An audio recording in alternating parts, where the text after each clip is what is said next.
Hello, hello.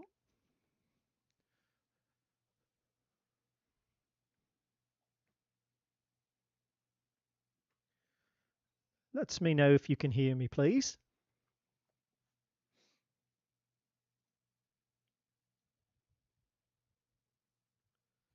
Hello, hello. All right. I know, right? Here I am, all early and stuff. Let me know if you can hear me, please. Oh, wow. You got Joel in here. Got Nicolette. Everybody's showing up. Hello, hello. I'm doing well. How are you guys? Happy Friday. Happy Friday. I know, right? Hope everybody's here. I am, all early and stuff. Having a good Friday so far. Oh, wow. You got Joel in here. Got Nicolette. Everybody's showing up. Hello, hello. I'm doing well. How are you guys? Happy Friday. And cheers. Happy Friday. I know, right? Hope everybody's here. I am, all early and stuff. Having a good Friday so far. Oh, wow. You got Joel in here. Got Nicolette. Everybody's showing up. Hello, hello. I'm doing well. How are you guys? Happy Friday. And cheers. We will get started in just a momento.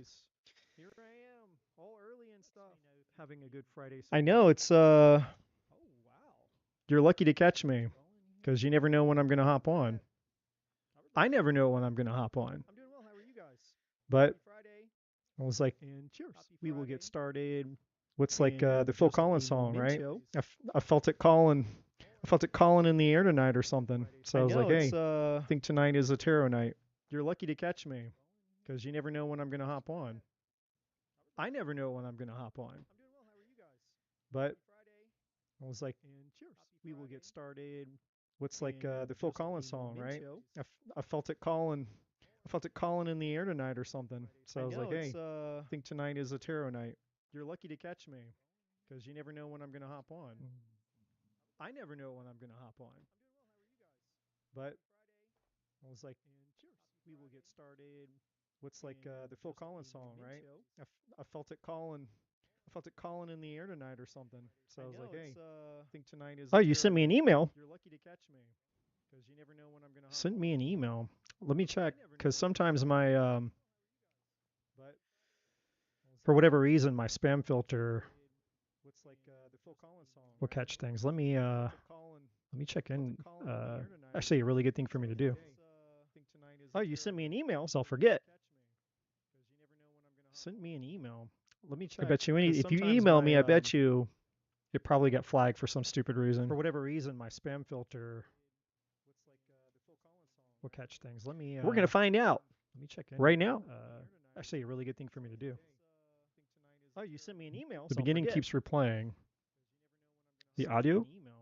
Let me check. Oh, wait. Email me. I bet you. Wait. Probably got flagged for some stupid reason. For whatever reason, my spam filter. I think I made a mistake. Hold on. Computer, wake up. I see. Yeah.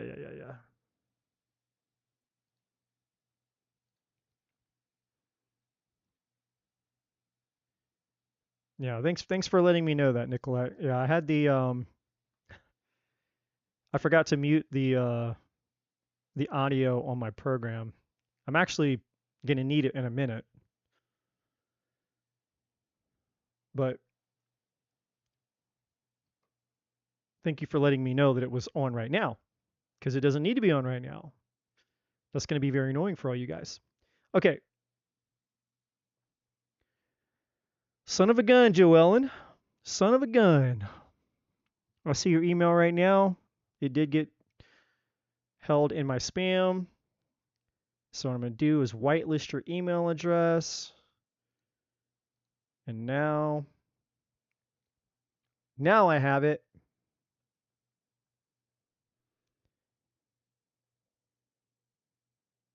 Okay.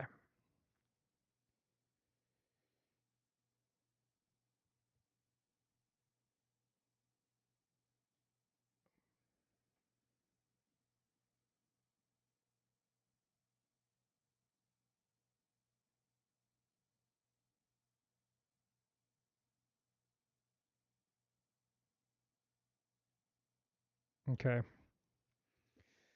Yeah, so Joellen, I'm looking at your email. I just read it. Yeah, we can definitely do that. So, I'll respond I'll respond to your email. Um, if not tonight, I'll respond to it first thing tomorrow, depending on how late I go tonight.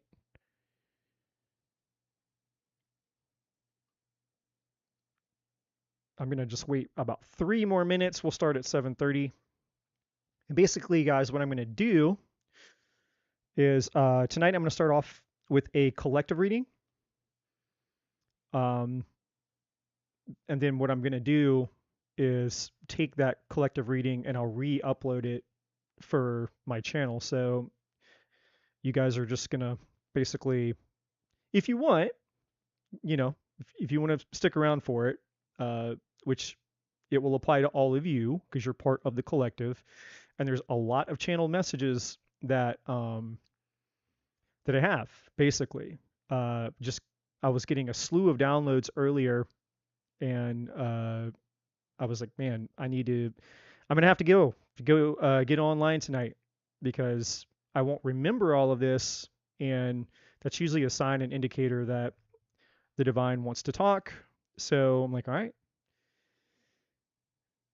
like I like to say that I'm on call. Basically, part of my purpose in life is to be on call, and so when the divine calls me, the pager rings, so to speak.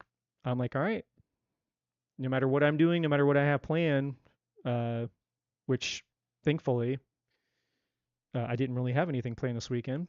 Um, you know, I take my call in life serious. So I'm here with you guys to. I don't know what the messages are going to be, but in a minute we're all going to find out. I'm going to find out what they are. You guys are going to find out what they are, and all of that. And then after I do the collective message, then I will be here to do the free readings as always. So just wanted to give you guys a heads up um, on that. So for those of you that are, well, give you guys an option if you want to stick around for that or not. Because I know that sometimes people that just showing up, they have their questions and it's a hit and run. And no harm, no foul. I'm not here to judge. I get it. Uh, I've done that myself a few times. You have other things going on. You have weekend plans, but hey, when the tarot readers are on, you got to get them when you got to get them while they're there. So it's like, oh shit, you run out, get your question answered, and then back to whatever you're doing. So, anyways, um, I just wanted to give you guys the option, those of you that are here just for readings, and you don't want to hear the messages that could potentially apply to you, then I would say probably come back at 8 o'clock. So I should be done with the collective reading by then, just to be fair. But for those of you that are here and you want the messages because they will apply to you, I assure you this much. Everything that I have to say in this collective reading is going to apply to all of you. So, and myself included. So, even though I'm the messenger, there's a part of me that just kind of takes the back seat. And then when the messages start coming out, like I just become kind of like an observer, like the rest of you guys. And I've said this before.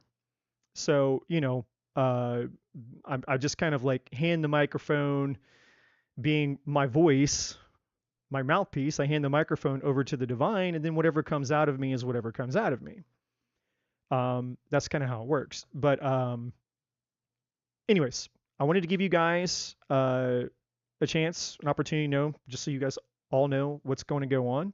So I'm not making a list yet. I'm not looking at all of that. Obviously, I'll scroll back through to see who came in when so that I can try, to make a list once I'm done with the collective reading. Okay. So with that being said, glad that you guys are all here. And for those that are sticking around, awesome. And for those of you that come back later, I hope to see you guys back here later. And with that being said, we will get started. So, welcome to Human Innovation Tarot. If you don't know me, my name is Eddie. And yeah, this is your first time at one of, I feel like most of you guys have been here, but I don't know. It's your first time here, welcome. And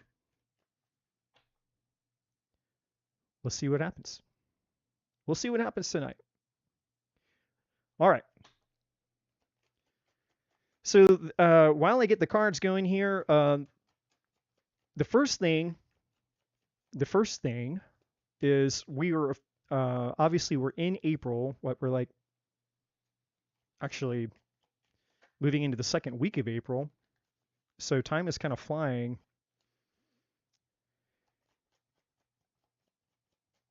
We are officially in the 2025 energy. Now, I know that we've been in 2025 for 4 months now, but, you know, January and February were really kind of like the remnants of 2024's energy because, you know, just because the calendar changes on January 1st doesn't mean the energy changes. So March was kind of like dipping the toe in the water of 2025, and we're now April is kind of like we're in it. We're basically full blown in 2025's energy. Now, this year has a lot of crazy stuff going on. And for those of you that follow astrology, you know all the things that have been going on. If you haven't, if you don't follow astrology, no worries, no problem. But what I can tell you is that, you know, we go through cycles in life, periods of 9, and this is a 9-year. 9s are all about endings, wrapping things up, completions, and preparing for a whole brand new 9-year cycle, which will start in 2026. So, you know, and we just, you know, repeat these 9-year cycles forever and ever and ever. But not every year in every cycle is equal to other cycles, right? Like we go through 9-year cycles that are less intensive and kind of boring and kind of dull and not very exciting, but then we go through other cycles that are very, very transformative, right? And so this year, this particular 9-year that we are in, because when you add 2025 up, 2 plus 0 plus 2 plus 5 equals 9. So this is a 9 universal year. This year is basically going to be kind of a do or die energy. And I talked all about this in 2 videos on my channel called the Universal Year 9 Part 1 and Part 2. And if you guys have been around, you've probably heard me say this a million times. You're probably sick of hearing me say it. But they're the most important videos that I will upload on my channel until about June or July. When we get to June or July, about halfway through the year, then I'm going to have to check in and see what the second half of the year is going to look like, right? But for now, they're by far the most important videos that I will upload. And so if you haven't watched those, then I highly recommend you go watch those because, you know, everything, at least for me, and if you're paying attention to other people's channels or you're just paying attention at all, beyond anything outside of just your daily life, right? And I mean, some of you, you know, you're just doing the daily life thing. There's no harm, no foul there. But for those of you that are aware and you kind of keep up with, you know, whether you mean to or not, because some of us, we don't have the luxury of ignoring this shit. Some of us, we are empathic, we're highly sensitive, and this shit affects us whether we want it to or not, right? Like, it's like, I don't remember the last time. It's felt like at least 3 years that I've not had even a remotely decent night of just normal sleep. And I don't take any like, just I don't do medicine and all that kind of crap. I don't put shit into my body to assist it. It's like, look, we're either going to do this shit naturally or we're not going to do it. We're not going to do it at all. And so my body's like, okay, well then we're not going to do it at all because, the energy is just so intense. I can't sleep. And so, I get it when I can get it. But my point is saying that is for those of you who understand what it's like to be very sensitive to energetic changes, energetic shifts, and all that kind of stuff, then you know that you can't ignore it. Like even if you want to ignore it, even like, hey, you know what? I don't give a shit about all this crazy stuff going on in the world or whatever, blah, blah, blah, blah, cycles and astrologies and this is and that's and all the bullshit. Like you could care less. You just want to live your life like most people, right? Just for, hey, I got my own shit to deal with, my own life. I'm not worried about all this other stuff, right? But if you have the fortunate / unfortunate gift of being highly sensitive, sometimes you can't because you're affected by it and you pick up on it and you feel everything, right? So, so for those of you that get it, you get it. You know what I'm talking about here. The intensity of this year will continue to be intense. Obviously, some days, some weeks, and some months probably more than others. But my point, the bigger point here that I want to convey, and then we're going to get into this. But this is kind of like the message before the message. But it's still all channeled, if that makes sense. So the message before the message is still having to do with basically that there are essentially two groups of people here that this year is going to affect, right? And there's going to be a group of people where potentially 2025 will be the best year of your life. And you'll look back 50 years from now, 20, 30, 50 years from now, and this will be literally one of the best years of your entire life. You'll look back and go over the entire course of my entire life. 2025 was the year that everything changed. Now, for the other group of people, conversely, and you know what I'm going to say, this is going to be one of the worst years of your life. And you will look back 10, 20, 30, 40, 50 years, and you'll go, 2025 was the year that my life changed, but it was the worst year of my life. So we are in this energy that, like, however this year plays out for pretty much all of us, we're all going to fall into one of these two containers by the end of this year. So wherever you are right now, we're just in April. We still got the rest of the year to go. But wherever you fall by the end of this year, it's going to be in one of two places. This year is either going to be potentially the best year of your life, everything changed, potentially the worst year of your life, everything changed, right? But the key here to understand is that regardless of whether you end up in, this was the best year of my life or this was the worst year of my life, what matters is one word, and it's change. And so what the divine wants all of you guys to know, myself included, is, and you guys have heard this before. You've heard this saying, right? Like you can do it the easy way or you can do it the hard way. Or maybe your parents said something similar to that when you were growing up or something, right? Do you want the good news first or do you want the bad news first? It's that kind of mentality. And what the divine is basically saying is like, for those of you that don't want this year, you don't want to be in that group of people where this year is like one of the worst years of your life, the divine is wanting you to know that you have power to avoid it. Okay, you have a choice, but you have to become consciously aware of the choice that you have, because most of the people that have been living their life unconsciously up until this point, they're about to get that major wake-up call. Because part of the, one of the major problems that we have in the world right now is that there's too much unconsciousness. There's too many unconscious people. meaning there's a huge imbalance in the matrix, right? What is the matrix, Eddie? What are you talking about? Well, the matrix is the program.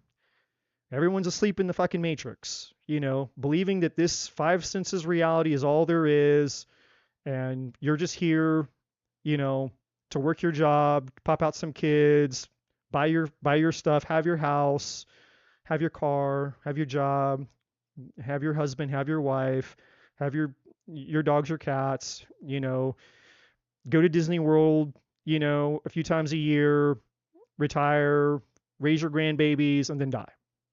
Right? That's the matrix. There's nothing, there's no more to life than the illusion of the life that we all experience, or the thing that we think is life, that we've been hypnotized by. We get up and we do these routines every day, right? Like brushing our teeth and taking showers and going to work and coming home, watching our TV shows. It's like the routines. Everything that we do day in and day out, right? Unconsciously. It's the matrix. And the way that we're programmed, all the stuff that's shoveled down our throats from the day we come out of our womb. This is good, this is bad, this is how you're supposed to believe, this is what you're not supposed to believe, and all the bullshit. Well, eventually what inevitably happens, and this happens historically, by the way, right? And I'm not going to get into a whole history lesson here, but just we see over the timeline of history, we've seen there's literal proof of ancient civilizations that were probably far more profound in their knowledge and their understanding of the world, the stars, the galaxies, the technology they had. And once upon a time, there were people, or there was something that was here before us a long time ago, and then it got wiped out. It went away. It went extinct. It's not here anymore, right? And so, and we've been trying to understand that part of history ever since, right? And so what I'm saying here is that there's always evolution. Like whatever it is that we think that life is right now is not all that life is meant to be.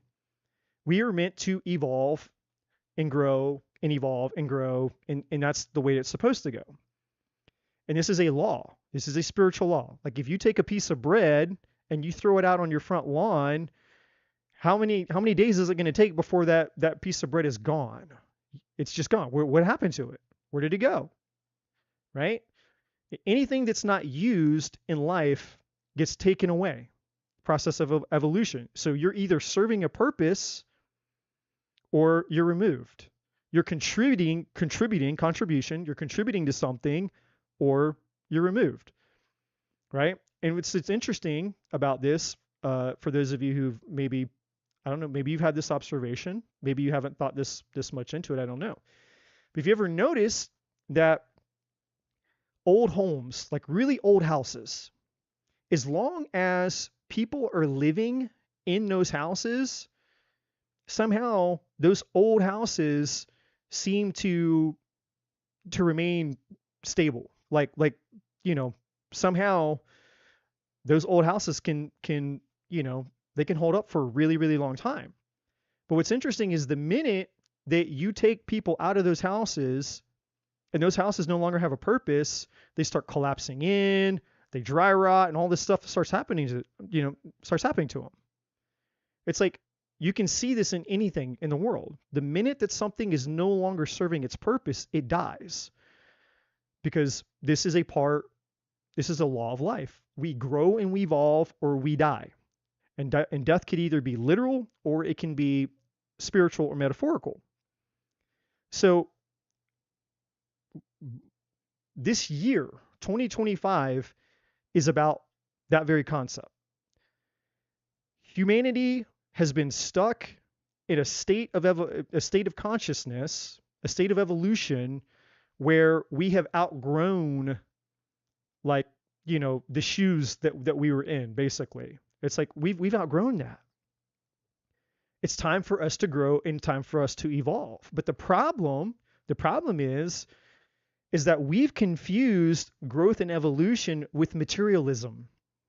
We think that it's like, oh no, it's about technology. Like, yeah, like we need more AI. We need more, high, faster phones, faster internet. We need AI. We need robots. We need this. We need that.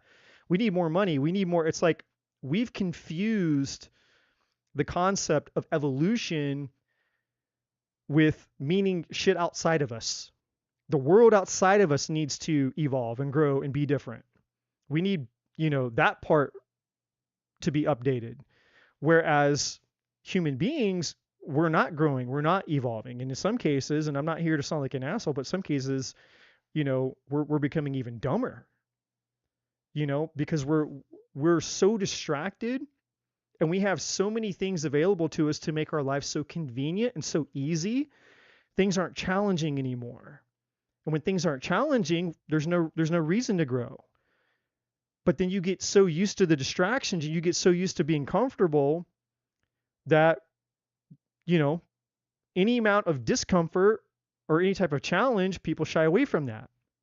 So people aren't taking on challenges anymore, And so we've become this a very docile, kind of,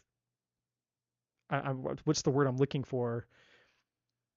A race of human beings, whatever we are, humans. We become very docile, and we become over reliant upon the external world, and we become addicted to the stimulation and the overstimulation of all the things that have happened to us. And so it's created an imbalance. And so now what has to happen is, in order for, because this is just a law, by the way. Okay. So when I start talking about the divine, I'm not talking about religion, because religion and dogma will tell you, they'll turn God into a personality of good, bad, right, wrong. And then now you're dealing with this deity that acts like a human being rather than something that's bigger than a human being, right? And that's not what God is. God is not a human. God is not a man. God doesn't have an ego. God doesn't, the force that's created everything doesn't operate in black and white and two-dimensional bullshit, right? So what I'm referring to are laws that are pre-existing, like gravity. Gravity is just here. Whether you like gravity or not, gravity just exists, right? That's it. It's a law. It just is what it is. Well, energy, which is, everything is energy. Everything in the entire universe is made up of energy. Energy cannot be created. It cannot be destroyed. It can only transform, right? So when there's an imbalance in that energy, the energy is obviously going to try to seek balance within itself.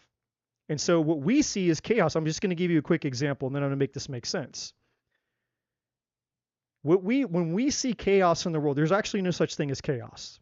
Like if you look at, I don't know, you look at a tornado, you look at a hurricane, you look at a wildfire, and I'm using things that everybody can relate to, just, earthquakes, natural disasters, basically, right? We see these climactic and chaotic events that happen, but it's not really chaos. It's the illusion of chaos. What's really happening in those moments is energy is basically just trying to organize itself. And as that energy is trying to find organization within itself, there is a moment that it appears chaotic. So we have the illusion of chaos, but chaos is just that. It's an illusion. So all energy is trying to do in a moment is basically try to reorganize itself into some type of new form. Because again, it can't be created and it can't be destroyed. Well, you apply that principle to humanity and where we've been evolving. And again, all this stuff that, if you can see this, you can find the answers in numerology, astrology, whatever the fuck.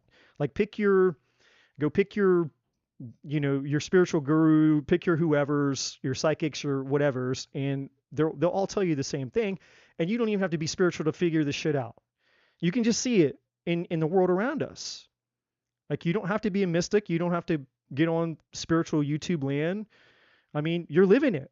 Every single one of you lived it. I mean, if you're here listening to the sound of my voice, you were probably here 5 years ago for the pandemic, right? And it's just, if you're living and breathing, you're a part of whatever the chaos is that exists in the world today. But again, that energy is just an illusion.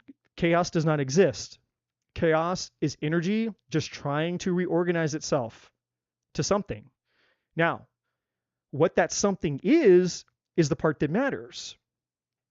Because energy, basically, and this is proven, like this is scientifically proven, there's an experiment called the double slit experiment. You can go look it up. And basically what this experiment proves is that we influence the stuff that this world is made of, our intentions. So as we observe the world, our intentions, the intentions that we project onto our world, are actually telling the world, telling the energy of the stuff that this world is made of, how to respond. And it's like, it's wild shit.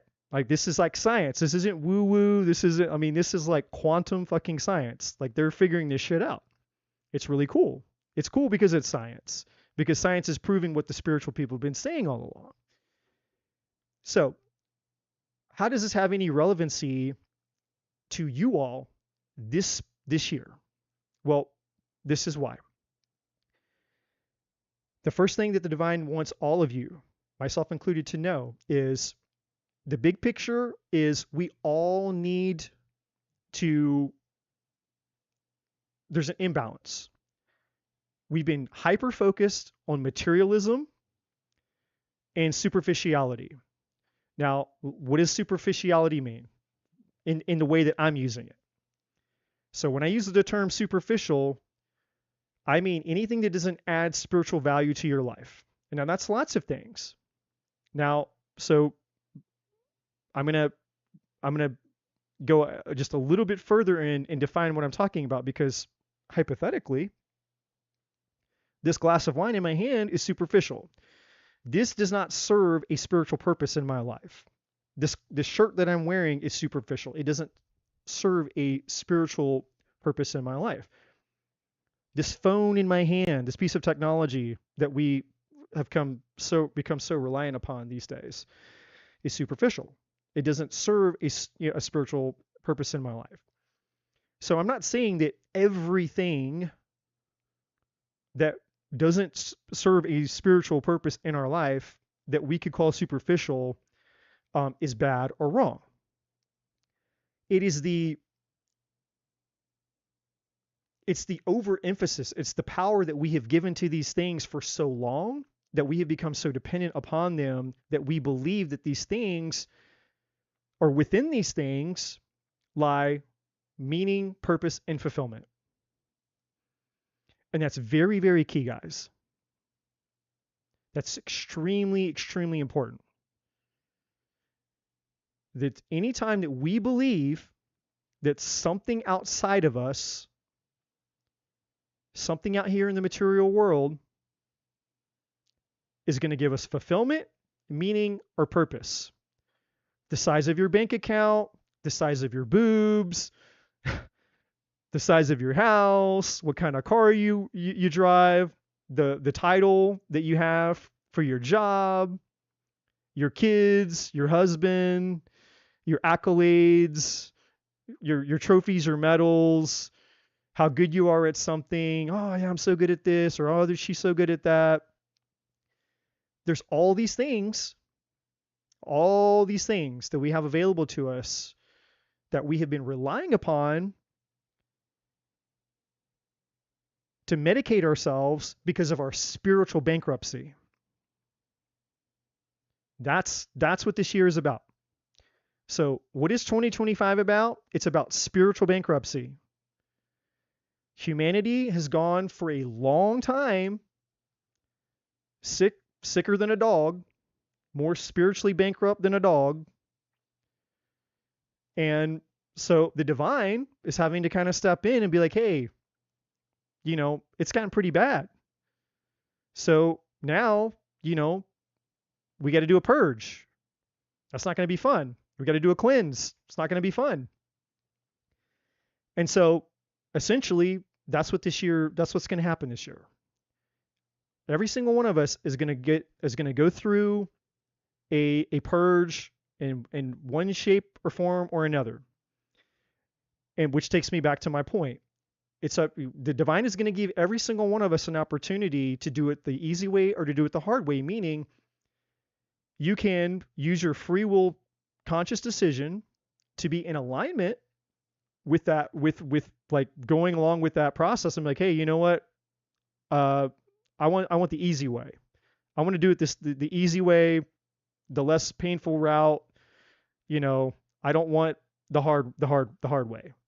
Meaning you're willfully subjecting yourself to the process, not resisting it, not, trying to pretend it doesn't exist or whatever, And so for the people that are unconscious or that they are resisting it, or they are unaware, they're the ones who are going to go through it the worst. And, that's why I said this for those people, they're probably going to fall in that second group of people where this year is potentially going to be one of the worst years of their life. And again, it's just, it is what it is.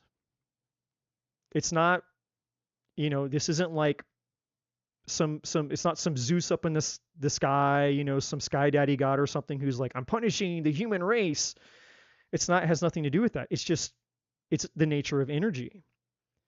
And on a spiritual level, yes, there is, on a conscious level, when that gets out of balance, or there's, we've outgrown something, it's like we're going to be pushed into, to kind of fill the new shoes. There's growing pains is what I'm trying to say.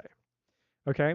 So that's kind of the big picture. All right. So here's this, and I knew that was a lot, and I knew that was going to be the part that was hard for me to get through, because I always know when the channel messages are coming through, I always know, like, all right, if we can just get through this part, then the rest should come easy, right? So now that we got the big picture part of the message out of the way, this is what it's going to mean to you guys on an individual level. So this is where it gets more personal, and this is where you guys really should be paying attention. All the stuff that I said before, okay, maybe you checked out, maybe you didn't hear, whatever, you don't give a shit. That's fine. This part you're going to want to hear. I promise you. Because now we're getting down to brass tacks, we're getting down to personalization, meaning this has to do with you. This is where you get involved into the equation of things. So the month of April, some of you are going to, if it's either going to be one of two things. You've either started to recognize indications, signs, synchronicities, things happening in your life, whether they're long-standing things that have been happening in your life or whether they're recent things. I don't know. Could be one, the other. It could be both for all I know. I don't know. But what I can tell you is that by now, and if you haven't, okay, so if you haven't started to realize, you will. So that's just a quick side note. But from now moving forward through the rest of this month, for sure, everyone's going to start getting a taste of whatever the thing is, or whatever the things, plural, are in your life that have not been serving you. Okay? And if you're not sure what those things are, the divine is going to be showing them to you.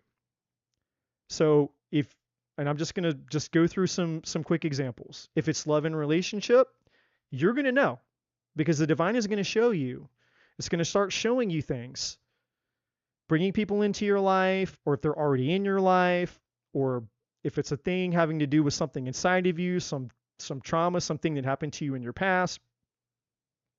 You're going to start to get bombarded either with dreams, with signs, synchronicities, flashbacks.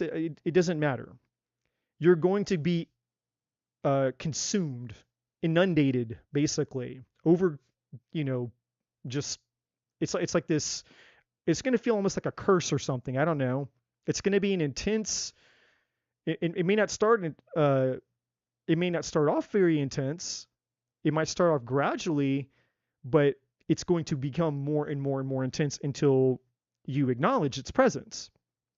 And that's the divine working in every single one of us' lives to pinpoint whatever that thing is inside of us that's needing to be dealt with in the energy of this year. So if it's relationships, it'll be something to do with that. If it's family shit, maybe, you know, you've been holding on to some family related stuff. Some shit from your past with your family that's been tucked away inside of you, stuff that's happened, or, you know, whatever that stuff is that has to do with family related stuff. And you're just like, no, I've basically suppressed that or threw that in the closet, and I've basically been living my life and, you know, for the better part of my life and not dealing with it, not confronting it. I know it's always there, but, you know, I just rather not deal with it. Well, the divine's like, no, you're going to deal with it now, because everybody's dealing with it. That's the thing. Everybody's going to be confronted with whatever the thing is that you haven't been dealing with. Everybody. So whatever the thing is that you've been running from, you've not been working on, you've not been addressing, whatever that thing is in your life, first of all, if you don't know what it is, it's going to come find you so that you're clear on what it is. But most people know what it is. If they're really honest, most people know what that thing is. And the second thing is you're not going to be able to run from it. And that's why a second ago I said, you know, there's two people this year. The divine's like, hey, you can do this the easy way, you can do this the hard way. And so the divine is giving us a chance here at the beginning of the year to decide which way we want to go, because by the time we get to June or July, you know, it's going to go one way or the other. It's going to be, hey, look, I've given you guys time to figure out which direction you want to move in, but now it's go time. So you still have a little bit of time. You got the rest of April, and you're going to have May. You might even have June. I don't know.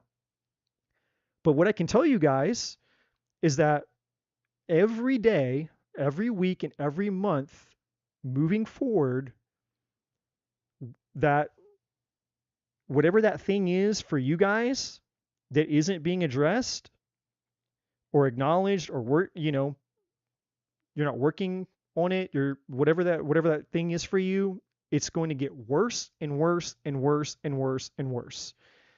And for some people out there, unfortunately, it's going to get so bad to where your life is going to blow up in some way. It's like this is the year. It's like a tipping point year. It's like and I'm not here to sugarcoat, and I'm not here to sound like a doomsday, because like I said, this year could be the best year of a lot of people's lives. Like literally, you're like, man, this is crazy. I had mine 2 weeks ago. Just to give you guys some contrast, I had my major breakthrough 2 weeks ago. The thing that was holding me back, the deep thing. I'm talking the deepest, the oldest, the most old wound, trauma, fear, insecurity, the thing that was the deepest thing inside of me that I needed to fight. My biggest demon, the boss at the end of the video game, right? I found that motherfucker 2 weeks ago. And for 6 hours, I was like, I was using a certain type of therapy involving plants, a plant-assisted therapy. And for 6 hours, I went into my hell. And I confronted my fucking demons.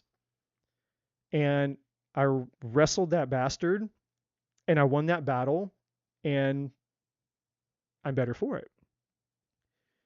And so, in the person that I am right now, it makes me emotional.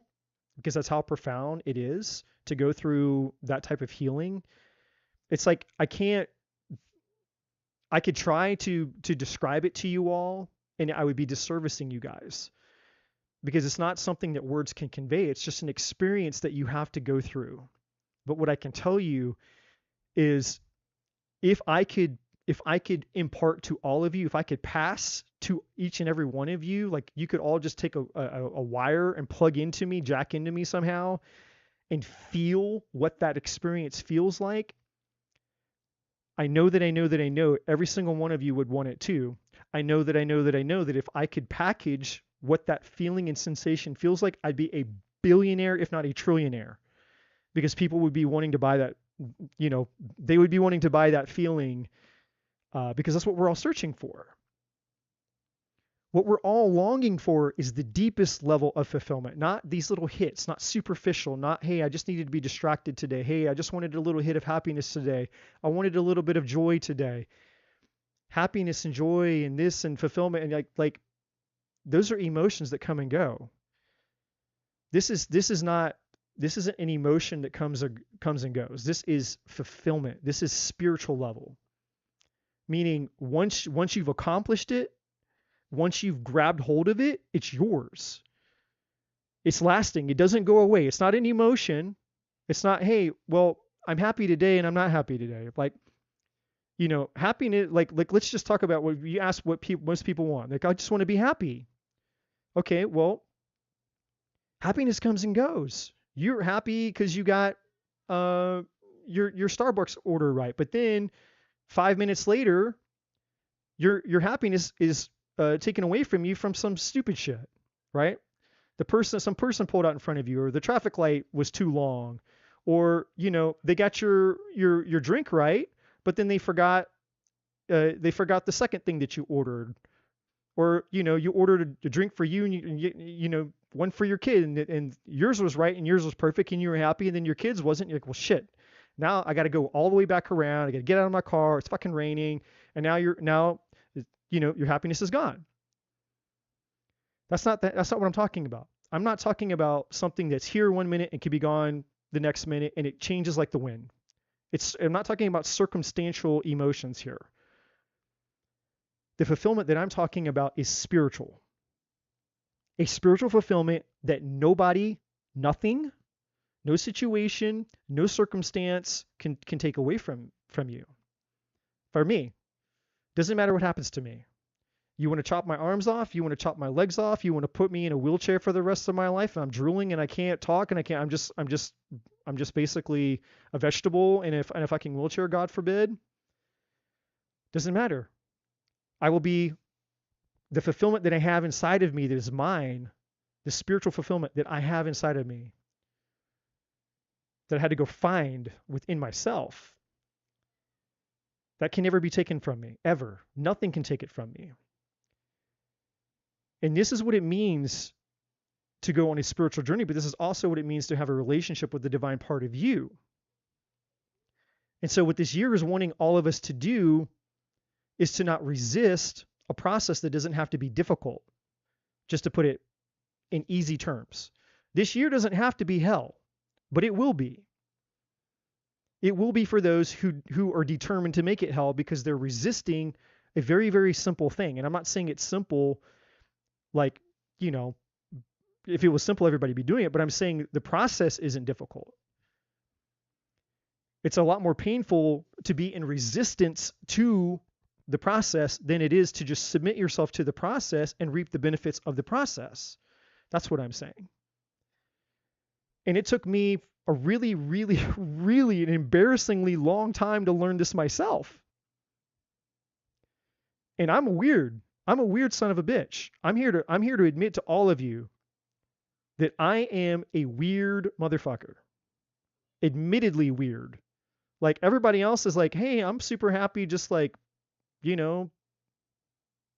like they're into like what their things, like their TV shows and normal people shit.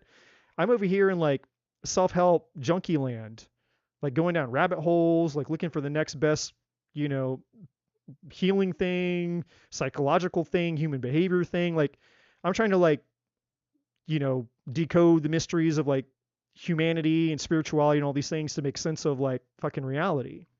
Instead of just enjoying reality, I'm trying to make sense of reality. And everybody else is just like, oh, yeah, well, whatever, man. Like, drink a beer and, you know, drink a beer and eat a hot wing or something. You know what I mean? Like, you guys can get away with that shit.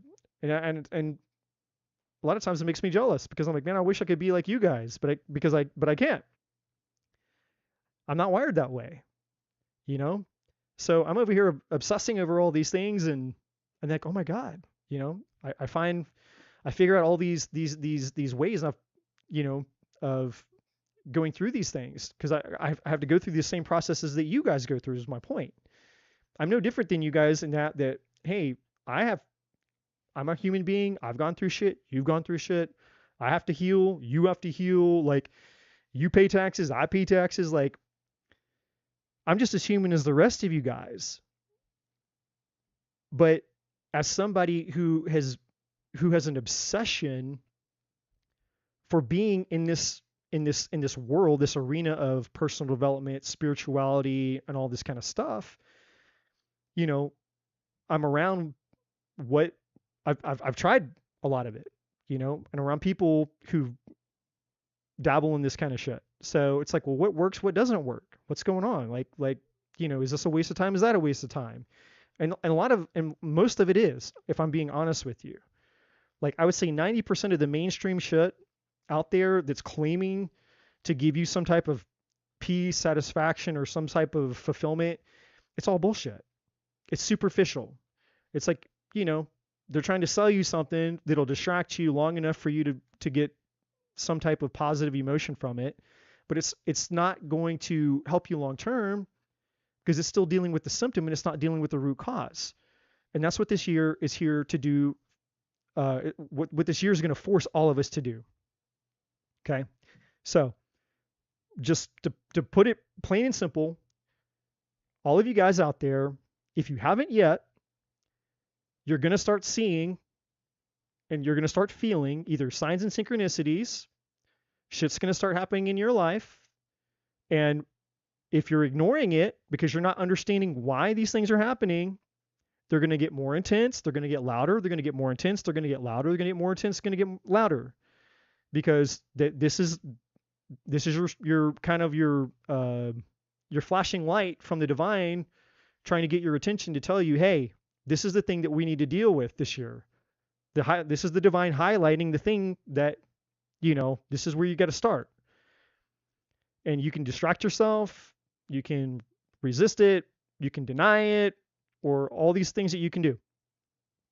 Or you can embrace it and go, okay, this is the part within me that I need to go address. And if I don't address it this year, or if I'm not paying attention to it, then the divine is going to get involved later this year and you're going to be forced to do it.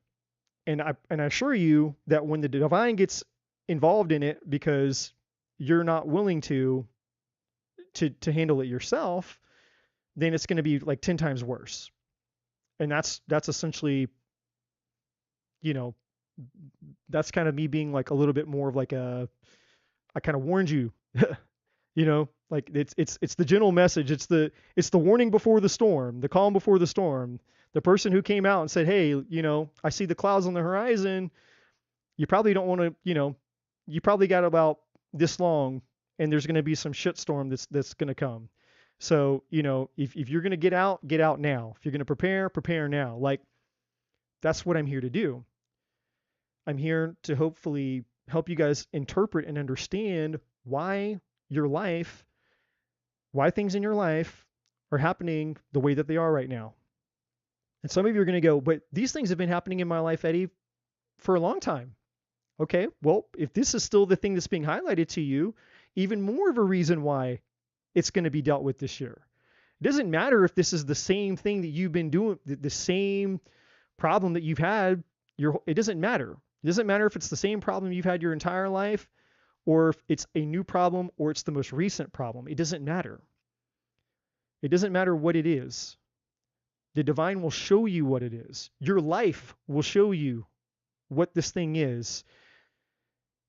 And that's the thing that is going to need to be addressed this year in one way or the other. So, um, so what the collective message for you guys, pay attention in April, for those of you that are still listening, the rest of this month and moving forward, you need to start paying attention, become consciously aware of the issues in your life. Obviously, the biggest ones, the most painful ones, the ones that you sensed, and you'll know because you'll sense it. You will intuitively know this is the thing. And some of you already know. Those of you that have been listening to me talk this whole time, you already know what that thing is that you've been struggling with. You've known for a while. You might have known for the last however many years. That's why this year is the year that it has to be dealt with.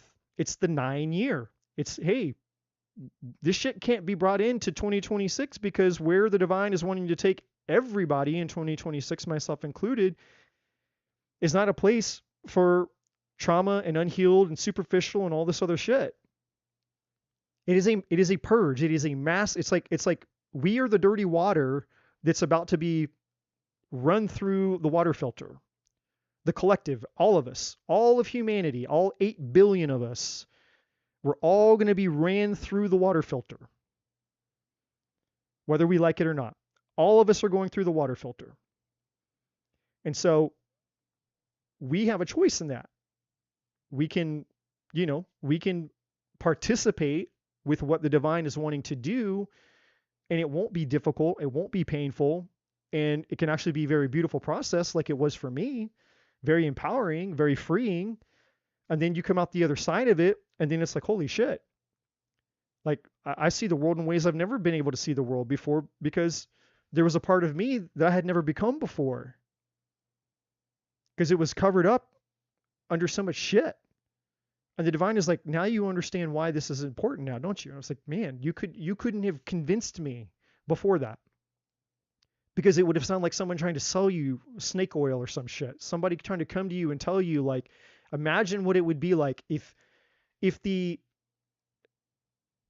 was this life that was possible for you, but you've never experienced it before.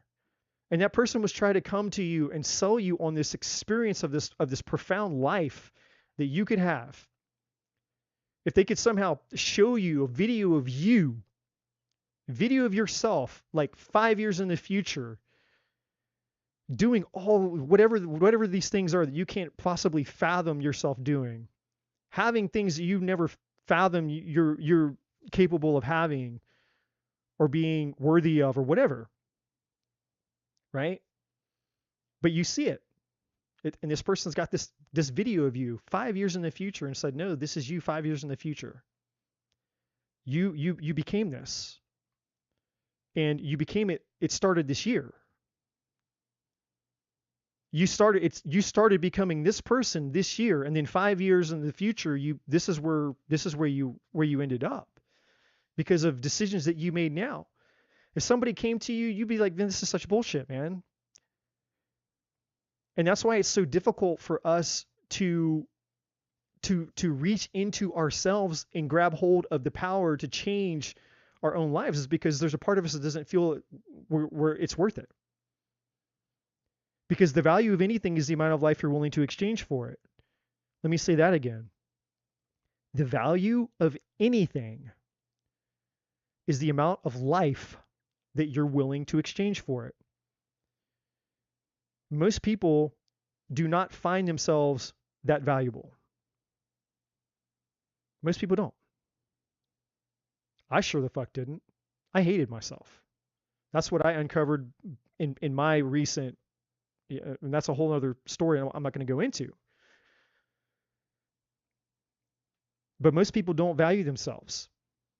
And so how are you going to convince somebody to invest in something that they don't find valuable? How are you going to convince somebody to say, hey, actually, if you invested in you, your whole life would transform. If you invested in you, you would have more money. If you invested in you, You'd have the perfect husband, the perfect wife, the man of your dreams, the woman of your dreams, the perfect body, the whatever it is that you're wanting, if you invested in you. But we don't invest in us. In fact, we think so little of ourselves, and we devalue ourselves so much so that we invest in anything else outside of ourselves. And if for those that are able to get radically fucking honest with themselves, you know it's true. You know it's true. If you're really, really, really radically honest with yourself, you know that it's true. And that's why most people don't want to do this work, because of the guilt, the shame, and all the things, all the negative emotions that come up when you actually have to start looking at the fact that you don't like yourself. You don't hate yourself. You don't value yourself. You think you're a piece of shit. Maybe you were told you're a piece of shit. Maybe whatever the lies, whatever the trauma, whatever the stuff is. It's so much easier to not have to look at that. It's so much easier to distract ourselves. It's so much easier to go out, look for the magic pill, look for the escape, look for the medicine, look for the distraction, look for the pleasure elsewhere, look for, go grab on, attach to something else. Why the hell would I want to sit here and be with this? And if most people were actually brutally honest with themselves, they would say, I don't even like me. I don't even like myself. And I know that this is true because of the way that people, the voices in their own heads towards themselves, the way that they talk to themselves, the shit that goes on in people's minds, the voice in your head, and the things that you say to yourself, the way that you treat yourself when nobody else is there. You have nobody else to blame. You can't make, well, my family, it was my boyfriend, my girlfriend, or this or that, my boss, my brother, my sister, my friends, whatever. Like, no, this is you. This is you. This is your voice. This isn't anybody else. You can't blame anybody else on that. This is the radical level of reality and honesty that's coming to a theater near you. It's coming down the pipeline. And this is this, and I have to tell you guys this message. I have to tell you guys the message for what it is, because if I watered it down, then I would be the one. First of all, I would get karma for it, which I'm not going to get karma from the divine by watering the message down. But two, I'd be doing you all a disservice, because the truth is what sets us free. And sometimes we need the truth to be the truth, not the watered down truth, not the truth that feels good, not the truth that's going to lick and wipe our buttholes for us. The truth that sets us free. And sometimes the cost of freedom is discomfort. I wish that was something that somebody had taught me a long fucking time ago. And it makes me feel emotional, because that's one of the lies that we are all taught. Comfort should be the number one thing that you seek in fucking life. That's a lie. If you're here seeking comfort, that's what you're looking for and longing for, is comfort, you're fucked. Comfort should not be the priority of your life. If comfort is the priority of your life, you're fucked. And I say that with as much love possible. But you're fucked. Comfort is not going to get you there. There is a level of discomfort in life that will get you the things that you desire. And I'm going to tell you what that discomfort is. That discomfort is called courage. It's one word, courage. What is courage? It's not the absence of fear. It's doing whatever that thing is scared. That's another principle I wish somebody would have taught me much sooner, earlier on in my life. Like, dude, it's not that life, it's not even that the things that you think are stopping you, the things that you think have the power to stop you, are actually capable of stopping you. the number one thing that I see, that I know within myself and that I see within other people, the number one thing, it's always we are our own worst enemies. We are the mountain standing in our way. Because when you find somebody who removes them, they get out of their own way, they remove themselves out of their own way, they get shit done. They go for the thing. They don't care if they fail. They don't care if they're rejected. They don't care what people think. They don't care. They don't care. They don't care. They don't care. They just fucking go for the thing. And that's like the whole concept of spirituality in children, right? It's bizarre. It's like, you know, the older we get, the spiritual people say, be like a child. Return to innocence. Go be like a child again. Because kids understand it. Kids understand when we come into the life as a child, we understand innately, we come in with the right programming. What is that? Well, the correct programming is 1, life is a game. Games are supposed to be what? Fun. Life is play. Play isn't serious. Play is play. You build a sandcastle, you tear it down.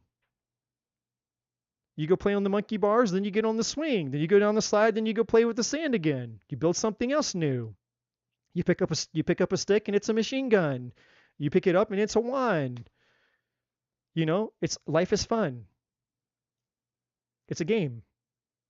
It's not serious. But then we make it all serious and shit. And we have to get up, then we get trauma and all this other shit that happens to us. And then we have to relearn how to go back and live like a kid again in a lot of ways. It's ironic. And so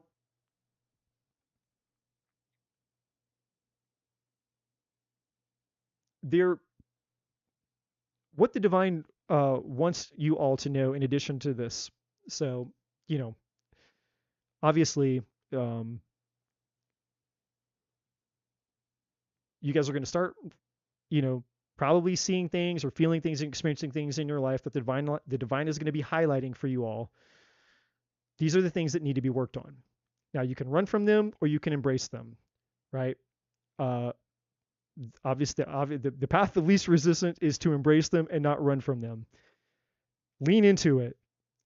The cost is courage, and if you can embrace courage, which just basically means doing it scared, not doing it perfect, not even worrying if you're doing it right, just doing it all, just trying, just having a heart and openness of like, I want this to change. I don't want to resist this anymore. I don't want to be, you know, ruled by this anymore. I don't want to be controlled by this anymore. I don't want to be watered down by this anymore. I don't want to be held back by this anymore. Yeah, because neither does the divine. The divine doesn't want you to be held by that anymore. And it's not just a one-person thing. It's become such a widespread thing amongst all humanity. It's affecting the literal evolution of you know, the human race, the collective consciousness, which is why we're all having to go through the purifier, right? One way or the other, we're going to have to just deal with this stuff, but it doesn't come with a level of compassion or not with a level of understanding. The understanding is there. I may not be delivering it very well in this message right now, but it is, the purpose of this is not to create more pain and more trauma for people. It's actually to set you free. And that's what I was conveying in not a great way a second ago, is essentially when you know, I can't explain to you guys what it's like to go through that process and get your freedom. I mean, I can sit here all night and try to use words, but it's not the same. You have to feel it. You have to feel what it's like to get your freedom. But when you get your freedom from whatever that thing is that's been holding you back your entire life, and for me, I didn't even know. That's what's crazy. I thought that I knew what that thing was. I thought I had dealt with those things because, like I said, I've been in, you know, self-help, you know, life development, spiritual. I've been in this shit for like 13 years, obsessed with it, constantly doing the next thing, working on myself, doing the next thing. But and those were, those were like the symptoms. But 2 weeks ago, I got down to the thing, the real thing, because that's what this year was meant to do for me. It's meant to do for all of us. This year is meant for you to confront your deepest, your biggest, your darkest demon, whatever that thing is for you, so that it can be dealt with. And I can tell you, and I can't let myself get there because it's so emotional for me in a good way. And I'd have to like shut the whole thing down, because if I allowed myself to feel those emotions again, I know it's just going to be an ugly cry for like 2 hours. And I'm okay with that. Like, I'm okay with just like an ugly cry for 2 hours of just letting that and it's not a bad cry. It's just tears of happiness. It's like, man, fucking freedom, man. Free, like I could die right now and everything would be okay. Like, I don't need anything else. I don't need a penny more in my bank account. I don't need anything. I don't need anyone. Just to have that feeling inside of you. It's invaluable. I don't even know how to describe it to you. It is literally pure bliss, ecstasy, salvation. I don't know what to call it. Nirvana. But it's not something that you experience and then it goes away. It's a state of being. It's a freedom, for lack of better words. All I can tell you, it's a freedom. And in that freedom, there's a power, because there's no fear anymore. There's no fear. There's no anxiety. There's no stress. There's no pressure. There's all the shit that we experience as human beings for so long at such high levels all the time. We get used to it. And some of you guys are so used to the amount of stress and anxiety and the chaos of life that it's just like, you drink coffee, 20 cups of coffee a day, you have no clue what it's like to not be caffeinated. So it's like, you're so used to it. It's like, I don't know what it's like. I don't know any different. I don't have any contrast. Some of you guys have been living with your guilt, your shame, your anxiety, your stress, your self-hatred, all kinds of things that you've lived with for so long. You have absolutely no idea what it would feel like to not have that be a part of you anymore. And this is where the whole healing world and all that shit, is a little deceiving, is because every once in a while we get a drop of something that feels really good for a short amount of time, but then it goes away. I went on a healing retreat. I did this, or I did that, or I did a meditation, or I took this medicine, or I did this thing. And it's like, you get a little hit, a moment of feel good, a moment of release, a moment of stress-free, no anxiety or whatever. But then it's gone. It's not lasting. What I'm telling you is lasting. That's what this year is about for those of you who want to be on the good side. As I was saying earlier, technically everybody can be on the good side. This year doesn't have to turn into a shit show for anybody. And if it does become a shit show, it's only a shit show because you chose. And I'm gonna be really, really, really, really, really, like, brutally truthful and honest with you guys. Some of you guys, this year, if this year turns to shit, it's because you allowed it to. It was a choice. Because you have the same decision that everybody has. You can be on board with the healing, or you can be like, hey, no, I'm going to resist it. And the more you resist that process, then the divine is just going to, make it much, much harder and harder and harder for you to resist it until you can't resist it. basically, dark night of the soul. You're going to be, you're essentially going to choose to put yourself in a dark night of the soul.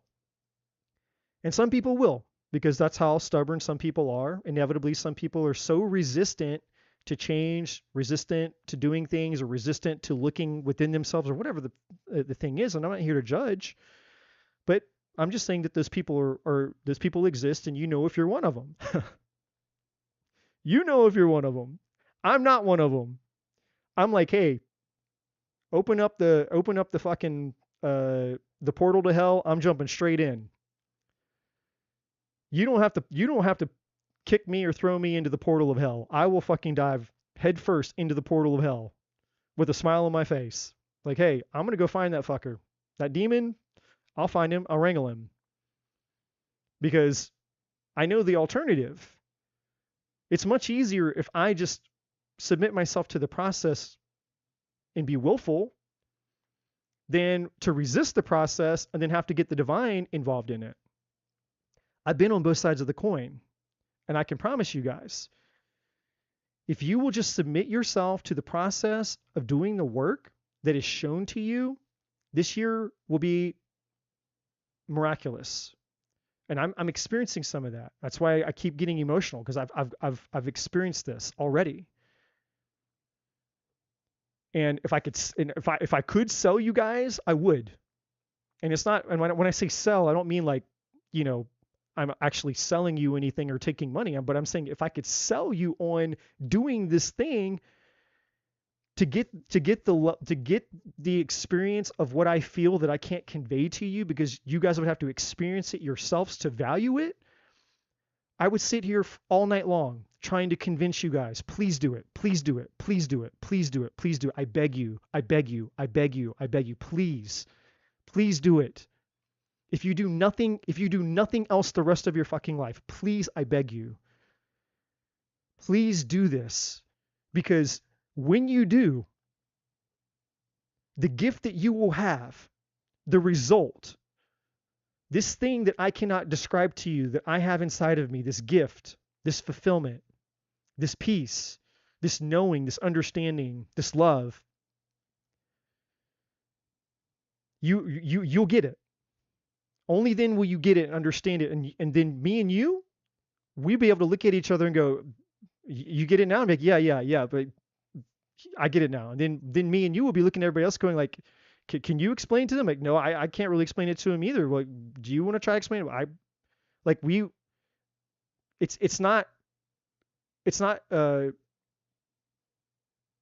There's no language. I don't care who you are. I don't care what country you're in. I don't care how many languages you speak. This isn't something that language was intended to describe. It transcends human language. But it is a it's the deepest sense of pure freedom, fulfillment, contentment, and peace. It's just, and it's a level of peace that resonates through you to where you just know that no matter what happens, everything is going to be just fine. Everything. Like you literally are just like, there's no fear of anything. There's no fear of death. There's no fear. It's just, you're just at peace. You're just at peace. That's the first thing. But then the second benefit is all of a sudden, because you're no longer at odds with this part of yourself that wasn't healed or wasn't resolved, there's a part of yourself that you now are experiencing for the first time. There's a part of you that you're coming home to. You're like, oh my God, there was this whole other me in here that I didn't even know existed.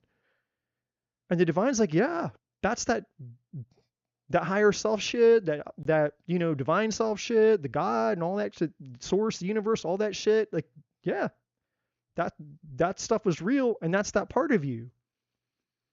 And so now you have access to this part of you that you never had access to before. And now it's like you feel like you're being born into the world for the first time. It's like, man, my God, like I have a new lease on fucking life. But instead of me coming into the world as an infant where I don't have any knowledge of anything and I have to grow up and learn all that, it's like, no, I get to start life over with everything that I've learned, everything that I know.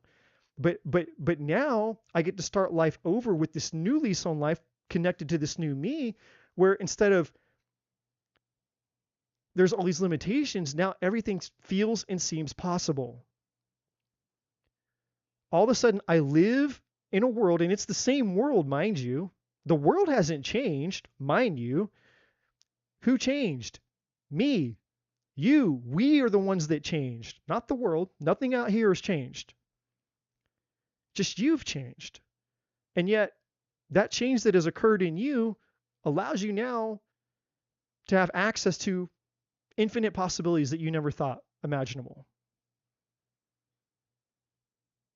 So imagine feeling like you're being born into a world now where everything is possible for you. And you have no fear, you have no anxiety, you have no stress, you have this sense of freedom inside of you, this contentment that, hey, my value, my worth, my happiness, my peace, my prosperity, my security, none of that is dependent on anything outside of me anymore. Not my job, not my kids, not my spouse, it's just here. It's like something has adopted me. Some force, God, the universe, the divine has adopted me, and like all of a sudden I feel like I'm in this bubble of serenity, this bubble of I just know that I know that I know that I know that I know that I can never be poor.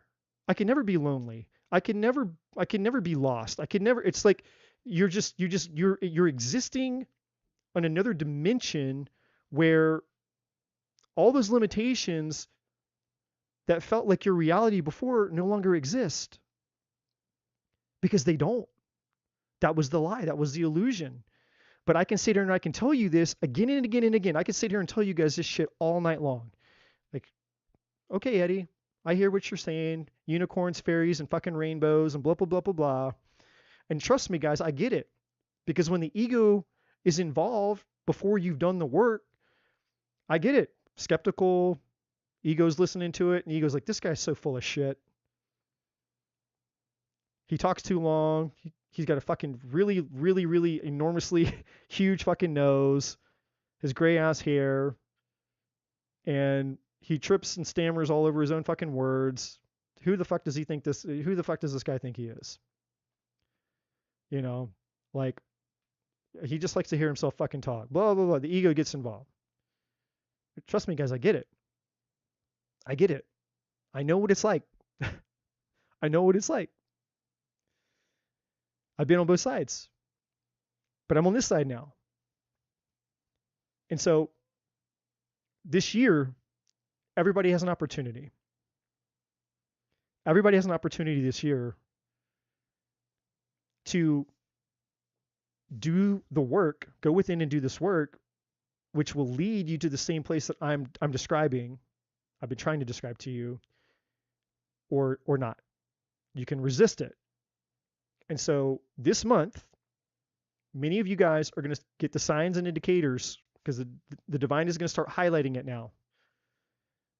That thing in your life that you've been resisting, it's going to start coming up.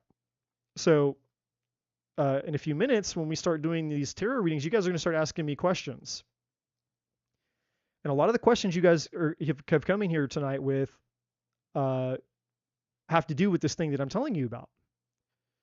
And maybe you're not realizing it. So this is opportunity now for you guys to even now to do some introspection and check yourself on the way in, so to speak. Like, is this thing that is my question, the thing that I'm wanting to know about? Could it be that this is the thing that the divine is trying to get my attention about? Like, is this the thing that I need to be dealing with this year? Is this tied to that thing I need to get freed from this year, that I've been running from, that I felt powerless to deal with, whatever? Because this is your chance. This year is your opportunity to deal with it, but not have to go through a dark night of the soul to get the same result. That's all I'm saying.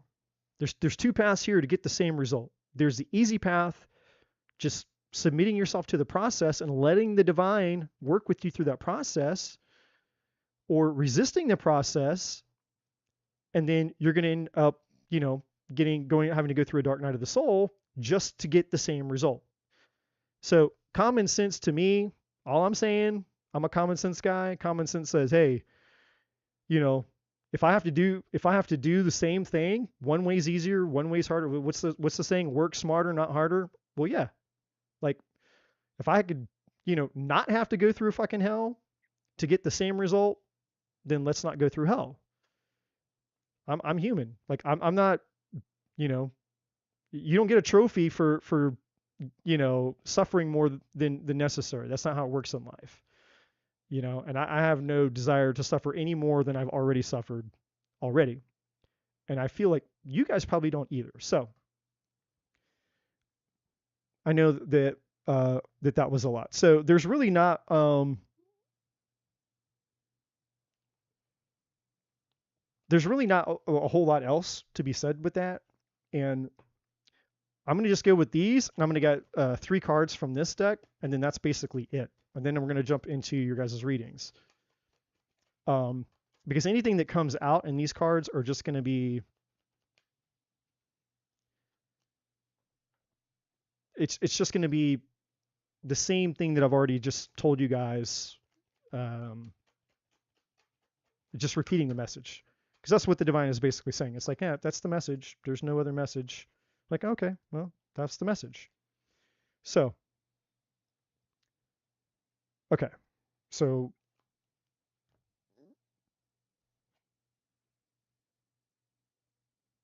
all right, so really quick, my camera. Hello, camera. Nothing will come of this situation. All right, so this is a clear. Well, first of all, let's just read all these top ones as one statement here. So we have nothing will come of this situation. We have expect powerful change. We have surrender to the divine, which, by the way, guys, I'm just now reading these because I was just, that whole long spew that just came out of my mouth, like I was checked out. Like I go into like a trance. Like I'm not here. Like I'm here, but I'm not here. So I didn't look at what any of these cards said prior to the things that I was saying to you all. So I'm just now seeing what's written on these cards. And it says believe in the impossible. So a lot of you guys, there's a situation that you've been holding on to, and and if you don't know, now you do know. There's a situation that has been causing you grief. It's not been adding value to your life. It's been causing you heartbreak, heartache, pain, suffering, all the fucking things. You know what it is. You know what it is. If you have to sit here and think and go, oh my God, I don't know. Like, then you're not breathing. This is something, you know what this is. Whether it's relationship, whether it's a habit, whether it's your job, whatever that thing is, this is the divine telling you to your face once and for all. Hey, that thing, nothing's going to come of it. Nothing. Like, so for those who have been wanting to know, whether it's like wishful thinking, or you've been fantasizing, or you've just been addicted to it or codependent on it, or whatever attachment that you have. And we all, again, no judgment here. I'm just as human as all of you. I've struggled with all the things just like anybody has. So don't shoot the messenger. I just keep it real. I'm just keeping it real. But whatever this is, and you know what this thing is, you know who the person is or what the thing is, it's not adding spiritual value to your life. It has not been adding spiritual value to your life. And when I say spiritual value, I'm talking about that sensation that I've been describing for however long I went on my big rant. a second ago. It's not helping you become a better version of yourself. It's not adding value to your life. You are not better for this thing or this job, this person, this habit, this whatever this thing is. You are not a better human being because of it. You're less of a human being. It's taking away from you. It's robbing you. It's affecting you, right? When really, in actuality, it's just a mirror. It's reflecting something back to you that the divine is wanting to help you to deal with.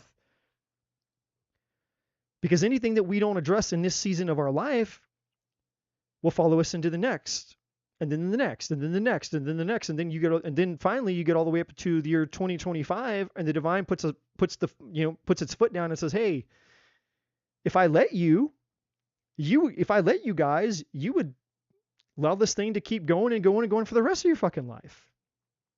So the most loving thing that the divine can do is have a divine intervention by putting its foot down and saying, "Hey, I'm not going to let you attach to this thing that's spiritually bankrupting you. I'm not."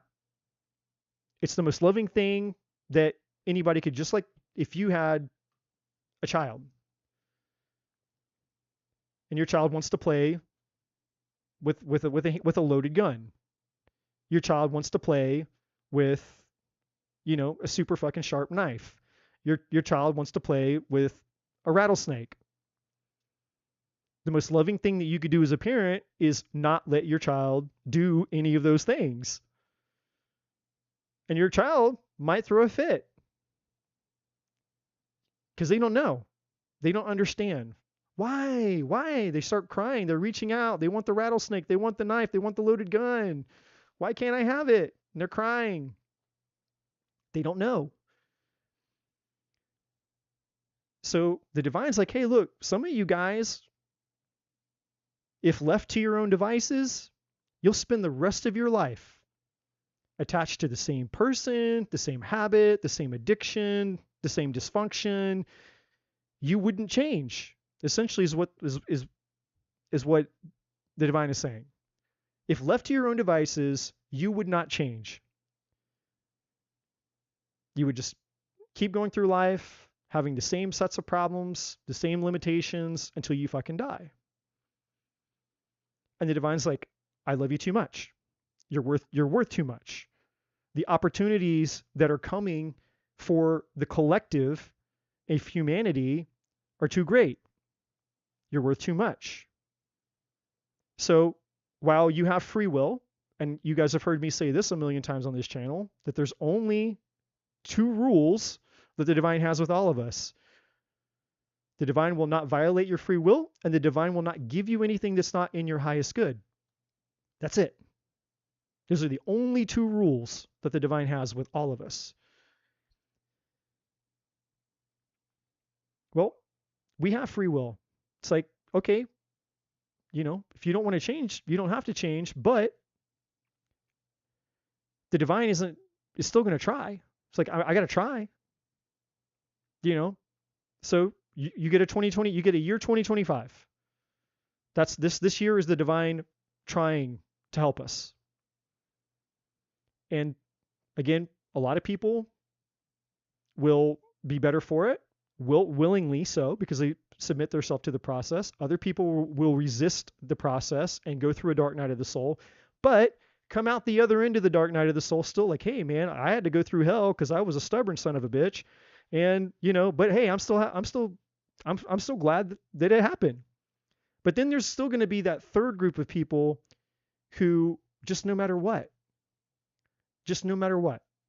like, I don't care. I want to be fucking miserable. I don't want to change. And they'll go back to their misery again and again and again and again and again. There's always going to be those people out there that no matter what happens to them, no matter what opportunities come their way, no matter how many times they have to go through the same fucking things again and again and again, they're just hell-bent on, this is my reality. And maybe they incarnated for it. I don't know. But I'm not talking to those people. I'm talking to these people. Okay? This is the message, the first one. Nothing will come of this situation. And to be super specific and super clear on what situation I'm talking about the ones that you already know about, the ones that are not bringing you any spiritual value, adding any spiritual value to your life. I'm not talking about these other little bullshit things going on in our lives that don't matter. I'm talking about the one or two really, really major ones that you know of. Expect powerful change. Why am I laughing? Because the reason that I'm laughing is because every single one of us is going to have a powerful, profound change, whether we like it or not. That's this year. So this is literally the divine saying, hey, whether you like it or not, expect a powerful change. Expect a powerful change either in happiness, in the good because you submitted yourself to the process, or expect powerful change because your whole fucking life's going to blow up. And then you'll have a chance to rebuild from the ashes of your whole life blowing up. So, the divine is basically, again, just repeating itself in just a different way. Like, hey, yeah, expect a powerful change. And so what's the best thing to do? Well, if that's the case, we might as well just surrender to the divine. Like, again, we can do this the easy way, or we can do this the hard way. Like, well, I've already done mine. I did mine 2 weeks ago. So, like I got my shot. I went to the dentist. I got my filling, I'm good. Like I'm all happy as can be out in the playground, swinging on the swing, like woo, I'm having a good old time. I'm good.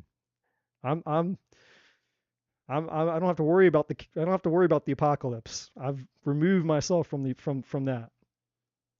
Now, this is the beauty of this is if you submit yourself to what's in your highest good, which is to surrender to the divine, then not only will you be able to believe in the impossible, you'll be able to experience the impossible. And then look underneath that, have faith in your dreams. So this is basically the divine telling you, like, again, it's hard to try to convince you guys of what's going to occur on the other side of this change that the divine is wanting you guys to make if you have the courage to go make the change.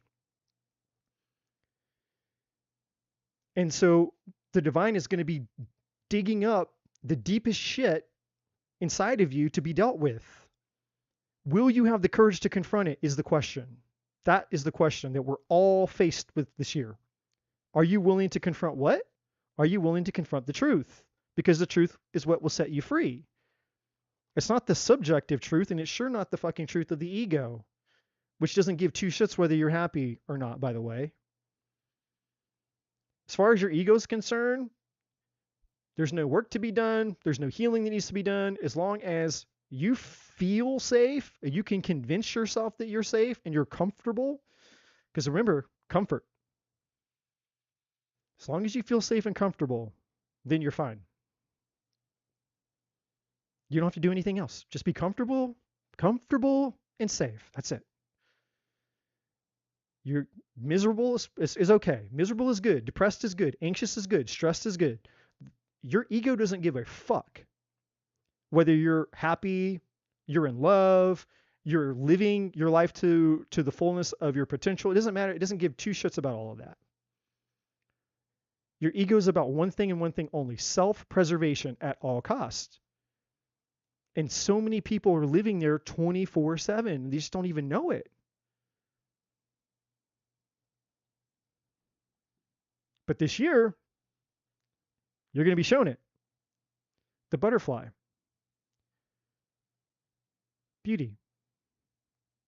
This is the purpose of all of this. This is what the divine is trying to show us, metaphorically speaking. It's time for us all to transform out of our old caterpillar selves to turn into the beautiful true selves of the real thing that we were meant to become all along. Because what the caterpillar doesn't realize is that while it's crawling around on the ground, its destiny was never to just be or remain the caterpillar.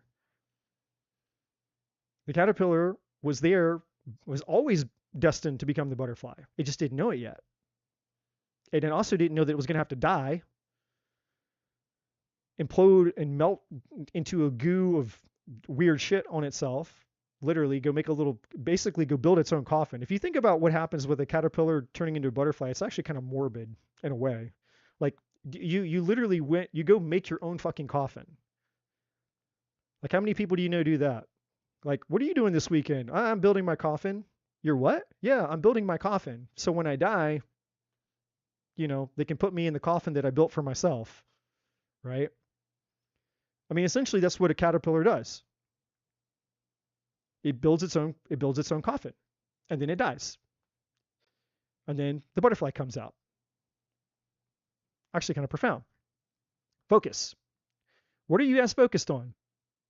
Can you see the forest through the trees? The divine is asking. And who's this little bastard talking to you? Who is this little bastard talking to you all the time? The wounded human ego. That's what it says up there. God. Jeez, I sound like I'm repeating myself. I didn't even know that card was there. Interesting. What are you focused on? So this is the problem. The reason that you guys are going to wake up tomorrow and it's going to be Memorial Day. Tomorrow is Memorial Day. No, it's not, Eddie. Yes, it is. Tomorrow is Memorial Day. No, it's not, Eddie. No, trust me. You're going to wake up tomorrow and it's going to be Memorial Day and you're going to go, oh my God, where the fuck did the time go? Where did the time go? You're going to wake up tomorrow, it's going to be Memorial Day. And then you're going to go to sleep on Memorial Day, you're going to wake up, it's going to be Halloween. And be like, what the fuck? Then you're going to go to sleep and you're going to wake up and then you're going to be like, it's January 1st, it's 2026. This is the problem. The reason that most of us aren't experiencing life is because so much of our life is getting robbed from us is because,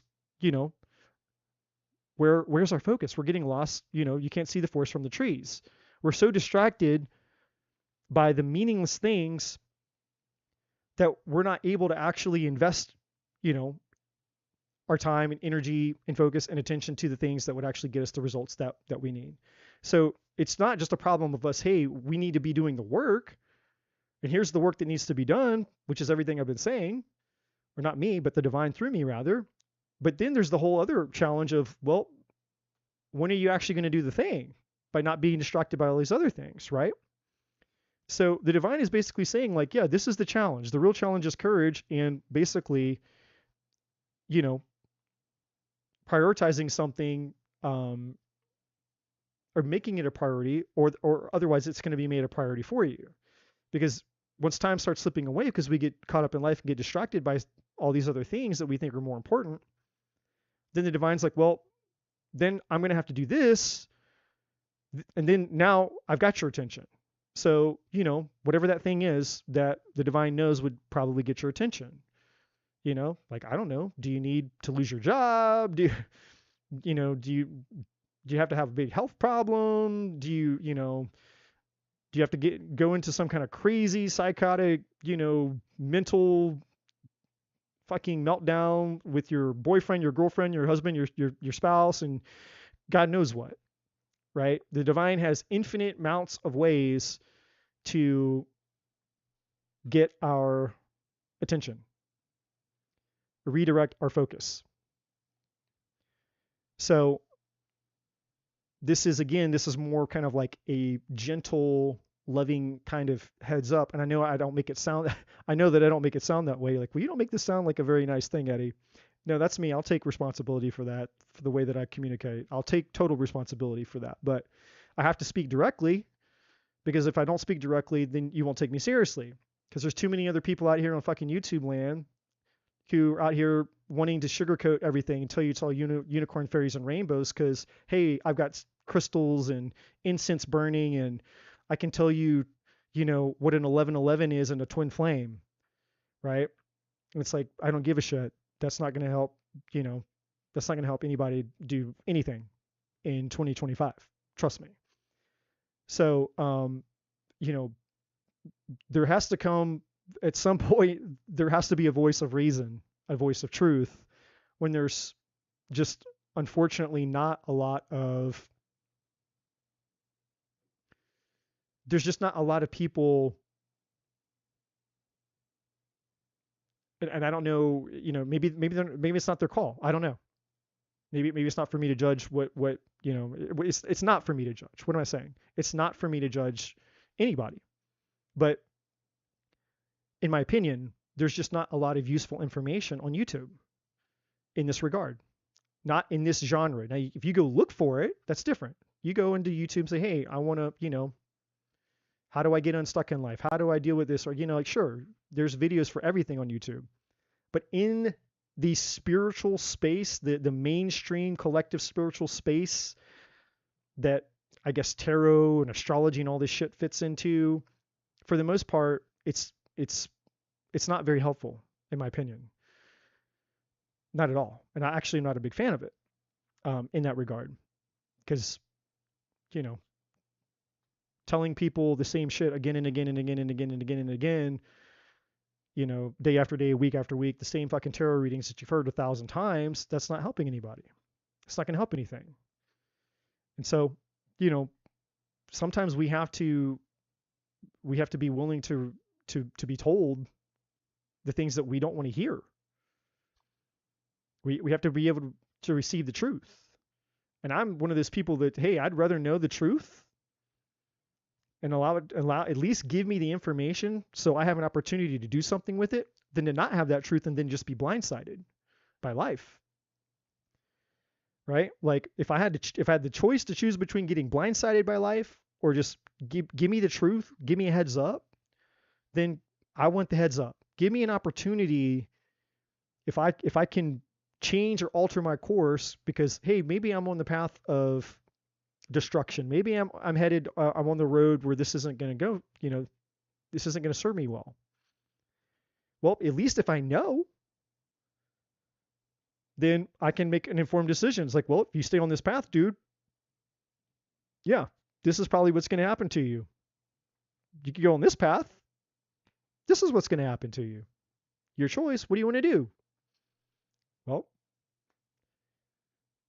that's kind of like, my mentality, my philosophy towards it. And so, because I'm open to that information can come through me so I can serve you guys with it. So hopefully, I know it's not the most eloquent or pretty message, I guess, depending on what you value. I don't know. But the divine, what I can say is the divine, again, only speaks what's in our highest good. And when you're open to receiving that and then you actually learn to come to value it, everything will change. And even the types of readings and things that you guys, you want, or the types of questions that you ask, the types of insights that you want and desire for your life, all that starts to change. Because the more that you get evidence and proof that the divine actually only wants what's in your highest good, and as you start to experience the things that are in your highest good, and you realize, oh my God, this is so much better than whatever the alternative was. All of a sudden you start wanting the same thing. Imagine that. Imagine you wanting what's in your highest good based on what the divine knows is in your highest good. It sounds like common sense when we think about it, but that's not how we live our life, unfortunately, because we have free will and we have an ego, and that ego questions everything. It's skeptical, and it's not on board with the divine because it can't control the divine. It doesn't understand the divine. It's like, that shit's not going to keep you safe. You need to let me run the show. I'm the ego. Let me roll it. I'll keep you safe. I know what to do. I'm the ego. I'm the master here. Fucking listen to me. Do what I say. You've been listening to me your whole life. I am the one who's in control. And for a lot of people, that's what it is. The devil, what we call the devil, is just this thing between our two ears. The thing that controls us and rules most people. And learning how to change it to where the divine is the part that's running the show, that's when everything changes. So that's the collective message. That was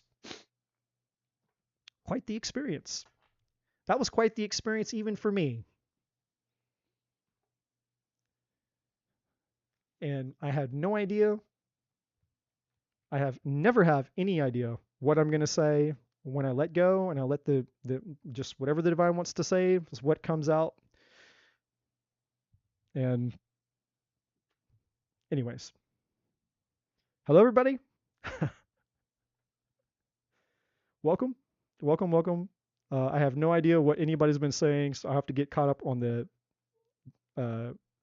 chat and the feed. I've been staring at this tiny little camera hole, just staring at a black dot, talking at a black dot for however long. But hello everybody out there. I did see some.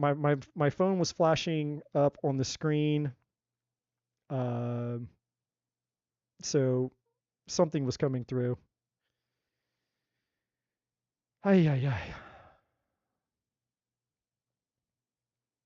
I feel it's like the intensity of the energy when you're channeling, man. It's intense, guys. Like, and it's just kind of like when it goes away. I mean, it's still kind of there, but like when you're in it, and then it like kind of like calms down. It takes me a second to like, okay, like to get back into me. That makes sense. But um wow. Okay, wow. Sarah's here. Hero is here. Gina is here. Everybody's here tonight. Joellen's here. Danielle is here. Hello is here. My mod is here. Dude, it's like a party in here tonight. Everybody's here. New people, old people. Ro is here. Static Delta is here. Chanley's here. K for Sight is here. Iris is here. Curly is here.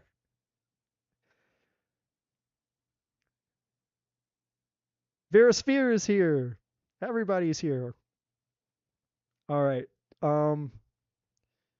So I guess I need to find out. I think I don't. Okay. Wait. I don't need to reinvent the wheel. My mod, Eddie, your mod has got you. My God. If you guys just understood the amount of relief that I experience, the orgasmic ecstasy that I experience from my mod, it's like, she doesn't miss anything. Okay, so Joe Ellen donated. So Joe Ellen, you will be first. And then for those of you that are just joining in, if it's your first time here, welcome. If you would like to skip the queue, all that information is in the chat. My mod is on top of it like a rock star. And we will, I guess we'll get running. So Joe Allen, I feel I have too much going on to narrow it down to just one question. With that being said, what messages does the divine need or want me to know about this chaos in my life currently? All right, let's check in on the chaos. Besides Joe Allen, besides everything that I just said, but this is good. So the chaos that's happening in your life is probably some things that are being highlighted by the divine for you that the divine wants you to heal and change. That's all the obvious things. So the reason I'm saying this is because when I start putting cards on the table and those cards, reflect those messages, then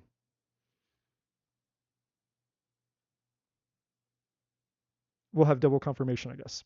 Where do I want to start?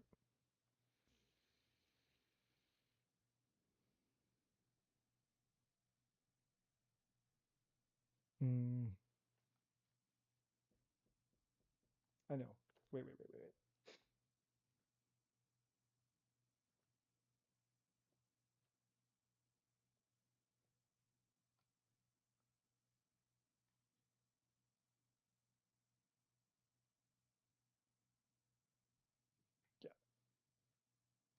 We'll start here.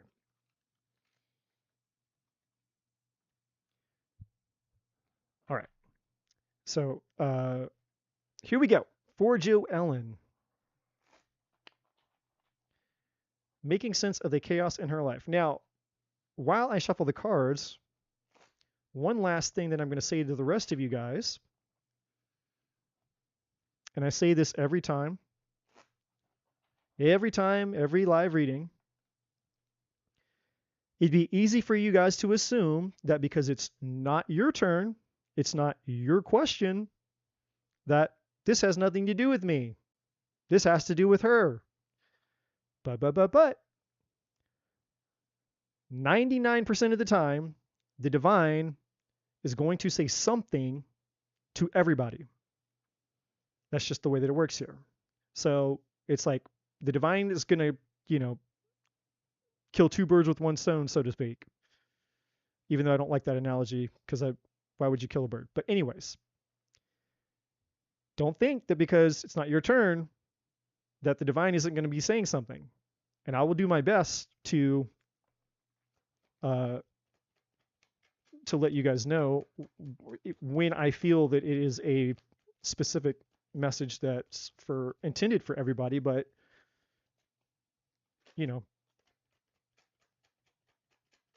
obviously I can't guarantee it. But what I will say, and the advice that I will give, is don't assume that because it's not your turn and it's not your question, that the divine is not going to be saying or speaking or giving answers to you, because what you might find is that maybe the situation that's going on in your life might be actually very similar to the situation going on here in her life. All right, so right out of the gate, Joe Ellen,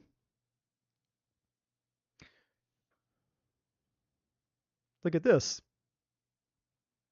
Now, you guys, you see you can't make this shit up. You saw me on camera, or maybe you didn't, because, I don't know, maybe you're picking your nose and eating your boogers or something. I don't know. But for those of you that are paying attention, I shuffled these cards on camera in front of you. And if you watch me shuffle the cards, these cards come out on their own. So I'm not one of those readers who I shuffle the cards and then I choose a card. That's not how I do it. Nothing wrong with people that do that. Their style is their style. But I intentionally shuffle my cards that way because when a card flies out on its own, I had nothing to do with it. I did not specifically force that card to fly out on its own. They come out by themselves. So it's completely random. And there's even though I've been doing this for years now, I still think it's the coolest fucking thing in the world. Like, it never ceases to amaze me, no matter how many times that I do it. It never ceases to amaze me that despite the randomness factor, and I don't know what the scientific, if you had to break it down into mathematics, I'm sure if you know the however many number of cards are in the deck, which I don't know where this one's how many cards are in this one? 50 or 60 or something? 50, 52. So 52 cards in this deck. What would be the mathematical probability of any one of these cards coming out randomly as the first card or the second card or the third card, right? So I always find it fascinating that it's look what comes out. People I don't know about all that weird divine fairy, airy fairy shit. It's yeah, me neither, but here it is. So for you, Joe Ellen, first card, chaos and conflict. Yep, that's what we were here to talk about. Second card. Now you guys are gonna laugh at me like, well, you're being Captain Obvious right now. And yeah, right now I'm being Captain Obvious, but wait, I'm going somewhere. We're doing a little cliffhanger here. We have the mending here. Oh, but then look, before we get to mending, we have the bottom of the deck here. We have to clean it up. And then we have this. I'm not trying to get all up in your bedroom gymnastics, Joe Allen. Like, look, whatever you do in the bedroom is between you and whoever else. But I imagine if you could do that, you probably make a man happy. I'm just saying. You could do that. He's probably not complaining. Just a little extra there. Then we have community here. I always get thrown off by this. My attention always goes to this and not the fact that there's actually so much else going on in this picture, because I always get distracted by this big, I don't know, this big face in the hay or whatever this is, or I don't know. Is that hay? I don't know what that is, but it's a big face. But then you have all these other things off to the side. These giraffes, and they're what is that? It's the first time I'm actually looking at this card's artwork, like legit looking at it. That's a parrot. So there's a little parrot here, and then there's like one flying. And then there's leaves. All right. I'm going to leave you guys in suspense right there. Like, you guys are like, okay. Thanks for showing us. Thanks for showing us the artwork, Eddie. We're just going to leave it in suspense there.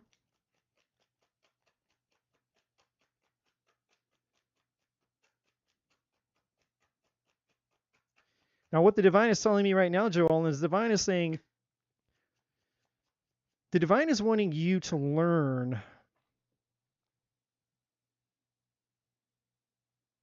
The divine is wanting you to learn how to recognize patterns. Because a lot of awareness, and so here's one of those moments, guys. And I said I'll try to alert you and alarm you and alert you to when the divine is talking to more than just the person that I'm doing the reading for. It's hard to change things when we're not aware of what it is that needs to be changed.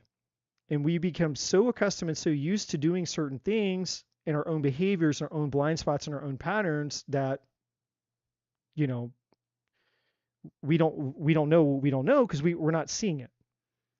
And so that's what conscious awareness is. It's becoming consciously aware of the thing that we were not seeing before. And we can't change something if we don't see it, we can't identify it. So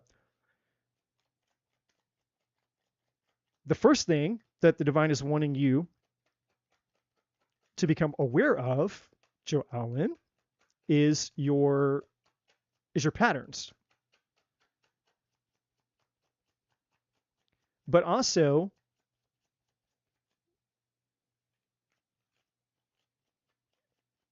how do I say this? There's a spiritual awakening, or an awakening. No. Hold on. The divine is saying it's time for you to awaken your spiritual senses. Your spiritual senses. Not your ego senses. Your spiritual senses. The divine feminine. You have now don't shoot the messenger, okay? Nobody, not just her, everybody out there, all you ladies, I mean most of you are ladies, so don't shoot the messenger. Don't come gang up on me when I say this to her, okay? Don't shoot the messenger. But the divine is saying, Joellen, that you have been suppressing your feminine energy for a long time. I don't think that you were raised to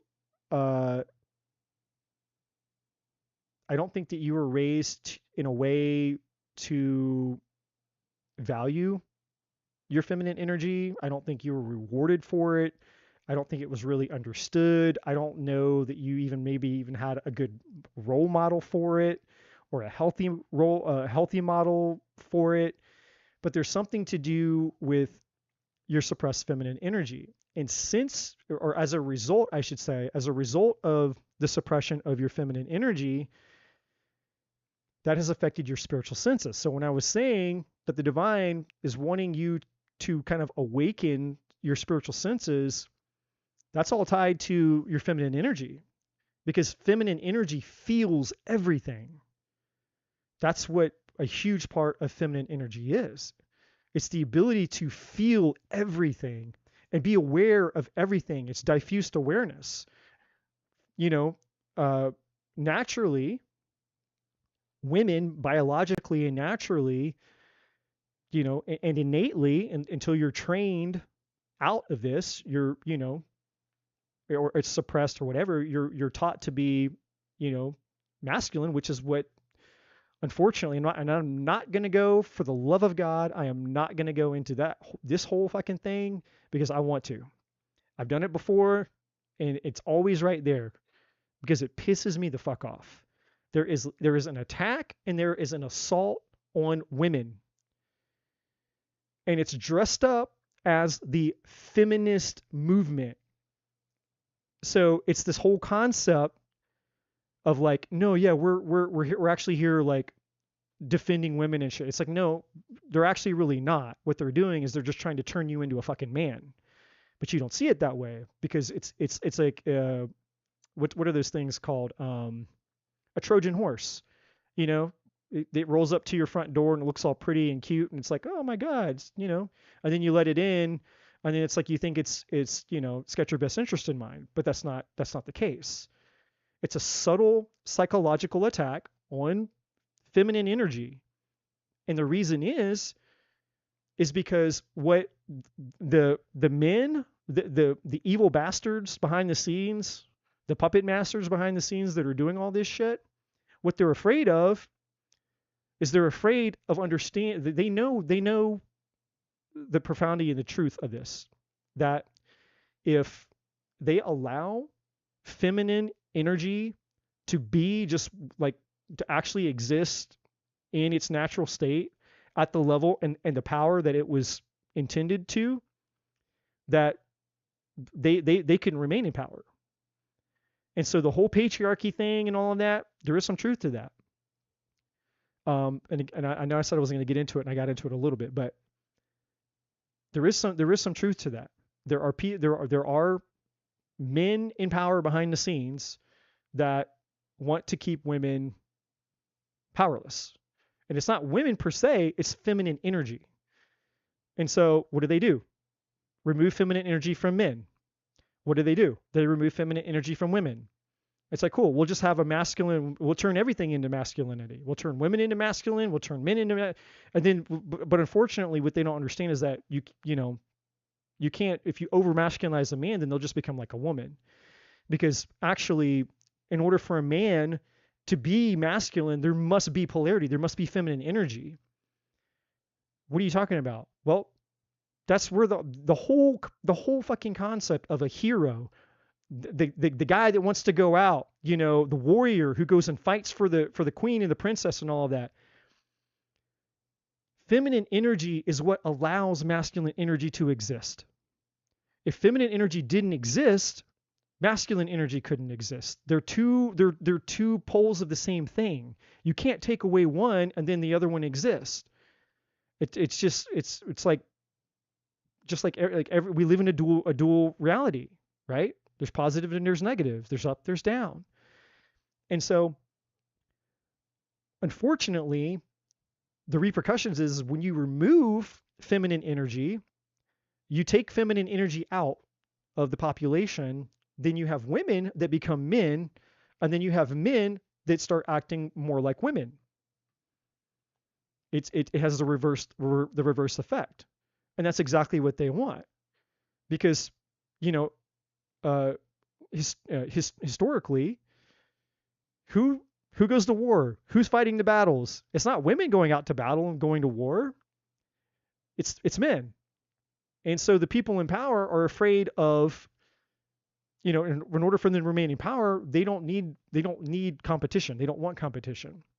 And so you have to understand, and I'm gonna shut up about it because I said I wasn't gonna. I said, damn it, Eddie.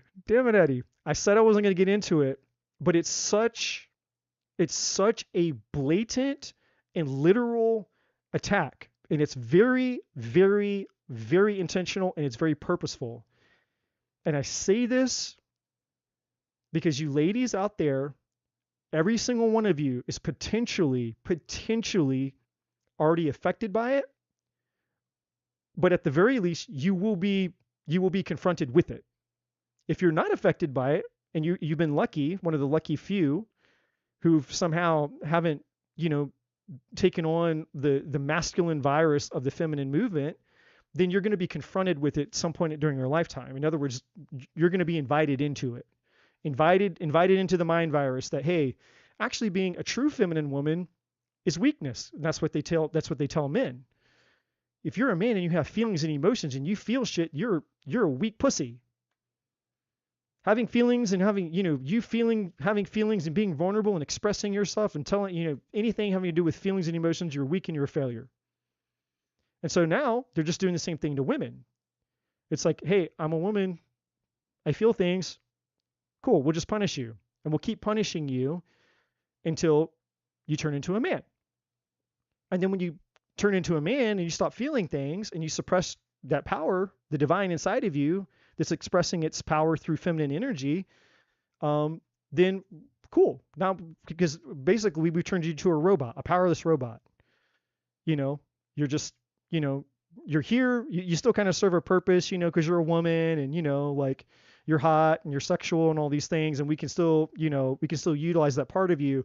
But the feminine part of you, we don't want you guys accessing that. God forbid you guys actually step into the fullness of your feminine energy. No. That's not what you need. You need to become like a man.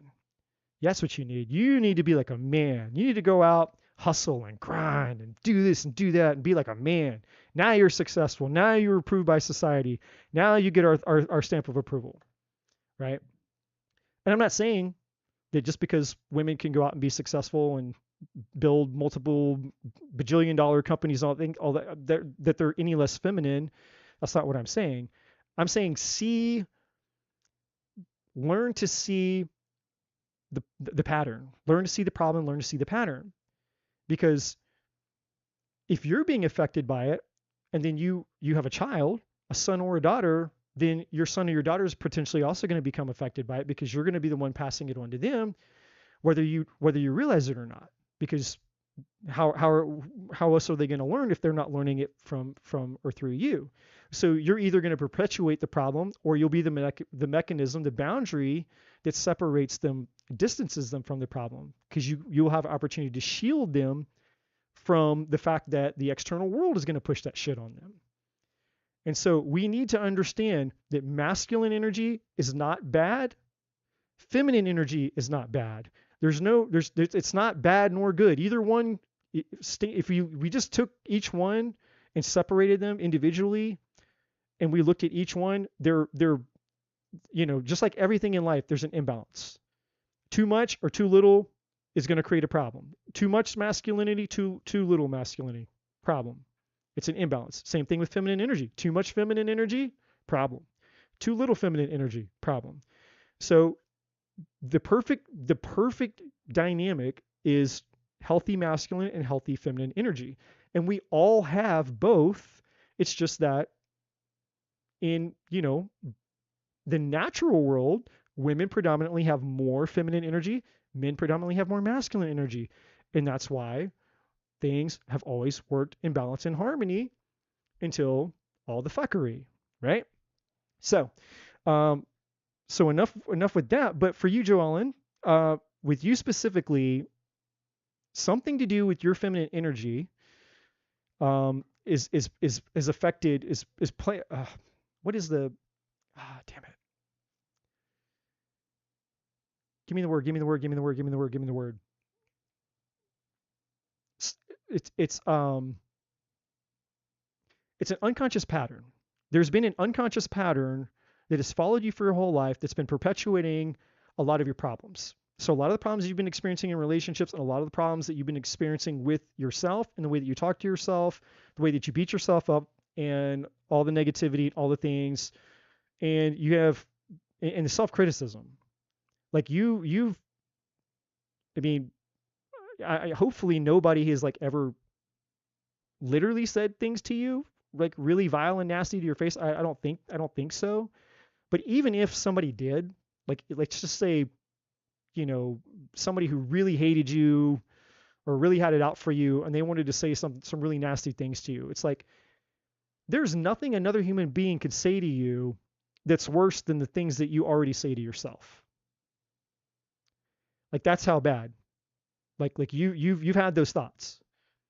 Like you've punished yourself and you beat yourself to shit and back many times in your life. And I'm not saying that out loud, like to embarrass you or anything, but again, it's more of an opportunity to realize again what the subconscious pattern is and what's tied to it. Because again, without the awareness, we'll never know how to fix it. So you need to be able to recognize when these things start to occur and what it's attached to and what it's associated with, which is a suppression of this feminine part of you.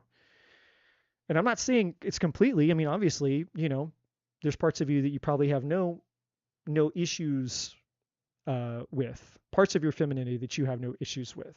But there is a big or a subconscious or unconscious part of you that has been put at war with your feminine energy.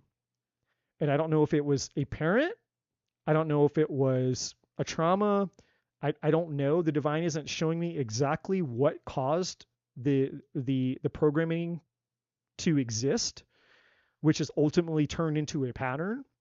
But it's once you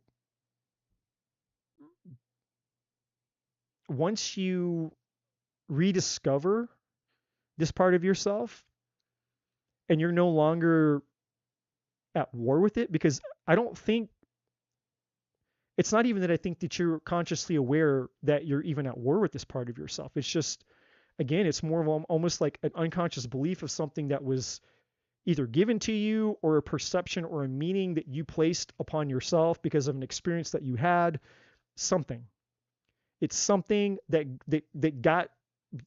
made you, that gave you this dysfunctional blueprint or perception of feminine energy. And you inherited that. You took it in as truth, even though it's not truth. And you've identified with it, and it's been with you for so long that it's just like you wouldn't even know that it was a problem. It's just like I'm just who I am. This is just the way that I am. And for like most of us, if you take it at face value, we would all say that. We would say, no, this is just me, right? And you're right.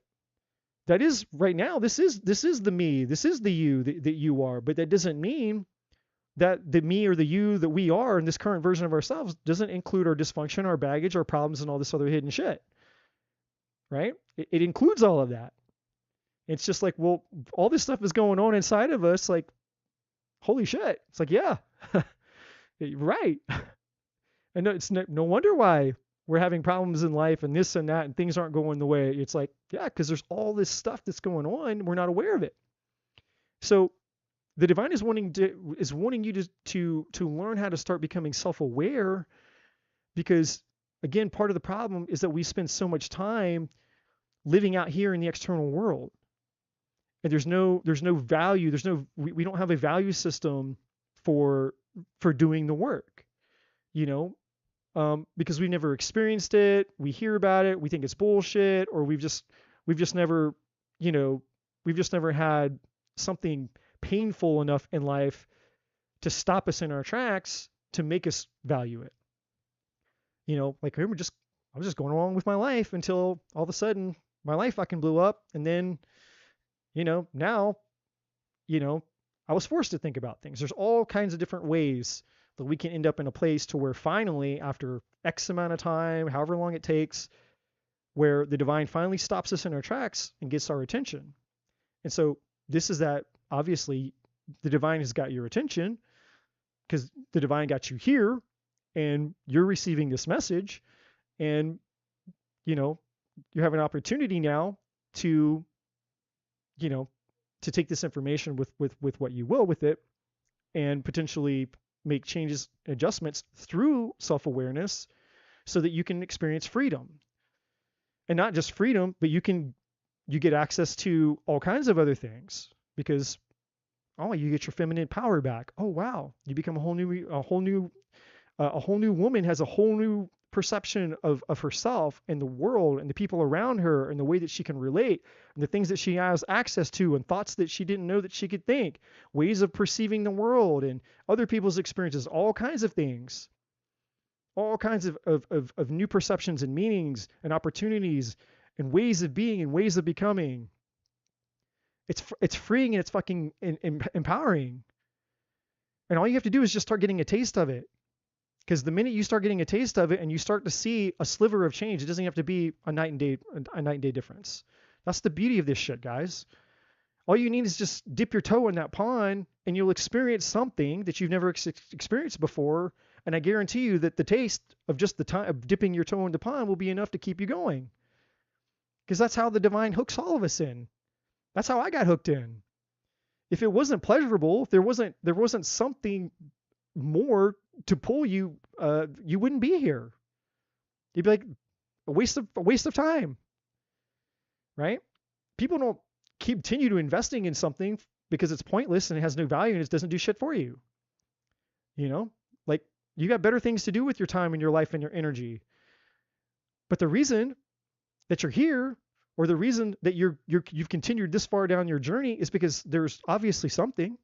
Whether it's a curiosity, a yearning, a tugging, a longing, a spark, something got you here. Something got you this far. And now that same something is wanting to take you and get you fully immersed into this other thing to show you why it brought you here. And I really need all of you guys to hear this, because this is not just for Joe Ellen. I need all of you guys to hear this. The divine has got every single one of you to a place on purpose for a fucking reason. And I want you guys to think about that. Why would the divine get me this far? For what?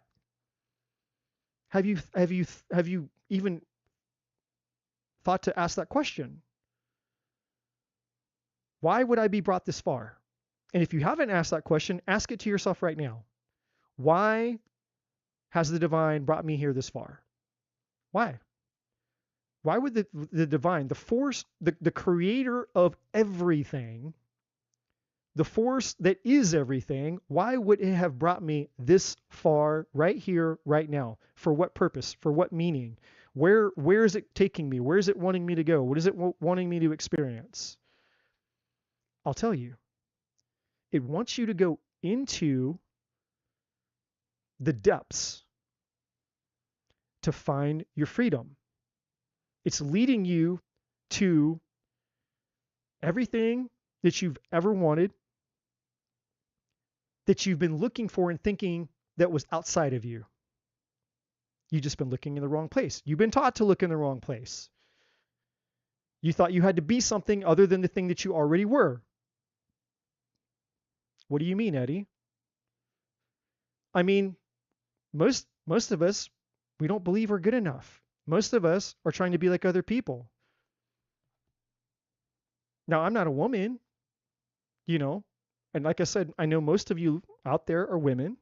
There's we have a few guys that show up in the chat, but I know the majority of you are ladies. So I'm going to use references for the majority because that's what the majority of you are, women.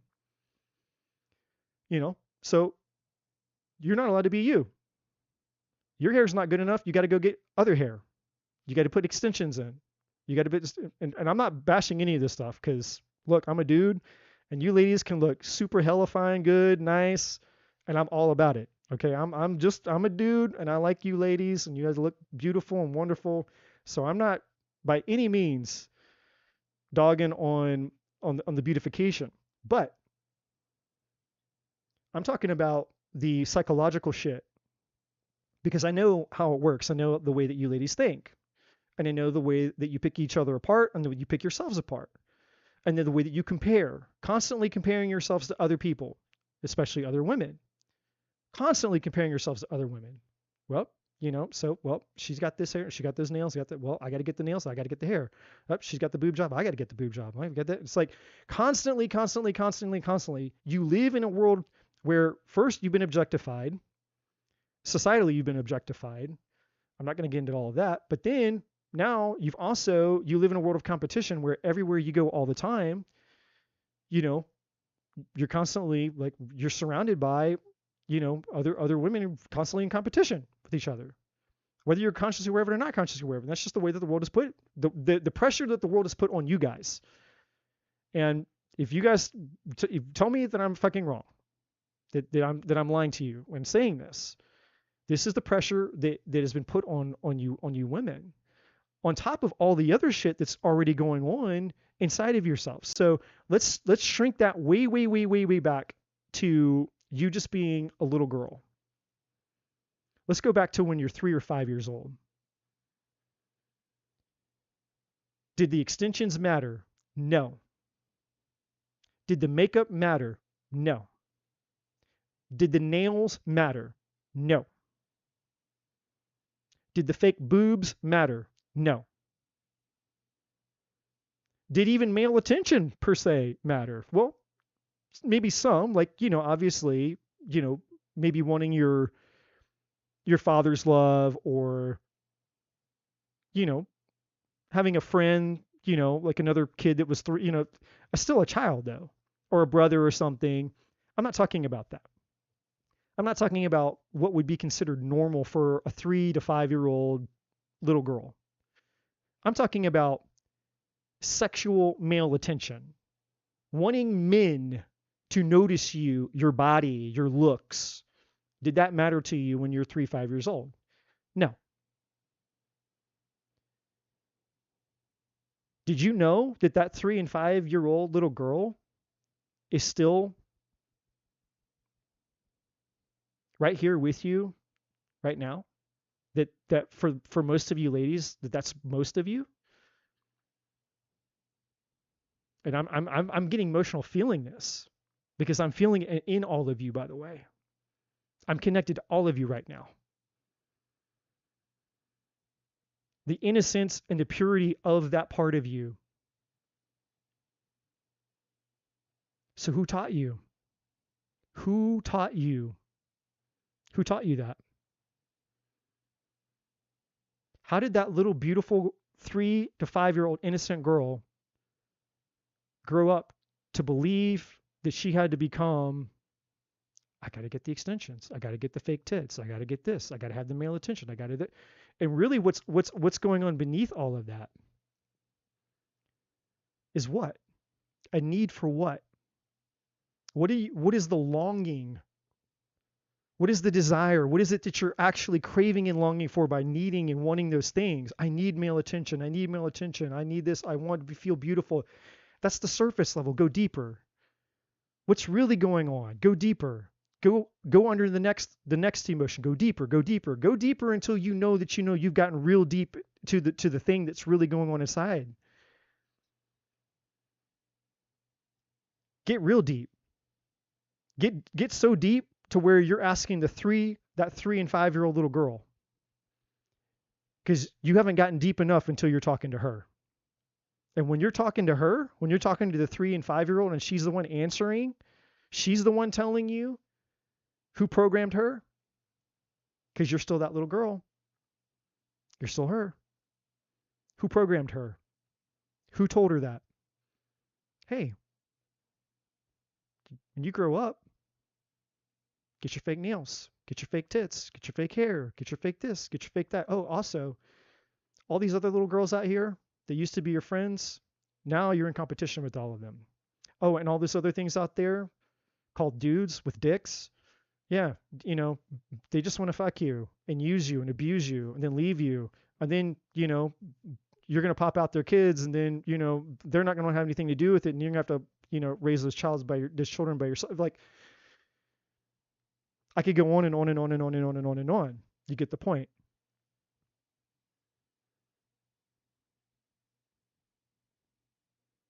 That 3 and 5 year old little girl is the essence of your feminine energy. And I'm not just talking to Joelle, and I'm talking again to all of you. So any other women who are hearing me talk right now that can relate to anything that I'm saying, please thank Joellen, because the answers of what the divine is giving for her healing, you can participate and you can receive for your healing. So you can thank her for paying for a reading that will benefit you all as well if you pay attention. That's how this works. Because that's the divine. The divine's not just interested in putting a band-aid, here, take a number, you're at the DMV, you got to go sit and take a number. When it's your turn, you get to go up and then you leave. We're just going to put band-aids on people and then you guys are going to go back out into your life. That's not what I'm here for. That's not what the divine is here for. Like I said, I didn't even come in. I had no plans on being here tonight, first place. I got called.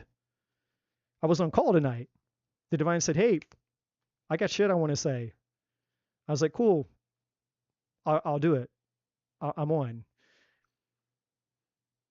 And obviously there was a need because there's a lot the divine's wanting to say tonight. There's a lot the divine's wanting to say tonight. And this is not just for Joelle. This is for again, for any of you ladies out there that this resonates with. You need to understand that that your feminine energy is attached to your innocence. And that your innocence doesn't have to be robbed because you were molested or you were raped or somebody did something, horrific to you when you were a child. Your innocence could be robbed from you just by the fact that you were, you grew up in a culture that basically was telling you had to be this and you had to be that and you had to do this and you had to do that and you had to think this way and you had to think that way and you had to compare yourself to fucking every other woman that walks around.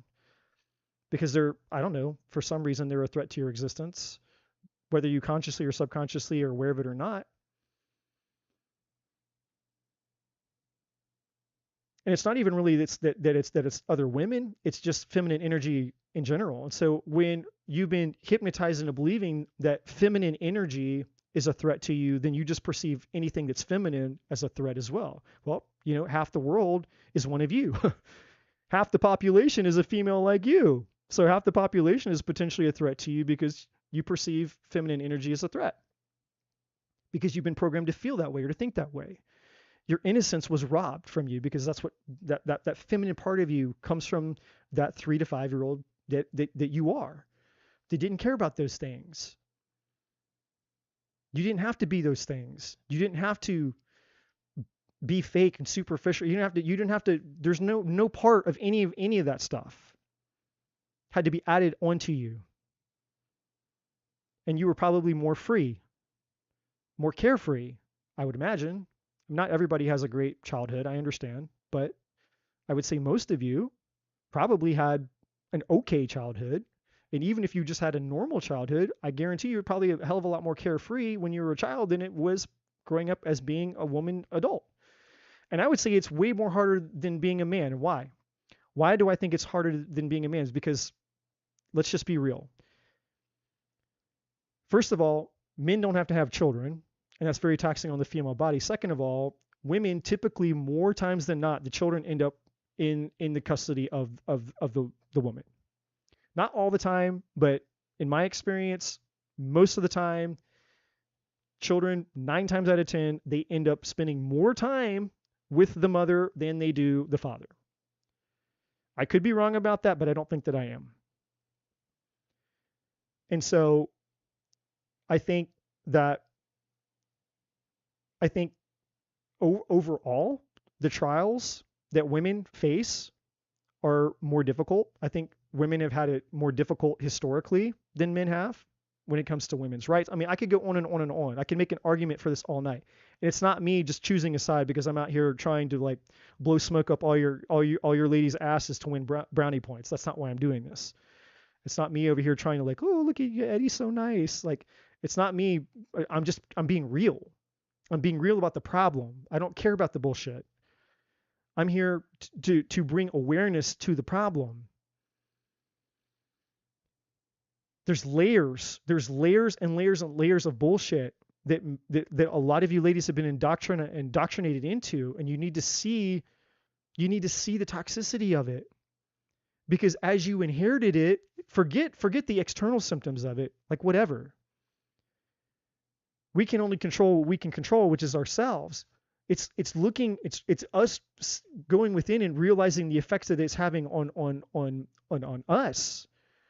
Doesn't matter if the world gets it or not. Doesn't matter. I could sit and preach all night about this, that, and the other, and people are like, okay, whatever. Who gives a shit? Opinions don't mean shit. It's does the information lead to transformation? That's all we can control. Is the awareness, the gift of it we're given through awareness of going, okay, man, wow, I see that, I sense that, I'm onto something, and then going within and doing something about it within ourselves. That's where the change comes from. It's completely saying fuck the external world, fuck the external opinions, fuck anything outside of me right now. This has nothing to do with anything outside of me. This has everything to do with just me and me. This is a me process, not an anybody else process. This is a me process. And if we take that, then we can do something with it. And so what I'm feeling and sensing here for you, Joellen, and for the rest of you that this resonates with, I know I've been hanging out on this, but this is not just a her problem. Okay, so this is not just a Joe Ellen problem. And that's why I'm taking longer on this part of this reading, is because I'm addressing multiple of you women out there who have a same or similar issue. It may not be, you may not have it for the same reason. It may not have got there for the same reason, but it doesn't matter. It doesn't matter how you got it, where it came from. All that shit doesn't matter. All that matters is taking care of it. It's healing that part, the acceptance of that part, rediscovering that part, and separating yourself from the bullshit, because that's what's needed. We have to create a gap. Because right now, the veil it's too, you can't, you're too, how do I say this?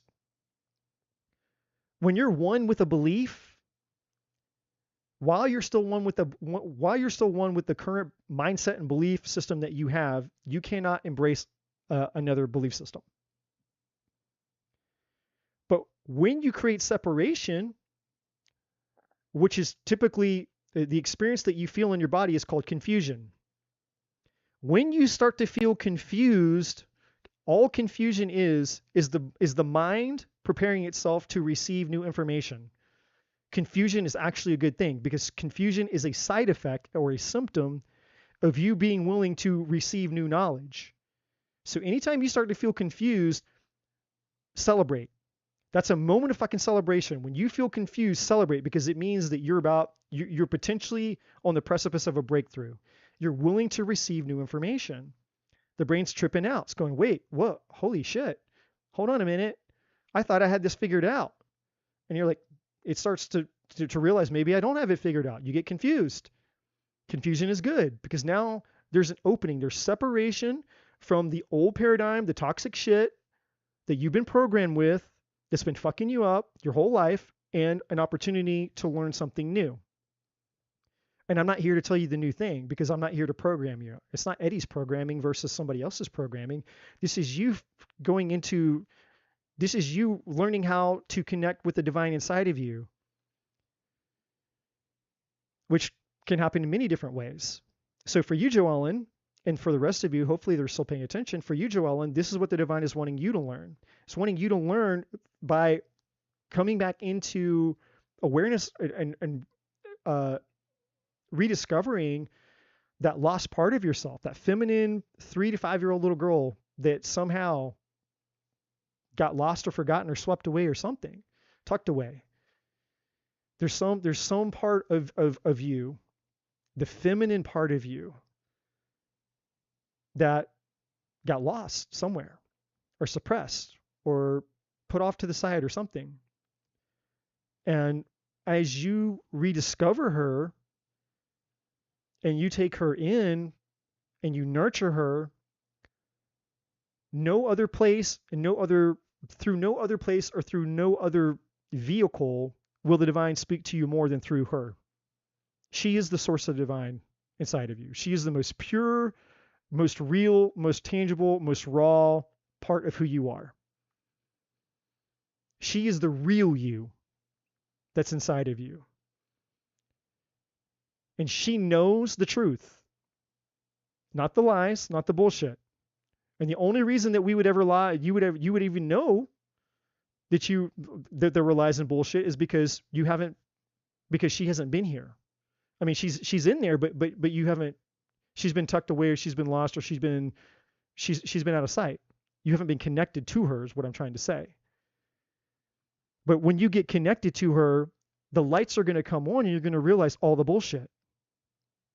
Because as you rediscover her and reconnect with her and realize that you and her are the same her, you're going to realize, oh my God, that was a lie. That was a lie. That was a lie. That was a lie. That was a lie. That was like, oh, I didn't need to do that. Oh my God, I didn't have to become that. Oh, my body didn't have to look like that. Oh my God, but all these things are going to start to change for you. And as you continue to value and nurture and protect that part of you, the divine is going to start speaking to you through the feminine energy. Do you know why I have the gift that I have, by the way?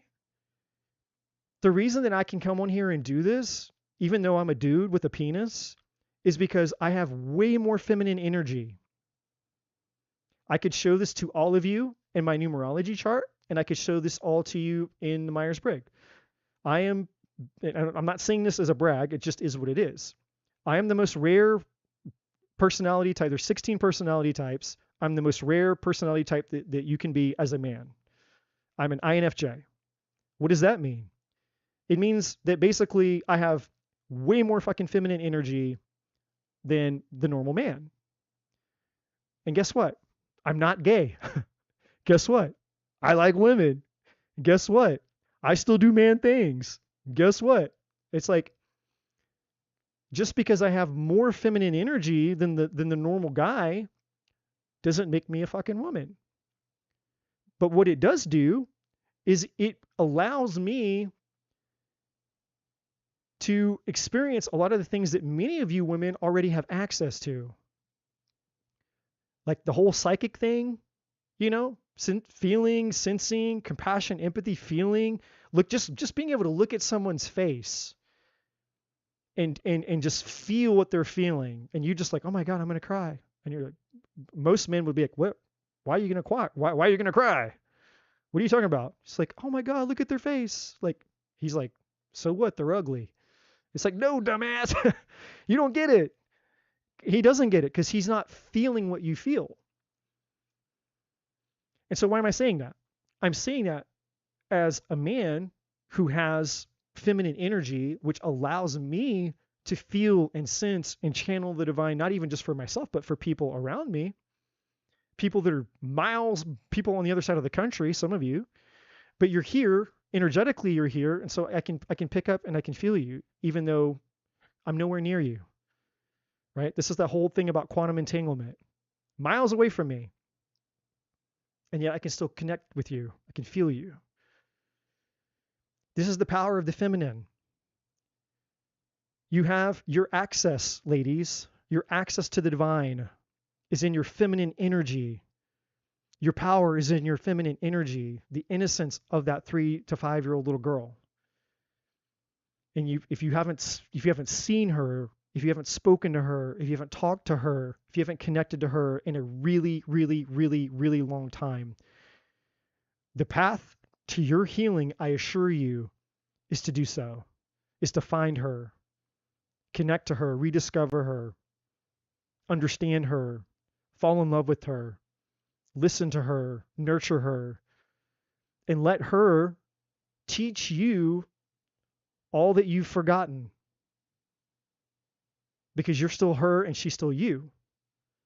And that feminine power that you haven't had access to for whatever the reasons, however it got suppressed or whatever the reasons were, it doesn't matter.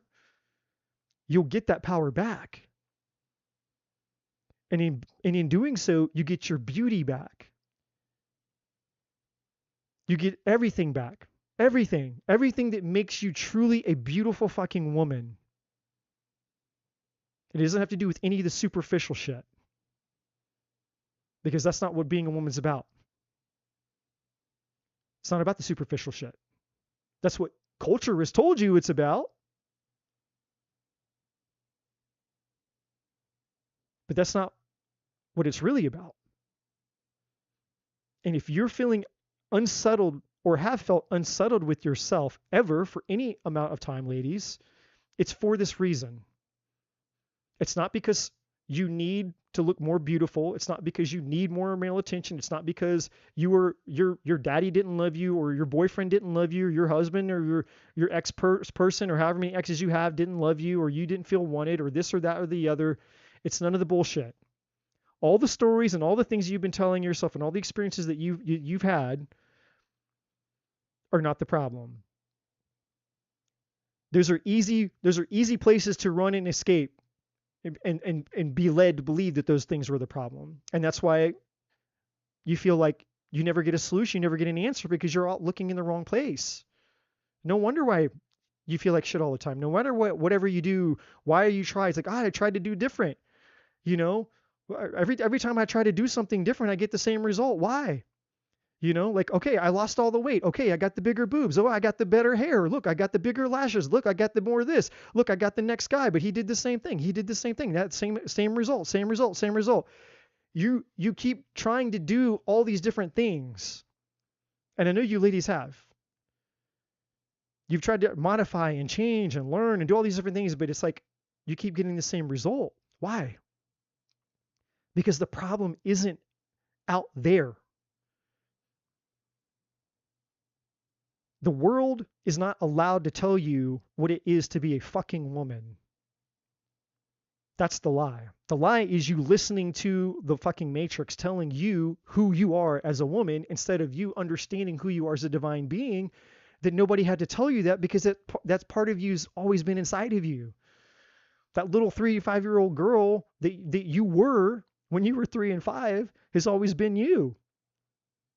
No one had to tell you how to be a fucking woman. No one had to tell you the innocence and the beauty of the divine and the feminine that you already were. You were taught out of that. As you grew up, you were conditioned out of it. You were programmed out of it. You learned other things that were wrong.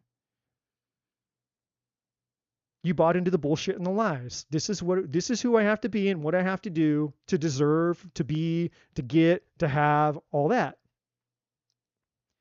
Men, we have the same problem. It's just a totally different enemy, and it's a totally different monster. They attack us in a totally different battlefield using totally different weapons. It's a totally different war. Men are attacked too. We have our own battle. But I'm not talking about that. I'm talking about you ladies. Because there's an opportunity for you ladies to get your divinity from your femininity back. And when you heal the most sacred part of yourself, and when I say heal, I want to be sure and clear that I don't make myself. I'm not unclear what the message I'm trying to say. When I say heal, I'm not implying that there is something wrong or there's something that needs to be fixed. The divine feminine inside of you is already pure, it's whole, it's sacred. It doesn't need to be fixed. So when I say heal, really I'm just saying rediscover, come into contact with, have an awareness of, a reunion with. There's lots of different words that I could use about you just simply coming back home to the truth of what it is that you actually are. And realizing that you never lost that thing and it was never broken. And if there's a part of you that believes that it's broken because of experiences that you had that led you to believe it was broken, well, but my daddy said this, but my husband said that, but my boyfriend did this, but my mom treated me like that. whatever the story is, whatever the thing that happened to you, maybe it was none of those things. Maybe you just grew up in a world that's like, hey, you know, if you're going to grow up in fucking 2025 and be a woman, you got to grow a pair of brass balls. It's like fucking the movie Full Metal Jacket out here. We don't just have like, you know, we can't have like princesses anymore, like Little Mermaids and stuff. It's like, no, we have to have like Black Widow. We got to have the fact like the Marvels, like fucking now we got like Lady Wolverine, like there's like all the, you know, all the badass kick-ass, like, and again, I'm not saying if you want to be a badass kick-ass, go fuck them up kind of woman, cool. Like, do you, like, great. That's not what I'm talking about. I'm talking about the infection of the feminine energy of, hey, no, actually, that's weakness. It's wrong. It's bad. So, you know, that's not needed anymore. And as you learn that that's not needed anymore, then eventually, where did the 3 and 5 year old part of you go? Where did she go? She went somewhere. Somewhere, somehow. And so, ladies, I know that I spent a lot of time on this part of this, but I really, really, really need you to hear this. It's very, very rare that I get a super, super, super intense message like this. Super intense message. There are many of you that the core thing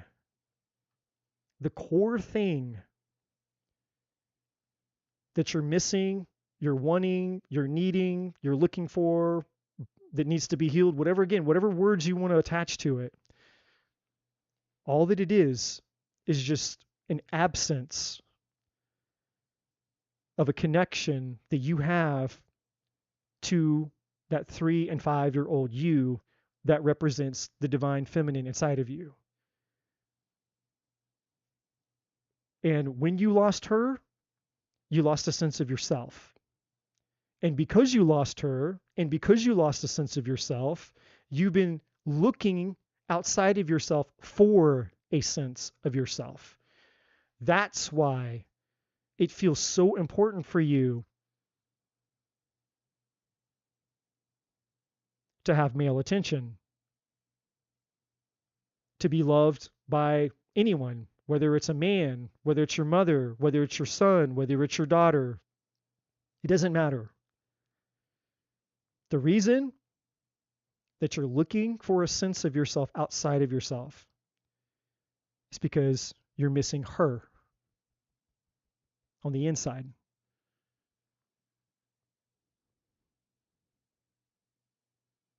And when you find her and you reconnect with her and you fall in love with her and you realize now through all the shit that you've gone through in life to be at the place that you are as the woman that you are currently, all the contrast that life has given you, because you've had a lot of contrast. You've had a lot of experience from the time that you were that 3 and 5 year old little girl. So all the time that's gone between that time and where you are now, you have a lot of understanding, a lot of experience, a lot of contrast. Now you know the value. That contrast has given you the value now of what it would mean and what it would be to receive that little girl, to experience all that she is, all that she ever was, and you will treasure it. And I'm not telling you this. I'm not saying you're going to treasure it because you're hearing what I'm saying. It has nothing to do with my fucking words. It has to do with the fact that when you go through this process, however this process unfolds for you, and you will have an opportunity, because if you're here and you're hearing me say this, then that means an opportunity will be here. The divine wouldn't be speaking to me about something if the opportunity for that something wasn't going to be available to you. The divine is speaking this through me because there's going to be an opportunity for you to have this reconnection. And when you do, you're going to have an experience and you're going to feel things that I don't have language to tell you. But when you do, you're going to understand that there's nothing more valuable, that there's nothing more important than that 3 and 5-year-old little girl inside of you that you've just come home to. And that never fucking again, listen to me. All you ladies, listen to me. Never, ever, ever, ever, never fucking again will you betray her. Never. Never again will you betray her. Never again will she be lost. Never again will she be suppressed. Never again will she be taken away from you. You will protect that girl with every fiber of your fucking soul. And that's when you will have come home to yourself. The true beauty and power of who you are. And in that moment, you will realize that you don't need anything. And I'm not talking about the fake, superficial, bullshit, cocky, egotistical, prissy, bitch culture out there. Oh, I don't need no man. I'm a strong, independent woman. I'm not talking about that fucking bullshit. That's just more of the toxic, masculine bullshit that I've been talking about all night. More indoctrinated women who are like, yeah, look at me. Look how big my dick is. I'm a man now. That's not what I'm talking about. I'm not talking about hyper independence and all that bullshit. I'm talking about a nurturer. There's a reason for the term mama bear. What is that? Where does that term come from? Mama bear. Because mama bear don't like when you come around fucking with her kids. And if you want to see a slaughter, go fuck with a mama bear's kids. That's called feminine protection. It looks masculine as hell. It might be more scary than masculine. It's different though. It's not to be mistaken. Protection is not to be mistaken for masculine, by the way. Just because you have the ability to protect something and protect it savagely does not mean that you're masculine. It doesn't mean you're hyper independent. It doesn't mean, oh, look at my big dick. Woo! No, it means you're actually doing a very feminine thing. A mother who nurtures and loves and protects what is hers. And what is more valuable than that 3 and 5-year-old that you are inside of you? Well, you'll know. When you come home to her, you'll know. And then Mama Bear is going to come out from that moment going forward, as she fucking should. As she fucking should. And again, it's not about hyper independence. It's not about flexing your dick to prove something. It's about, no. Actually, I'm a beautiful, wonderful, I love my feminine energy. I want to be in my feminine energy. I thrive in my feminine energy. But there is a boundary. And if you cross that boundary and you try to destroy the feminine part of me ever fucking again, yeah, Mama Bear is going to come out to protect this little girl. As you should, as all of you women should, and as I hope that you all do, I should say, because that's what healthy feminine energy would do, I should say. So that has to do for you, Joellen. Oh my God, he's still talking about me. Yeah. The chaos and conflict is not the chaos and conflict of the external world. The external world is just a symptom of the chaos and conflict of the unresolved parts of your inner self. And I know that sounds all airy, fairy, unicorns, woo-woo and shit, but I will leave it up to you to decide based on how you feel and your intuition if that's true or not, because I'm just the messenger. What anybody does with any message that they receive from me is outside of my hands. Now, the clean it up energy that came out here for you is basically just the divine's way of saying that there's always a way. Anytime that we're experiencing chaos and conflict in our life, anytime that you think that there's not a way, there is a way. And I don't care who it is. I don't care who out there, again, who's here, who's not listening. For all I know, it's just me and Joellen at this point listening. I don't know. And Jean. Jean's always here. Thank God. Because I wouldn't know what I'd do without my mod. But I don't know. It might just be the three of us. I don't know. But it doesn't matter. Because I'm going to keep talking. there's always a way out of your problem. There's no such thing as an impossible problem, nor does a problem ever last forever. There's no such thing as a forever problem. No problem lasts forever, and every problem has an answer. There's always a solution. And this is the, I guess, the divine wanting you, Joellen, to know with the clean it up card. The divine is saying, yes, there is a way for this to change. Yes, things are not, or no, rather, things are not going to be messy forever. Okay? Things are not going to be messy forever. Mending. Look, I want you to pay attention to this card. And I want you guys to tell me, ladies, tell me what you see. How old do you think that these girls are? How old do you think that they are? How old do these two little girls look?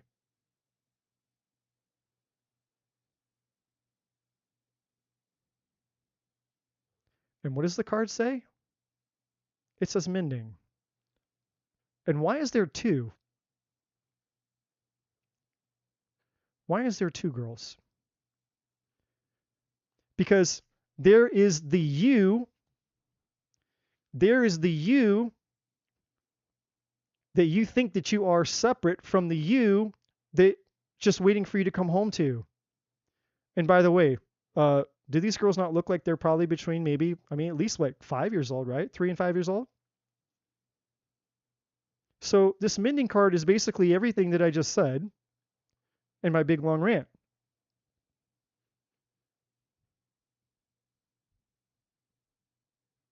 This is you coming home, back home to you.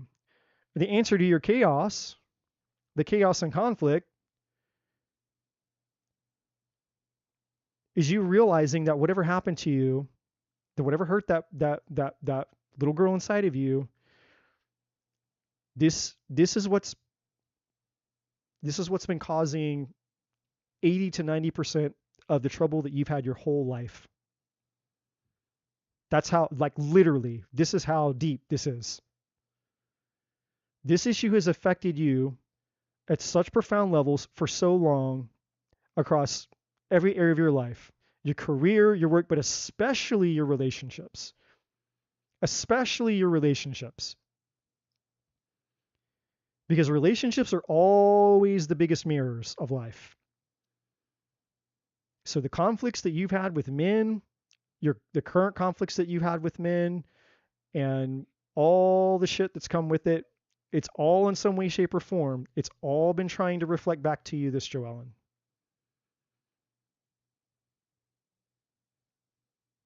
It may not seem like it on the surface because there's always the surface problems. The surface, and that's what we get fixated on the surface. The he said, she said, the conflicts and the bullshit, blah, blah, blah, blah, blah. And rarely do people go deeper underneath all of that to see and understand, like, okay, well, what's really going on? What's really going on under here? But, you know, beneath the surface, let's open up the hood. Let's take a look, right? Most people don't. They just let the ego run the show. They end up in self-preservation. Their feelings get hurt. Well, I don't understand it. It's an ego versus ego thing. Self-preservation versus self-preservation. I don't understand him and he doesn't understand me. So we're both in self-preservation, and no wonder why we can't get along, we can't relate, and, you know, everything turns to hell in a handbasket, you know, fucking faster than a starburst in, you know, on an anthill. Like, that's why. Because we spend our time in the ego, and all the ego knows to do is distort, delete, and generalize, right? Flexible. Why is flexible here? Well, interestingly enough, first thing, what do we see on this little, I don't know, I guess it's supposed to be an egg. There's a reflection. Interesting. What is this woman up here doing? She's doing something she's never done before. But she's balancing on top of whatever this, I guess it's an egg. It's supposed to be an egg, maybe. and there's a reflection there.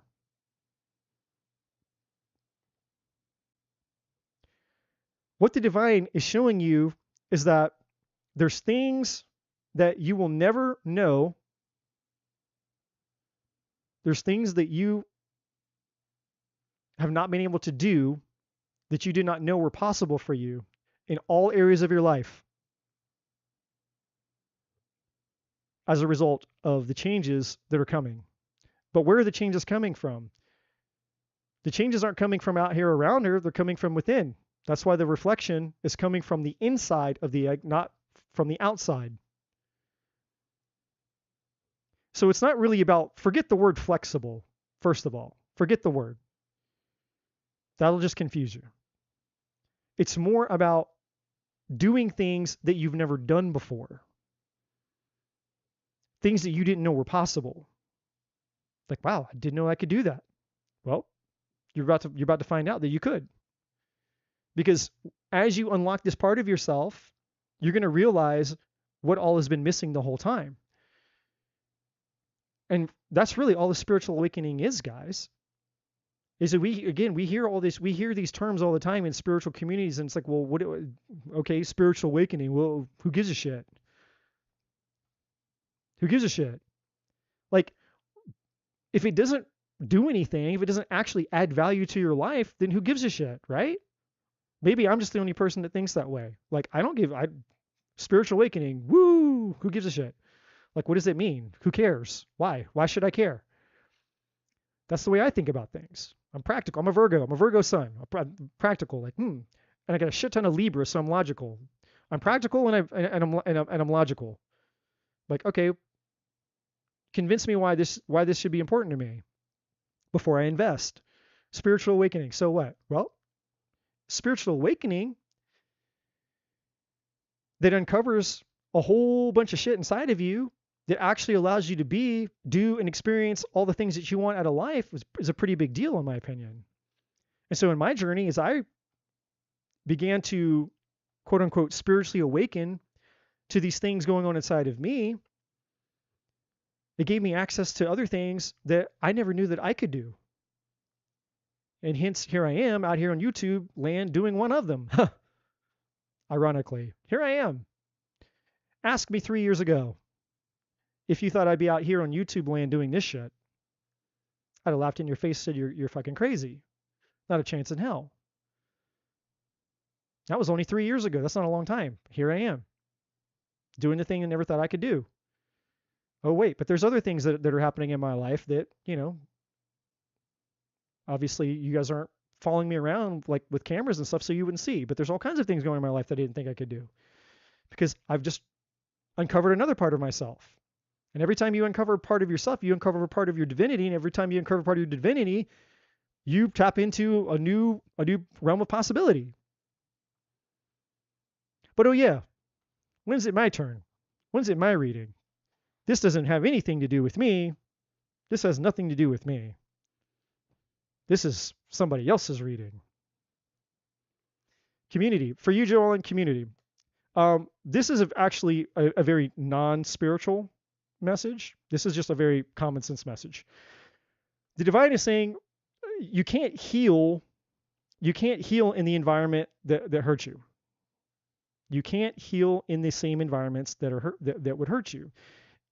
So if you're in environments that create chaos and conflict, then chances are you're going to get more chaos and conflict. So the community is basically saying you have to also become aware of the environments that you put yourself in and surround yourself with, whether it's one person, whether it's two people, whether it's many people. Especially during this very sensitive time where you're actually going through a transformation that you don't realize that you're actually going through. Going back to the whole concept of the caterpillar going in to become the butterfly, the cocoon, all the things that I said at the beginning of the thing. Let's see if that actually wants to come out. Let's see if the divine wants to back me up on that.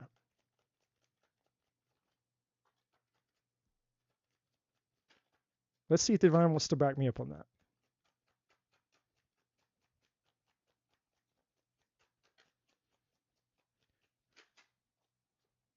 What is the heart of this message? besides the obvious.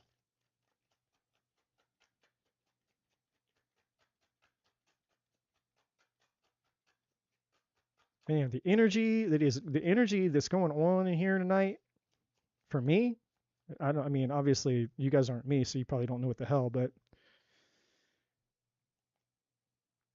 I feel like, man, I feel like my soul is about to fucking leave my body. It's so intense. It's like it's hard to talk. Energy is so intense, it's hard to talk.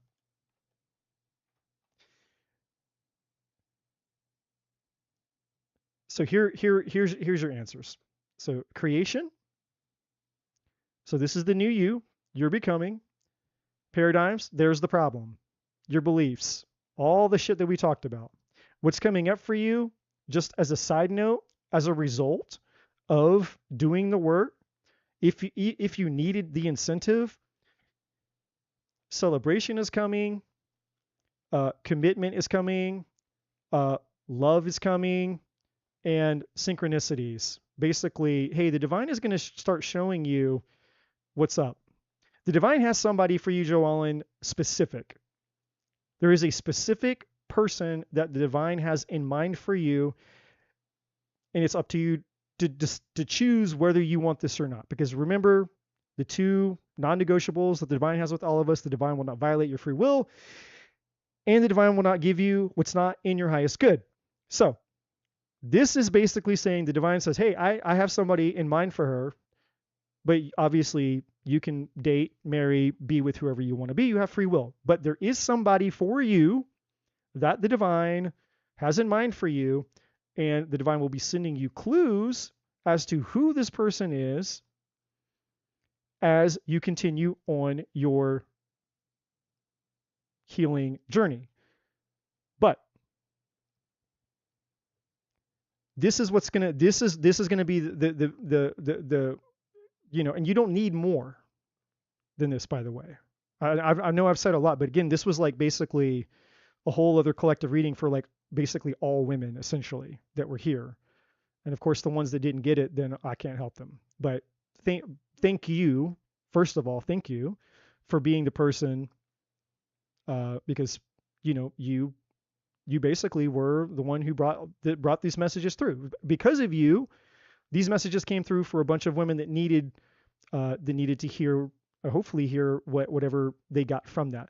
But for you, the number one priority for you right now, Joellen, is for you to come home to the missing part of you and heal that part of you. And when again I say heal, I'm not saying because there was something wrong. It's more a rediscover, finding that lost part of you and realizing, integrating, becoming, connecting, you know, reunion with her, and rediscovering your true feminine energy. True feminine energy.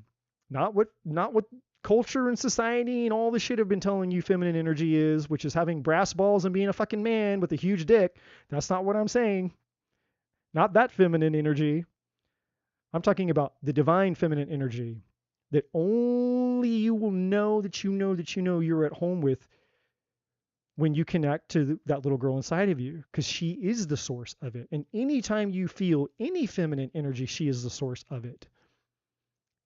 She is the source of it. Why do you think children come from within you? Why do we even have the term inner child? These are all things to think about. So for you, Joellen, that is essentially the game changer. When you heal that, everything in your life is going to start transforming. Whole new you, whole new woman, whole new outlook, whole new paradigm, whole new perception, whole new reality, whole new everything. So that's what's coming. That's what I have for you in that regard. So I hope that was helpful. I know that was a lot. I know that was maybe a lot for everybody else too. But hey, that's how I'm rolling tonight.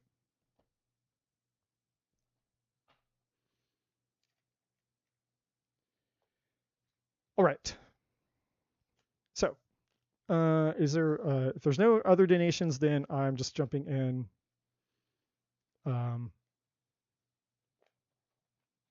Yeah, I mean, I'm over here just like I'm over here like holding back fucking tears, man. I'm like,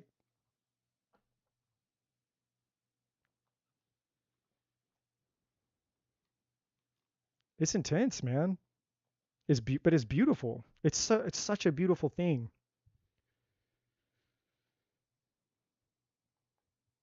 It's just it's hard to fathom. I don't know. I don't know. Maybe I'm just crazy, but it's hard to fathom that that could ever be something seen as dysfunctional or corrupt or bad or any. I can't. I just can't fathom it. But you're welcome, and I still have your email. So I'm gonna, like I said, I'm gonna respond to your email uh, probably tomorrow. I have an inkling that I'll probably be on here tonight pretty late. That's usually what happens, but you'll hear from me tomorrow to your email as well, just so you know. Just so you know. Okay. So who are we at? So we're on the free list. The free list. So now you guys maybe we'll get into maybe we'll get into cheap tarot or something. Maybe we'll get into cheap tarot here for.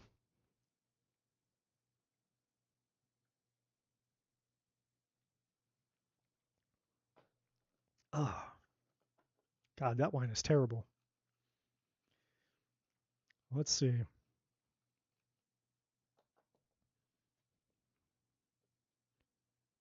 Somebody got a Six of Pentacles. Somebody got a Six of Swords. Are we gonna get 666? And a Page of Cups.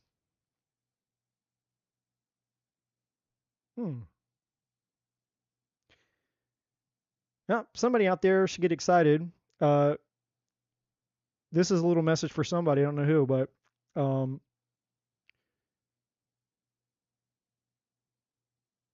there somebody out there, whoever this is or could potentially apply to. There's a situation where, in order to get something, you're gonna have to give up something. So there's something right now that you feel like or something you're giving to right now, but in order to get something else, you're gonna have to let go of the thing that you got. And the thing that you got is probably not great compared to the thing that you could have. And it's just a little something there for you, for somebody. All right. Hello. What is the most important message my subconscious mind wants me to know? Now, see, that's a good question. That, my friends, is a good question. It's a better question than when's my baby mama going to pay my child support? When my baby daddy, my baby mama are going to pay my child support? Because I've been waiting. I've been waiting. I've been waiting my whole life for this one night. We're going to be fighting on the Jerry Show. Jerry. All right, I'm going to stop. All right, the first card out for you, we have mentor or mentorship. All right, the next card out we have is love.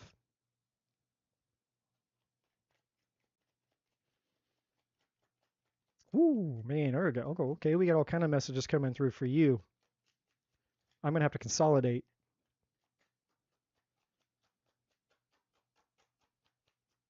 I'm going to have to consolidate.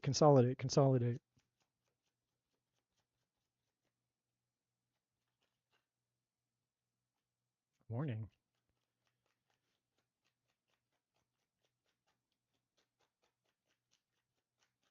Validation.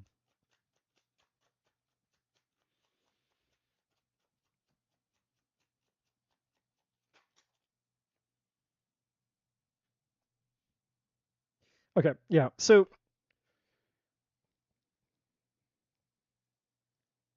the core essence, hello. I feel like we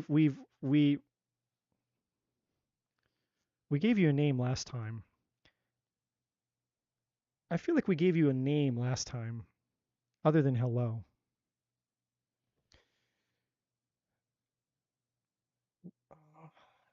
We need. Where are they? Where are they? Where are they? We need these. All right. Yeah. So there's a few things here. Um, the most important message for you is what the divine wants you to know, what the divine wants anybody to know. And I've talked about this in the past, but it's never can never beat this one to death because it's always relevant. The most important, so in tarot, obviously these aren't tarot cards, but I'll just grab this. In the tarot, the most important card is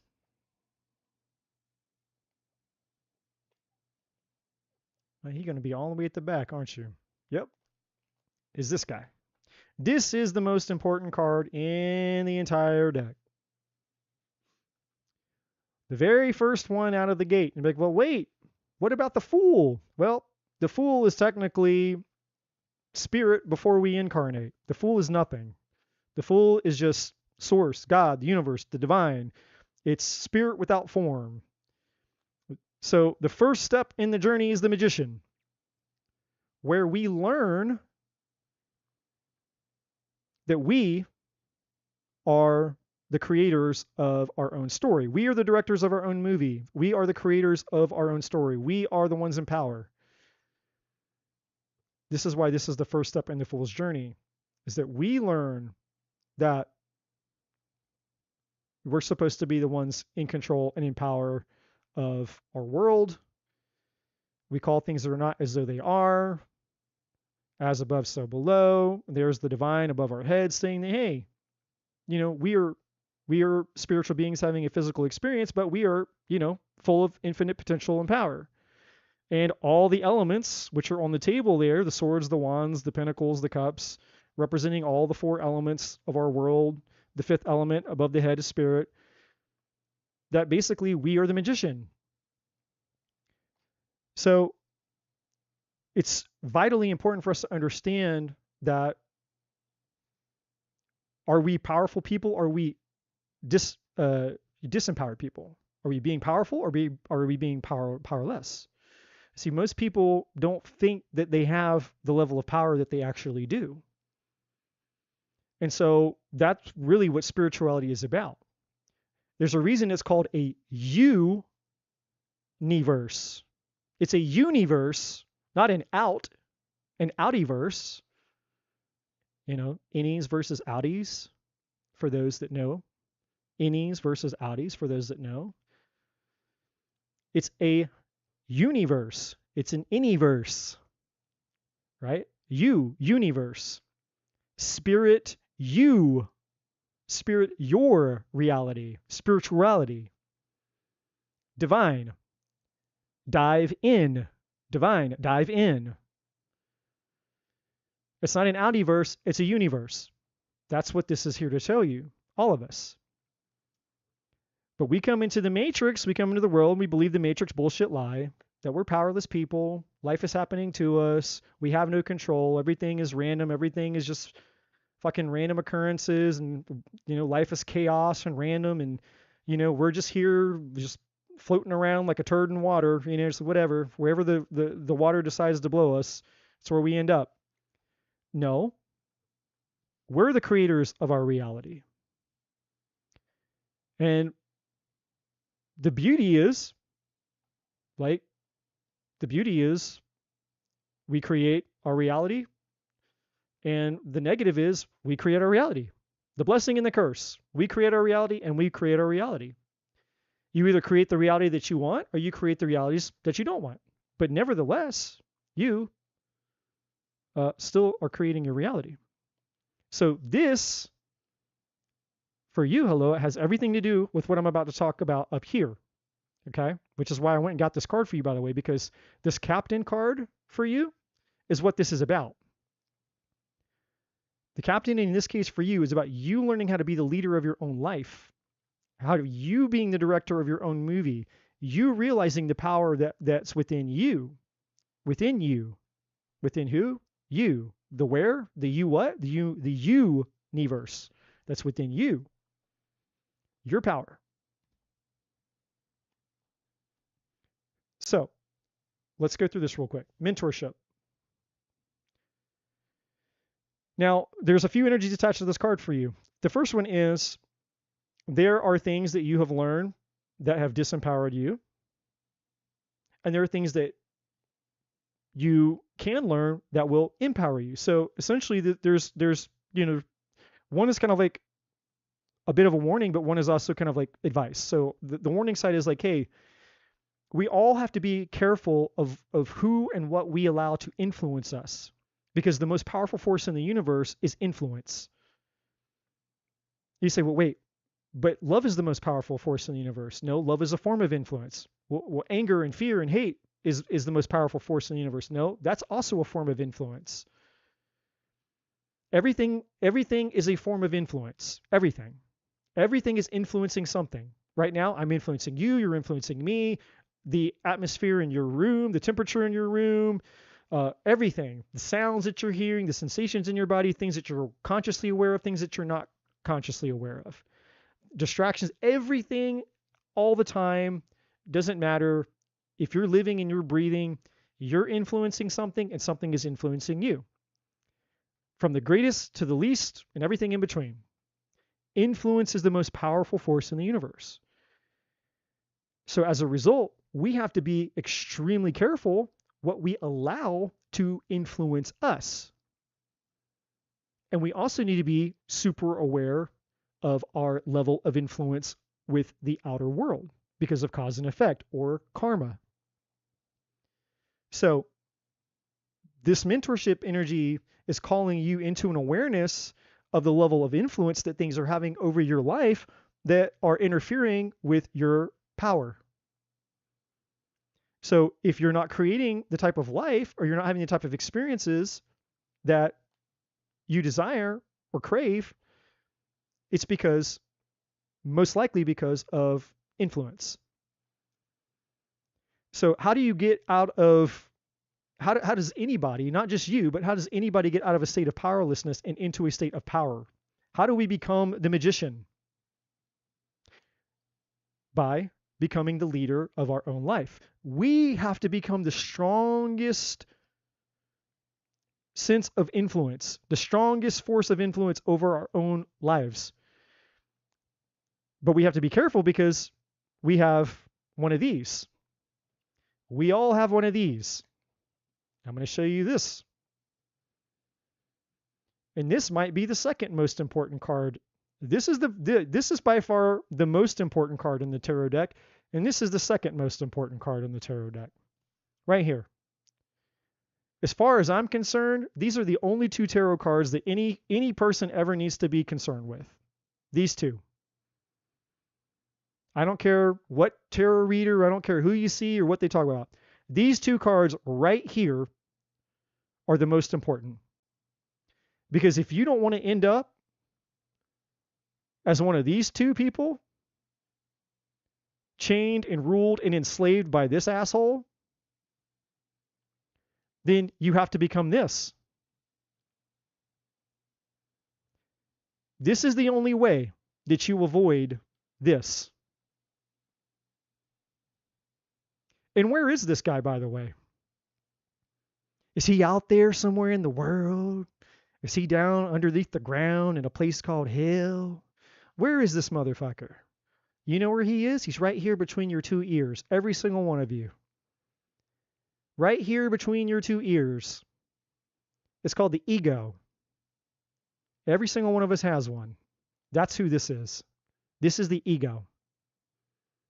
And when the ego is allowed free fucking reign to do whatever it wants, we end up in those chains. And guess what the ego wants to do?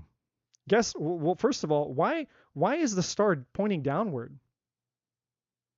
Well, the star, when it's pointing upwards, that is the infinity symbol above the magician's head. That is your spirit, the fifth element, spirit. So when the star is pointing down, it's referring to a disconnection from your spirit, separation from the divine. The more separated that we become from our soul and our spirit and the divine part of us, the more we become him. And that's why the most evil, horrific, gnarly human beings in the world, people who kill people and rape people and molest children, all the sick, twisted, nasty people in the world who do the most atrocious and evil acts, the reason that they do that is because they went further and further and further and further and further and further and further and further and further away from the divine part of themselves. And you can get so separated from the divine part of yourself that you become him. There's levels to it. Okay? Because we all have this. We all have this. We all have a devil between our ears right now. You have a devil. I have a devil. Every single one of you has devil energy right now. It's just a matter of who's in charge. Are you in charge or is he in charge? And influence that I was talking about, the most powerful force in the universe is influence. It's a war of who wins. Is this influencing us more, or are we the ones influencing? It's one or the other. It's one or the other. So for you specifically, the message for you is about understanding what forces are influencing you either into your power or the forces that are influencing you to be powerless. And so the answer that the divine is saying, so the mentorship is referring to this. The answer for you is to become the leader of your own life, meaning to become this, the magician. And what I can see is that what the divine is showing me is that there are things in your life that you're desiring that you're missing out on, and you can't understand why you can't get them. You want love. You want to feel valuable. You want, the jackpot, which just represents everything. I mean, not just money, but the jackpot represents everything. All the things. What would you hitting the jackpot for life look like for you? Whatever that is for you specifically. It may not just be love. It may not be money. Maybe it's all of it. I don't know. But the divine is simply saying that it's showing that you have a desire. It's like, I want love. I want love. I want commitment. I want to feel special. I want to feel good enough. I want to feel, unique. I want to feel worthy and like I matter and like I have, something worth giving and being and doing in life, meaning and purpose. And the divine is just saying, yeah, you have all of that. And you can have all of that. But this is what's getting in the way. And what is feeding this, what is feeding him is the influence. Forget that this card says mentorship, okay? Forget the word mentorship. Pretend that this card says influence. It's the things that have been influencing you into this type of powerlessness. And what the divine wants you to realize is to start becoming aware of all the things that have influenced you into your powerlessness. Now, obviously to get into all that would be a whole other reading to try to get it through cards, but most of those things you already know what they are. If you did just a little bit of introspection, you would already know what these things are. Because there are things that you've lived with and things that the divine has already brought up to you and things that you've confronted again and again and again and again, which is why the synchronicities card is here. Because a synchronicity is nothing more than a sign or a signal, an indicator, a message, anything that the divine sends you. Any type of communication from the divine is a synchronicity. for all of us. So anytime you hear the word synchronicity, and again, this is for everybody listening, a synchronicity is any message that the divine sends you, period. Doesn't matter if it's a feather, doesn't matter if it's a chain of numbers, it doesn't matter if it's in a dream, doesn't matter if it's through a tarot reading, doesn't matter if you bump into somebody at the store and they just randomly say something that has profound meaning to you. Doesn't matter if it's through seeing an animal, hearing a certain song, smelling a certain fragrance, it doesn't matter.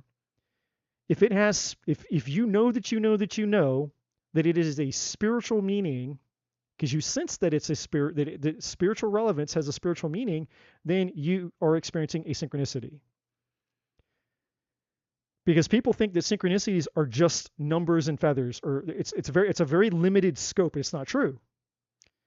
A synchronicity is any message from the divine, any message from the divine. So the divine has been trying to speak to you to show you the negative things in your life that have been influencing you out of your own power. And so if you take back your power, meaning you reverse the script, and it's like, hey, instead of me being influenced by forces outside of me, I need to start being the strongest force of influence for myself. In other words, you need to figure out who you are and what you believe and what's good for you, what's right for you. What is your path? What is your purpose? What is your destiny? What is your identity? Apart from your family, apart from culture, apart from society, apart from religion, apart from politics, apart from all of it, all of it. Who are you? Who are you within yourself? What do you believe? Not what other people have told you to believe, not what other people expect of you, not other expectations and pressure and all that shit. That's not what this,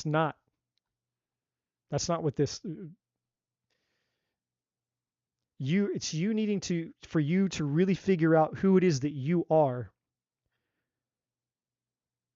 And there's a part of you that knows, because we all incarnated here. We all came here. We all incarnated with a purpose, with a story, with a reason. Every single one of us came into this life. We incarnated here for a reason. We're not just here accidentally. We actually came here for a fucking reason, for a purpose, to accomplish something, to experience something, to do something, to learn something. And that contract, that story, that blueprint was inside of every single one of us, but we have to go find it. We have to go get it. That's what spirituality is all about. That's all the stuff about going within and blah, blah, blah, blah, blah. That's what it's talking about. It's going inside to figure out, to get reconnected to the truth of our divinity, so that the lights come on. We're like, oh my God, I get it now. This is why I'm here. This is what I'm supposed to do. This is, what I want to be, where I want to go, what I want to experience. It's divine truth. It's not subjective truth based on, what people tell you to do, not tell you to do, A, B, C, X, Y, Z.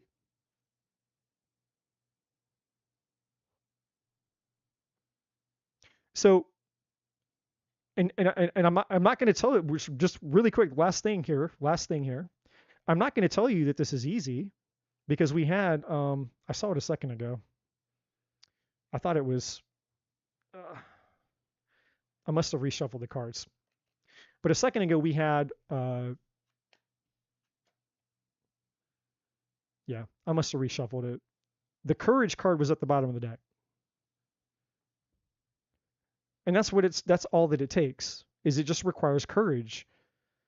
Basically, a willingness to go against everything that you know, all the programming, all the stuff, embracing some level of discomfort to go, okay, I'm going to give myself permission to go figure out who I am and like do me.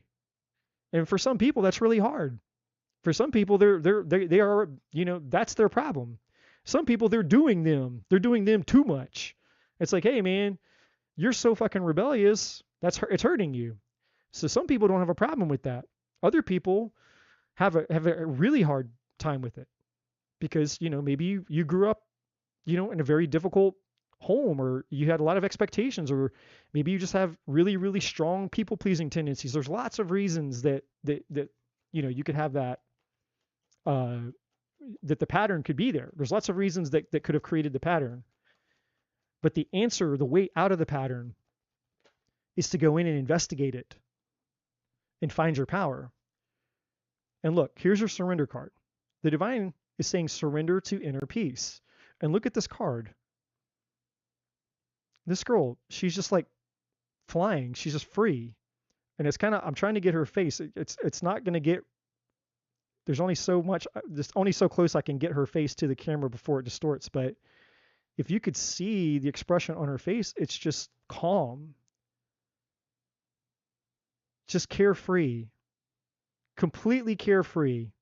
No worries. No, nothing. Just completely caught up in freedom and just flying. This girl isn't worried about shit. She's not worried about tomorrow. She's not worried about what she doesn't have. She's not worried about who's going to be there, who's not going to be there, who's going to love her, who's not going to love her, her job, her money, her bank account, what's going on, the responsibilities, laundry, paying the bills. Like this girl is not concerned with any of it. She's free. She's found herself. And she's flying. And she's enjoying and loving every fucking minute of it. The card says, cultivate inner peace on a daily basis. In quiet, meditative moments, focus on the stillness within and enjoy the inner refuge. Others will feel your good vibes too, and your life will flow more easily. That's what this is showing you. This is you doing the work, the inner work. This is you going in to find you. Everything that we just said. And as you find you and you step into you, your power, by giving yourself permission to find you, by you influencing yourself, you're going to find this. Love. You're going to find this. Validation. You're going to find this. Oh my God, I'm more powerful than I thought. I have more ability than I thought. You're going to find this. The divine speaking to me all the time, which is going to lead to this. My God, I have everything. I have it all. I have it all. And I had to go nowhere. I had to go nowhere but right here inside of me. I had it all the whole time. That's your reading.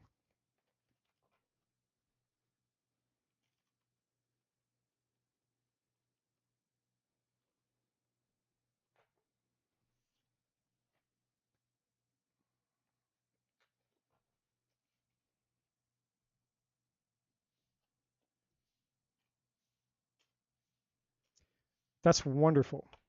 Well, whatever you're doing, my friend, keep doing it. Slow and steady wins the race. Progress over perfection. Just keep doing it. Don't ever give up. I had a huge breakthrough 2 weeks ago. And it took me 13 years to get there. 13 years to crack deep enough into myself to really get to that deep thing that was holding me back. So sometimes it's just never giving up. Keep going. It's just about progress. Eventually, you'll get to that deep part. You'll find that inner treasure and everything will change.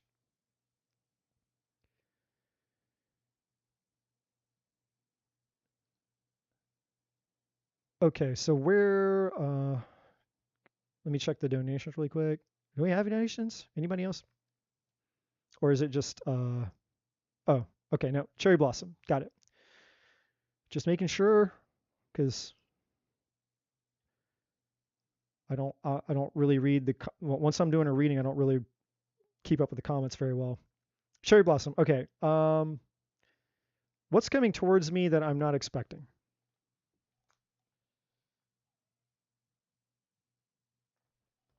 Absolutely. Hard work definitely pays off. That is 100% true. And that's why, like I said way back at the beginning of the reading, if I could convince you guys, if I could sit here all night and beg and plead for you guys to do the work, because I swear to God that I promise you it's worth doing, I would. I would sit here all night and beg and plead with all of you to do it because it's worth it. But it's not my job. Um, we all have our path and our journey. You know. Okay. Sorry. Doop de doop de doo. What's coming towards me that I'm not expecting? Got it.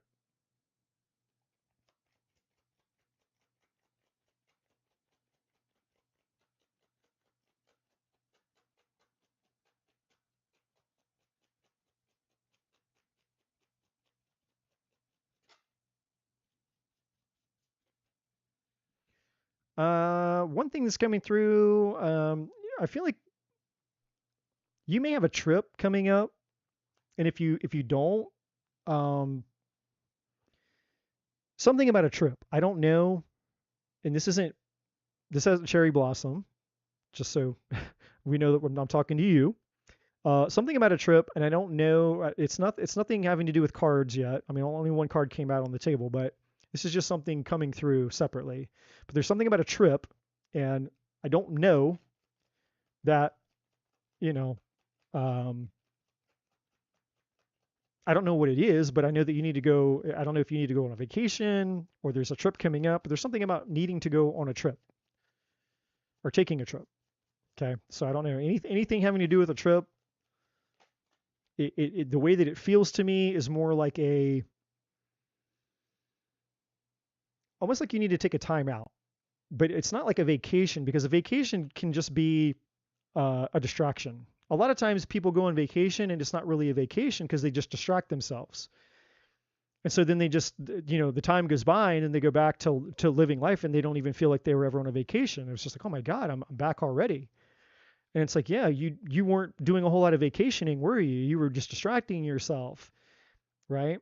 And so it's not a vacation in terms of you going on some type of trip and then just distracting yourself and then coming back to reality. This is a trip that like where like I'm like I feel like you're really like doing some deep thinking. Like you're really thinking about like where you are in life. It's like some soul searching kind of you know stuff going on. Like doing some serious soul searching type of thing. And that's like so it's a very intentional energy around whatever it is with this I don't know, something to do with the trip though.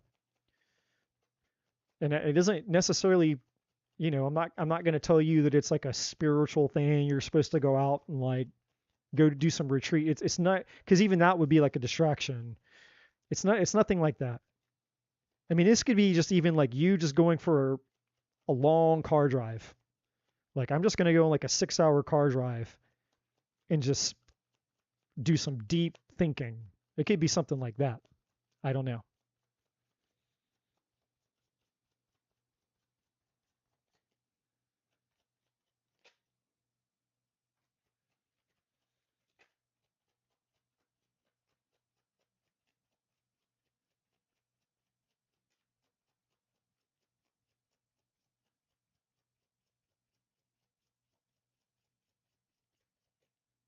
Okay, I just didn't want to talk about. All right. It's like, man, we're going to talk about this. Okay. We'll talk about that.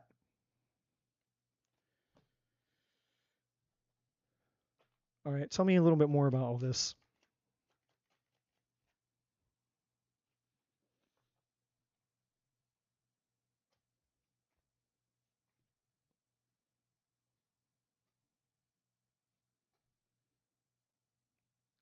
Okay. I got that.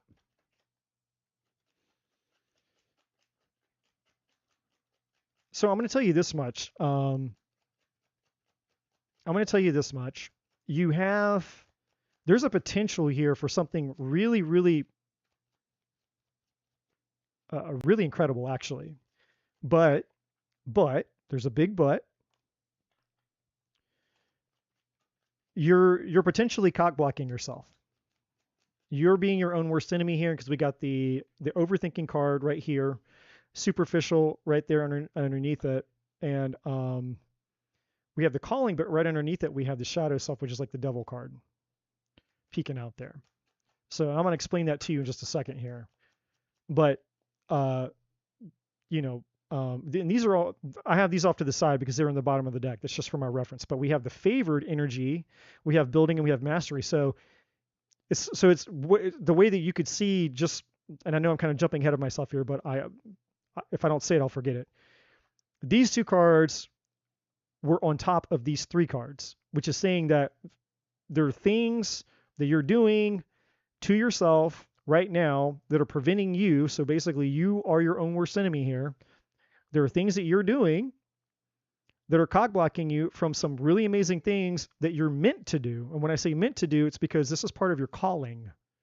This card in this deck is not about career. It's not about your day job, your 9 to 5. It's not about like just, you know, the superficial Groundhog's Day, same thing kind of thing. This is like your destiny. Like this is like this card specifically is like the thing that you incarnated here to do, the main thing that you came here to do. Like, so this is like your call in life, your purpose in life, your destiny. It's a very, very, very important and powerful and specific energy is what that card is pertaining to.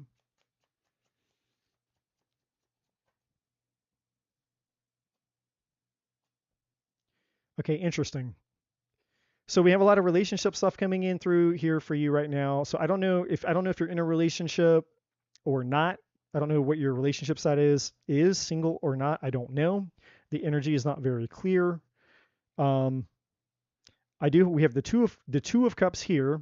We have the 10 of pentacles here, which is obviously I see now that that's connected to this jackpot energy, which is why I'm pulling these cards, because each one of these energies I mean, they're all relevant because they're all tied to you. So they're all tied to each other in that way, but the messages could be separate. And sometimes it's hard to understand if it's, you know, if it's one message utilizing multiple cards, or it's separate messages utilizing separate cards. Sometimes the energy is just not very clear. And that's no, this isn't me getting on to you, but it has to do with the fact that when it comes to unspecific questions, it's harder because the reader has to do a lot of interpretation around the unspecific question, if that makes sense. Sometimes an unspecific question, the message is already there. And in that case, when you're the reader, it's like, great, the energy, the message is already there. It's very clear. Sometimes it's not. Sometimes you got to go fishing for it, and you got to like go digging, and it's just part of the game, so to speak. But there's something here having to do with you, your influence, your manifestation, your power being connected to this 2 of cups and this 10 of pentacles. So again, I don't know if you're single. Okay, you're single. I just saw it in the chat. Okay, so all right, got it. Now thank you. That just everything made sense to me for that. Okay, so now I know where that is.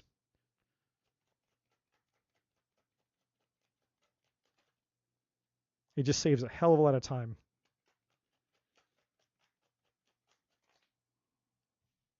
Okay, yeah. So you're getting over something here. Somebody hurt you. Somebody hurt you. I don't know who, I don't know when, I don't know how long ago, but somebody, for lack of better words, somebody fucked you up. Pretty bad. Recovery is here. 10 of Wands, King of Swords in reverse, not a nice person. And then we have the Queen of Cups, which is you, but you're in reverse. So somebody really, really, really, really made you question yourself, question your value. And we have the 10 of Swords at the bottom of the deck.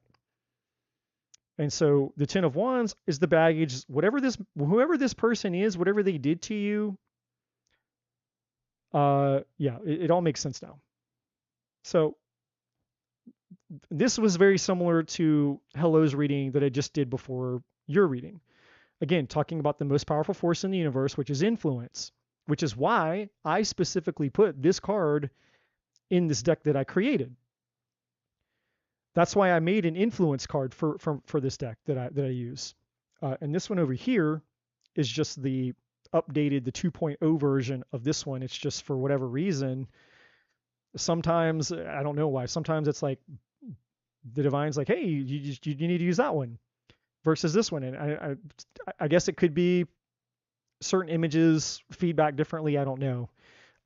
But I just go with my intuition. So, it told me to grab this one and not the new one that I just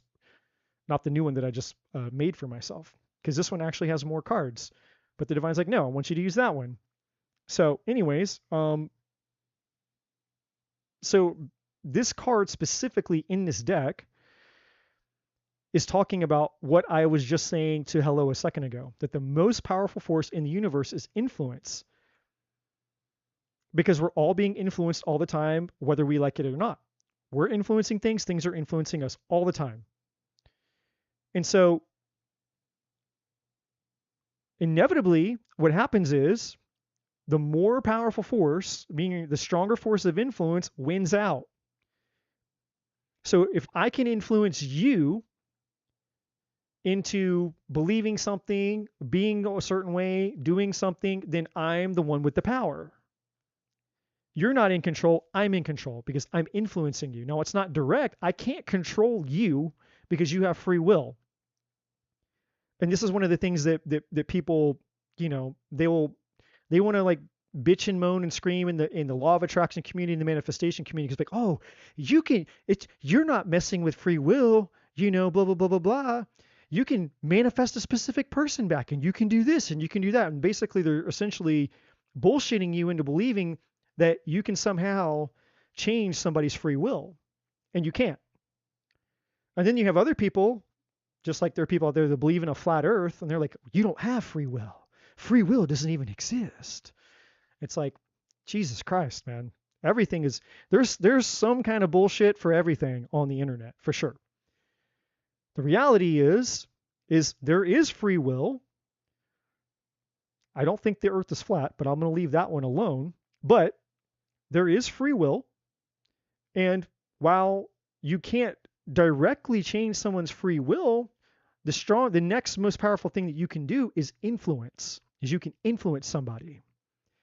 Now, you can do that energetically, you can do that directly, you can do that indirectly, you can do that subconsciously through trance, which is what hypnosis is, right? We do that all the time. Driving in your car, staring at the white lines, you check out, and then next thing you know, you arrive at wherever you were driving to, and you don't remember getting there. Like, oh, fuck, I don't remember how to get here. But you drove there. You went into a trance, right? So why am I saying all this to you? Because what the divine is wanting you to know, and this is key. This right, I know it sounds like I'm giving you this tangent. It's like, okay, what are you going? Where are you going with this? Okay, I get it. Get to the point. Well, here's the point. This is very important. If you don't understand this card right here, then the rest of your reading isn't going to matter. Because this is the problem right here. This is the most important card in your reading. Because this will continue to be a problem. It's going to continue to show up in your life again and again and again until you realize this. Until you realize, because this, literally just like in the reading that I just did before yours, I had the cards out. I had the magician card out, and I had the devil, and I went on the big spiel. I see even got the deck over here still off to the side, where I went in here and I pulled out the devil and I pulled out the magician, and I said, these are the two most important cards in the tarot deck, and I went on that whole spiel, and I'm not going to go through it all again, but I am going to grab the devil card. I'm just going to leave it on the table tonight. Apparently we're going to be talking about this asshole. Tonight, which is fine. So he's going to stay out tonight because apparently we're going to be talking about him. And I was taught, so in the last reading, it's the same thing, is learning the difference between these two things, the influence. What is influencing you? And where's it leaving you? Are you being influenced? Are you the one influencing yourself? Or are you being influenced outside of yourself more? Who has the power? Do you have the power, or does this fucker have the power? And if he has the power, then this could be anything. And in your case specifically, in your situation specifically, it was this person, this asshole, this fake He-Man looking dude. He looks kind of like the old school He-Man toys. And maybe he's an asshole because maybe his sword couldn't stand in the upright position. I don't know. Maybe that's why he was an asshole. He was pissed off because his sword didn't work. I don't know. But the devil was attached to this asshole, and this asshole, where did it go? Did this to you. Put 10 swords right in your back. And then because of what they did to you, you became her. You became a shell of yourself. So then, this guy wasn't done. He's like, ooh, I'm going to use this asshole to get you to become her. Right there. You're my bitch now. You're my slave.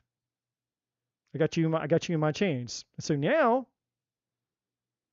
then, because of what happened here, they jump this guy who's already inside of every single one of us. Every single one of us between our two ears.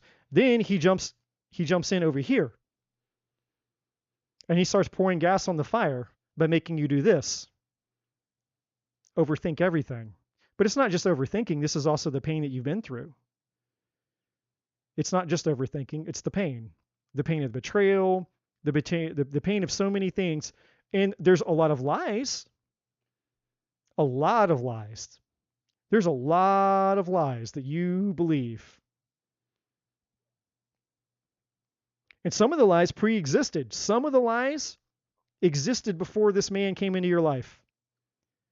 But because of how he treated you and some of the things that he said and some of the things that he did, it reinforced the lies.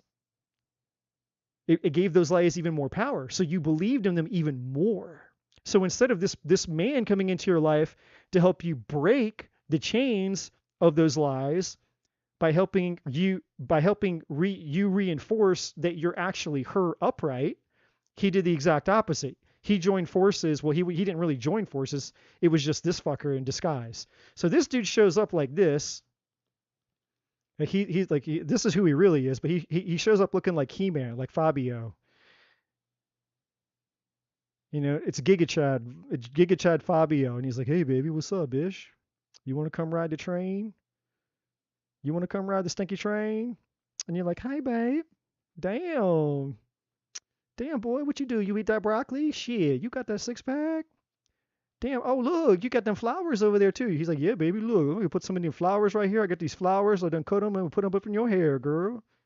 Damn, you hella fine." Next thing you know, y'all be running after the sunset, and this little bastard's laughing. He's sneaking out over the shoulder like, "Yeah, I got you now." Right there you are. "I got you now. I got you now." And then he did whatever the hell he did, which basically destroyed your confidence, it destroyed your self-image, it destroyed your heart, and reinforced a lot of old lies that you already had that pre-existed him.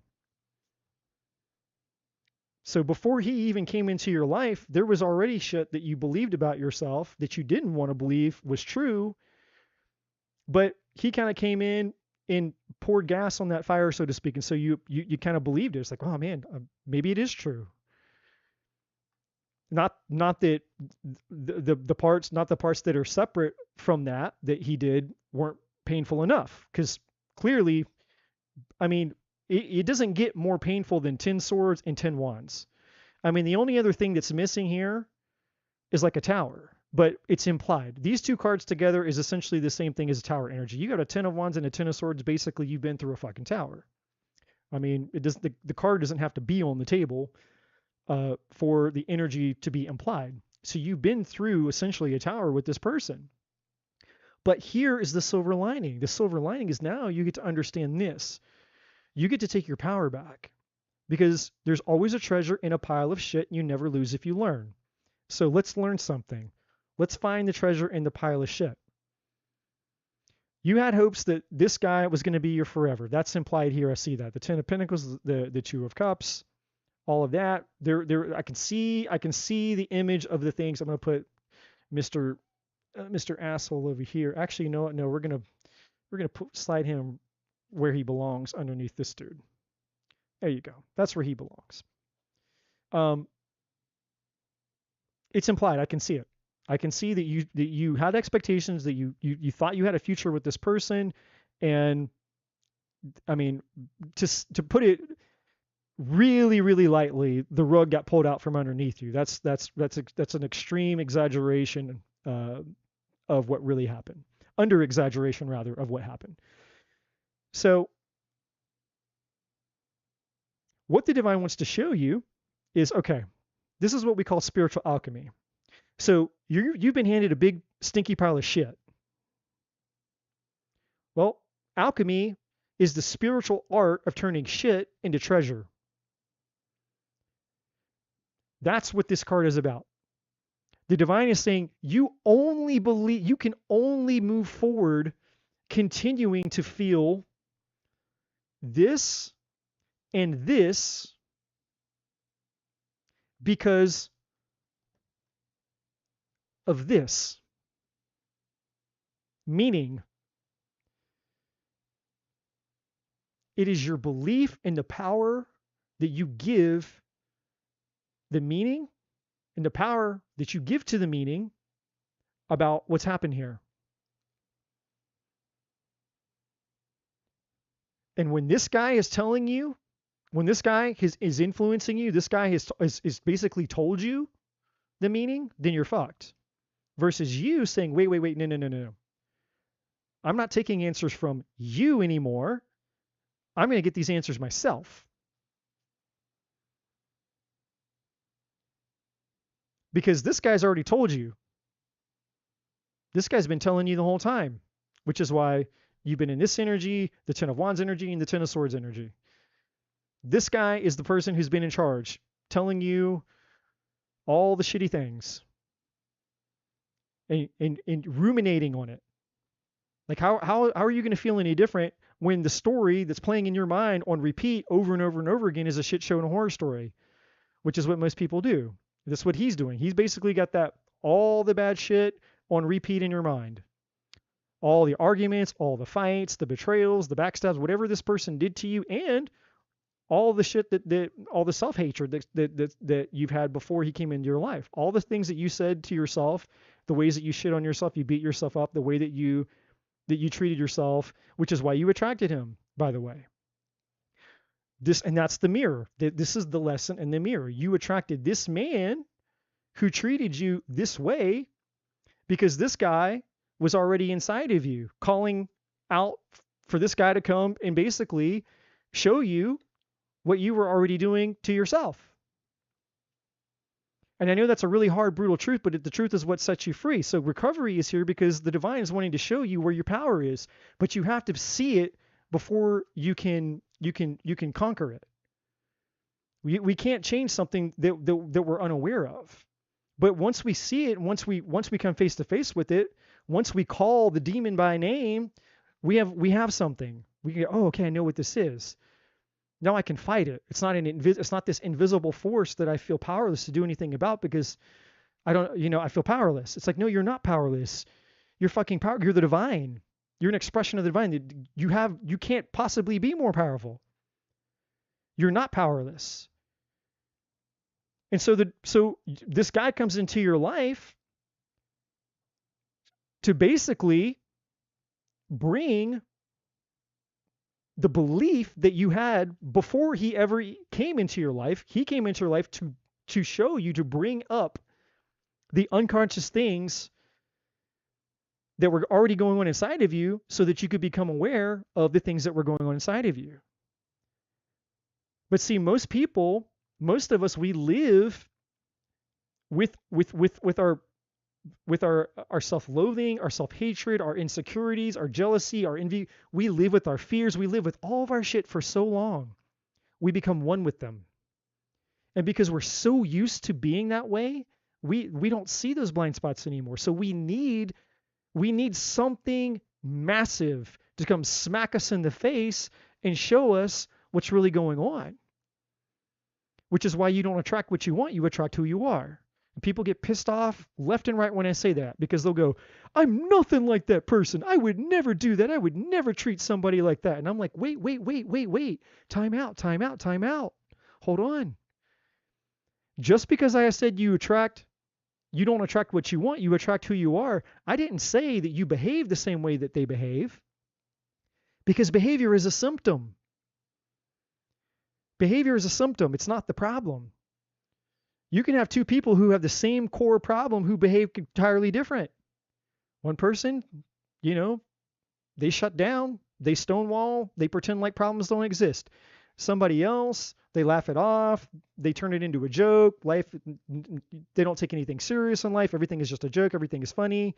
Some people become angry, violent, and aggressive, punch holes in the wall and get in people's faces. Some people medicate, check out, they drink or they party, they go sleep with everything that's got, a dick or a vagina. Like, there's lots we focus on behavior. That's the problem with humans. We get so focused on the way that somebody reacts or behaves, which is just a symptom. That's the outward expression of what's going on inside of them, right? You don't attract somebody based on their behavior. You attract somebody based on what's going on inside of them. And so when you attract somebody into your life who's got the same self-hatred, the same fear, the same insecurities, the same doubt, the same I'm not good enough, it's the same devil that's inside of us is inside of them. That's why we attracted them into our lives. Like attracts like. That's how it works. That's a law of energy. But there's a spiritual meaning. It's not just, oh, hey, like attracts like, and I'm fucked because, hey, I attracted this toxic shit into my life. It's, hey, again, what's influencing us? Well, let's learn from this. What is this thing, this person mirroring back to me? Well, it just showed me my problems. Thank God. Because now that I'm aware of these things that are going inside of me, I can confront the fucking lie, which is what this is. All this shit that you've been torturing yourself with, my friend, all of this shit that you've been torturing yourself with, what this person did can only occur in that moment. I'll give you an example. Let's say, this actually happened to me. So I'm going to give you a real life example. When I was 16 years old, I was on my way to church with my very first girlfriend, hit by a drunk driver. My girlfriend dies, her sister dies, and I basically half dead on life support. Now, that occurred one time, and it was over. When the car hit, everything happened in a split second, and then it was done. There was only one infraction.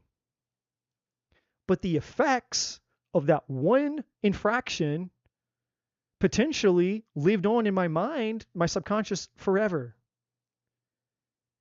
So while, yes, the man that was drunk crashed his car into my car, that happened. But he only did that one time. I'm the one who put myself through the additional suffering after that occurred. He had nothing else to do with it.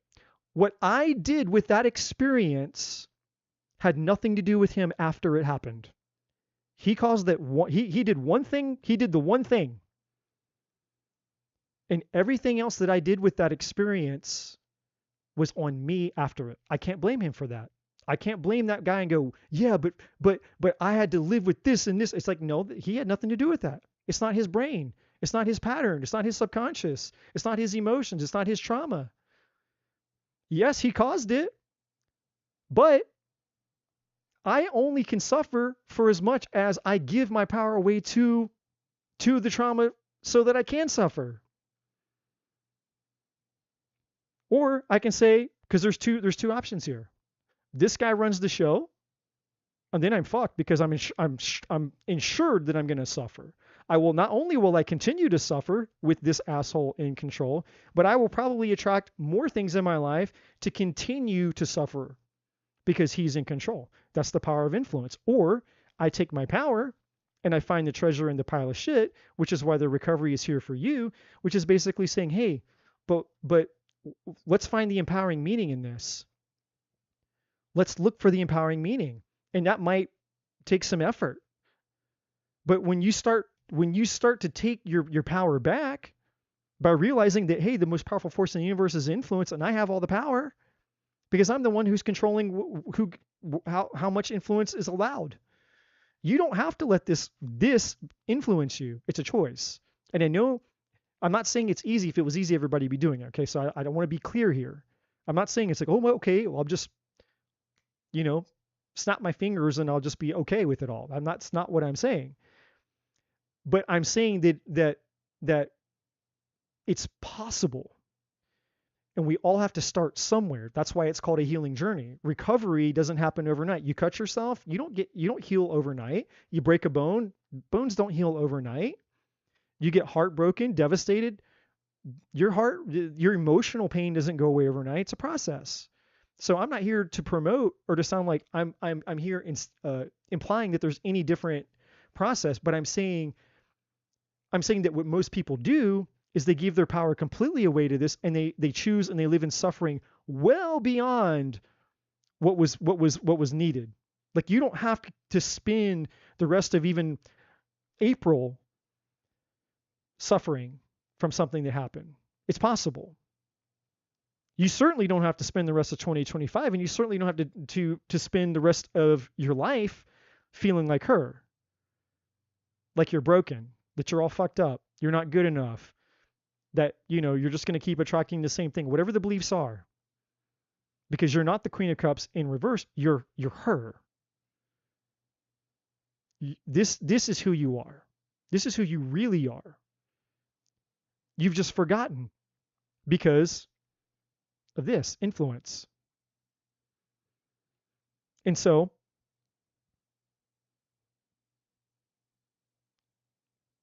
the work that's required here is to confront the lies and the shit. And I'm not going to tell you it's easy, but I'm going to tell you it's possible. And so the only way that you can know that you have power is to actually use the power that you don't know that you have to see that, holy shit, I actually have this power. It's just like a child learning to walk. You had to learn to do it. I had to learn to do it. Everybody else in this chat had to learn to do it. We tried to stand up and we fell down. We tried to stand up, we fell down. We tried to stand up, we fell down. Or it's like, well, I was too young, I don't remember. Okay, you probably remember if you've ever learned to ride a bike before, you probably remember that. I remember my dad, me and my dad, my front yard, my bike, and I had training wheels on. And he stood with me the whole time. And I went and I went and I went. And we did it like 5 times. And then he just stayed behind me, but he didn't touch me. And I did by myself. And then we took the training wheels off, and then I was riding the bike. I learned to ride a bike. Was the power already inside of me to ride the bike? Yes or no? Yes. That power was already inside of me. So I just had to realize that I had the ability to do something that I didn't know I had the power to do. And when I tried, when it's like, okay, I'm doing something that I don't know that I have the power to do it, as I tried, which is courage, doing something scared, doing something uncertain, doing something that I've never tried to do before, but as I did it, and I realized the power that I had, I became empowered, which is this. This is you. And you. This is you and your power. And this isn't just your reading, by the way. This is the second time tonight that we're literally having a very similar conversation. So obviously this is a theme tonight. Influence is the theme of the night, apparently. So what's going to happen is this is how you do this. To summarize, there's all kinds of tools, strategies, skills, all kinds of things, but For the sake of time, I can't get into it all. But what I can tell you is the way that you do it is by confronting, and you just have to be real. And this is the part that you're going to want to resist, because it doesn't feel good to start doing an audit, an inventory of all your mental shit and all your internal shit. Like really getting honest with yourself. Like, what do you say to yourself? Am I ugly? Am I fat? Am I stupid? Am I dumb? Am I this? Am I that? You know, like, you know what you say to yourself. You know what you believe. You know what all, you know, and maybe it's not self-related stuff. Maybe it's external fear stuff. I'll never have love. I'll always be alone. I'll never be good enough. Whatever the statements are, get into them, confront them, write them down, look at each one. And then the way that you do this by stepping in your power is you're going to have to learn to be a neutral observer of yourself. Neutral observer, meaning taking yourself, emotionally detaching yourself from the experience and actually just looking at it from a detached place. And I know that I'm not saying that you know, you're going to do it the first time, because if you've never done it before, it takes a few times to get it, but you'll get it. Like riding a bike. You didn't know that you could ride the bike, but you did ride the bike. You don't know that you can do this, but you can do it. You emotionally detach yourself from the statements, from the pain, from the event, all the things that have hurt you. You emotionally detach yourself and you become a neutral observer. And from the place of being a neutral observer, you start asking questions, empowering questions. How? How is this true? How is this true? And then you're going to have to give yourself evidence, definitive evidence. I need 10 legit pieces of absolute, emphatical, hardcore evidence that this is true from the detached place. Because if you're not detached, you'll know, because this fucker will be on the scene in a hot split second. He'll be right there being, oh yeah, you know you're that. The minute you start looking for evidence, he's going to show up trying to throw all this bullshit at you again, going, yeah, remember this? That's why. Yeah, you're right. Oh, you're a piece of shit because this. Oh yeah, you're ugly and you're dumb and you're that. Remember that? Yeah. It's like, no. You're going to have to stay detached, because this asshole is going to show up. The minute you start looking for evidence, he's going to show up to tell you. That's not being a detective. A detective is somebody who's neutral. They just take in information without placing judgment upon that information. That's why it's neutral. It's unbiased. I'm not saying it's good. I'm not saying it's bad. It's just information. That's it. Like, if I say white rubber band,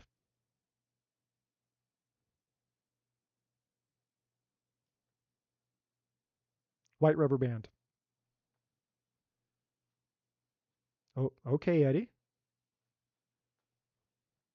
White rubber band. No context, no meaning, not good, not bad. It just is. It's just a white rubber band. That's the place that you have to get to with all the shit going on. Detached. And as you look, you force yourself to look for absolute truth evidence that those things are true and real. From a detached place, you're going to start to see shit you've never seen before. Because you're not going to be able to, there's no way you're going to be able to give yourself 10 legit reasons why any of that shit's true. You might find one or two, you might even find three, because we're not perfect people. And hell, all of us, when we go into self-preservation, we all do dumb shit, and we all hurt people. You know, even people that hurt us more than we hurt them, we still, you know, retaliate, which is still painful at some degree. So, you know, like, you'll probably find 1, 2, maybe 3 things, and they're like, oh, but that's not what I'm talking about. You need to find 10, no less than 10, not 1, not 2, not 3, because he'll jump all over it. Look, you found something completely discredited. That's how he works. So you're going to make a list of all your shit. And this list, by the way, are the things that this person, and you're, if you do this exercise correctly, I promise you this. If you do this exercise correctly, and I know right now you're going to tell me I'm full of shit, but if you do this exercise correctly, you'll come back later and you'll actually thank me. You'll be like, oh my God, this person was a fucking blessing. Oh my God.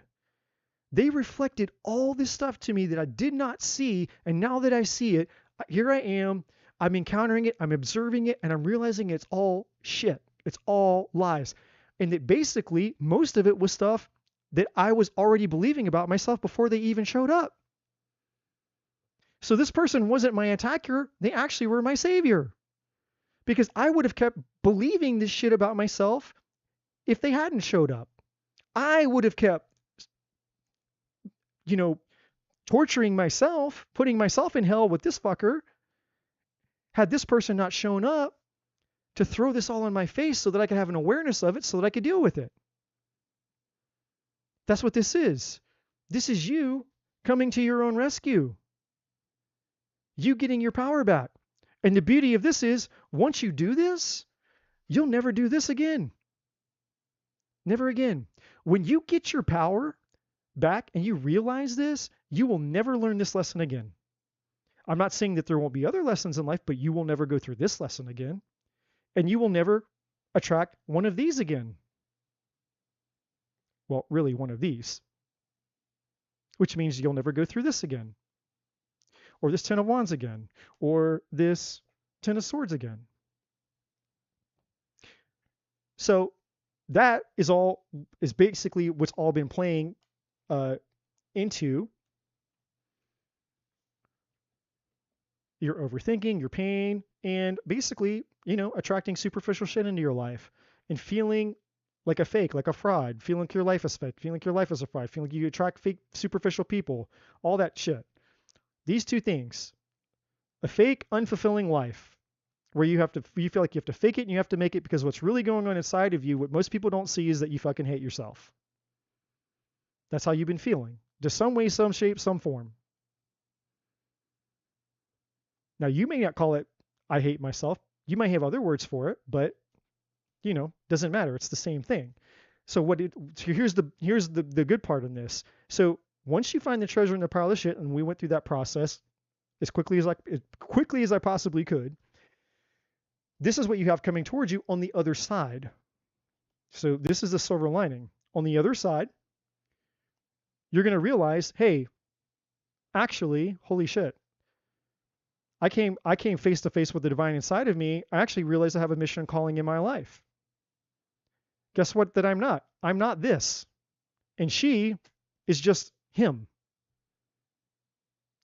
You realize by confronting your shadows, which is, again, what this person who came in and fucked your life up, he was a blessing in disguise. He came so that you could confront the shadows of the things that were holding you back.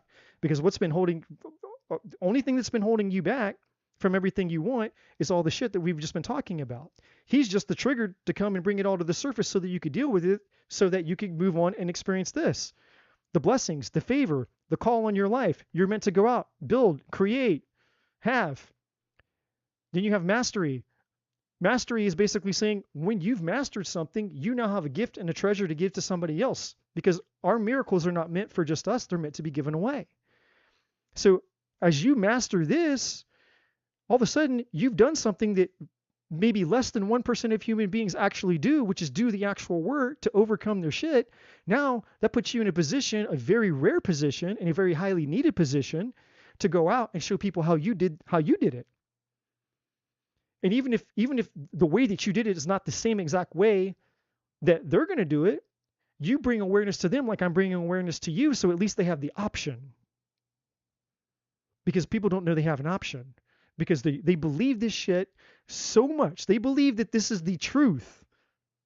They don't have the thought in their mind that it's even a lie. They literally believe that this is reality. And you get to show them it's not a reality. Hey girl, hey babe, I know it sucks. That guy completely fucked you over and wrecked your life. Hey, let me share my story with you. Let me tell you what happened to me. But let me tell you about the girl that I was before I met the monster. Let me tell you about the girl that I was before I even met the monster. The monster just, you know, helped me get real with me. The monster just was there to help me find my way back to me so that I could step into my power. Oh, and just in case you really, really, really need to know how good it gets for you, this is how good it gets for you. So now, as a result of you doing all those things, this is what you get. When you step into your power, oh, look, you don't get narcissistic. I'm getting chills right now. You don't get narcissistic asshole fake He-Man guy. You get this dude living in abundance. Your soulmate's coming, your family's coming, a kid if you want it coming, maybe multiple kids, money's coming, the love of your life is coming. There it is. How much proof do you need that the love that you right now have not been believing in because you've been crushed and heartbroken and you feel like shit, so you basically lost hope in love? Probably not something you're even really thinking about right now, but I'm here to tell you that it's part of your calling in life. Now, I'm not going to sit here and blow smoke up your ass and tell you that you're going to wake up tomorrow and there's the man in your dreams. That's not what I'm going to tell you.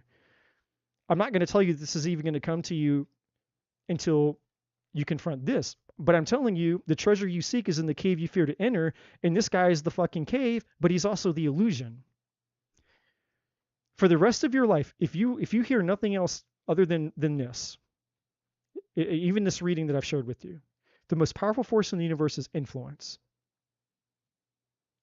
And the only reason that you have been stuck and hurting is because you've been using your power, not because you knew, because if you knew, you wouldn't have done this. Unknowingly, you were using your power to fuel this instead of using your power to fuel this, which is the alchemy. Finding the treasure in the pile of shit no matter what life does to you. Always finding the treasure in the pile of shit. Doesn't matter what happens to you. Doesn't matter what happens to you. Your arms get blown off, you get beat, you get raped, you get, half killed, half murdered, you get shot. It doesn't matter. Doesn't matter what happens to you in life. There's always, always, always, always, always an empowering meaning. There's always something, there's always a miracle in every disaster. It's always there. There's a power, there's a treasure, there's something inside of it that will set you free.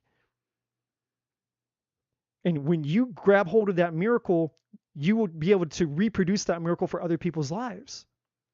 That's how it should be. And that's what every single great philosopher and teacher and spiritual person is taught who's worth a shit. It's not about us just getting the miracle for ourselves. It's about helping other people have the miracle too. And you have that power. Just because you haven't ridden this bike, Cherry Blossom, just because you haven't ridden this bike yet, doesn't mean that you can't. Doesn't mean that the power to ride the bike isn't already here. Because if it wasn't, you wouldn't be here getting this reading telling you that you can. Because this is the divine assisting you. You came here tonight knowing somehow, whether you realize it consciously or not, knowing that you needed to be here tonight. And you got a reading. Because the divine knew that you needed to get this reading. So it's not by accident. You are not the things that hurt you. You are not the lies. You are not anything ever prior, before him, anything. You were never. And you're going to find that out. Not me telling you. I'm just some random fucking dude with cards that you've never met before on YouTube land. It's not because I'm telling you. It's because you'll convince yourself by doing the work. So I'm not here to tell you this is a magic. There's no magical pill. There's no magic wands here. It's just information, and this information will be useless without application.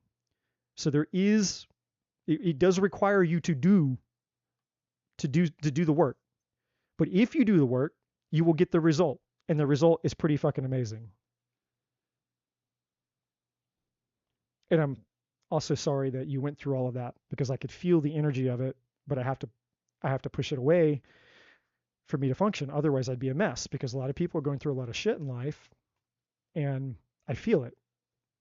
And that's why I come out here and I do what I do, and I take the time in doing it.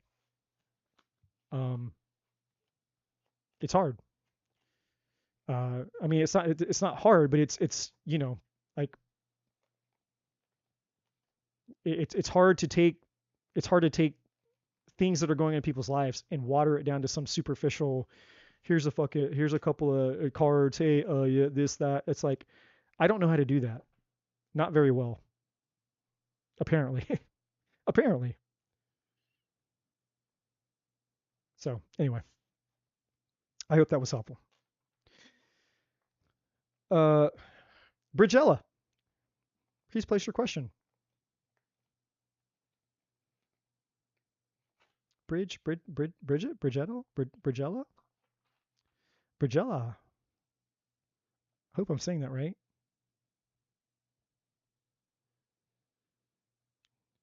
And put you right over there. Put you in timeout where you belong, you little bastard.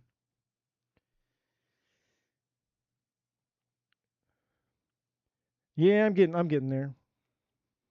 My bladder's doing all right now. My old man bladder's doing all right. What does Navid think or feel about me? Cancer.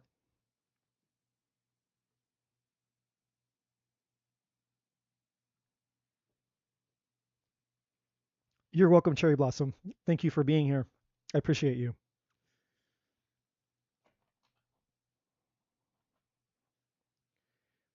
Also, just really quick, for those of you that are still here, I'm on a mission to help 1,000 people between now and the end of the year. After the experience that I had 2 weeks ago, which I will hopefully make a separate video about, which I'll be sharing. Just I have another channel that I share other things on, but it's not related to tarot, but just in general, it was essentially basically a miracle. Like I for lack of better words, I took 2 weeks ago, 2 Fridays ago, I took enough mushrooms to send 10 people to the afterlife. No shit. It was like, I know why they call it a god dose of mushrooms. Now, I want to just say, I don't do this shit recreationally, like a lot of people do. Like I'm just, I'm trying to chill out or calm down or whatever. And I'm not judging people that do whatever they do. I do this for therapy, and it's very intensive. So this isn't something that you do for fun. It's way too fucking intense to do as just a side hobby. But I've taken a lot before, but I had not taken this much. And the amount that I took, was apparently what I needed to do, because it got me really, really, really, really, really deep, deeper than I've ever been inside of myself, to where I came into contact with this.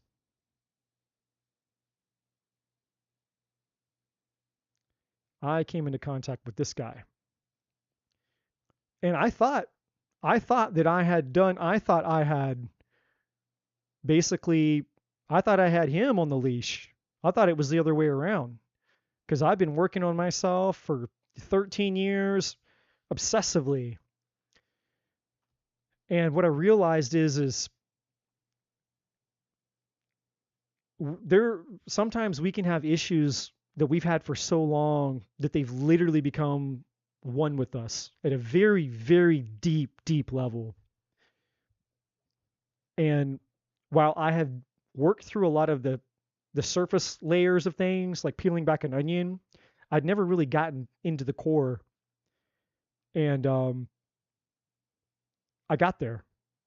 I got there, and I found the number one issue that I had my entire life that was holding me back my whole life. And I confronted it. And it was 6 hours. I mean, it was like a 6 hour. I mean, it's no joke. I'm not gonna lie and tell people like this isn't this. It's no joke. Um, and it's definitely not for the faint of heart. But long story short, because I don't want to rant on about this. I want to do your guys' readings, but you know, I had a miraculous experience because I overcame it. I found my deepest, darkest demon and I won. I beat it. And I found me. I found real Eddie. And I initially was like, man, I really just need to go out and just tell people now. But there's a deeper part of me is like, no, man, you need to just sit in this energy. Even just thinking about it makes me emotional. It's like, man, you just need to enjoy it, man. Just enjoy your miracle for a little while. And, after you've enjoyed it, then it'll be time. There'll be time to tell people, share everything with everybody and tell them, your experience. So the reason I'm sharing this is that there's no such thing as a problem that can't be fixed. And as long as you don't give up and you're willing to continue to press in and press in and press in by just listening to your intuition, because I knew intuitively, even though I was doing all this work and I was making progress in other areas of my life, there was a deep part of me that was saying, hey, there's still something. And I just kept going and just kept going. Not knowing what I was even going towards. But I was just trusting the divine when the divine was bringing me the things that I needed to do what I didn't know I was about to do. Because I'm not somebody that like I'm very anti, anything having to do with drugs, or I've always been that way my entire life. So I mean, just trying anything like plant medicine, I mean, that took me several years to do. But anyways, my point is that there's no problem that any one of you have that does not have a solution, that does not have an answer. And I'm not going to tell you that there's going to be a magic wand, but I'm going to tell you that doing the thing, it's worth doing whatever it takes. You are the most valuable investment that you have, whether you believe that or not. And I'm not just saying that as a bullshitter out here, because I hated myself, and that was the demon. That was the deepest thing that when I got to the bottom, the deepest, darkest part of me, what I realized is that I had hated myself my whole life. And you wouldn't know it, because we think of people who hate themselves as being depressed, suicidal, or this or that, or drunk, or addicted, and all these things. It's not true.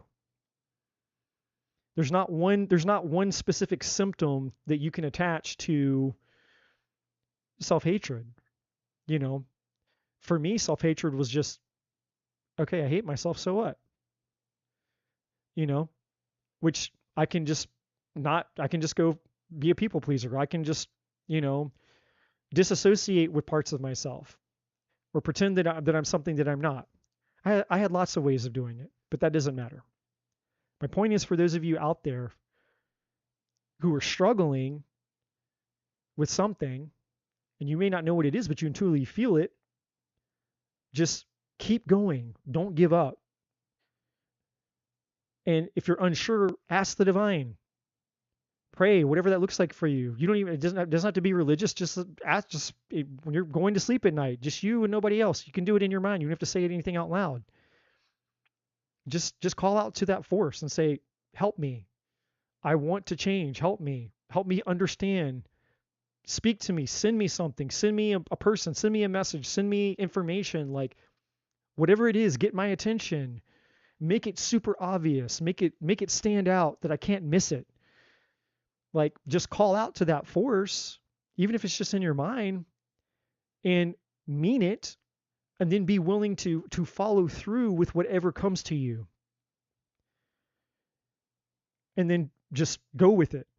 Even if you don't get it, this doesn't make any sense to me. It's probably not. And that's how you probably know that it's the thing you should be doing. Because it's not going to make sense to you. Because the more you overthink it means the more that this fucker's in control. So just a side note for you guys out there. You would be surprised at what's possible, the amount of change that you can make with just the teeniest amount of effort. That's why in the Bible, it says a mustard seed of faith can move a mountain. It's a metaphor, meaning just enough faith, just enough belief, just enough action. Anything more than doing nothing will get you a miraculous result as long as you stay, you stay at it, stay consistent. Anyway. All right. So to the question about Navid. Navid's the Aries. What do they think or feel about you at this time? What do they think about you?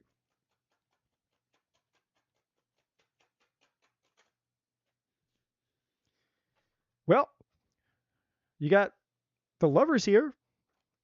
That's a pretty good way to start. They had a super strong connection towards you. Well, we do have the Six of Swords and we do have the Five of Pentacles. Now, it just went from really good to maybe not so good.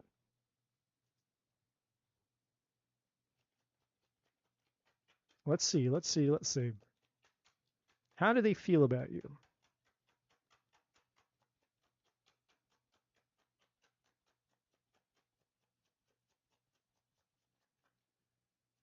Well, obviously something happened here because the Six of Swords is here, which means that somebody either left or tried to move on. We have the Five of Pentacles here, isolated, abandoned. Something obviously happened here. I mean, obviously, you guys will know what happened here. We got the Queen of Swords at the bottom of the deck.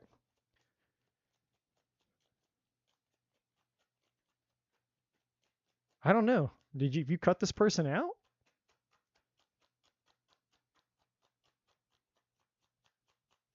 Yeah, I don't know who did. I don't know who did the doing here. I don't know who did what here. Eight of Swords, King of Pentacles. Okay.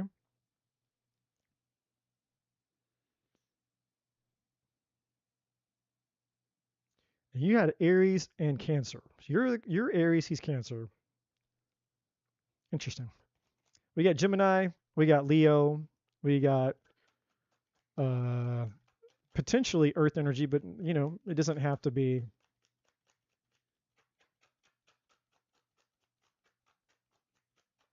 Feelings.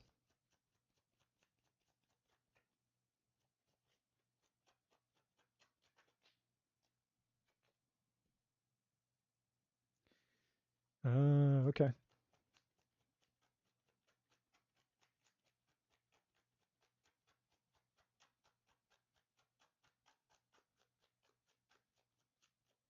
Okay, so what I can tell you is this person, what I can tell you is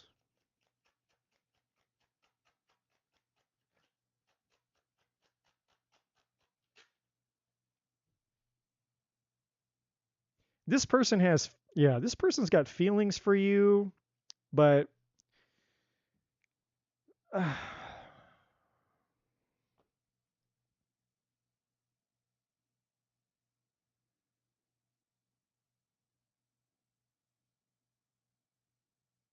ooh.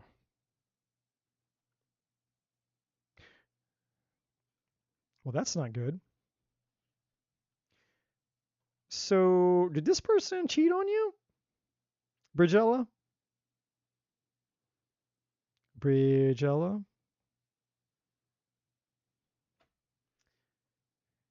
This Queen of Swords is still here, and then there you are.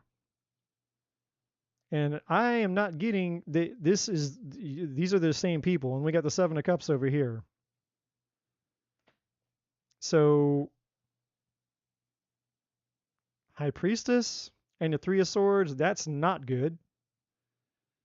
Secrets and shit. Maybe this person had it out with another female. And a lot of regret though.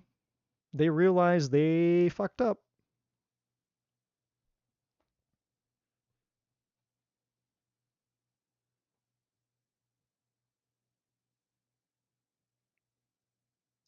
Okay, well, now the plot twists. Okay. So on this side of the split, I go and there's the water sign. So now we got the King of Cups there, and we have the Seven of Cups. So what's the deal here? Did you have another man? Were these two different? Was this a different couple? Who are these two people? There's two. We got a King of Cups and we got a King of Pentacles and we got you and we got another woman.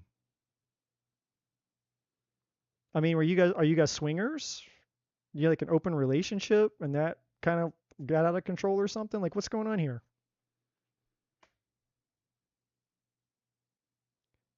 It's all right. You don't have to tell me. It really doesn't matter because it doesn't. I'm assuming you know whatever happened. Um, Obviously something happened. Tower. This situation with him blew up. Somebody left, somebody walked away, but his feelings for you to answer your question, his feelings towards you, he feels a strong at the very least, he has a strong connection with you. He feels a strong pull to you. That's the very least. I mean, it could be love. I don't know. I'm going to be honest with you though. What I feel is very superficial. This to me feels like a fantasy, interwoven with a lot of attachment trauma, like attachment theories of anxious attachment, avoidant attachment. Like there's a lot of trauma underlying this with some fantasy, like coded with some fantasy, basically. So it's like a trauma bond, basically, is what I'm trying to say. There's a trauma bond type of energy here. But again, that's just separate. There's some feeling. I'm not going to lie to you and say that there's not some feeling that this man has for you. It's there, but it's not. It's not like. It's this kind of. It's this. It's motivated by this. It's motivated by scarcity, loss, abandonment, fear, insecurity. It's not genuine, true, confident. Like it's love out of scarcity, which isn't real love. It's love based in fear, which isn't real love.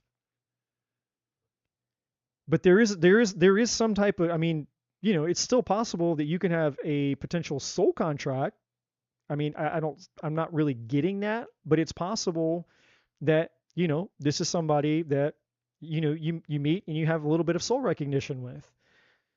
Because this card is very powerful. The Lover's card is very powerful. But the energy of this reading is very.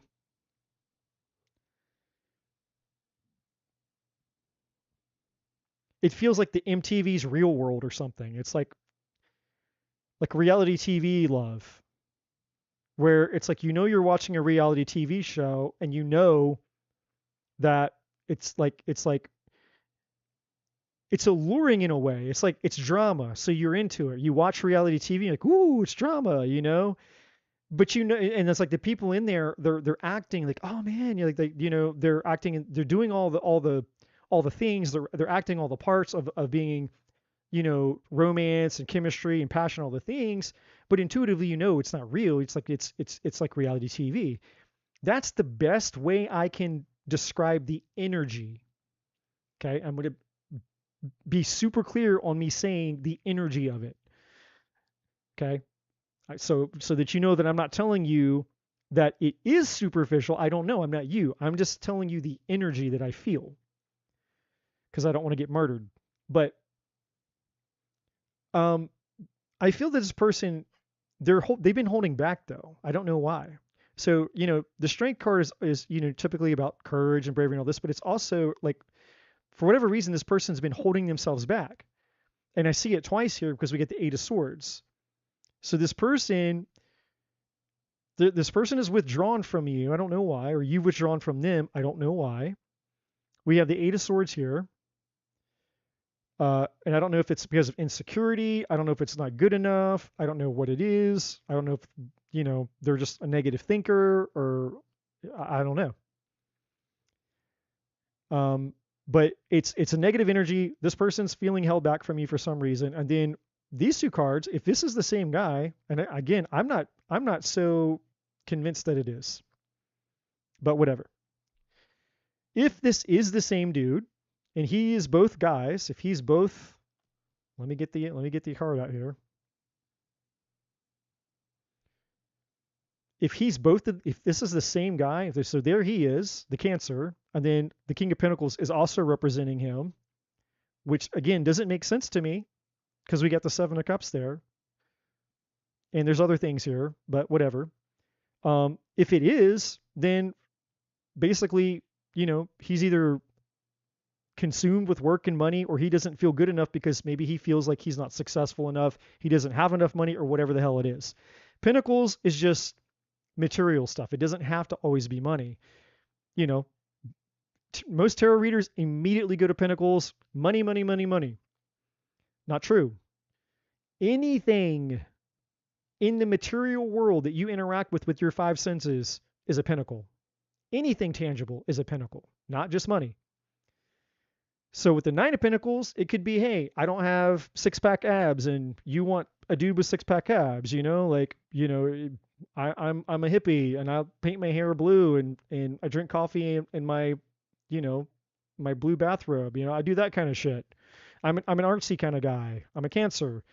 I'm not a Leo out here flexing at the gym. Like, I don't know what, but it's possible that he could have an insecurity with the 5 of Pentacles and the 8 of Swords. But,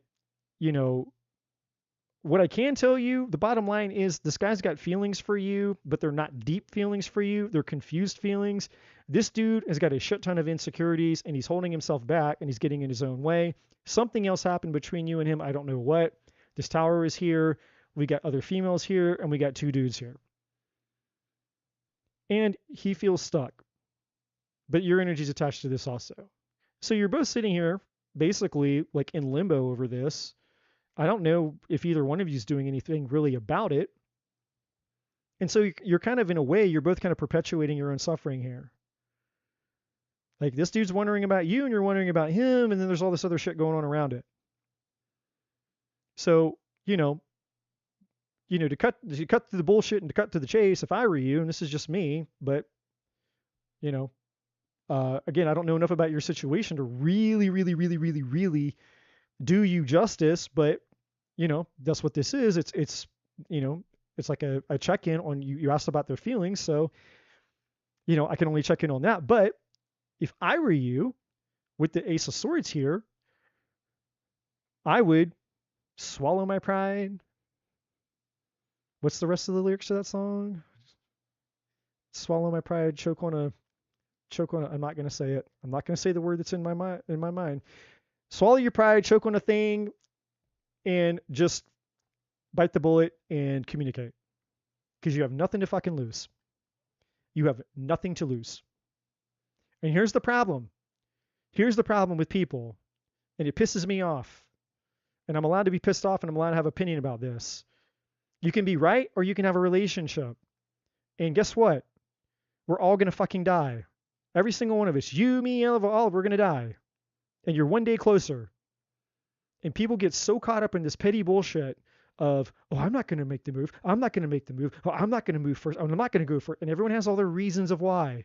Because everybody wants to hold on to their pride.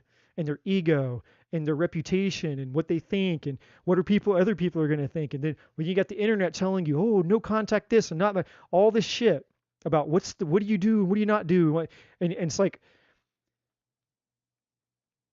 you're going to die.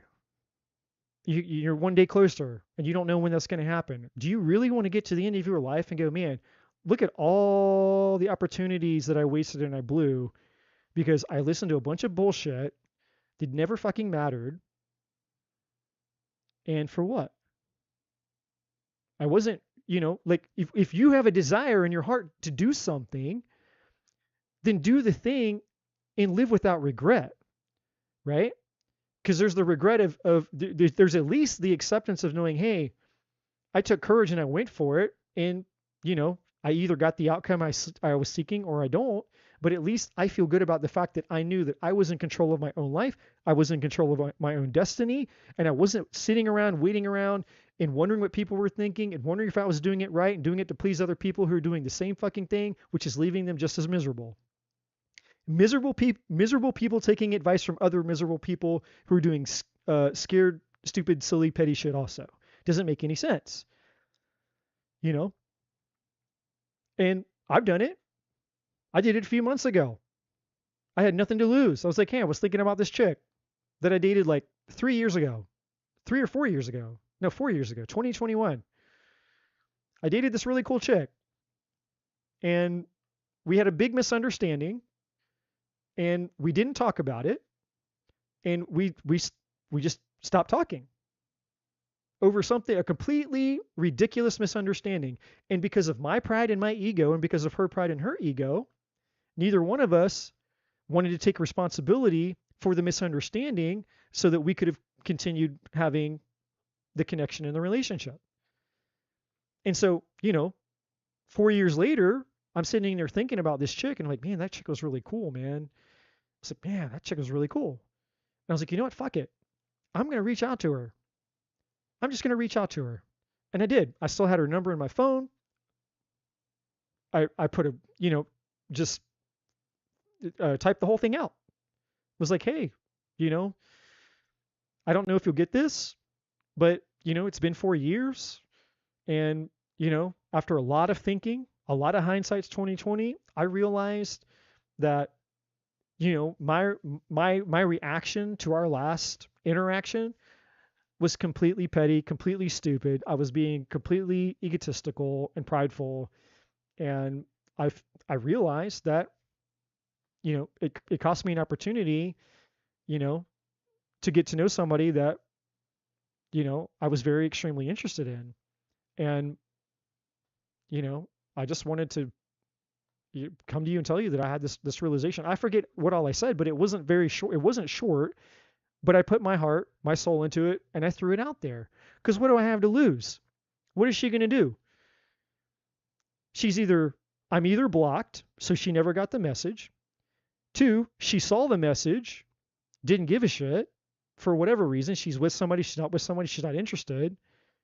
Or 3, she could have responded back and said, hey, you're an asshole, go fuck yourself. Like, what was the worst thing that could happen to me? So I sent the message. Guess what happened? Nothing. I sent the message and nothing happened. I don't know if she saw it. I don't know if she read it. I don't know if I was blocked. Nothing happened. No response. But you know what? At least I sent the message, and at least, hey, I tried. Guilt-free, regret-free. At least I know, hey, I didn't hold myself back, prevent myself from reaching towards something that in that moment I desired. At least now I know. At least I know that I tried.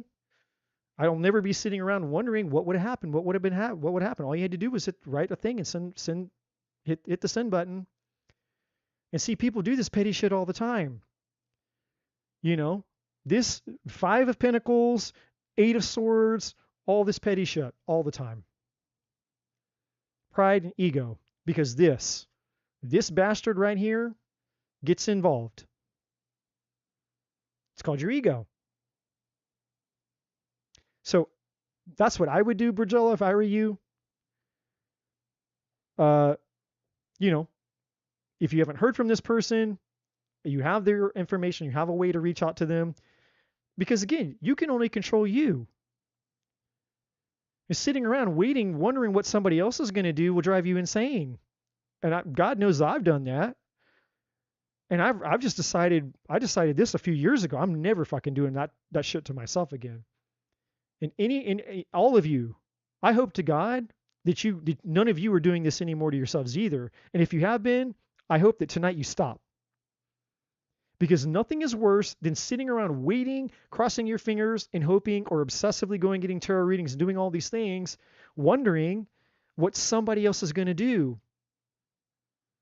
Putting your life on hold, wondering and waiting what somebody else is going to do instead of you going after the thing or just resolving it. If there's somebody that you have feelings for and you're unsure, then you take charge, you take action, you take the power and control into you take your destiny into your hands. Roll the dice. You've got nothing to lose. You're all going to die. You're going to die. We're all going to die. And when you're dead and when you're gone, then what? Nobody gives a shit. Nobody gives a shit as much as we think people give a shit.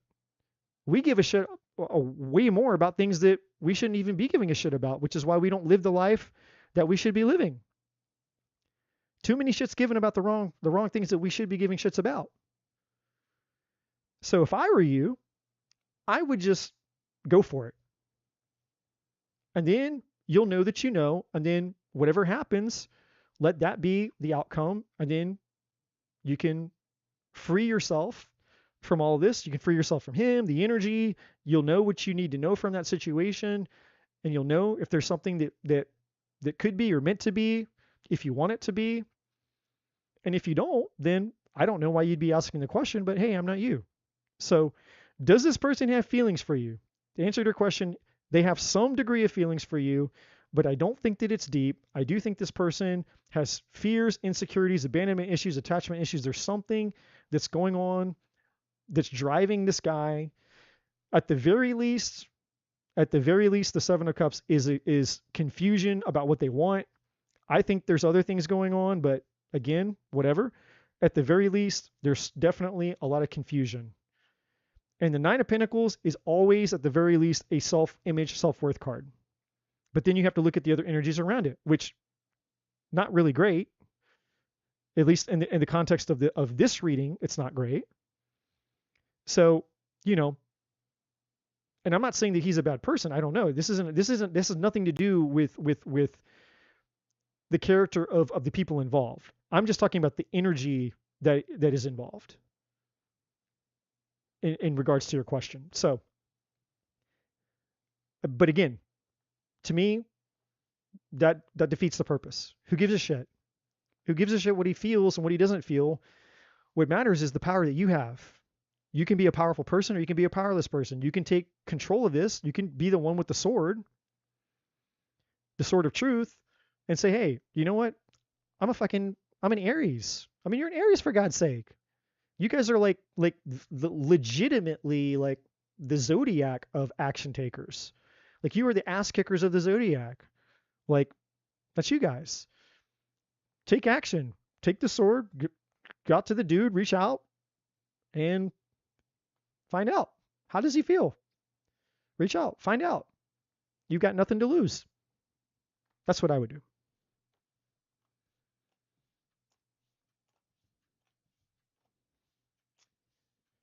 That's what I would do. You got nothing to lose.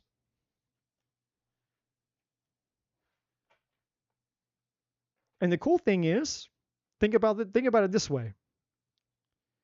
Oh, you're the Cancer. Okay. I'm sorry. I got that backwards. I apologize. I got that backwards. The cool thing is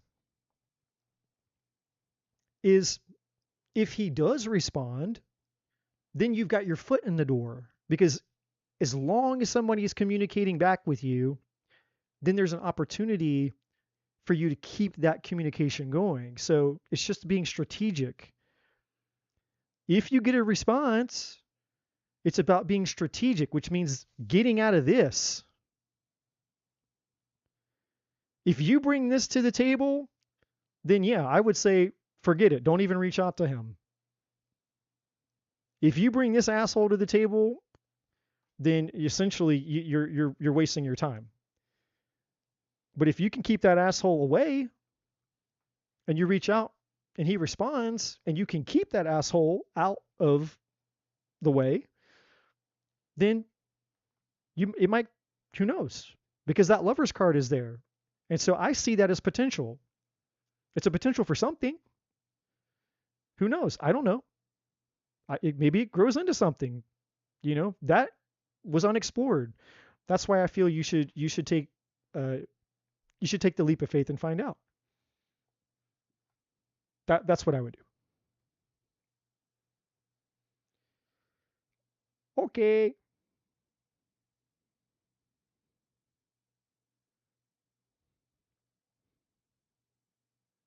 Who is this man? Why are they spying on me? Well, there's no one spying on you. There's no energy here, Bridgella, of anyone spying on you. Like who where are you getting the spying thing from? Like where's that coming in at? I'm curious. There's nothing on the table about spying. No energies. I'm not even picking up anything on spying. Like where are you you think somebody's spying on you? Like do you have proof someone's spying on you? Like where's the spying thing coming from?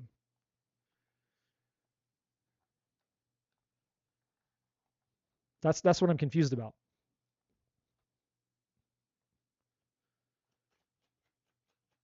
Nicolette. Man, if Nicolette's still here, she's like, I'm going to get me a reading.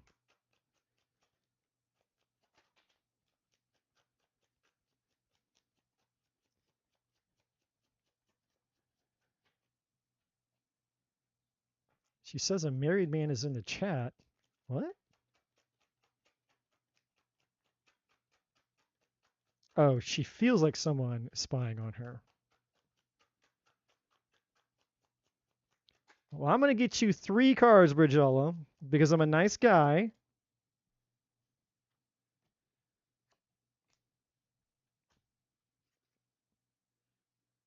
Okay. Here's your answer. Page of Cups is interest. There's your spy guy, your Page of Swords. 5 of Pentacles, not a good energy. And then there's your King of Cups. I have no idea who the King of Cups is, but that's who your spy is. And it doesn't have to be literal. It could be energetic spying. This person could just be jerking off to you for all we know. And I'm saying that literally, and I'm not just trying to be gross. So this guy right here,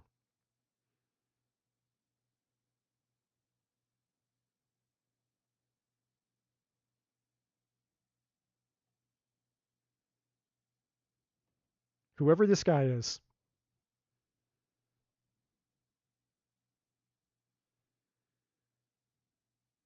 but I would be very, very cautious because the motivation behind the spying is because of this.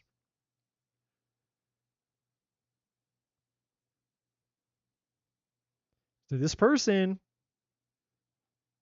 is not seeking you out. And I was picking up on this earlier with the lover's energy, because this is the same 5 of Pentacles that was just out here on the table for you. This energy, whatever is attached to this energy, is not good. It's not good. So I don't know what it is. 5 of Pentacles can be lots of things, but it's the motivating energy. It's what's motivating this person. They're bankrupt, spiritually bankrupt. They're empty. They're not doing well. They're unhappy. They're down on themselves. Maybe they went through a divorce. Maybe they went through a breakup. Maybe they just feel like a piece of shit on the inside. Who knows? Five of Pentacles can be lots of things, but this is the guy. It's a King of Cups. Technically, Cancer, Scorpio, Pisces doesn't have to be. Could just be, qualities of a King of Cups. Somebody who's, more emotional, more like me, more feminine energy or something. I don't know. But that's the guy. It's this King of Cups guy. But I would be careful. There's something inside. Why are you being spied? Right here. Page of Cups. They're into you. Maybe they think you're hot. Why do you think guys check women out? I'm confused. You ever had a crush on somebody before? That's what it is. It's like a crush. You have a crush on somebody. Does somebody have to have a reason to have a crush? Like, hey, I have a fucking crush on you. It's what is a crush is just a fantasy. Everybody in life's had a crush on somebody before. It doesn't have to be a deeper. If you're looking for a super deep, profound reason, there is none. I can tell you that. If that's what you're asking, Bridgella, you're asking, is there some deep, profound reason they're spying on me? Like, oh my God, do they think I'm the love of their life? Do they want to marry me? Do they want to run off into the sunset and capture the stars in the universe and all that? No. They are in your house. This is getting really, really weird. And why are you sharing all the details now? You ask a question, how does such and such feel about me? Then it turns into, wait, but why are they spying on me? Wait, who's spying? But now they're living in my house. What is going on here?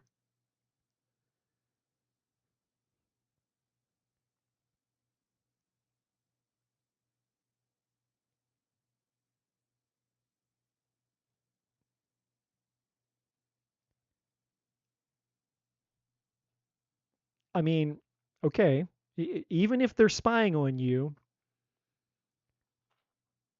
if you feel like, if this is a situation where you feel like this is like a threat, like you feel unsafe, you feel threatened, you feel, like somebody is out to get you, and this person is living in your house, then you should confront them or get a camera. I've got a camera. You guys can't really see it, but I don't know, maybe can you? No, you can't. But it's just out of the screen. You can't see it. I got a camera in my room.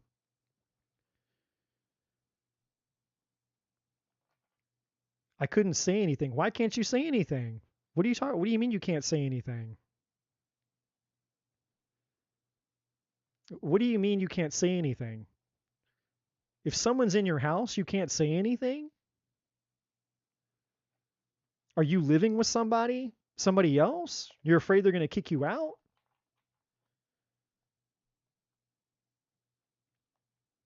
I mean, this sound, to be completely honest with you, this sounds like something that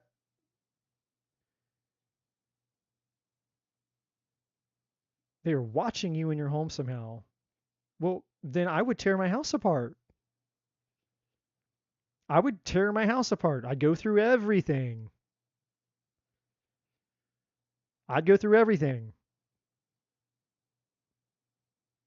But this is not something. This isn't something a tarot reader. This is if this is what you think it is, it's way more severe. Like, this is not something that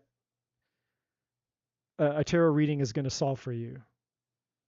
Like there's no tarot reader that's going to be able to go, oh, okay, yeah, I see in your bathroom in the mirror there's a hidden camera, and there's like they're tapped into your Wi-Fi, but they live in Michigan, and they live in a trailer, and they're this high, and they get this kind of hair, and their name is Bob, and they work at the UPS store, and like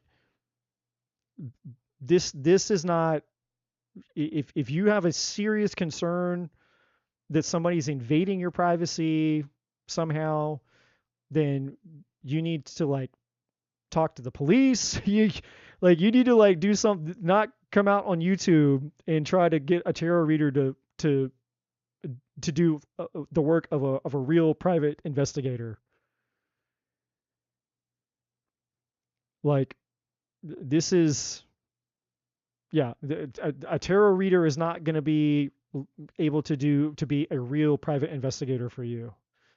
I surely am not. So I apologize to you, but I don't have. That's not what I do here. I don't try to like solve these types of problems for people. So I apologize to you in advance. I can't answer those questions for you. That's not what I do here. But if I were you and I was concerned for my safety, I would go to the real police and I would get a real private investigator and try to figure out what's going on. Come check my house, check my internet, and do all the things. But I apologize. That's way above my pay grade out here in Tarot Land. K for sight. I've got a life and I've got my health. Other than that, other than for my entire adult life, childhood too really, it's been one trial and tribulation after another. Will 2025 be any different? And am I on the right track? Now that, my friends, is a hot damn good question. That is a question I can answer. Thank you actually, K for Sight, for actually quite an amazing question. That I am equipped to do. And I'm happy to do. And that's actually, in my opinion, those are the kinds of questions I wish everybody was asking.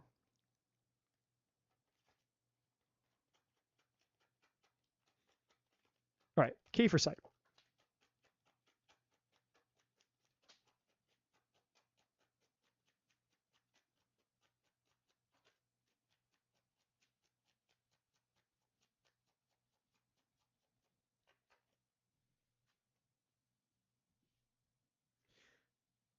Okay, well, first of all, my friend, before I even start pulling any more cards, I just want to show you something.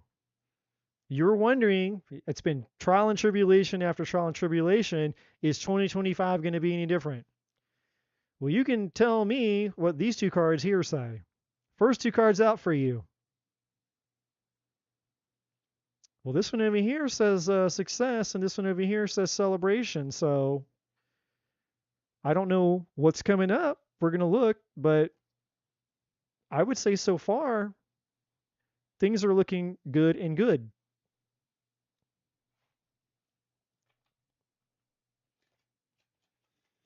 Things are looking good and good.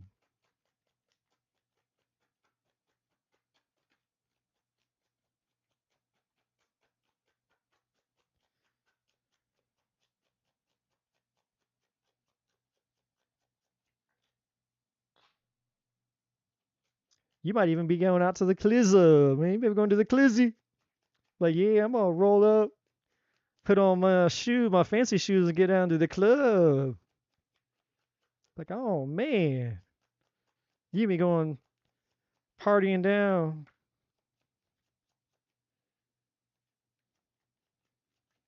Like it's 1999. You be doing a Y2K all over again.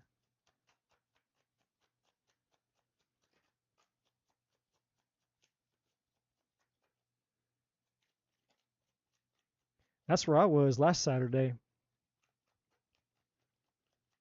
I went out, danced my ass off for 6 hours straight. I found muscles in my body that I didn't even know I had. Well, there you are, looking all badass.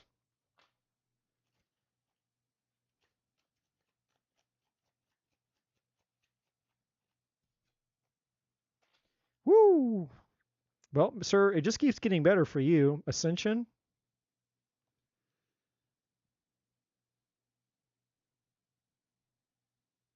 So the first thing I'm getting here, I mean, it's your message is really straightforward, dude. I mean, this is like the easiest thing I've had all night.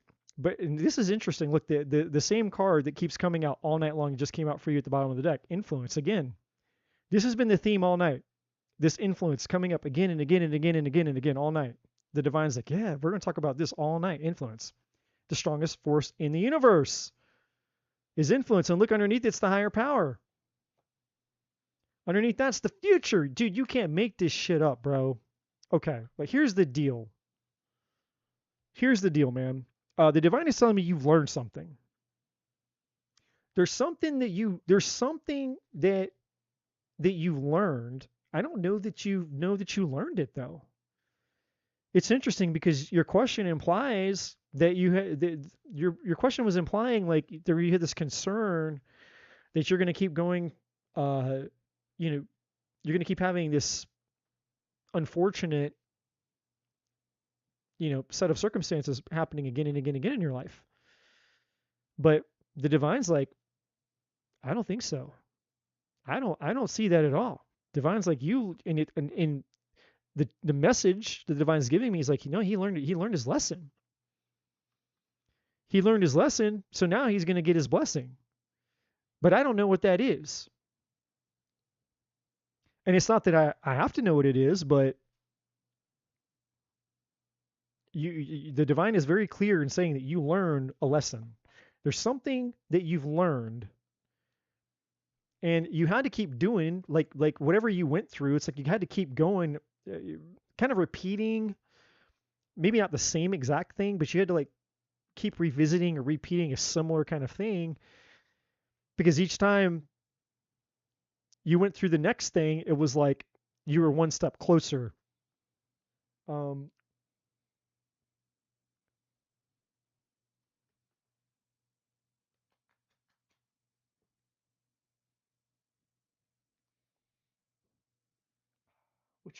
Which one?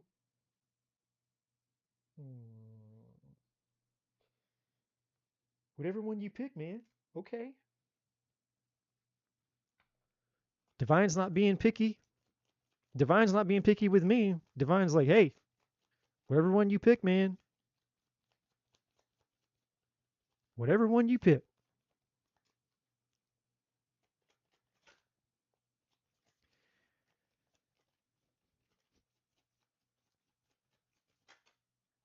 Now you'll be listening to what my mom's dropping. She's dropping some heat in the chat now. I don't think she's far off. I don't think my mod is far off in what she's saying.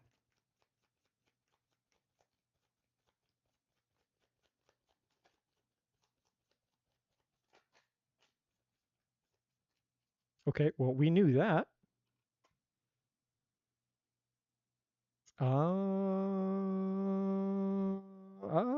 Okay.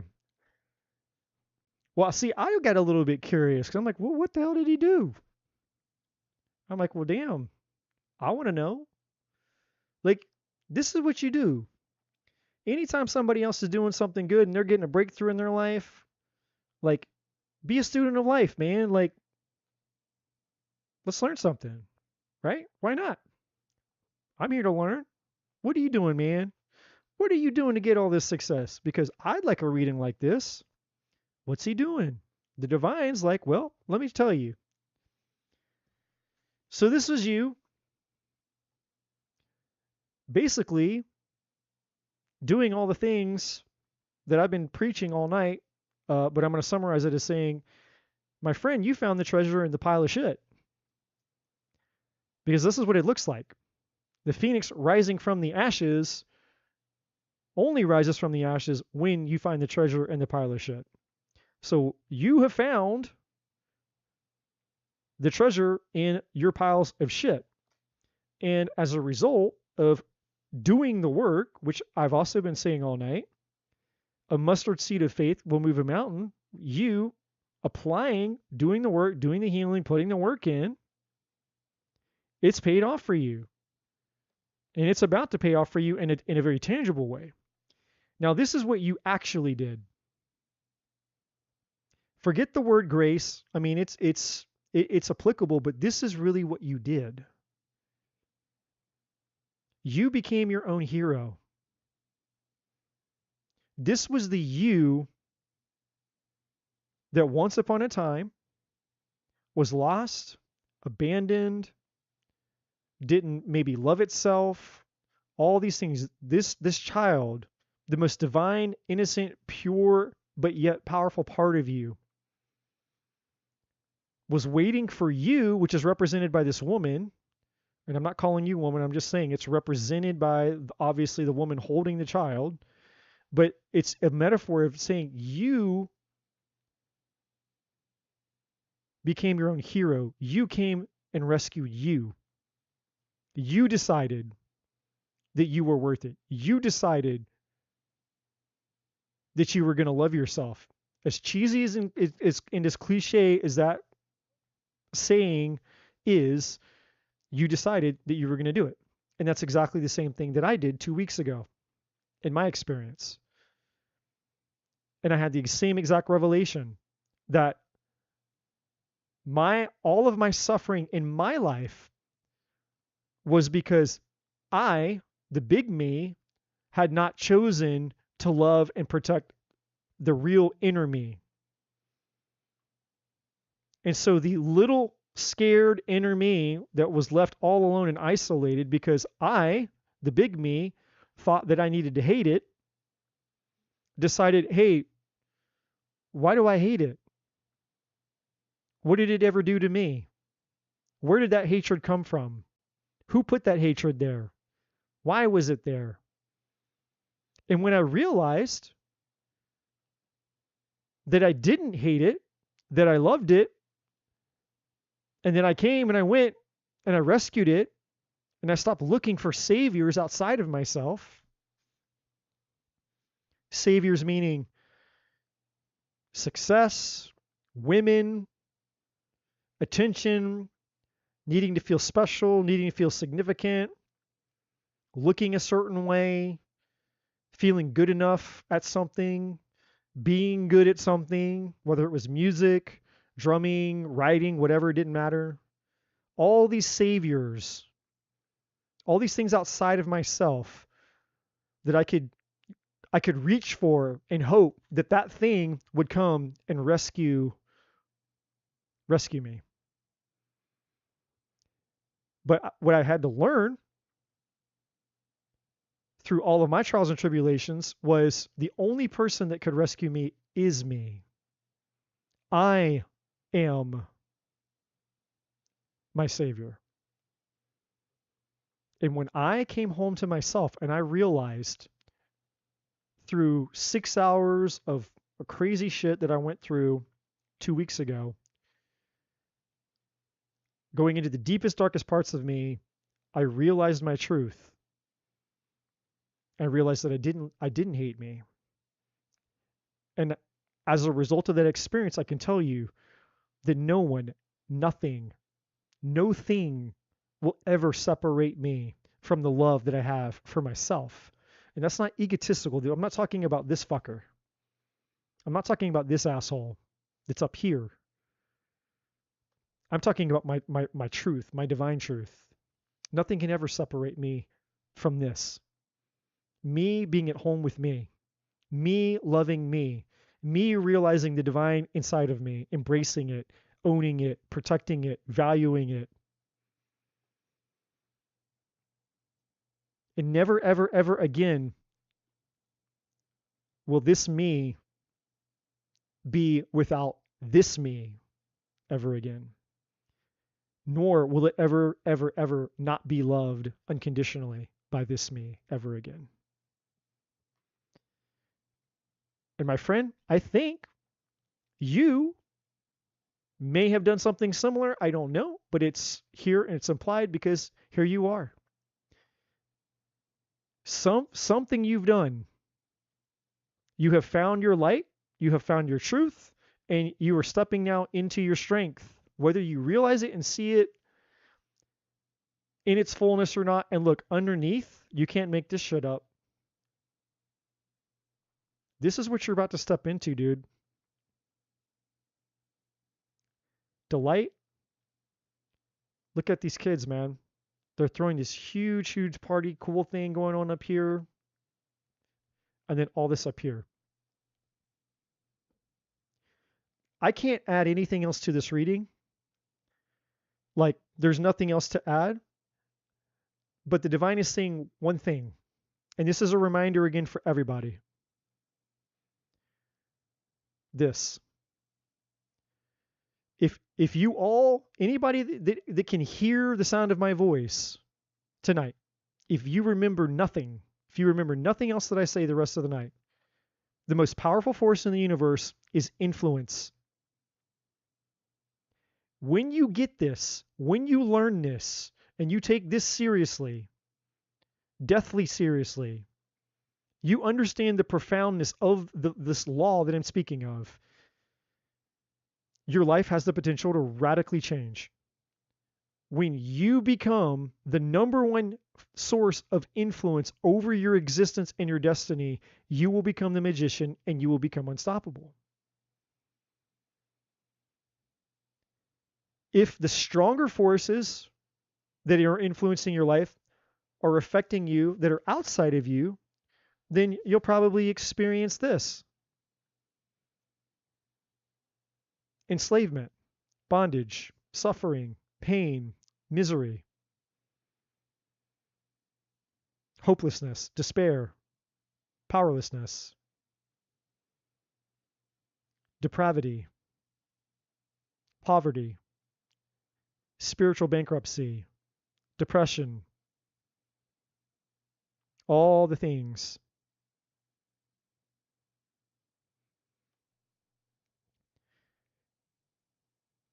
Now here's the one last thing I'm going to say. This is the the PSS to your reading. The divine is saying, never, ever, ever. And I need you to hear this. I need you to catch on to this. I need you to hear this. Because when you start experiencing all this success and all this good shit up here, the number one thing that we do is we forget about all the things down here that got us there. Because this guy right here, for the rest of all of our lives, this fucker right here is never, ever, ever going to stop. He's not going anywhere for the rest of our lives. So we can push him off to the side for a while, but he's going to start sneaking his way back in. He's going to circle the camp. He's going to be looking. He's like, where do I get back in? Where do I get back in? You pushed me out. You pushed me out. Where do I get back in? Where's the door? Where do I get in? And see, you start experiencing all this success and stuff, and he's like, oh, got it. He sneaks his way back in, and then boop, he attaches to your success. And he makes you forget all the things that you've gone through that gave you that success. This happens to people all the time. The minute they overcome, the minute they start to catch the high, they climb the mountain, everything's amazing, immediately they forget what got them there. And they get lost in all the good shit. And inevitably, this guy slowly but surely starts taking over. And then we have to go through this again to get rid of him again. And not get rid of him because, like I said, he's going to be with us in this incarnation until we leave the body. He's here to stay. It's just, who has the power? Who has the power?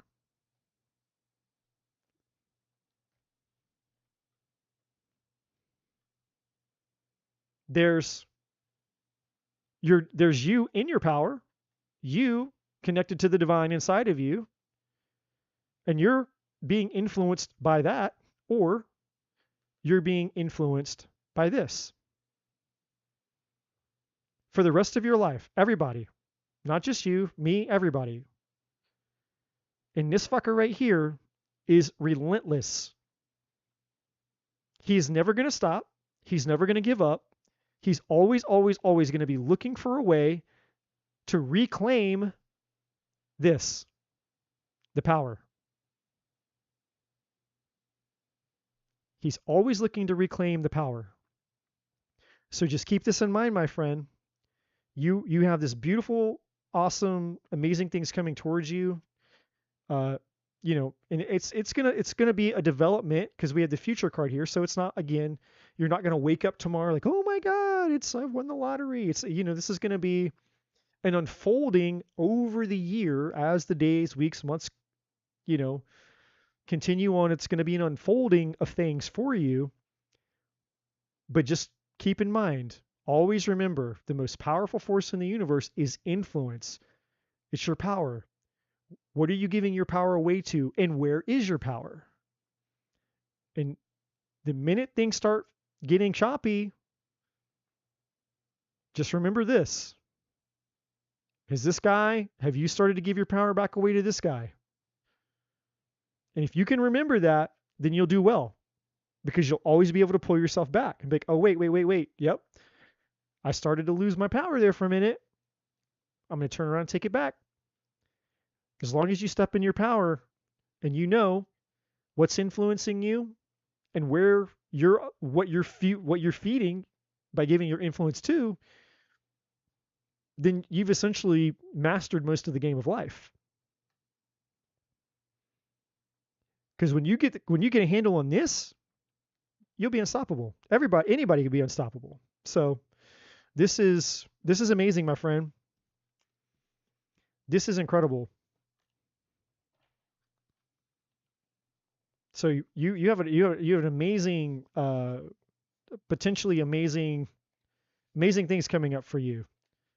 And I definitely want you to keep us all in the loop as things unfold for you, because, I definitely want to know what all this awesomeness is. So for the very least, keep me updated in whatever happens as the months, weeks, days, all the things unfold for you.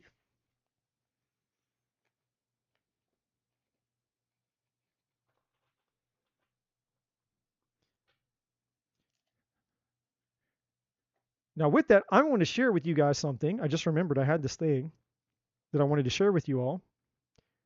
I'm going to take a pee here just a second, but it's something that I saw. It's really short. It's very empowering and has everything to do with what we've been talking about. Pretty inspiring. So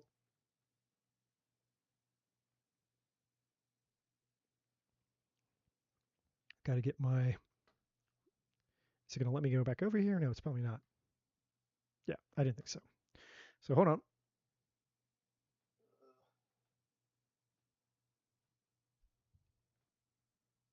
Here we go.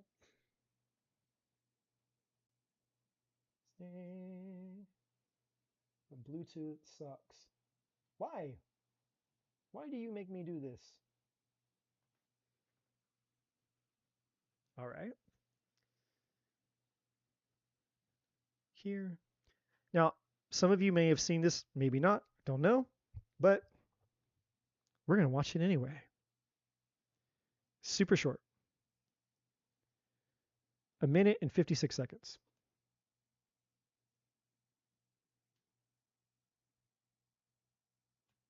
If I can get...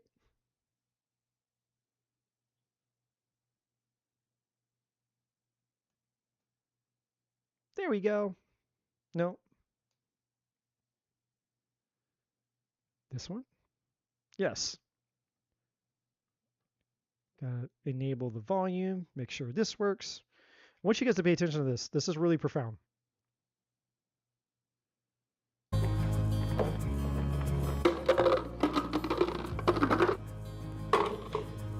Is this jar full? Yes. Hopefully you guys can hear this.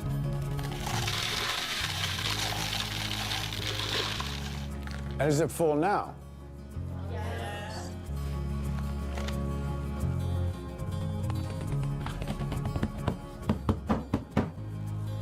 And how about now? Is the jar full now? Yes. Yes.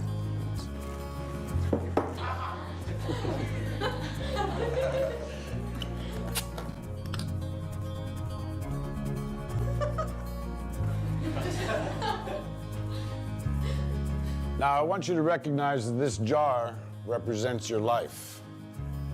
The golf balls are the important things, your family, your friends, your health, and your passions.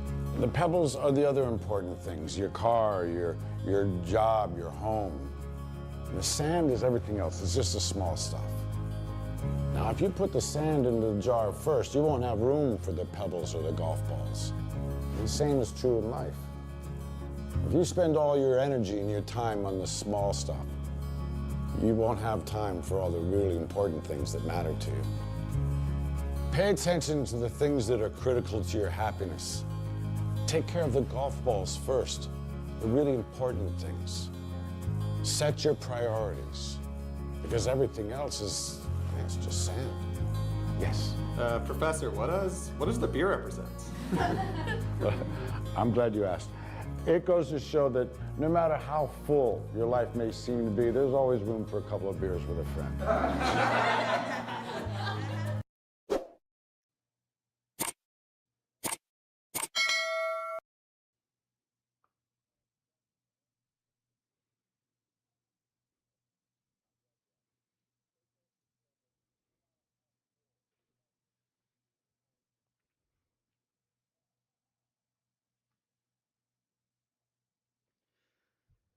I like it. Hopefully you guys like it too.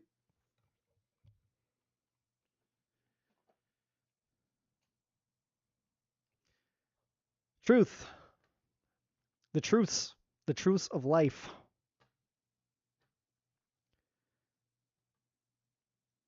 I'm going to be right back, guys.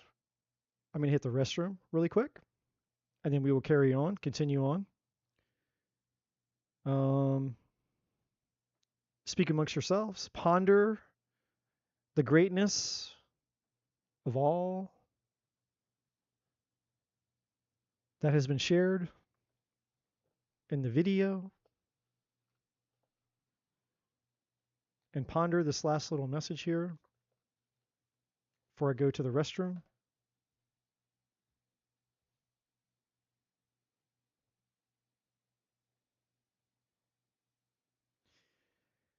Somebody's about to overcome some conflict in your life. You're about to have victory.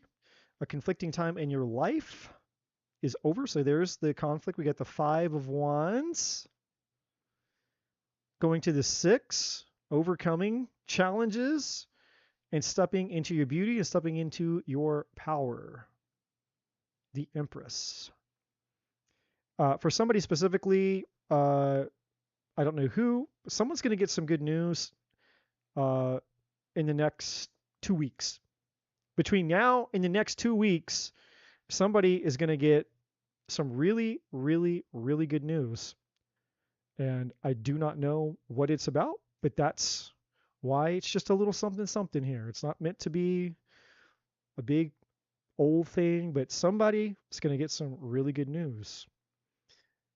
Maybe it's about a child or a pregnancy. It doesn't have to be.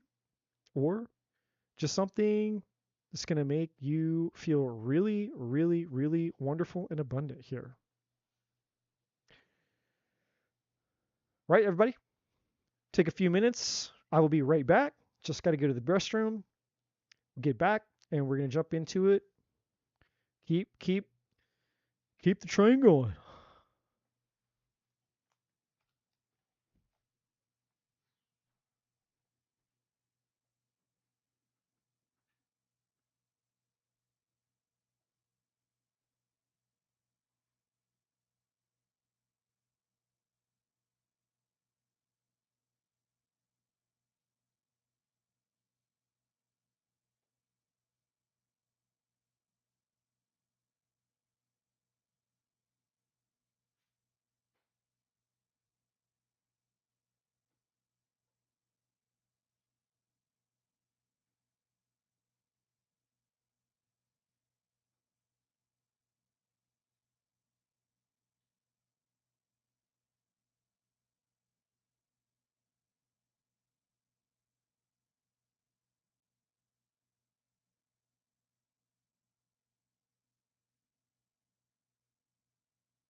Okay, let's rock to the roll.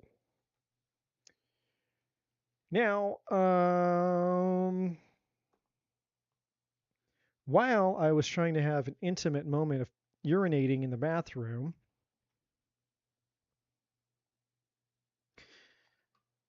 I got a message for somebody. Now, I don't know who the somebody is, but it's a somebody. And it's a message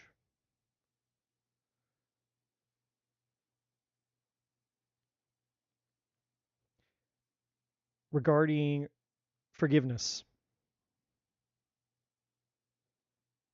So,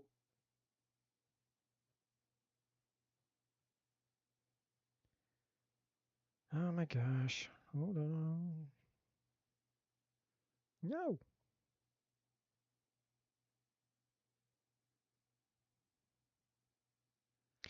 Sorry.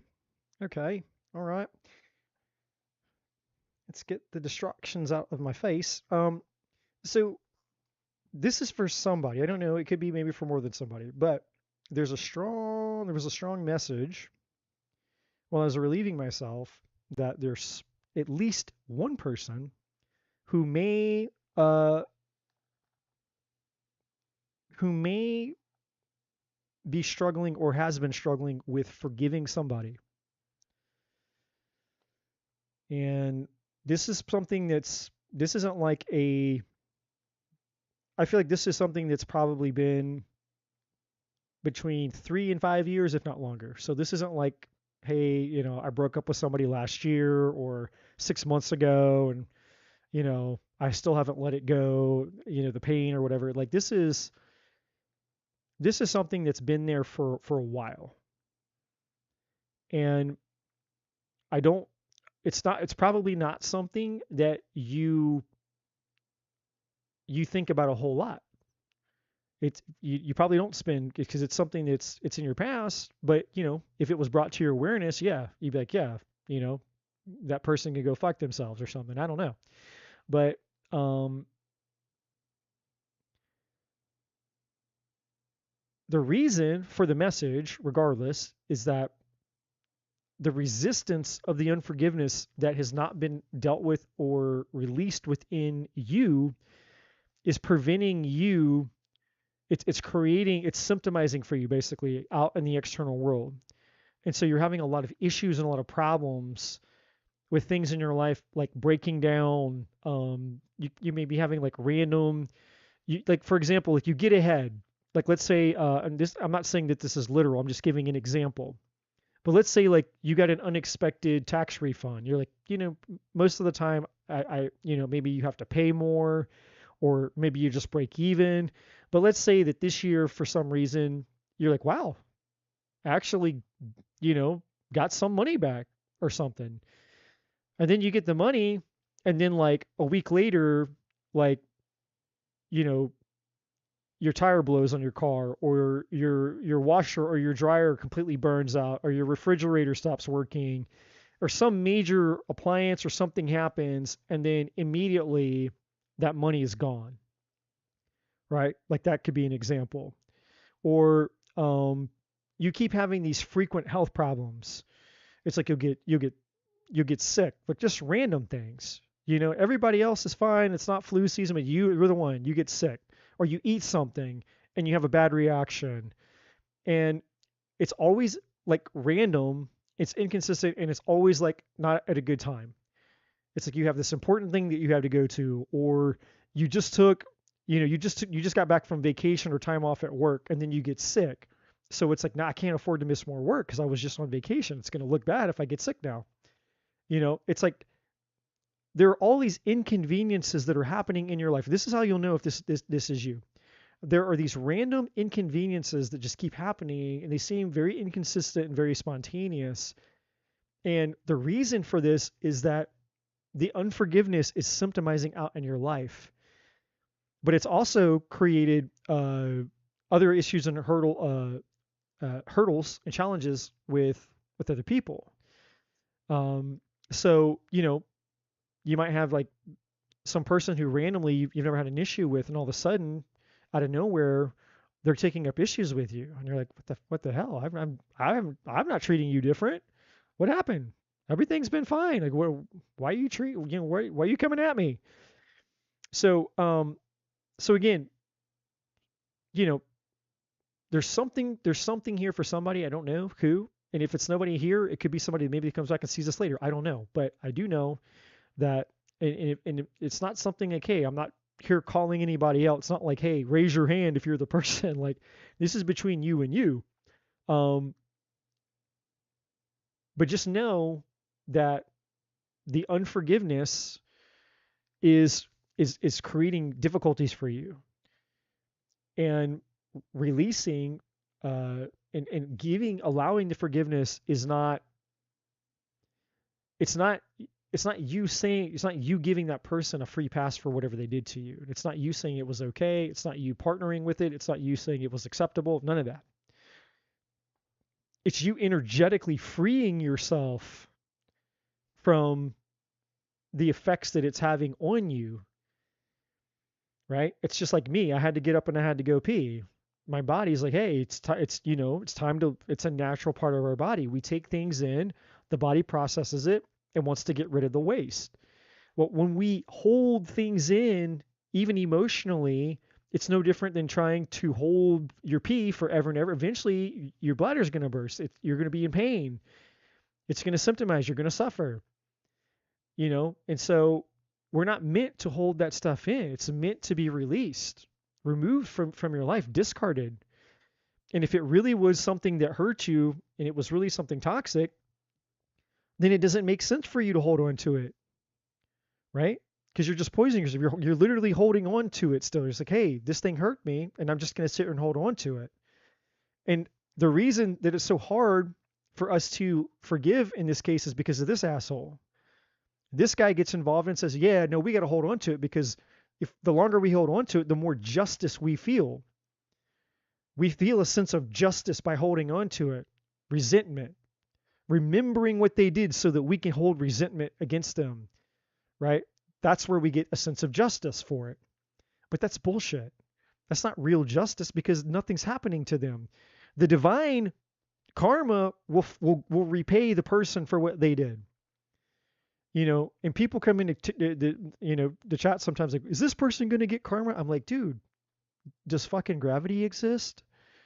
Like, people think that there's like an entity or a god or an angel or some type of paranormal ghost or something that's up in the sky who's waving the karma wand going, okay, you get your karma, you get your karma, you get your karma, and you get your karma. It's like, it doesn't work that way. It's karma is just cause and effect. It's just a law like gravity. It just exists. Nobody has to do something to trigger karma. Karma is already being triggered anytime any one of us does anything. I'm getting karma right now. And another thing too, karma is not always bad.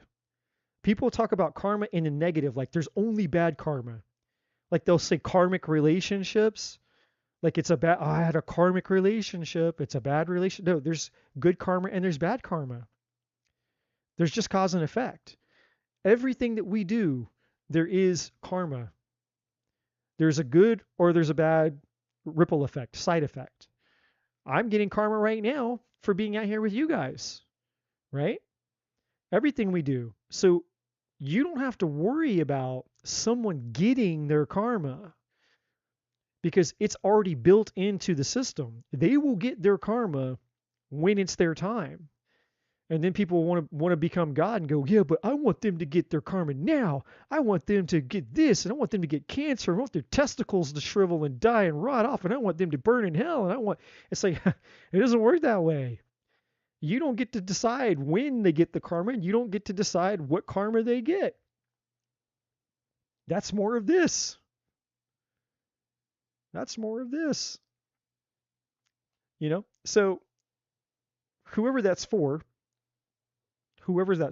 just know just let it go. And I know it's easier said than done, but if you can, your life will change. So I don't know who that's for, but who is next? All right, let me check my list. Curly, is my legal issue going to be resolved in my favor? All right, let's find out.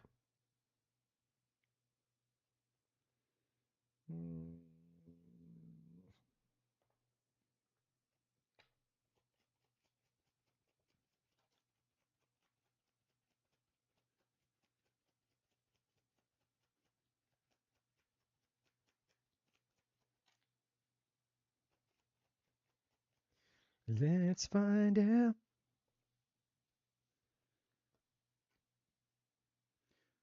Well, that didn't answer anything.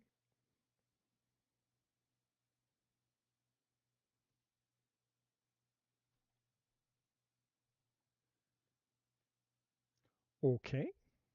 Let's go here.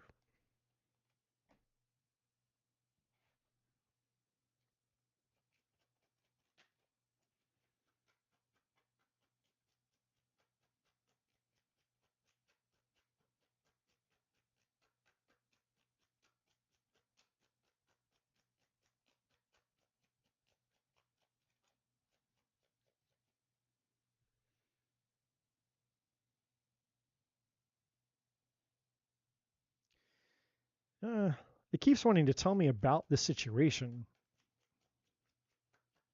I don't want to know about it. I just want to know the outcome.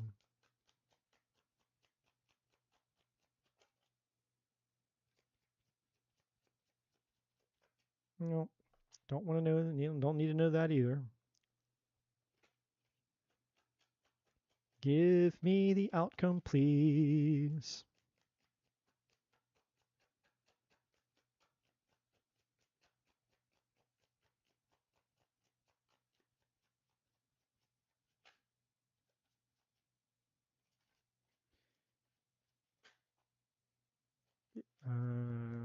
Nope.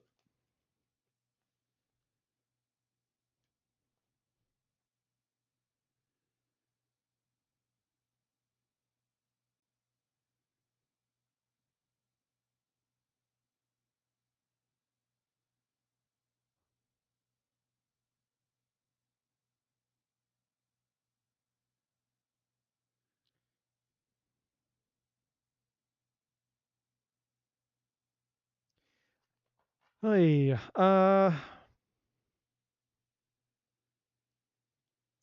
possibly, but I don't think it's gonna. Whatever this is, it's not. It's like gonna have a false. Like it. There's gonna be back and forth. There's like.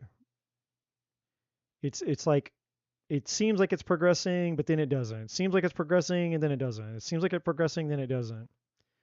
Like it seems like it starts to go all over the place. Hello, camera. We're down here. Thank you. Nope, we're down here. Down here, camera. Hello, camera. What the hell? Why are you gonna do this to me now? Um. Hello.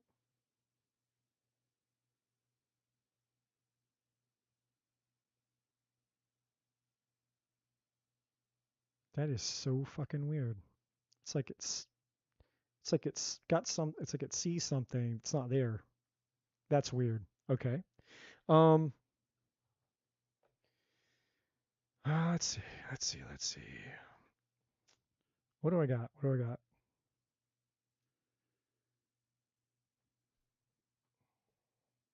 This.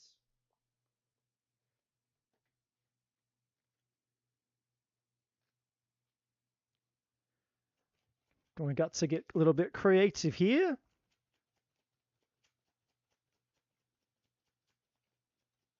Get a little bit creative here. Hmm?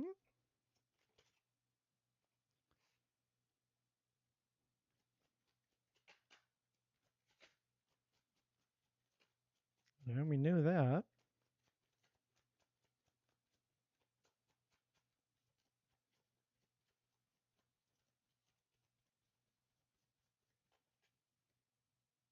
Nope.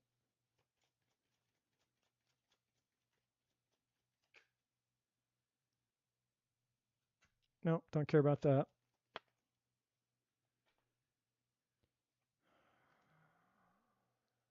All right.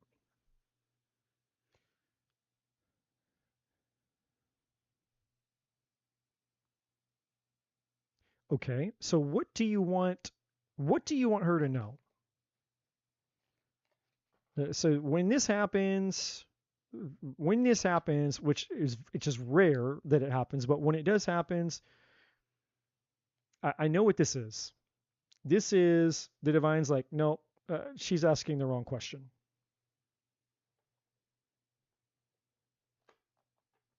I am super honest about how this works for me. When I sit down in this chair and I do this, the divine is here or the divine is not here. And when the divine steps away, it's like deer in the headlights. It's like, oh, it's like I lose. It's like Superman with kryptonite. You lose your power.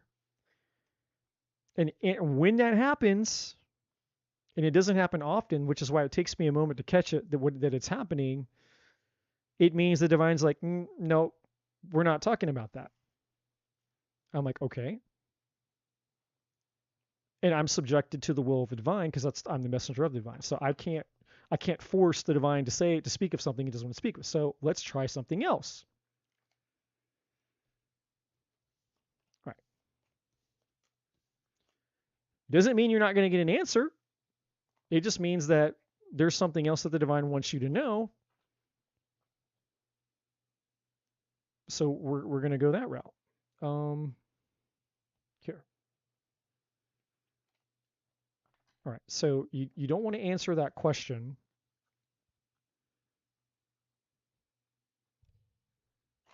What do you want her to know then?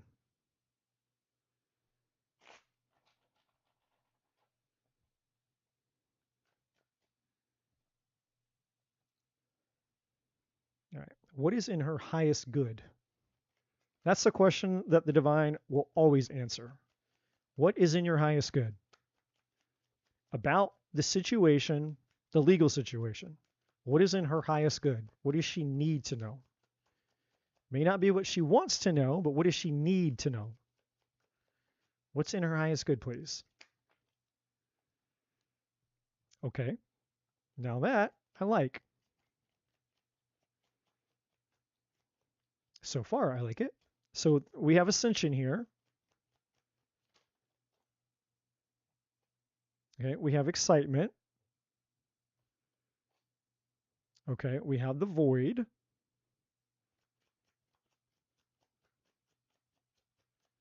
All right, now we're on track. Now the power's coming back. Now I can feel it. Now the messages are coming through. Okay.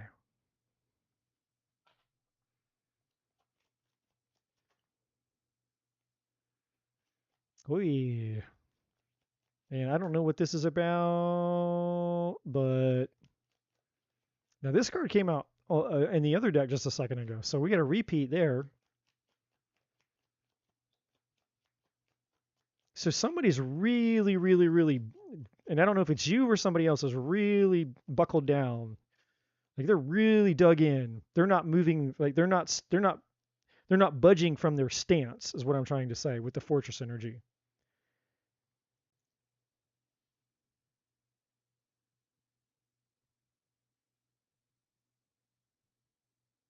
Okay, we got the family. So there's not. We got the family in reverse. So I don't know if this is a divorce or if this is like a legitimate fallout with like legit family members that aren't like. It's not like a marriage or a divorce kind of thing. This is like a family feud with siblings and parents or something. I don't know. We have the family in reverse. We have trauma at the bottom of the deck. The Matrix. There's a man. Children are involved, potentially. Okay. All right. So let me.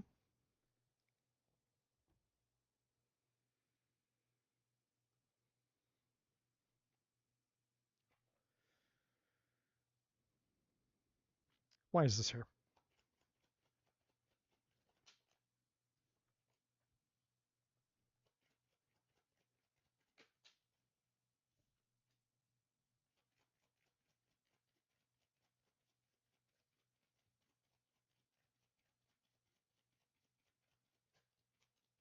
Okay, I get it. I get it. I get it. I get it. I get it.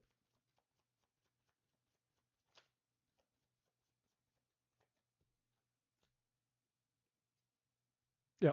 Okay. So here's the deal. Let's start here with this card because this is the one that really makes it all make sense to me. At least this part of it does. So, and I don't, again, I don't know if this is you or somebody else.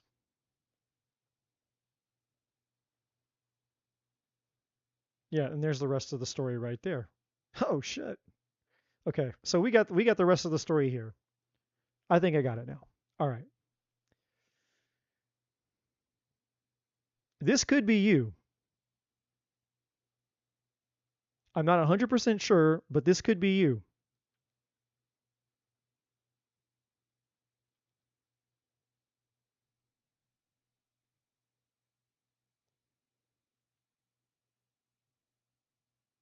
I'm trying to think if there's a way for me to know.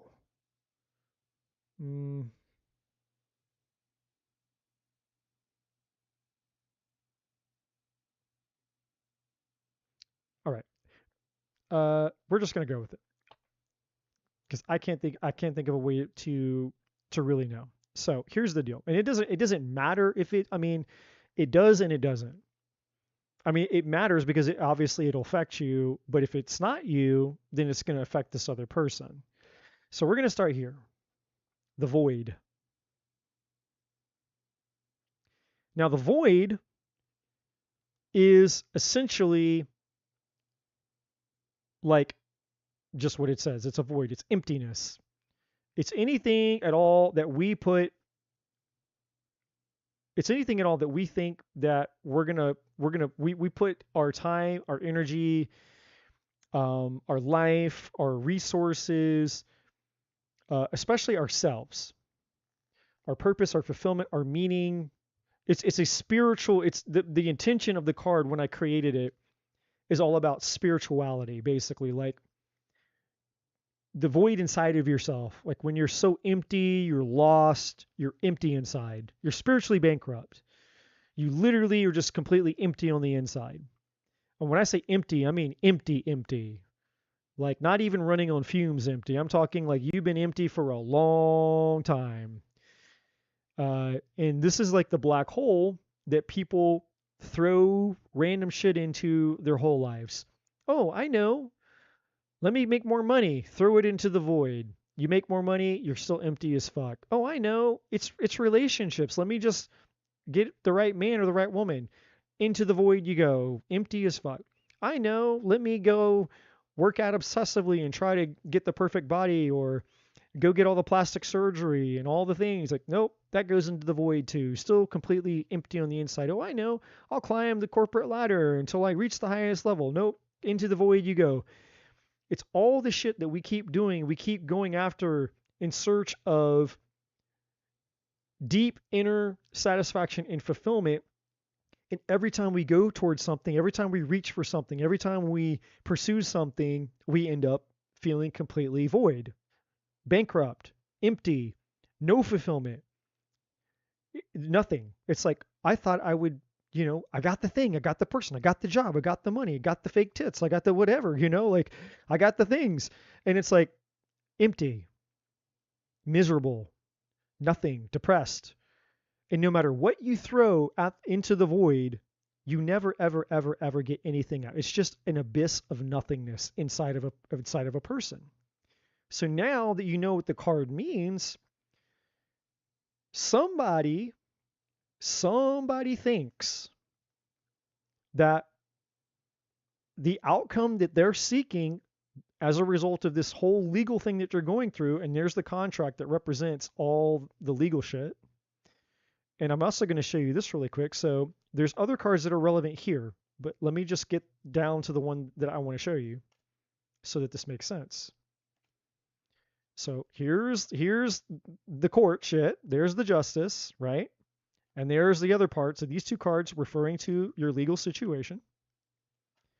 Going more, going more, going more. Yeah. Yeah. Okay. So then I'll just put this one here. Yep. And then is that the last one? Yeah. So this is the last one. So basically, and I know this isn't a lot of cards, but they're all basically saying the same thing. They're all really wrapped up. Like if I took all of these cards, like, well, not all of them, but if I took, the fulfillment, this renewal, superficial, a little bit of this destiny card over here, and I were to take those and I could put them all into this one card of success. Somebody thinks, and they're standing their ground. The fortress card over here is about somebody buckling down and standing the ground. They're not backing down. I'm dug in. I've built a fortress. I'm here and I'm going to do war with you. I built a fucking castle to do war with you. You want to come at me? Fine, we're going to go to war. This is somebody who's not backing down. They're not budging, right? And they're also in protection. They're in ultra protection mode. Like, I only now care about me and only me. I'm here to protect myself at all costs, and screw and fuck everybody else.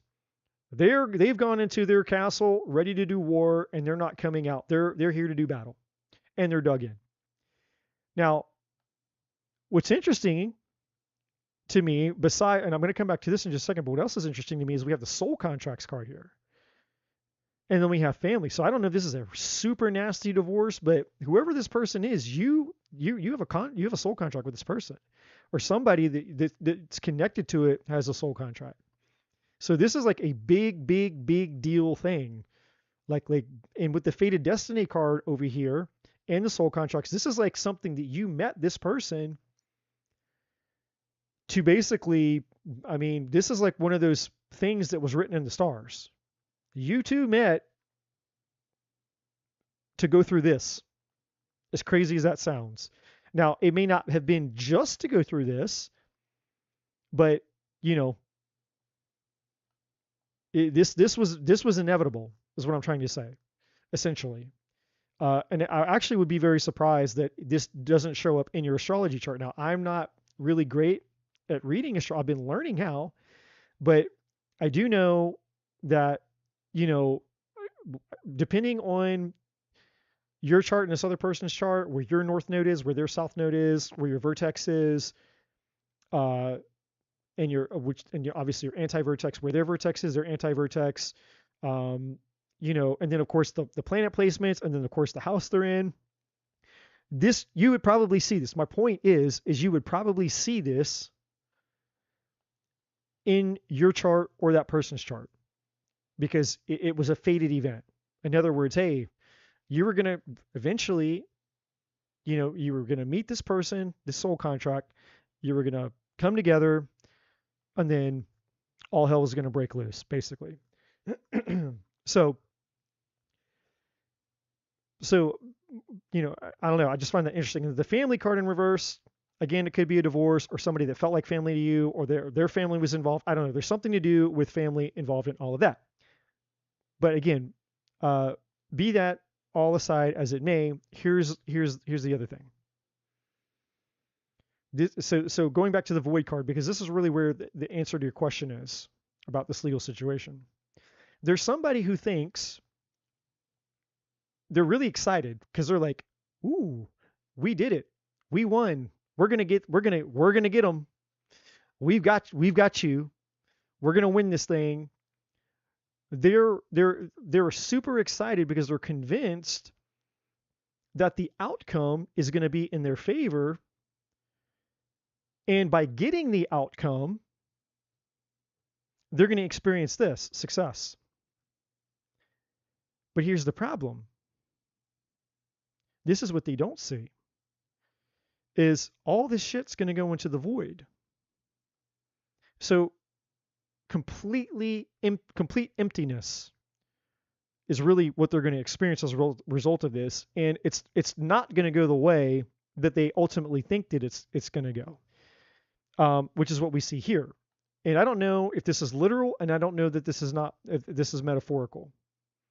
But there is and I don't say this loosely, because I wouldn't bullshit or make something up. I wouldn't say it, something like this lightly, because I'm not out here obviously I'm not here just spewing random shit. And obviously something that's legal that could be life-changing would be a big deal. And there's certain things just through common sense that you wouldn't do as a reader. Like, you don't try to predict people's deaths. You don't try to predict people getting pregnant and things like that. Like, there's just certain things that are just kind of like boundaries, common sense and boundaries and etiquette. As a reader, it's just things that you don't do. I mean, I'm not saying you never do it. Maybe if like super confident that you know. Sure, maybe you take the risk. But for the most part, that's kind of like a gray area, and you just don't kind of go there. So, but what I'm saying for you is this prison card, I don't know that this isn't necessarily not literal in some way, shape, or form. And I don't mean like someone literally goes to prison, but I'm not saying that there isn't a major consequence. Maybe to an extreme, again, depending on what's happened, I don't know the situation, but maybe to where it could go to prison. I don't know.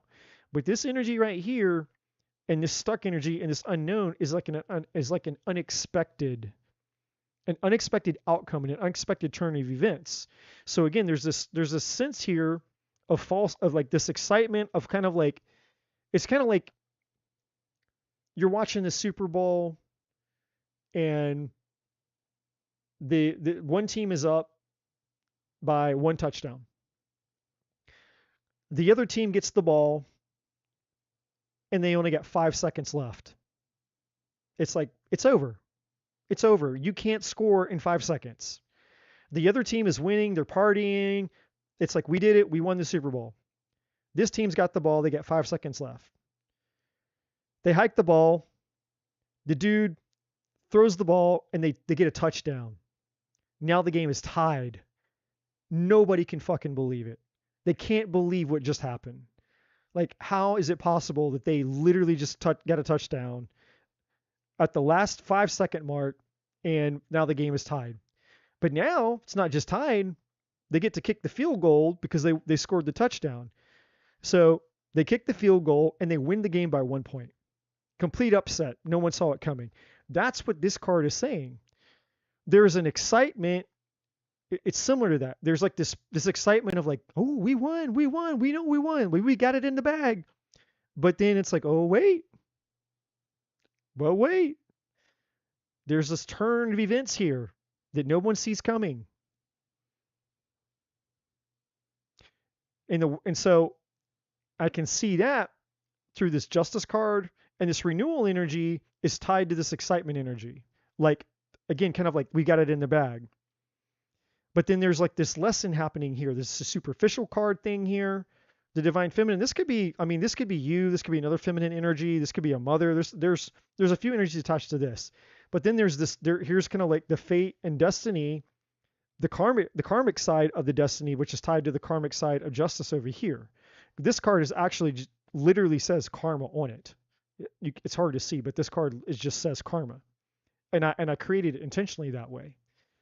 And so then all of a sudden, the thing that the unknown, the thing that nobody saw coming, happens, and all of a sudden it's like, oh shit, wait a minute, not so fast. Let's not party too quick because, oops. And it's not even so much. This card says stuck. I know you can't really see it, but it's more like, hey, we thought we had this person, like the mouse getting on the cheese and getting stuck in the trap. Not so fast. Not so fast. And then that leads us here to the prison card at the bottom of the deck. So I'm intuitively and heavily getting a strong energy of that potentially the way that this could go is somebody, and I don't know what side it is, but somebody thinks that they're going to get this and they're going to celebrate. And again, success, excitement, and fulfillment. We got it in the bag. But Lady Justice, like I was saying earlier, just a second ago, when I was talking about unforgiveness, and I was saying, I was talking about karma, and people want to play God. People want to be like, oh yeah, that person they deserve this and they deserve people. They want to start playing karma. They want to be the karma god. And then karma's like, oh, okay. So you don't want them to learn the lesson. You want me to teach you the lesson. And I feel like that's what's going to happen here.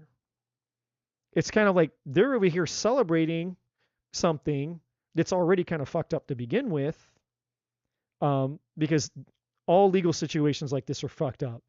That's why the trauma is here. It's a fucked up situation. And the matrix is underneath it, meaning that it's fueled by complete bullshit. It's fueled by this.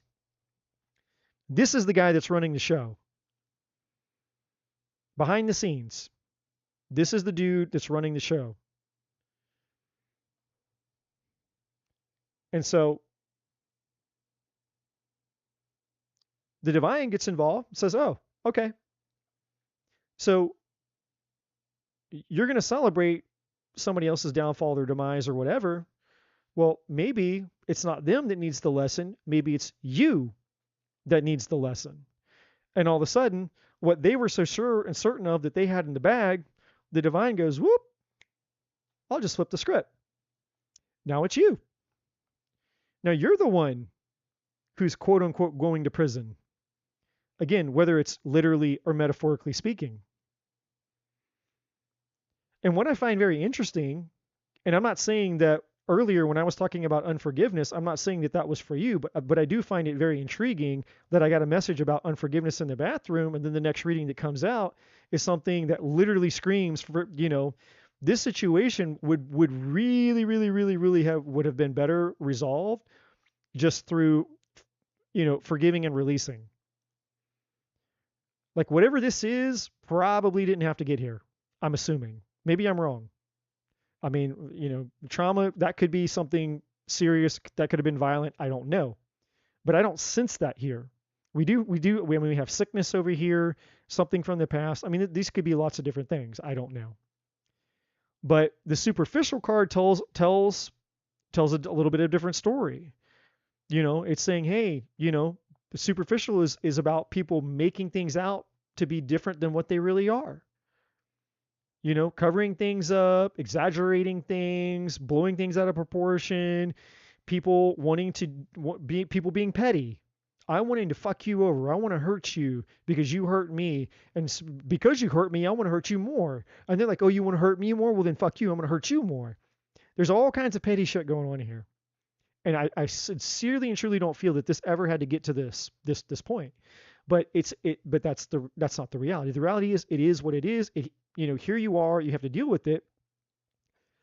And I didn't talk about this, but this really is what should have happened. And it's what's going to happen. This is what should have happened, and this is what's going to happen. What do you mean, Eddie? Well, one way or the other, the purpose of any karma that any one of us ever receives in life is always meant for our highest good. Karma isn't out like this Lone Ranger,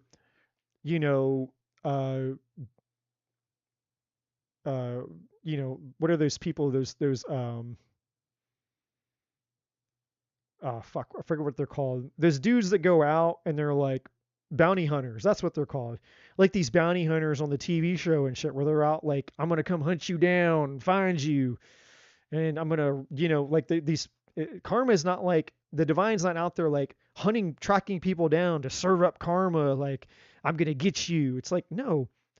The purpose for karma is for us to learn why this is never a good option. That's all karma is. Karma is just to teach us that when we become the fucking devil, our life sucks and our life is going to suffer. And so what karma is trying to do is to redirect us away from the devil so that we can go back up to our divine truth. Because people who are walking in divine truth aren't interested in any of this shit.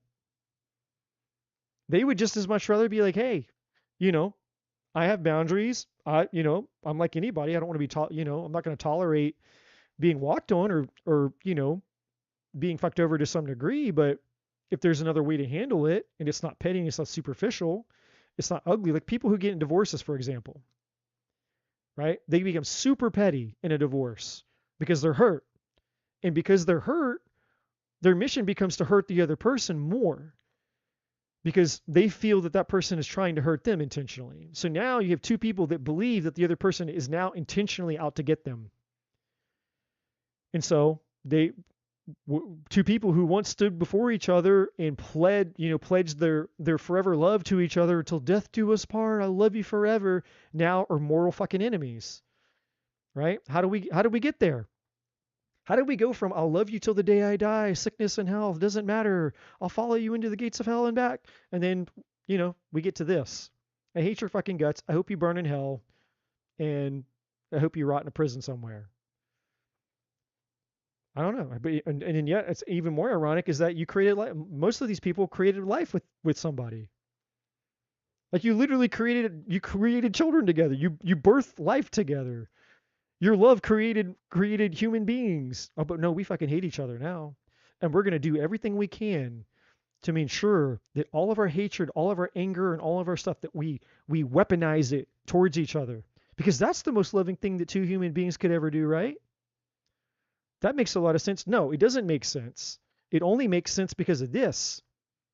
The Matrix. The Matrix told you. You've been taught by culture, society, your friends, your family, your peers, the people around you, that this is how you're supposed to behave. This is what's acceptable.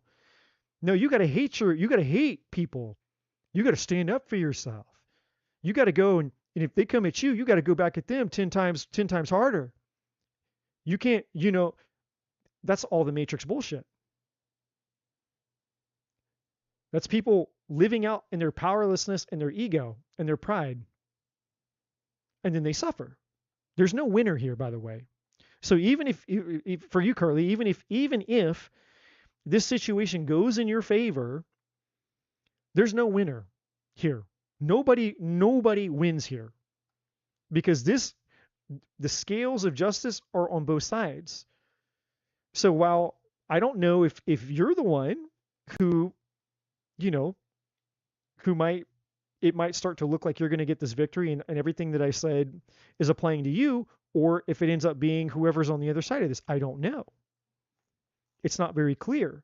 And I think that's why initially when you asked the question, what's the outcome going to be? And I couldn't get a message, or I couldn't get an answer for you. The divine was like, I'm not answering that question. You're going to have to ask a different question. And I was like, okay, well, shit. What I know a question that the divine will answer. It's what's in her highest good. That's a question the divine will always answer. What is in your highest good? Well, the divine is saying what's in your highest good is this. It's getting back to your divine self, your divine truth, getting out of all of this energy, getting out of the pettiness, getting out of the superficialness, getting out of the justice, getting out of the anger, getting out of the getting pulled into. If it's not getting out of it, then it's avoiding being pulled into it more than you already are. That's what the divine is saying. It's saying because you're losing you're losing a part of yourself in this process. A part of you is so interwoven into this situation that you're forgetting who it is that you really are. And unfortunately, the effects of what this is doing and the toll this is taking on you is potentially leaving an imprint on you Hence we have the trauma. Hence we have the sickness. So basically, you know, you're essentially acquiring a disease, a dis-ease. This is not, even if this goes in your favor, even if this goes in your favor, and I know this isn't what you want to hear, but I have to tell you the truth. Even if this goes in your favor, and I'm not saying that it shouldn't, I don't know, the divine won't tell me, but even if it goes in your favor, you're still going to have to face this because your energy is attached to both of this. You're going to basically going to have to heal and undo the spiritual damage that this situation has done to you. And it's not even so much the situation, it's not even so much the situation itself, but the power that you gave to the situation, which is what we've been talking about all night. I don't know, we've had 3 or 4 readings tonight where the influence card kept coming out. That same message kept coming out. Influence. Influence is the most powerful force in the universe. And when we give our influence to something, we empower that something. And so because you're allowing this situation to impact you and influence you away from your truth and your true power, because again, the strongest force in the universe is influence. Well, what's influencing you? Where's your power? Well, they have all the power. This has all the power. That has the power. That's the illusion. You have all the power. And when I say all the power, I'm not saying, okay, no, you have all the power to snap your fingers, wave a wand, and you can change the outcome. That's not what I'm saying.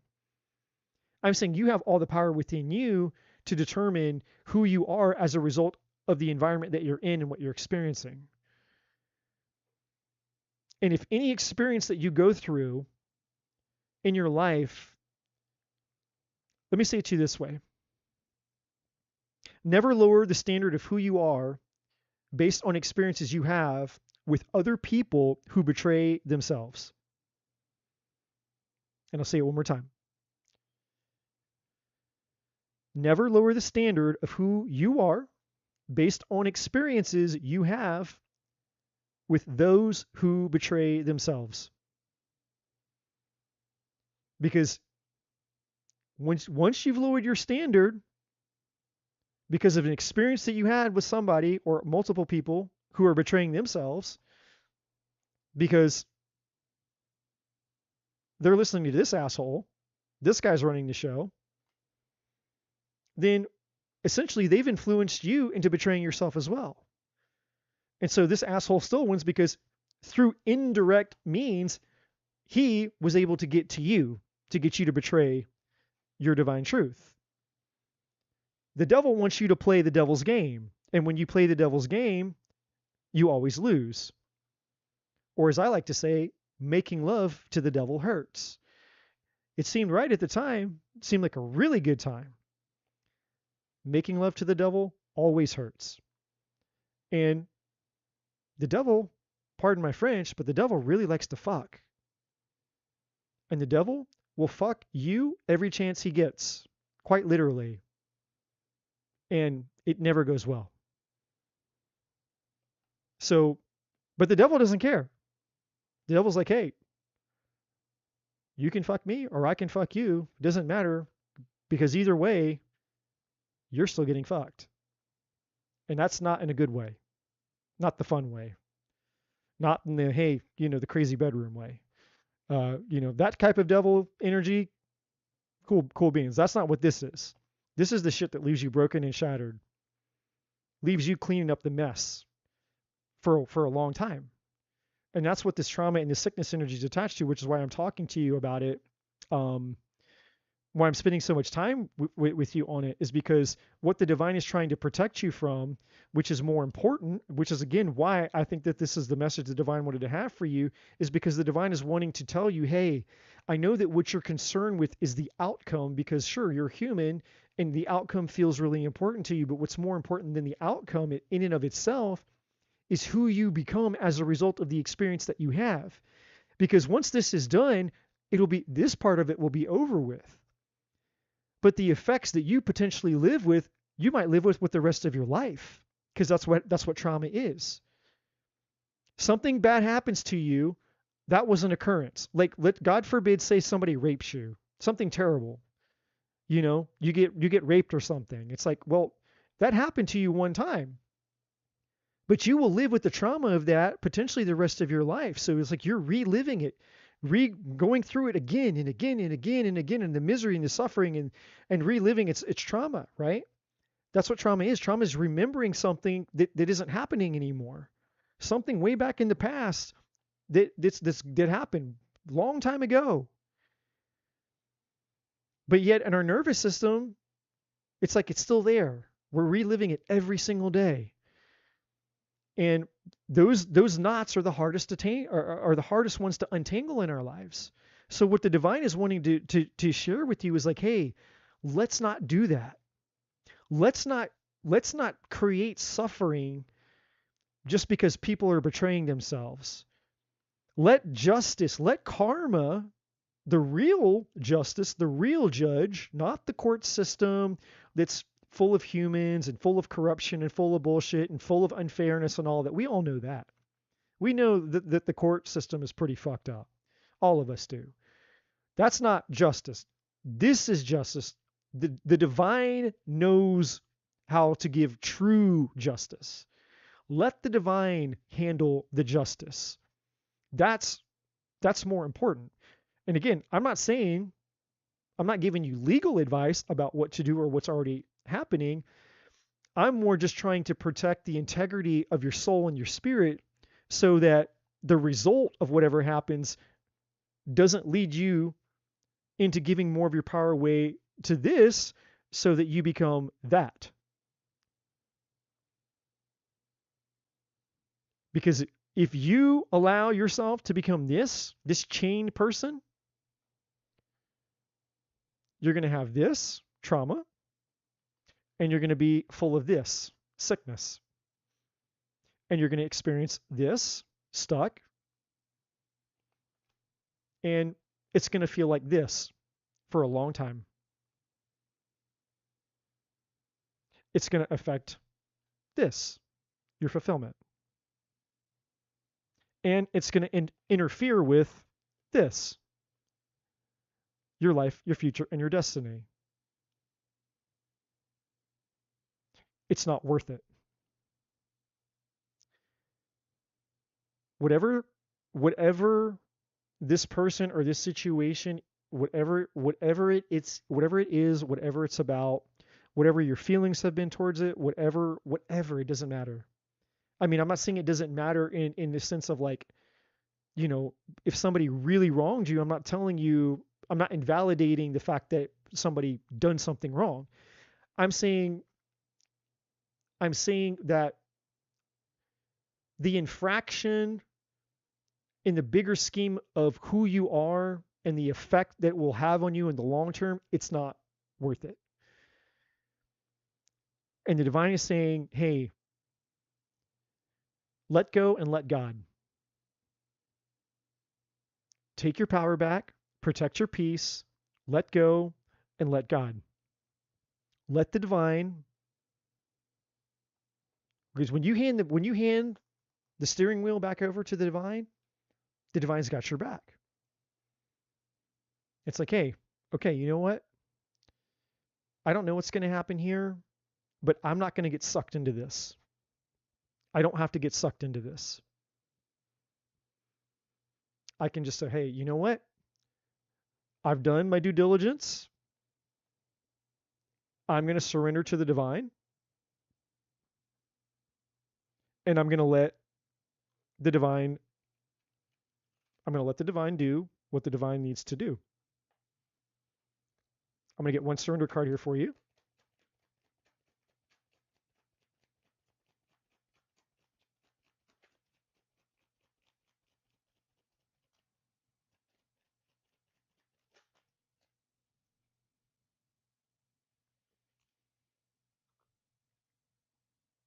Surrender to success. And the success card is interesting. This is out on the table too. You are ready to experience abundance. Don't look back at previous roadblocks or difficulties. Leap into an exciting new world of possibilities. This is what the divine is wanting you to not miss out on. The divine does not want you in prison. The divine wants you going through the portal of success. The power of influence, the power of your focus, who's in charge, what's running the show, the devil or the divine inside of you. Hand the situation over to the divine. Let the divine handle the situation. Remove your energy from it. I'm not saying to be careless about a legal situation. And again, I'm not giving you legal advice. I'm just saying, hey, it's like you let you've done your due diligence with your side of it, the courts, the lawyers, whatever, and it's just like you hand it over, and it's like, hey, look, here it is. I've done my part. I've said what I had to say. I've given what I've had to give. I've do what I have to do, whatever it is, and then you detach from it energetically, and you start focusing on, your truth, yourself, your higher self. You focus on the divine inside of you. You turn your attention elsewhere, and then whatever those people do on the other side, if they try to suck you back in, don't go there. Just like, hey, I see it. I see you trying to suck me in. I know you want me to come over here and get all locked up and chained up with you. That's what you want. You're egging me on. You want me to be in prison because you're in prison. You want me to go spend my life in the void because you're spending your life in the void. And I'm not doing it. And that's the choice that you have. And the divine's like, that's right. And if you try to come over here and you try to fuck with her while I've got the wheel, you've got a big problem. I call it the divine insurance plan. But it goes both ways. If you want to be covered by the divine insurance plan, then it's really easy. You just, hey, I'm over here hanging out with the divine. And it's crazy what happens. And I'm not even making this up to you guys. Like, I've released myself from people who've hurt me, fucked me over, and did shit to me, and I'm just like, hey, you know what? I get it. Hurt people. I forgive them. I'm gonna move on with my life. And then sure as shit, I'm like legit. I've forgiven them for it. It's like, hey, no problem. Water under the bridge. I have no resentment, no bad anything towards them. And every time something happens to those people, every single time something has happened to them, I didn't wish it on them. And then people who try to fuck me over, it's like the divine's got my back. Divine protection, divine insurance plan. When you're hanging with the divine, you get the divine insurance plan. You get divine protection. But when you step out, you're out of that protection. And then when you go over here to him, you're not just out of protection, you're in the bullseye. It's like you're basically, begging the divine to come and, whip your ass with that sword. But that's not you. So I know that was probably not the message that you wanted to hear. I know that was very far off from what you asked, but there was a reason that the divine did not want me. The divine didn't want to answer your initial question, and so I was like, well, let's try to find a question the divine can answer you, or answer for you that still is relatable to the situation that you're going through. And so I hope that makes sense. I know it was a lot, but I hope that makes sense.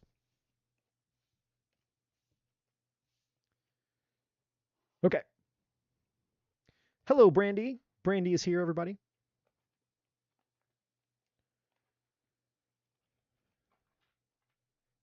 I purchased the worst wine in the world today. It's absolutely disgusting. I'm so let down. I should have known. Stick with what you know, bro. But I didn't. Had to go out and be crazy and try something new. All right, where are we at?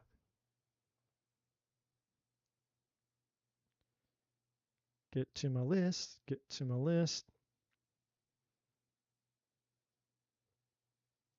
Is anybody? Hey, where are we at? Iris. Iris Rivera. And then Gina, you will be up after her.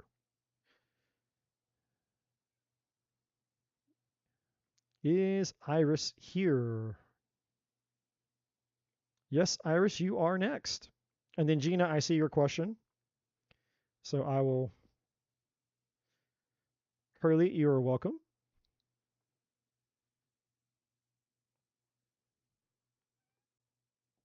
She's P.S. The cancer dude is too much work. She's like, I can't do it, man. He's too much. He's too much.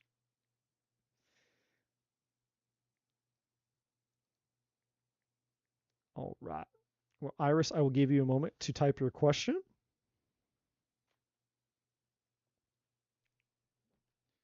Ugh. Shitty wine headache.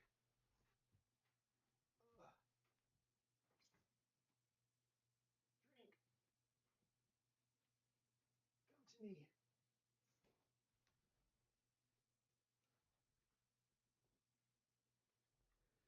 Do you see me relocating soon or moving?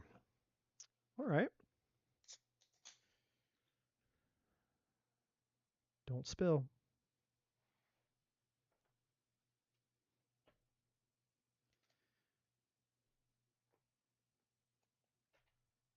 Relocating or moving? For Iris.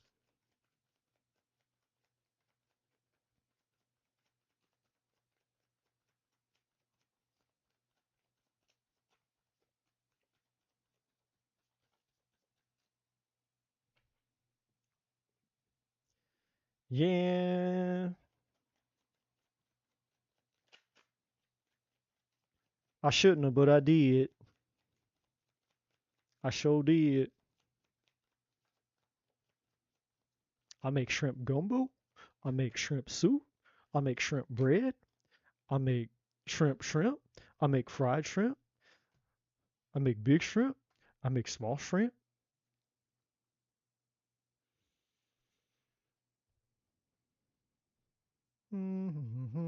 Okay, well, she wasn't asking about all that.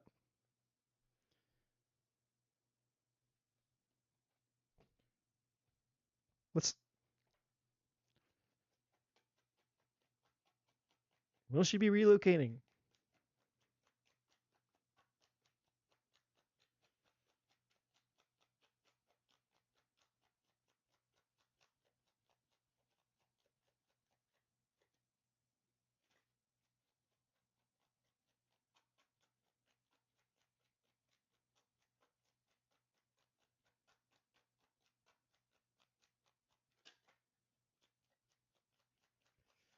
Yeah. We gotta have old Bubba Gump. What if Bubba Gump had a terror channel? I'd watch him.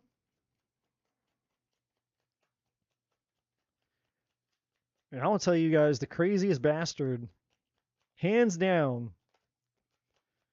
the craziest son of a bitch on YouTube that does tarot. And still one of my personal favorites. He's watered himself down quite a bit from how he was back when he first started his channel back in like 2021. But if you guys go look up Steve's Love Tarot, that guy is a fucking trip.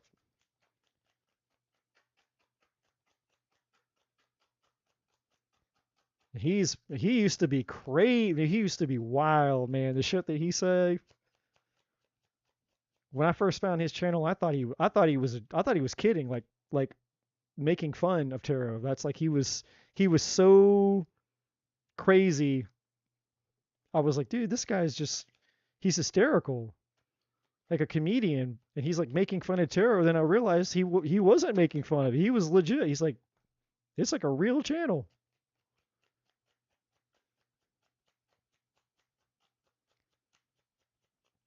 Y'all gotta check him out sometime. And if you find him on the right day, I mean, he says some funny shit. I'm gonna say yes. Okay. So Iris, I'm going to say that there is a chance. So can you relocate? Yes. I'm going to give you a little extra here. You didn't ask for it, but I'm going to give it to you. You need to be careful about why. I don't know why you're moving, but if it's for a man, if you're moving for a dude,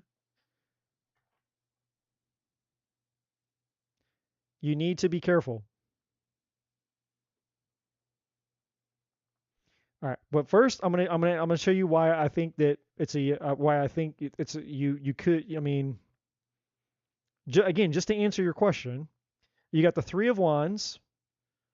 That's definitely a yes. You got this King of Cups here. So I don't know who he is, but you got a dude here. We got the Chariot, which is another yes, which is also Cancer energy. So that could maybe be the King of Cups. I don't know. Doesn't have to be. Ace of Cups would be another yes. Nine of Cups would be another yes. So basically, all these cards would be a yes card to answer your question. But this is what I don't like at the bottom. You have a King of Swords, and then you have a Seven of Swords. And underneath the Seven of Swords, you have a Ten of Pentacles, Temperance, and the Ten of Cups. And so to me, this feels like somebody who's promising something that it's not what it seems, because you got the Seven of Cups underneath that, which is like fantasy, illusion, or maybe somebody who isn't being faithful. Maybe this person's like, this King of Swords is like, yeah, no, come move in with me. We're going to have a family together. We're going to fall in love and all the things. But Seven of Swords says otherwise. I don't know that that's the case. I don't know your situation. You didn't ask. I know this is a little bit extra, but it's here at the bottom of the deck, so I might as well just make mention of it in the event that there's something to it. There may not be. I don't know. But you have all these yes cards here in terms of moving. There's nothing else. There's nothing here other than this one card. But you don't really need anything more than this one card. Like there's two cards in the deck. There's two cards in the tarot deck that are my least favorite. It's this asshole over here and this right here. People are like, what about the Tower? The Tower is supposed to be the one you're afraid of. Yeah, the Tower is the one you should be afraid of, but usually the Tower comes after the Devil, by the way. So the Devil is card 15. The Tower is card 16. So, not all towers are necessarily bad. And someone might argue, well, yeah, but not all devil energy is bad either. And okay, maybe I could, yeah, in some cases, but it's very rare that the devil isn't tied to something toxic. Very rare. So I would just be careful. I don't know what this is, but I'm just saying, I don't know your situation, but if you are moving and the reason that you're moving is motivated by a man, you're relocating for a man or because of a man, you need to be aware of this Seven of Swords. Now, one extra little thing I got for you is this up here. I didn't ask about this. That's why I switched to the tarot, because that did not answer the question that you asked. But there's still a message there for you, so I'm going to give it to you. And it's nothing big, long, or crazy, but and this is just for you. There's something about your confidence. You have like low self-esteem or low confidence. I don't know if you've always been that way or if you've always struggled with it. It doesn't matter. But there's an energy here with the superficial here and the divine feminine. These two cards right here, and then the matrix. These three cards are telling me that you've struggled with your self-esteem, your self-worth, your self-image, all that stuff. And it's all come from the bullshit lies of the Matrix, the world. The world telling you who you're supposed to be, how you're supposed to be, what you can be, what you can't be, how you have to look, how you can't look, all the bullshit. What the divine wants you to know, though, is hey, you're not. The things that you're believing about yourself are not true. The divine wants you to know the truth, to seek the truth. This is you, a spiritual, that's what a spiritual awakening is. A spiritual awakening is going within to discover your divine truth, your true north. So you can reclaim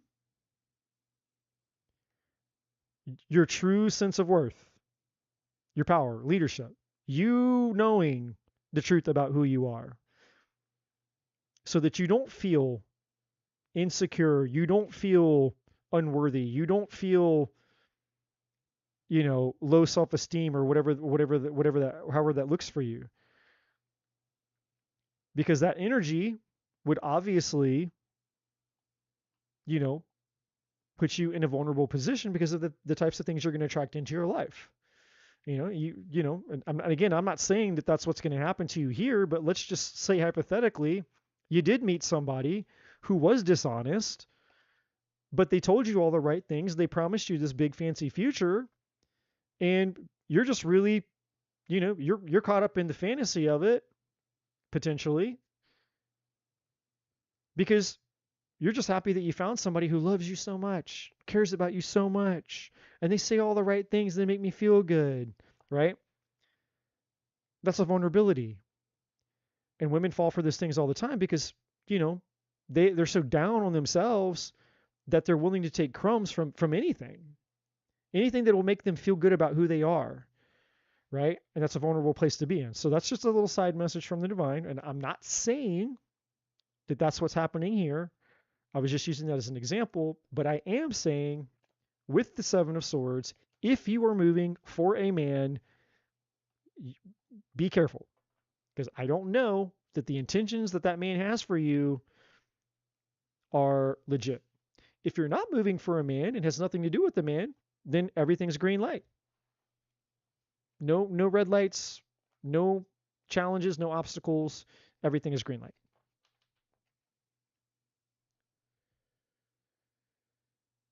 Okay, now, Gina. Oof. What is the message my son is trying to tell me? I'm aware that he's around me and I see the signs, but don't know what he's trying to tell me. And then P.S. The Cancer dude is too much work. Cheers, Mr. Cancer.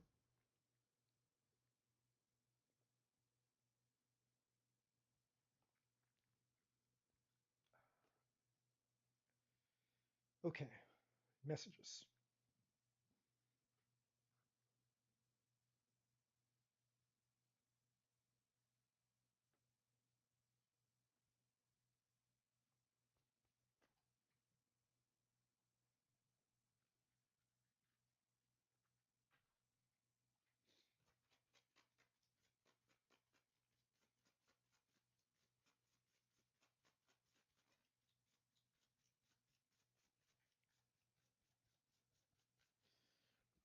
I have no idea, Gina, if this name means anything to you.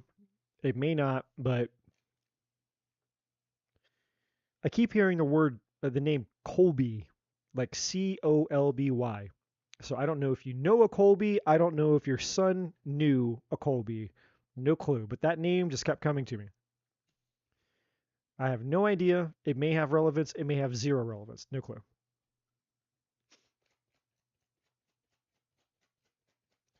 All right. The first card out. Messages from your son. Message of love.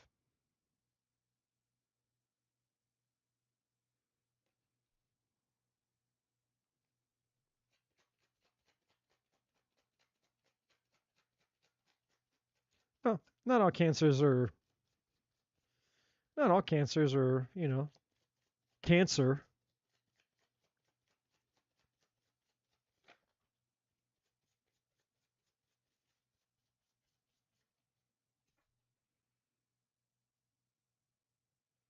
Message of freedom.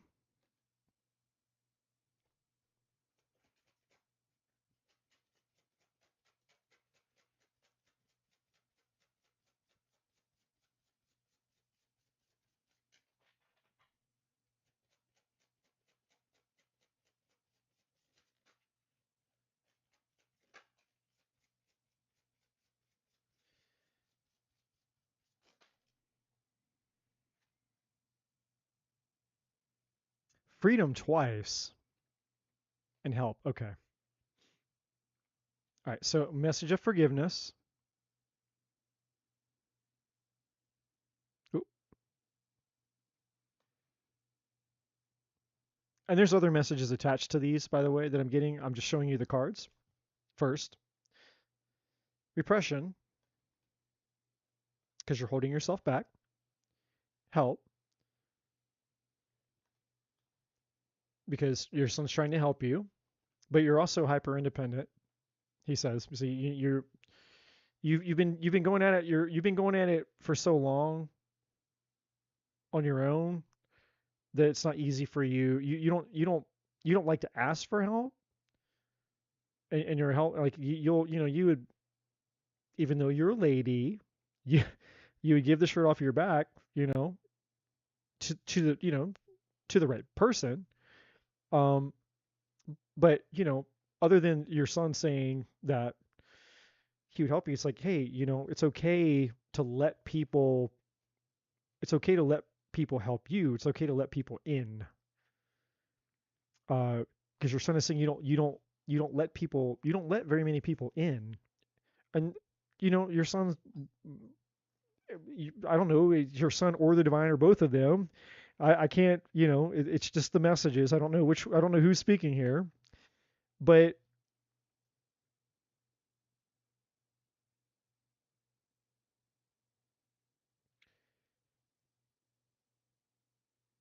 there's a message where about you, and I know logically this. Excuse me. Logically this, Gina.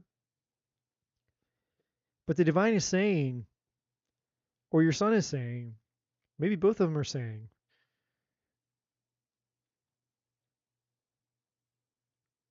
not everybody is out to get you. Not everybody's going to hurt you. And just because you let somebody in doesn't mean that you have to let them hurt you because you let them in. Like, there's a difference between, turning the faucet on and letting it drip and turning on the faucet on and just flooding your whole house, right? Like, there's levels. There's levels of knowing how to have certain types of boundaries. And what people think boundaries are, try to get kicked back here. What people think boundaries are is keeping things out. People think that having a boundary is about keeping something away, pushing something out. That's not true. A boundary is about you keeping and protecting what you have in here. That's what a boundary is. It's different. A boundary is you keeping what's precious to you in here. It's not about necessarily keeping things out. And I know it's a subtle difference, but that 2 millimeter distinction can mean, a life of possibility, an opportunity, or a life of just, I don't know, just kind of being unfulfilled, unhappy, and miserable. Because the greatest temptation that we all have when it comes to human relationships is security, comfort, and certainty. We all want connection. Actually, what we all want is love. We want love, but we settle for connection because connection is easy. We can get it from anything and everything, and it requires zero to no risk. Very little risk to have connection. But that's why it's so unfulfilling, it's so superficial. But most people will settle for connection because love requires courage. But we're not taught the skills to know how and when to have the right discernment to know what level to allow somebody to enter, right? It's kind of like a circle. Like you have the outer circle, which is for strangers. It's like the most outer circle. Like you don't know anybody from anybody.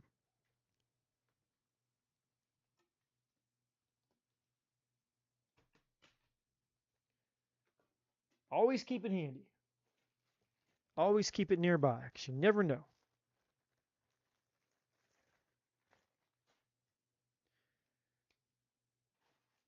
This is you, because this is what matters most. This is what's important to all of us.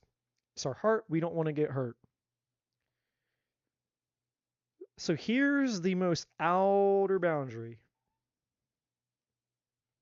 This boundary is basically like, hey, complete strangers. I don't know you from nobody. Some random dude at the truck stop, at the Stuckies, going down I-75 towards Tampa or Naples. The Booby Bungalow. You stop at the trucker stop, and it's actually the name of it, by the way. I didn't make that name up. It's literally called the Booby Bungalow. But you go to the trucker stop where the Booby Bungalow is, and Bob the trucker is there. Bob comes up to you and says, "Hey, you want to come check out my truck?" And it's like, "No, Bob, you get stopped here. That's the outer boundary. Like we don't go with Bob to his truck to go see what's in his truck, right? That's obvious. This is the outermost thing. The strangers at the gas station, the strangers out in the world. That's who that's for. Then you have the next circle. These are your acquaintances in life. So you might know this. Like it'd be like your neighbor. Your neighbors live next door for you for years. You know their name. You see them. You've talked to them. Maybe they've brought,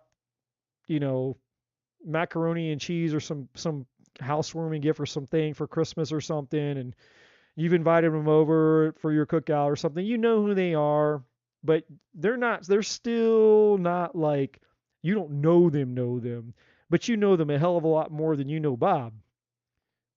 So that's the next boundary. You let them, they get a little bit more access than Bob does comparatively, right? Then you have the next round.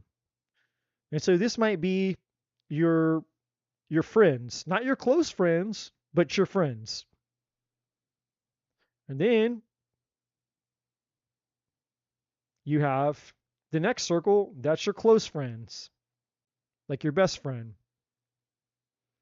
Then you have the next, maybe that's your kids. And then maybe this is your spouse, or the other way around. Maybe this one's your spouse, maybe this one's your kids. I don't know. So there's layers to it, right? So it's not just an extreme black and white. It's not just like, hey, boundary, no access, no boundary, all access. And so it's very important for us to value the thing that we have, understanding that while yes, it seems like a boundary is about keeping things out, it also prevents things from coming in, because that's what most extreme, people who don't understand, that's the extreme that they go to, because most people live in a black and white extreme world. It's like, oh, okay, I'm just going to keep everything out then. Boundary, all out. It's like, okay, well, that's fine, but that also means that it's going to be very hard for anything to come in, right? And so when you realize it's the other way around, you're not trying to necessarily keep something out per se, even though that is one of the results of having boundaries. It will prevent things from, it does keep things out. What it's really more about, it's about you learning how to protect the thing that's valuable, that's within you. Because the result is different. When this So how does that work? When this feels safe, when your heart feels safe, it doesn't feel like it needs to be protected, which allows you to go out and share your heart with more people because you feel safe to do so. When you feel like everything and everyone is out to get your heart because your heart doesn't feel safe because it's been hurt so much, then it makes it really hard for you to create connection. Because, fucking Disney taught us, all the airy fairy Disney movies taught us that little girls were princesses and that princes, come and we're supposed to give our hearts away. But if you give your heart away, you die because you don't have a heart anymore. But it sounds so romantic. I'm supposed to give my heart away, but you'll die. God didn't give you a heart for you to give your heart away so you could die. It sounds like the perfect, wonderful, oh, it's the Notebook. It's so romantic, though. No, it's not. It's not romantic to give the most valuable treasure of the thing that you have away. But that's what girls are taught. Give your heart away. Give your heart away. I just want to give my heart away. It's like, no. Just like, oh, you complete me. You complete me. You complete me. Well, no, if somebody else has to come and complete you, then you're not whole. You're fucked. And you're not being fucked in the right hole either. So,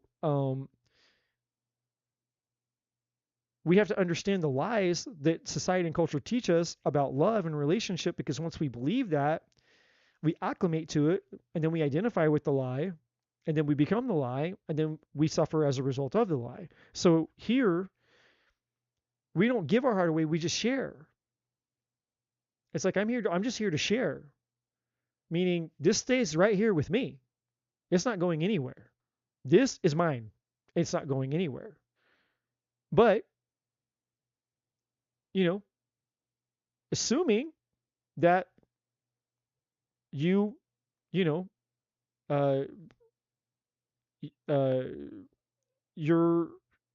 meant, or you've earned, earned is the right word I'm trying to think of. You've earned access to deserve for me to share it at whatever level, then I'll share it at that level. Because what this will allow you to do, Gina, and the reason I'm spending time showing you this is because each one of these rings, while it represents a boundary, each one of these rings represents your gift. So if you're keeping things, if you're creating a wall, then already, well, shit, that color is not working. So we'll go back to black. If you have all these walls, then already your gift can't go out. You're blocked. You can't go out. Your heart wants to get out. That's our gift. Our gift is our love. The gift is our light. We want our gift. God gave us a heart to share our gift with the world. And when we put our heart in a box, we put it in a fortress, it can't get out. Our gift can't be shared. It ensures that we don't get hurt, but it also ensures that it doesn't get shared. And so when we reverse the boundary idea and we take all the walls down and we just use discernment of going, okay, well, with no walls, my heart gets to radiate freely 100% to anybody and everybody. But with discernment, I understand the levels of intimacy of what it means to share. Meaning, Bob over here at the truck stop, okay, cool. I get to share my gift with him, but it's at an appropriate level of discernment. It's like, just like me. I can't come out here and do these readings for you guys if my heart is all caught up in a cage, because the divine inside of me is coming from my heart space. It's not coming from my ego. These messages that come through, all this shit isn't just my mind, intelligence and ego, and what do I sit around and just study shit all day? No. 9 times out of 10, the shit that comes out of me, I don't remember it. I don't know where the information came from. Nor is it rehearsed. I can't. There's no way I could sit out here and possibly rehearse and practice the messages that I give to people that I don't know that are going to be here and questions that I don't know that I'm going to be asked. So I'm relying entirely on my heart space to be able to connect with all of you, to empathize with all of you, to really sense and feel and know where you're at in the energy, because it's not just me getting some arbitrary information from the divine, it's also me connecting to you, each one of you individually. When it's your turn, it's your reading, I'm connecting to you and your energy. I'm connected, yes, to the divine, but I'm also connected to you. And in order for me to do that, my heart has to be open. But does that mean that, I'm going to share certain elements of some deeper parts of my heart with all of you? No. Am I going to have a super intimate connection with all of you like I would if I had a wife or a girlfriend or something? No. But what it allows me to do is it allows me to share my gift. I never have to withhold my gift because I'm worried that I'm going to get heartbroken, or I'm going to get hurt, or someone's going to use me or abuse me or any of that. In fact, it actually has the opposite effect. When your heart is free, your intuition is free. So the reason why a lot of you ladies, or not just ladies, but anyone really, the reason that you don't see the red flags is because your intuition isn't working. The reason your intuition isn't working is because you have your heart in a cage. And when your heart chakra is blocked, your intuition is blocked. Because it's not your mind and it's not your ego that sees the red flags. This guy right here, ladies, this guy right here is not the one who points out the red flags. He is the red flags. The ego is not the one, is your mind, your ego is not what finds red flags. So when you meet this guy, in whatever form he shows up into your life, and I'm just going to use relationships for this example, when some dude shows up into your life and this is what he looks like, and you're like, my God, you look like the fucking devil. And the devil smiles and goes, I am the devil. Your mind doesn't go, oh my God, it's the devil, I knew it.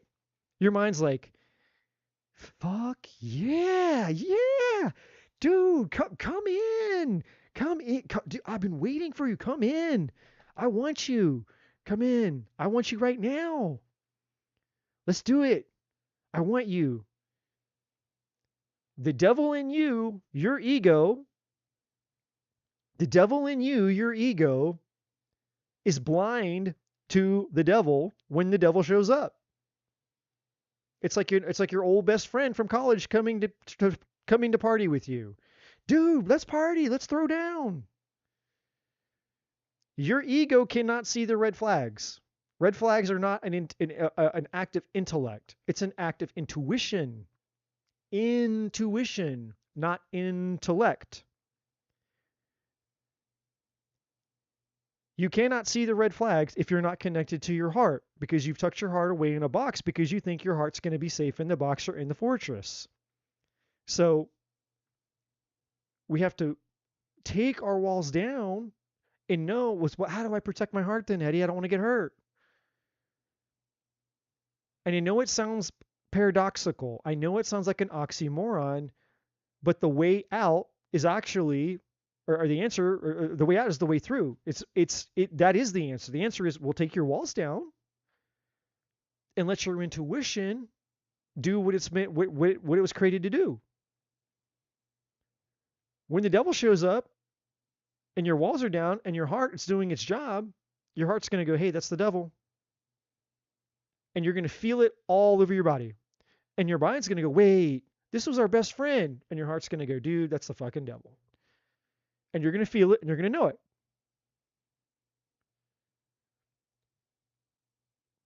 You don't need to have walls to protect yourself. Your intuition, you have a protection, you have a radar built inside of you that's meant to point those things out to you.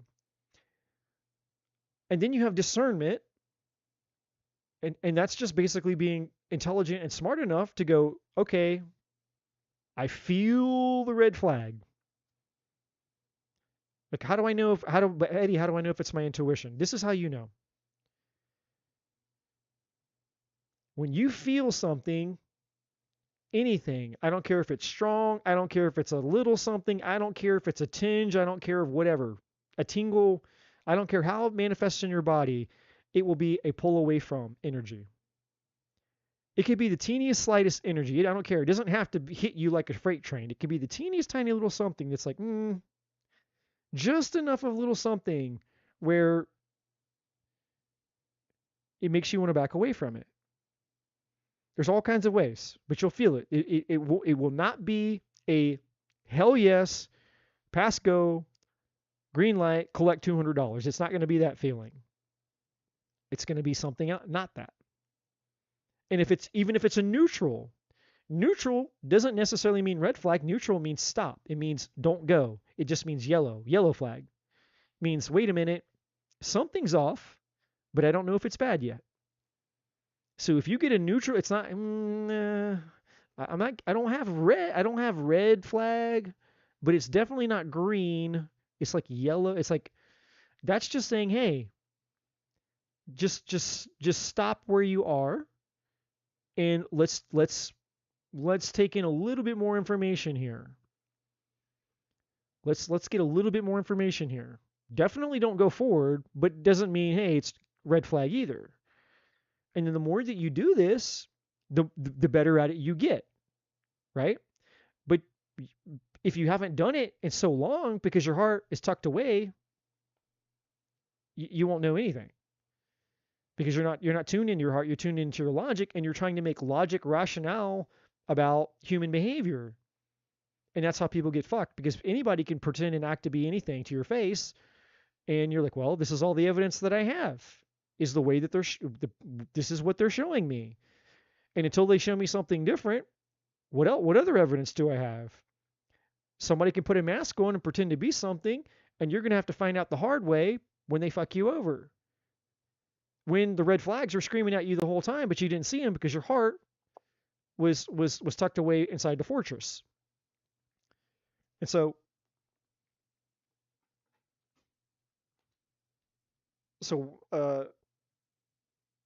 hopefully that message resonates for everybody that needed to hear it, not just you, Gina. But that's part of the help, but it's also part of the freedom messages that are here for you because you have it twice. And one of the messages that I felt when the cards first came out for you, Gina, is that your son, and I know that this was your son. I know this wasn't just like the divine. This was your son. Your son's energy specifically was. It's almost like your son. It's almost like if your son could like plug like tap into you, plug a transmitter into you and just send you the messages directly. He would be screaming at you, telling you that life happens so fast. We don't have as long as we think that we have. None of us do. And your son, it was like this sense of your son kind of almost like wanting to scream at you and say, Mom, live your life, Mom. Please live your life. Live. The things that are holding you up, the things that you think are holding you back, all these things, if you knew how unimportant they were, and if you just gave yourself permission to be free, completely free, and just live like it was your last day, live like you didn't give two shits, live like, hey, I know that I'm going to die tomorrow. And because I know that I'm going to die tomorrow, what would I stop myself from? And I'm not saying being reckless or crazy or what people are like, oh, well, shit, if it's my last day, man, I'm going to go out and I'm going to have an orgy and, go fuck 10 prostitutes. And then I'm going to go here and I'm going to go eat myself to death at the buffet. And then I'm going to I'm going to go shoot up heroin 10 times. I'm not talking about like people that say stupid shit like that. I'm talking about really living The things that the things that you've put off, the dreams, the desires, the trip, the risk, the things in life that really at the end of the day, the things that we're scared of doing, that we're afraid of doing, and the smallness of the life that we choose to live because of said fears, we're living at a fraction of the potential of things that we could be tapping into. We're limiting the fulfillment of the experiences that we could be having. And that was like the first thing that I saw when this was the first message of Freedom card, and then this other Freedom card came out twice because it's emphasized. And your son's saying, "There's no reason, Mom, you can't be free, truly free." There's this freedom that you've been wanting to have your whole life, and it's like there's all these false limitations and false beliefs and false this and false that, of all these things that have been getting in your way.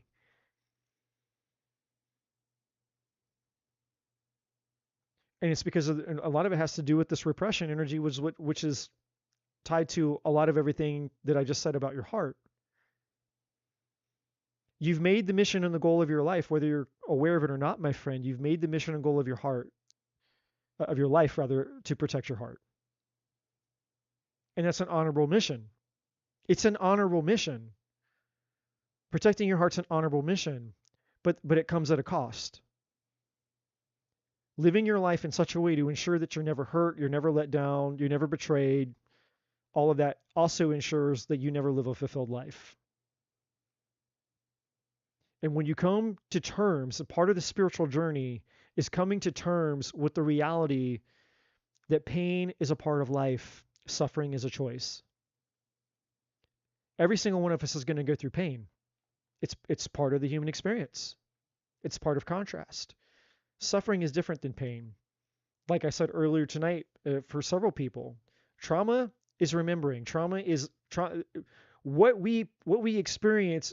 The thing that we call trauma is an experience of something reoccurring again and again and again and again and again inside of us, even though the thing that caused the trauma only happened once. For not all the time. I mean, obviously there are people who, like if you were abused growing up or treated a certain way again and again and again, which a lot of people have, they've had reoccurring things. I'm not saying it's just one thing, but I'm saying in some cases, the event is a one-time occurrence, but the effects of that event can last a lifetime, potentially. And so suffering is the reoccurring effect of something that, for the most part, was temporary. And so it's learning that spirituality is about alchemy, which is about learning how we deal with suffering. It's one of the spiritual skills that we all must learn because we're all going to experience it. No one gets out unscathed, unhurt, just like nobody gets out alive, technically speaking. So it's learning how to accept knowing that pain is going to find us in some way, shape, or form. But if we can reconcile and resolve how we know that we can deal with it, handle it, and get through it, and transform it, and transmute it, and turn it into a superpower, so that we're not living in constant fear of it occurring every time that we step foot outside of our comfort zone, now we're free. Because now it's like, hey, I know that at some point something's probably going to come around, and I don't know when it'll be, I don't know who it'll be, I don't know what it'll be, but I know that probably something's going to hurt. I don't know when or who, but I'm not going to live my life wondering when the next time is that I'm going to get hurt. Instead, I'm going to believe in myself, and I'm going to know that I have the power to transform any pain that I have into power and a purpose. And once that I know that I can do that, and once that I've proven that I can do that, then I can set myself free, and I can go out and I can live my life and not worry about things anymore.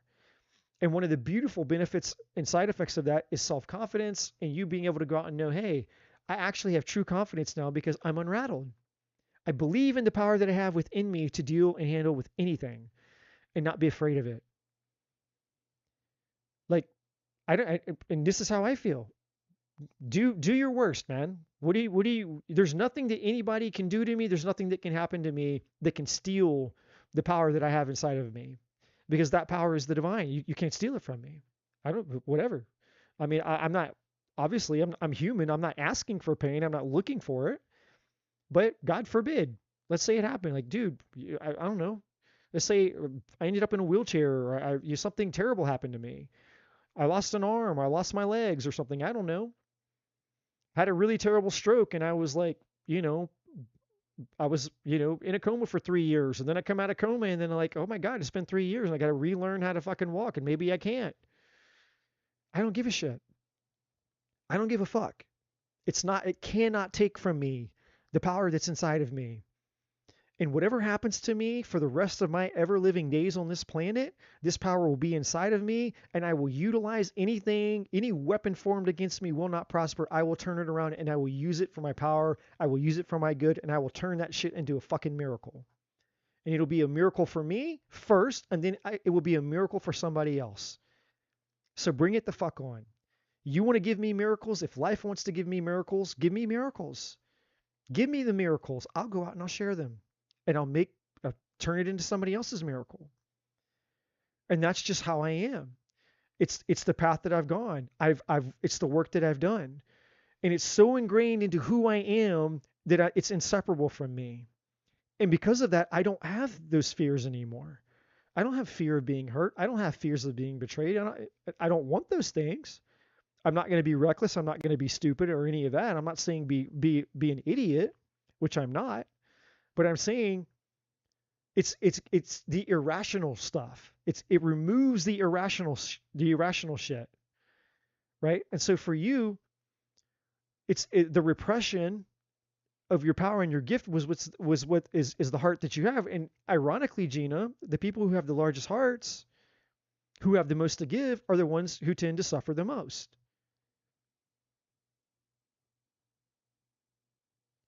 The people who have the largest hearts, in my experience, are the ones who go through the most trials in life. Why is that? Why is it that people who have the largest hearts are the ones who suffer the most? And this is what people often get caught up into that whole conversation. It's like, well, how come bad things happen to good people? And then good things happen to bad, or good things happen for bad people.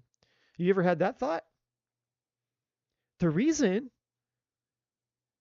and our perception is wrong, by the way. We're looking at it because we're not understanding from the spiritual the spiritual perception of why that is. But I'm going to explain to you why it is. Because the good people, quote unquote, the good people, are the ones with the large hearts. So the reason that the bad things they're happening to the good people is because the capacity of their heart to endure the bad things is the size of the pearl or the miracle that would be so if you know how pearls are made inside of an oyster, a piece of sand gets stuck inside of an oyster. Then it calcifies. So the oyster calcifies around the dirt, which creates a pearl. And then we go into the water and we look for these clams and these oysters to find pearls. And the ones that are perfect, that are round, they've calcified really well, those are the ones that are worth shit tons of money. But that pearl is a piece of dirt. A calcified piece of dirt is what it is. So when you have an enormous heart, the pain of life that can match the largeness of your heart is meant to calcify to match the largeness of the miracle or the power that you have within you. But it doesn't feel that way until you understand that. Until you understand, oh my God, my heart is my gift. And the things that are happening to me are just here to create pearls. They're just here to create miracles.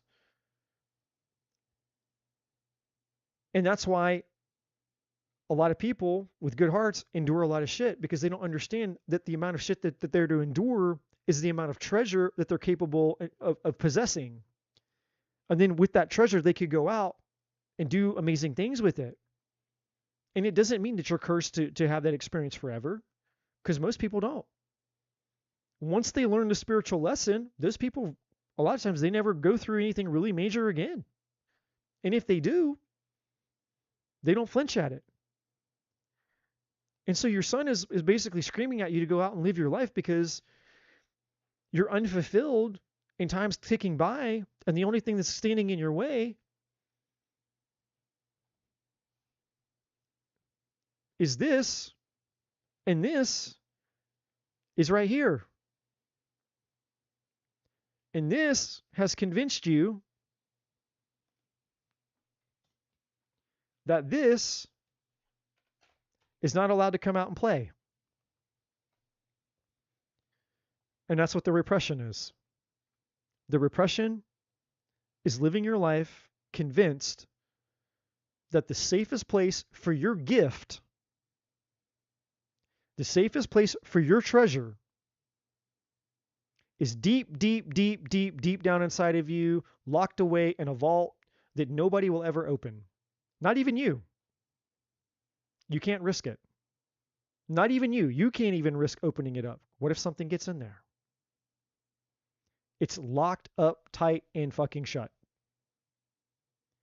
And as a result, so are your blessings, so are your miracles, so is your freedom, so is your fulfillment. The divine is heavily limited to the amount of openness that you have in your heart chakra. This guy will act like your best friend. When he knows that he's in control, he doesn't have to wreck your fucking life. He's just happy that he's got you here. He's got you in chains, and if you're this dude, he's got you by the balls. And as long as this guy has you in the chains, it's all good. Because like I said, the ego doesn't give a shit if you're happy. Doesn't give a fuck. It's like, hey, you know what? I know what's best for you, Gina. What we're going to do is we're going to play life really, really safe. We're going to live a very safe, a very comfortable, a very predictable life. Every once in a while, you'll get one of these cancer guys or some of this other guy's going to come in, and you get to maybe play around a little bit with something, or you get a little bit of a glimpse of this. You might be able to get a little crumb of this over here. Oh, there's a little shiny thing. Well, you can't have it, but you can look at it from afar, and you'll just be safe. And I got you. I got you, Gina. I got you. I got you, girl. Look at his face. I got you, girl. Hey, I got you. I'm going to keep you safe, girl. You're with me now. No one's going to hurt you. No one's going to get through. You're safe. And you might be. You might be to some degree. I'm not even going to deny that you might be to some degree. But it's an illusion. It's comfort and safety at the illusion at the expense of your fulfillment and your happiness. And you'll never have freedom. That's why freedom is here. And the first card, the very first card that came out for you, was a message of love. Where is love? Where is love? Where does love come from? Where is love in your body? When you feel love and you experience love, when you think about love, where do you feel that love in your body? If you had to touch your hand on a place, and no, I'm not talking about that place. A lot of people, I know where I feel love. I'm not talking about putting your hand on that place where you feel love. I'm talking about true love. We all know the answer to that. It's our heart. Now, I don't know if you were the person that I was talking to earlier. I don't know. I said something earlier about forgiveness, but you have the message of forgiveness here.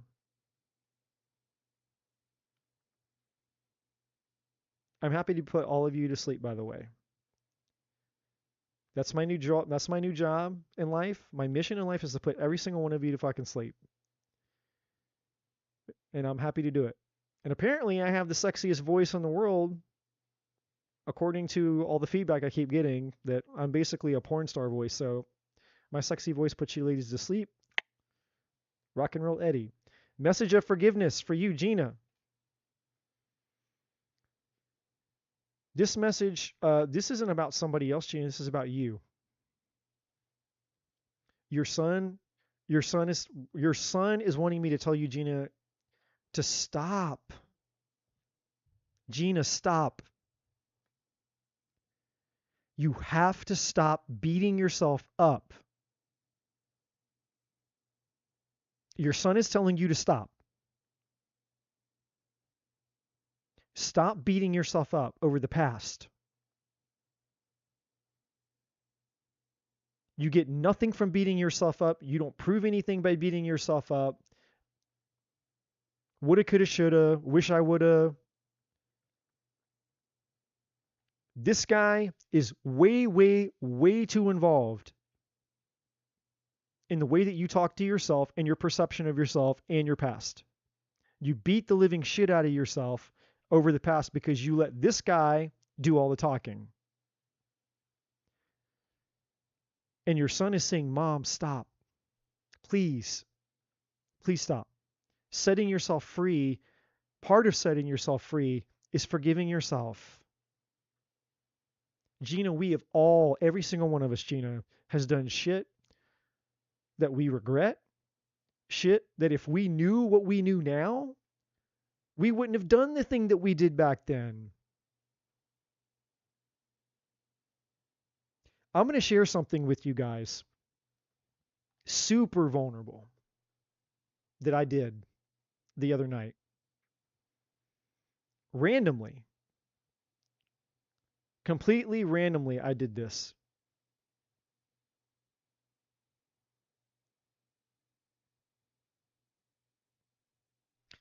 On my phone, what you're looking at is a message that I sent to my ex-wife who left me for my best friend.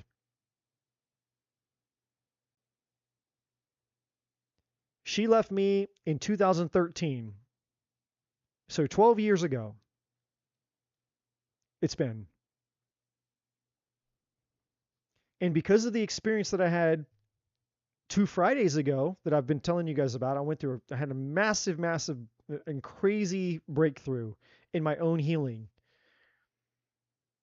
I had an extremely, extremely profound revelation about every person who's ever been a part of my life. The people who loved me and the people who hurt me. And I realized all of them helped me. Even the people who hurt me were there helping me. And I saw it all, like I was taken out of my body. And I could see my whole life. And I could see how everything was working out in my good to get me to where I am right here, right now. Everybody was helping me. Even the people that I thought who were hurting me when they betrayed me, and all of it. And so I wrote my ex-wife. I'm going to read it.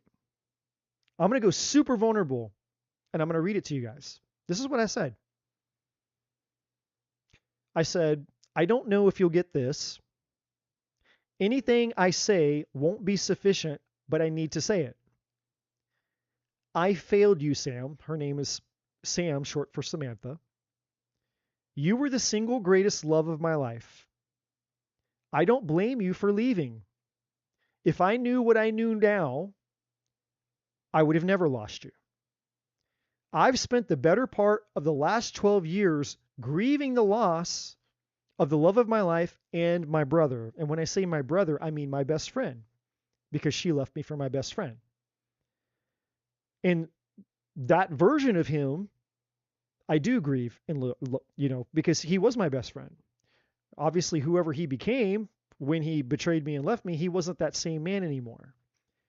So even though he's alive, I'm not grieving the version of him that he is. I'm grieving the version that he was when he was my best friend. So I said 2 losses simultaneously. I love you both more than I ever did back then because I get it now. Thank you. Thank you for ever loving me. Thank you for giving me our time together.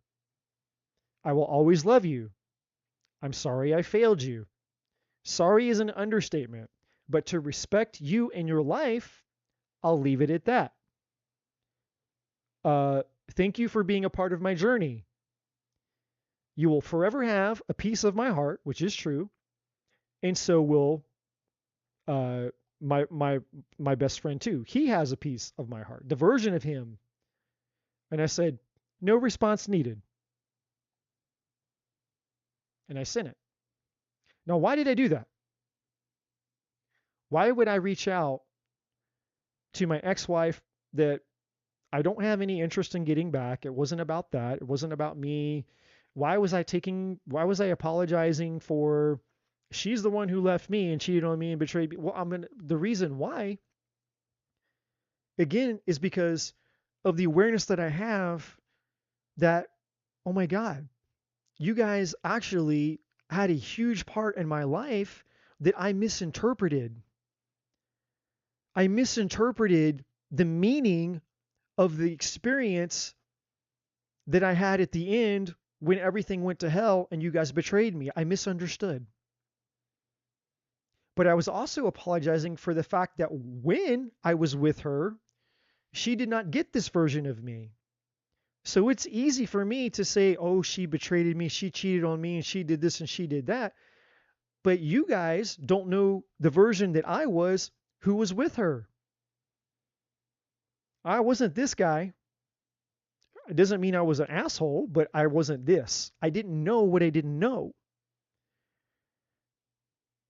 And so we've all done things. Until we understand the bigger picture, we can beat ourselves up. My point in saying and sharing all this is you can beat yourself up forever and ever and ever. Woulda, coulda, shoulda. I wish I woulda. Yeah, me too. Me too. That's why I sent the message to her. I wish. I wish I could have done it different. I wish I could have loved you the way that I'm capable of now. I wish I would have had the skills and the knowledge to do now what I know now. If this version of me, if she would have had this version of me, it would have been different. But she didn't.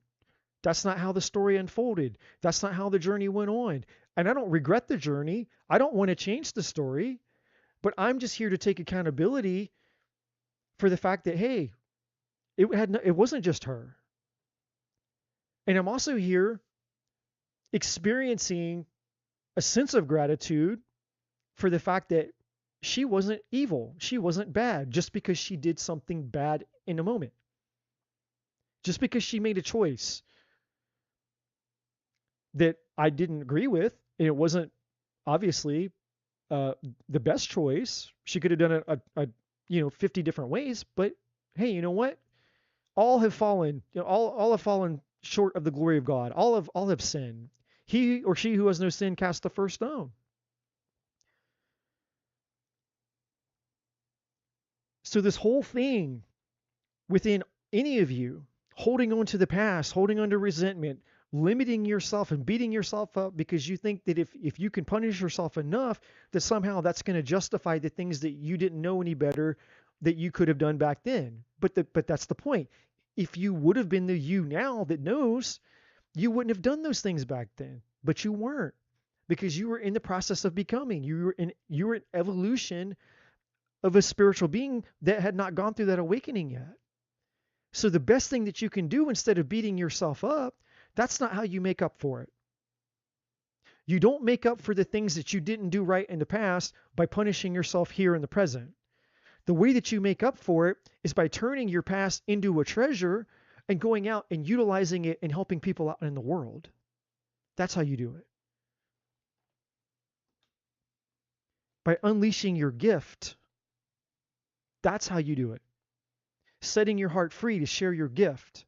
Not foolishly, not stupidly, but sharing your gift with the world. That's how you pay back the things that you could have done better in the past. You learn and go, okay, I didn't know what I know now back then, but I do know now. So instead of punishing me for things that I can't change, let me make up for them. Let me pay forward the good that's in me now. Let me become somebody's blessing. That's what your son wants for you, Gina. Your son doesn't want you beating yourself up anymore. This is the most powerful message in your reading. Because all these other things, the repression, the help, the drawing that I've done, the freedom, all of these things go back into your past. And that's where you've been living. Whether you've been consciously aware of it, some of it you have been consciously aware of it, but not all of it. But there's some part of you that feels like if I beat myself up, then somehow there's a sense of justice for what I've done wrong.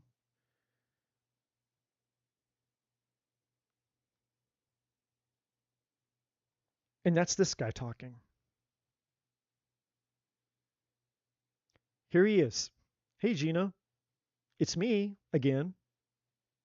Remember me? Yeah, you remember me. You see me in the mirror every day. When you look in the mirror, here I am. Hey, Gina, just here to remind you, you're a piece of shit. Remember what you did? Remember what you didn't do? Hey, Gina, remember? Oh, yeah. Oh, you don't like... Oh, did I make you upset, Gina? Did I piss you off? Yeah, I'm sorry. Not sorry. Well, I'm just here to remind you, yeah, you're still a piece of shit. You still suck. You were a terrible person, a terrible mom, a terrible human being.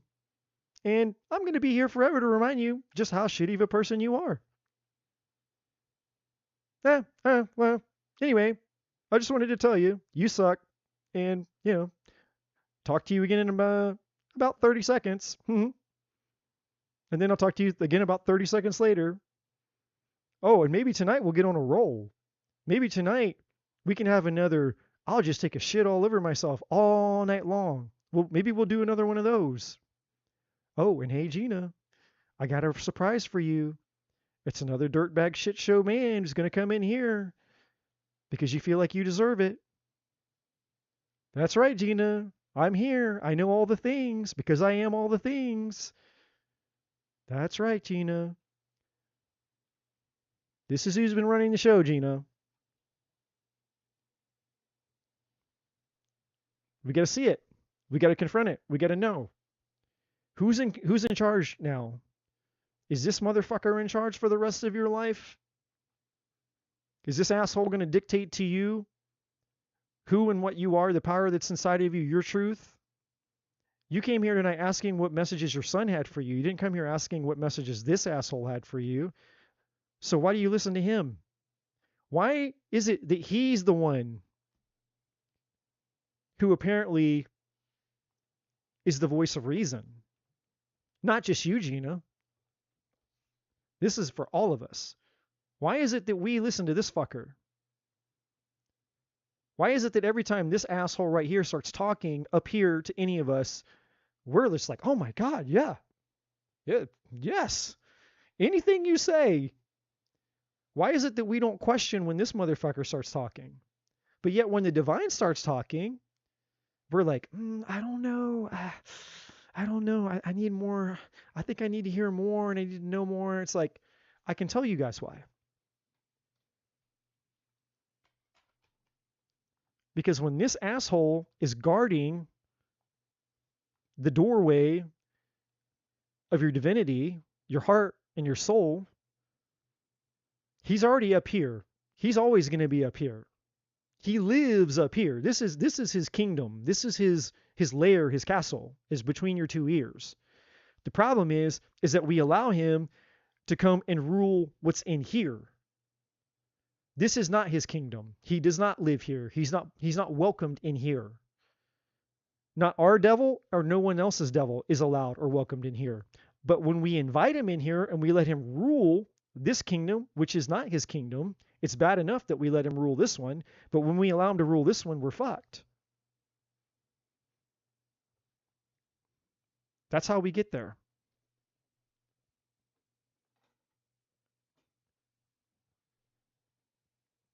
So for you, Gita, and I know this is intense, and I knew it would be, but the truth is what sets us free. You have this is everything.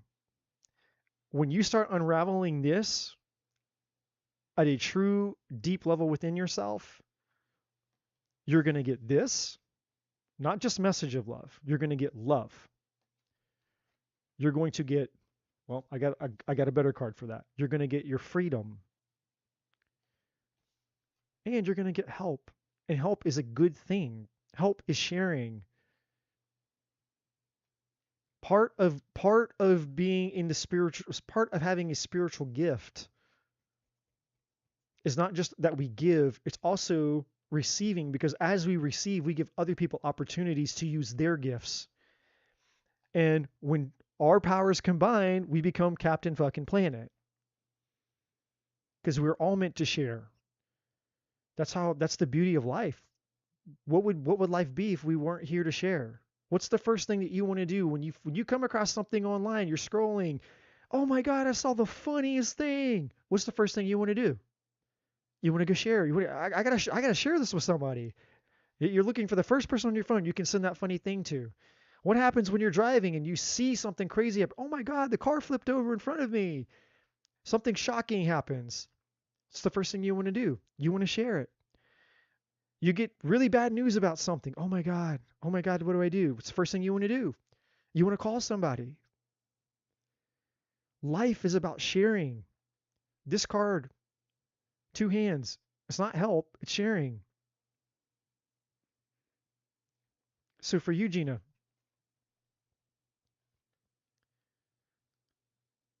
it's about,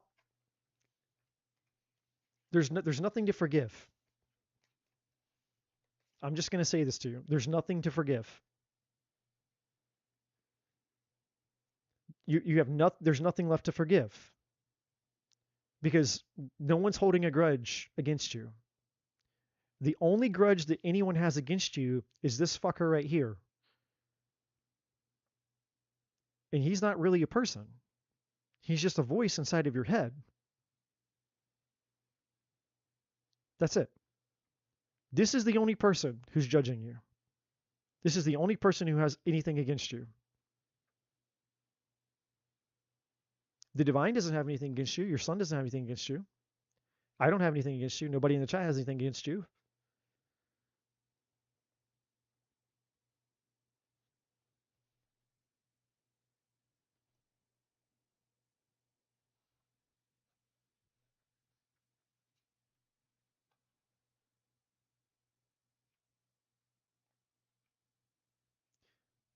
It makes sense. And I think I remember telling you, I don't remember I don't remember which reading it was, but I'm almost certain that I told you that your son would continually be trying to communicate with you all the time.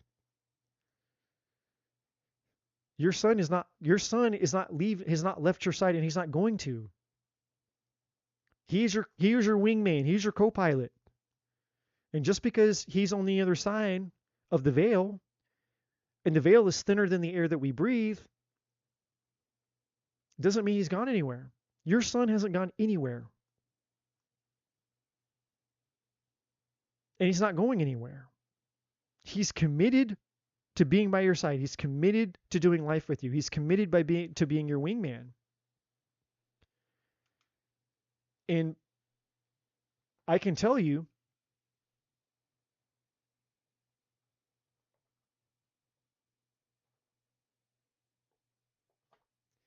back in December, I went to go see this guy. He was a medium, so he channels dead people. And this guy was fucking legit. I mean, I have never seen somebody so gifted in my life. This dude was legit. And the things that he was saying confirmed to me things that I had gotten downloads about.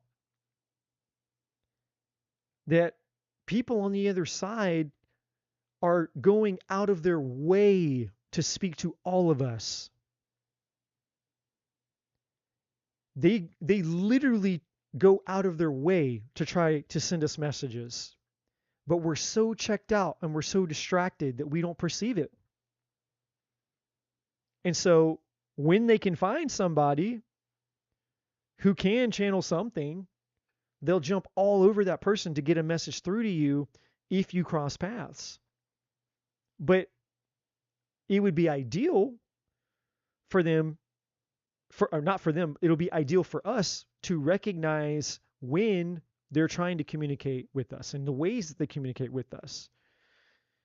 And the divine definitely is wanting to do that with you. Not the divine, I mean, the divine, yes, but your son is what I meant to say. Oh, shit.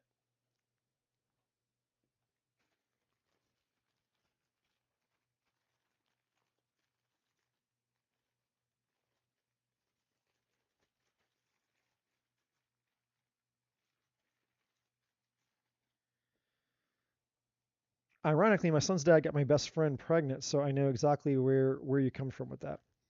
Yeah. I mean, you know,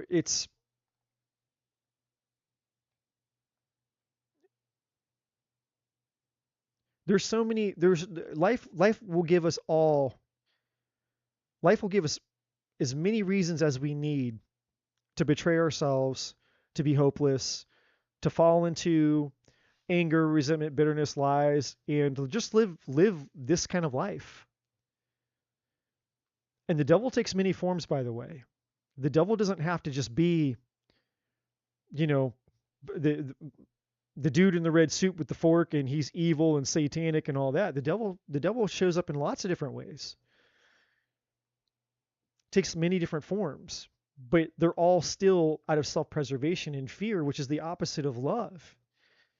And anything that's not love is essentially not freedom. Because divine love is divine truth, and the truth is what sets us free. And people who live in a free life, regardless of the fact that we live in a dualistic world, doesn't matter. You can transcend the duality. You can transcend the pain. You can transcend anything. That's what freedom is. It's freedom. There's no part of you that's shackled or chained or limited. Even though we live in a world that feels limited, it doesn't matter. Because you're not operating from the force of the ego and the perception of that reality is just what we interact with. You're living from spiritual divine truth. You know that you're a soul. You know that you're part of the divine. You know that there's no force that can fuck with you, mess with you, change you, harm you, hurt you, even if your body feels the sensation or experience of it. We are far more powerful and far more unlimited than we can imagine, which is the same thing that the mystics, the ancients, the teachers, Jesus, Buddhas, and all the people, they've been telling us the whole time. All of them. They all say the same shit, just in their own ways, in their own words. But they all say the same thing. And once you start getting on the journey, you start to come to the realization that they were right. It's true. And love is what leads us there. Love is the path. And I know it sounds so corny and so cliche, but it's the truth. There's not one way that there, like people get pissed off. There's only one way that leads to God. Like, okay. Well, I mean, you're kind of right. It's called love. Because love is God. And you are an expression of the divine. You are love. You are divine love. You are love reproducing itself to experience itself.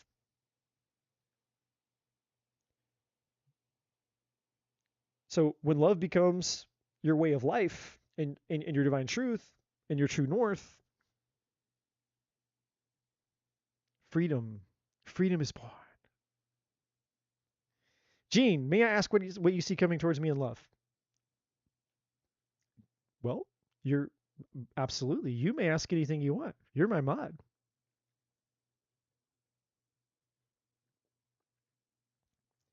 Gene, do you want the winning lottery tickets? I'm going to give you the winning lottery tickets. You deserve it.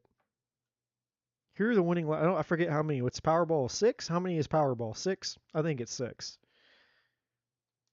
Oh shit! There's that asshole again. Yeah, he came out to play again. So what is the devil? He's 15, so that's 6. That's 6. Knight of Wands, 12, that's 3. 7, 5. Ooh, 666. Oh, I don't know, Gene. Wait, that's not right. That's 5. Okay, I'm sorry. I take it back. No, no, it is 666. I am right.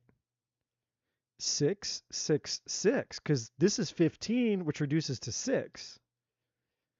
Ooh, man. I don't know about that, Gene. That's a little freaky. Even for someone like me, that's a little freaky. But those are the winning lottery numbers for somebody. 666 3 5 5.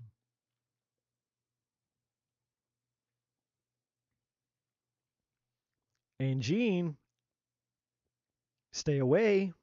Stay away from this guy.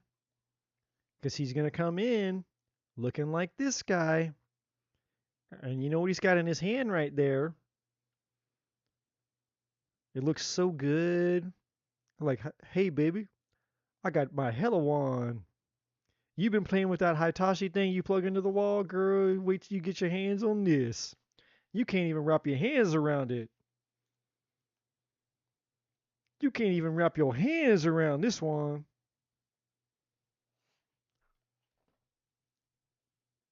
Just be careful, Gene. Don't bite off more than you can chew. Even if you have the DSL. And I didn't forget that you said that. I did not forget. You said you got the DSL. Don't bite off more you can chew.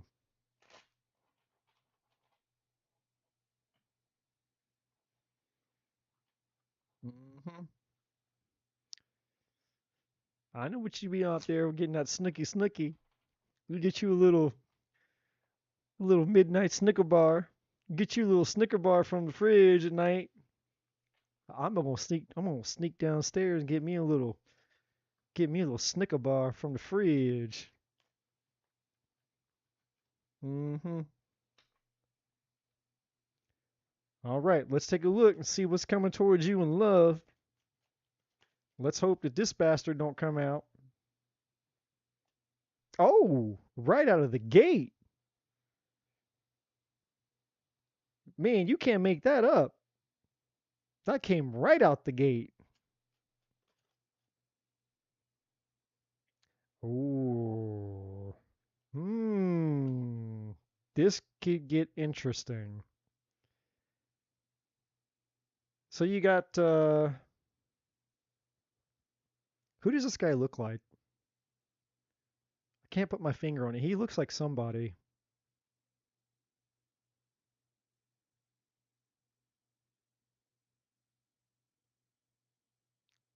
He's got nice feet at least.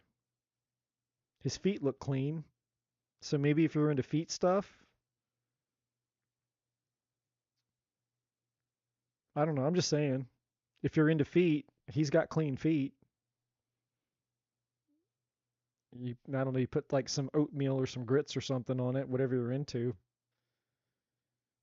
Blueberry Skittle syrup waffles from the Waffle House or something. I don't know.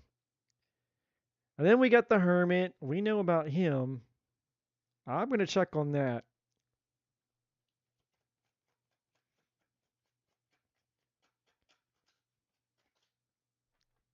I'm going to check on that. I guess this may not be the Virgo. This could just be that this dude's been single for a while. I'm going to double check though, because I don't like that guy. I don't like him. He treat you like shit. You treat my mind like shit, then you're not my friend. He's on my shit list. So this dude's gonna basically like, that is so you, dude. This is so you.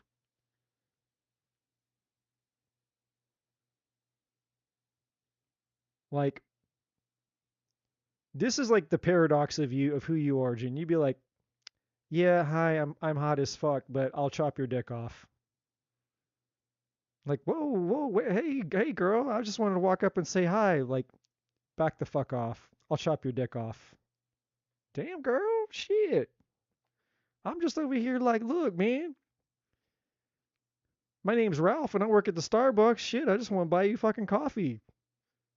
See if you wanted a foot rub. Want to come over here? Roll over next door to the nails, get our toes done. I'll chop your dick off. You can't be like that, Gene. Oh, see? You guys think I'm fucking around, but I'm not. Look at this. You think I'm fucking around. Look at you guys. You fix it. Look. Here you guys are all grown up now. You can't look. You cannot make this shit up. What's that? You cannot make this shit up. Why are you going to hurt him, man? How many past lives have you done with this dude? Look at him. Look how happy you are. You guys are just having a blast. And where the hell did you get the big ass sword? What the hell is that? Where the fuck did you get that sword? Do you have a sword, Gene? I honestly have to ask you. Do you have a sword? If you have a sword, my mind will be blown. More blown than anything that's happened tonight. If you have a sword, my mind will be blown. And then I'm going to tell you,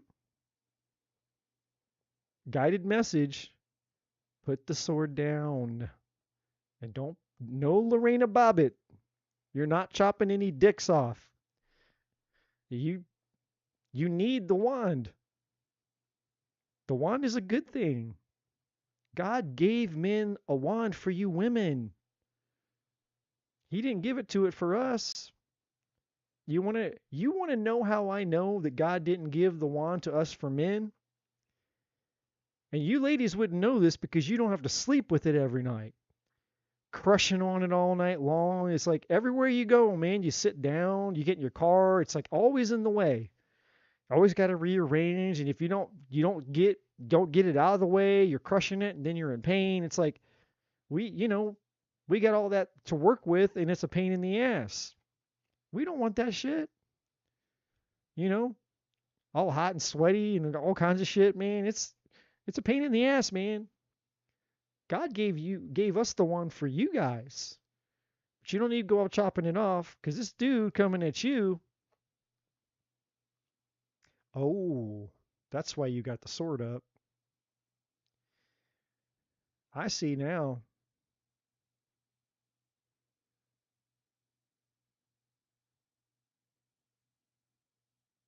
Man, I don't know how I feel about this. I'm going to have to clarify, but this looks good.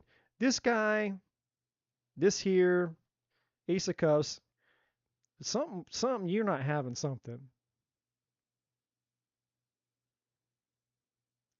I feel that this is you with the Seven of Swords. Four of Cups. I don't know. This is so you, man. Oh my, I'm laughing. This is so you.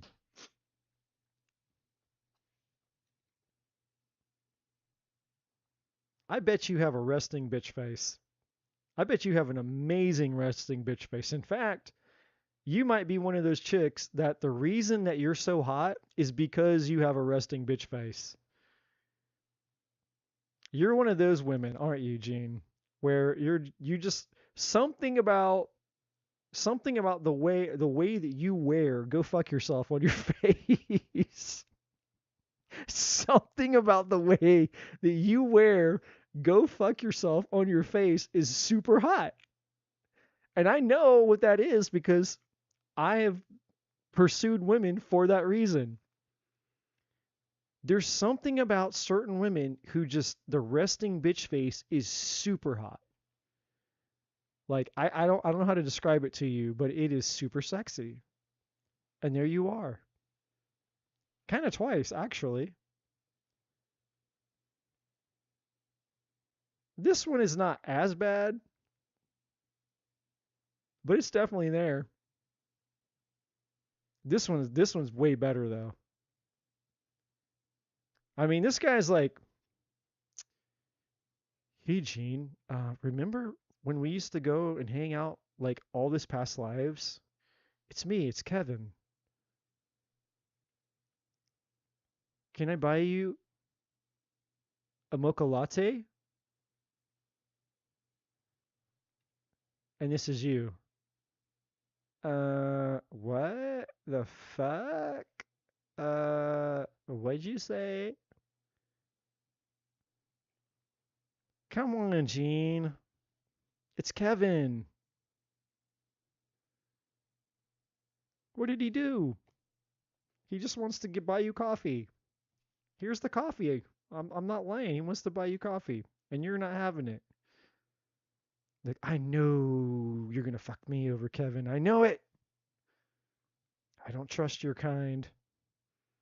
Any man who comes running in on their white horse with their big sword.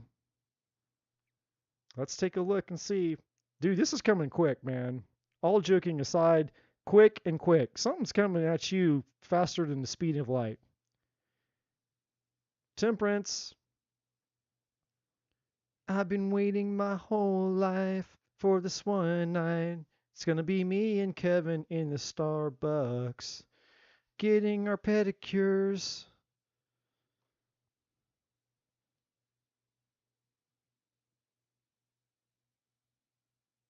This could be Cancer season, actually. I don't really get time frames usually, but the Chariot, this could be like, this could be coming up in July.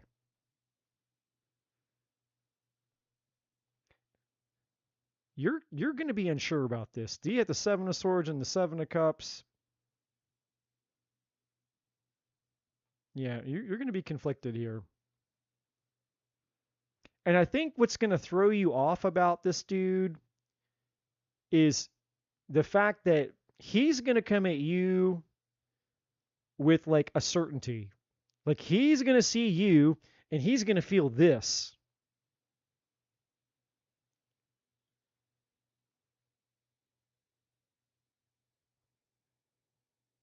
How do you guys know if she has RBF? Is everybody here seen Jean and I'm the only person who doesn't know what she looks like? What the fuck?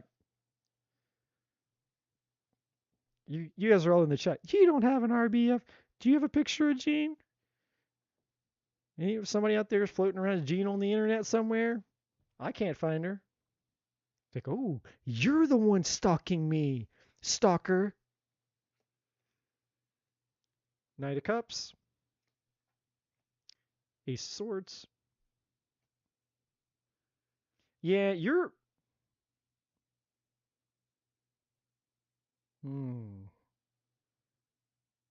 Okay, this makes sense.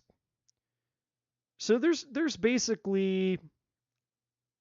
Because if I go a little bit deeper, we got the Four of Swords, we got the Three of Swords, so there's still some pain, there's still some getting over something. The Three of Wands. I think, Gene, it feels like there's a part of you that was hoping that things would have been different elsewhere. But there's this opportunity, but then there's also there's a lingering anxiety and a pain here because they have the 9 to the 10 of swords at the bottom of the deck here after that. And then judgment was underneath that. So I think the thing that's going to throw you off is this guy, whoever he is, when you meet him, and I do think that this is a new person.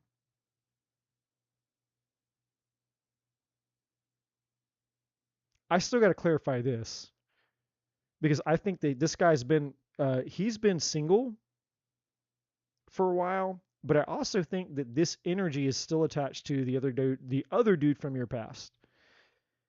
But I got to clarify. But anyways, this guy, I feel, is going to sense that he's got this super profound connection with you, 6 of Cups, and he's going to make the mistake, and he's going to come at you all hot and heavy because he's going to get really excited.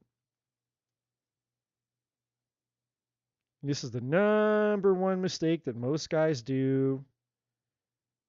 A woman is not, she's still in her detective mode, observer mode. She doesn't feel safe yet. She hasn't figured you out yet. She hasn't collected enough information yet. So, she's pulled back in observer mode. It's like, I got to figure you out. Got to know what your intentions are and all the things, and collecting evidence and collecting information, and until you feel safe, and you don't know when that's going to be, to start lowering your defenses a little bit, lowering your sword a little bit, because he doesn't know that.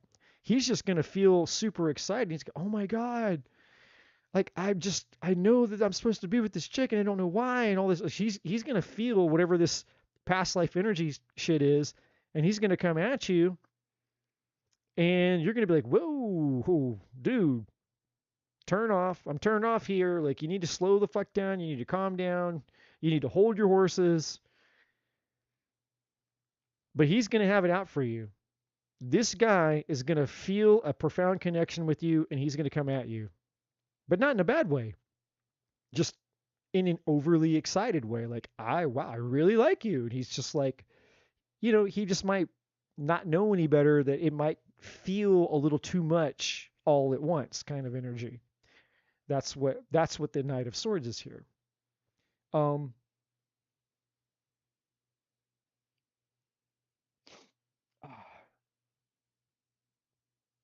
Where's my other one? Let's do this one. Let's figure out the 7 of Swords here.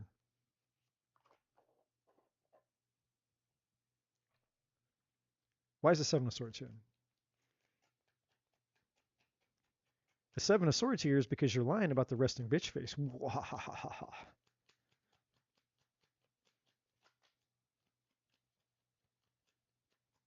Okay, yeah. So he came out again. Yeah, this is trust issues, man.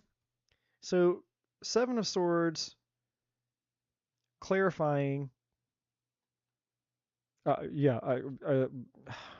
I can't even talk. 7 of Swords clarified by the King of Cups showing up twice now. The Fool. And again, I think the Fool is him having this kind of reckless type of approach. And I think it's off-putting for you. I think you're which is why the 4 of Cups is here. I think that you're going to feel turned off because he's coming on so strong. Yeah. I can't make this up. 4 of Wands. This is him basically meeting you. Something's going to happen. This dude is basically going to be like, you're it. You're the one. I'm going to fucking marry you. He is going to come in, and he really, he's going to feel this strong pull to you, and basically 4 of Wands. He's like, you're the one. And you're like, I'll chop your dick off. And no, you can fuck right off. 2 of Swords, cock blocked. Do not pass go. Do not collect $200.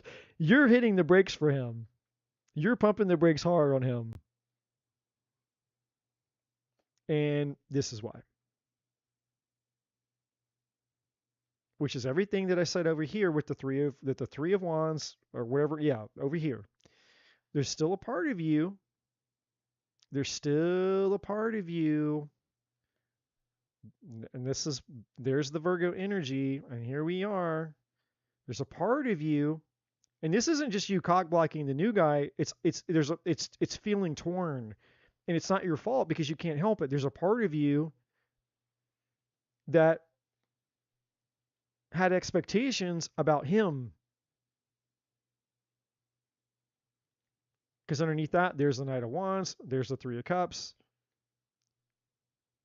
Two of Pentacles. There's a part of you, and this is just human, by the way, and I'm no different because I've had the same struggle. There comes a point in time where you know that the person that you have to let go of, that's not good for you, that the thing isn't going to happen, it's not going to manifest, it's not going to go the way that you thought it was going to go, but you were emotionally invested in it. And then you have to just go through the process of intellectually, you know that it's pretty much done. You know, like it's like, okay, I know that this is done. I know that it's over. I know it's probably, it's not going to happen, but your heart's still attached. And so that's what makes it difficult, is because it doesn't matter how much intellectually you know that something is good or not good, or it's not going to work out. It doesn't matter because your heart's still holding on. And there's no magic pill that I found in my experience of being emotionally attached. Which for me, I've been single for 2.5 years. And a lot of that is because I knew I had one of two options. Like, okay, well, I can go out there and, like they say, get underneath, to get over somebody, get underneath somebody else. It's like, no, that doesn't work. And that's being dishonest with yourself and the other person. Well, but I knew it was an option. Like, I knew I could try to rebound, or I knew that I could just take the time out and just do the work and allow myself to naturally release and let go of that person's energy. And it was a 2.5 year journey to do so. And I'm not completely, and I don't know if I'll ever completely be over that person. I don't know. But I do think it's important for us to be honest about where we are in our connections, because if we live in denial, then we're only going to hurt ourselves. So there's that point of us holding space for what is real and just acknowledging, going, you know what? I'm not over this person. You know what? I did have expectations. You know what? I was holding out hope. I was thinking that maybe whatever the things were, and just being okay with that, and not judging ourselves for being human or going through that experience, even if we know it might be time to release it. And so,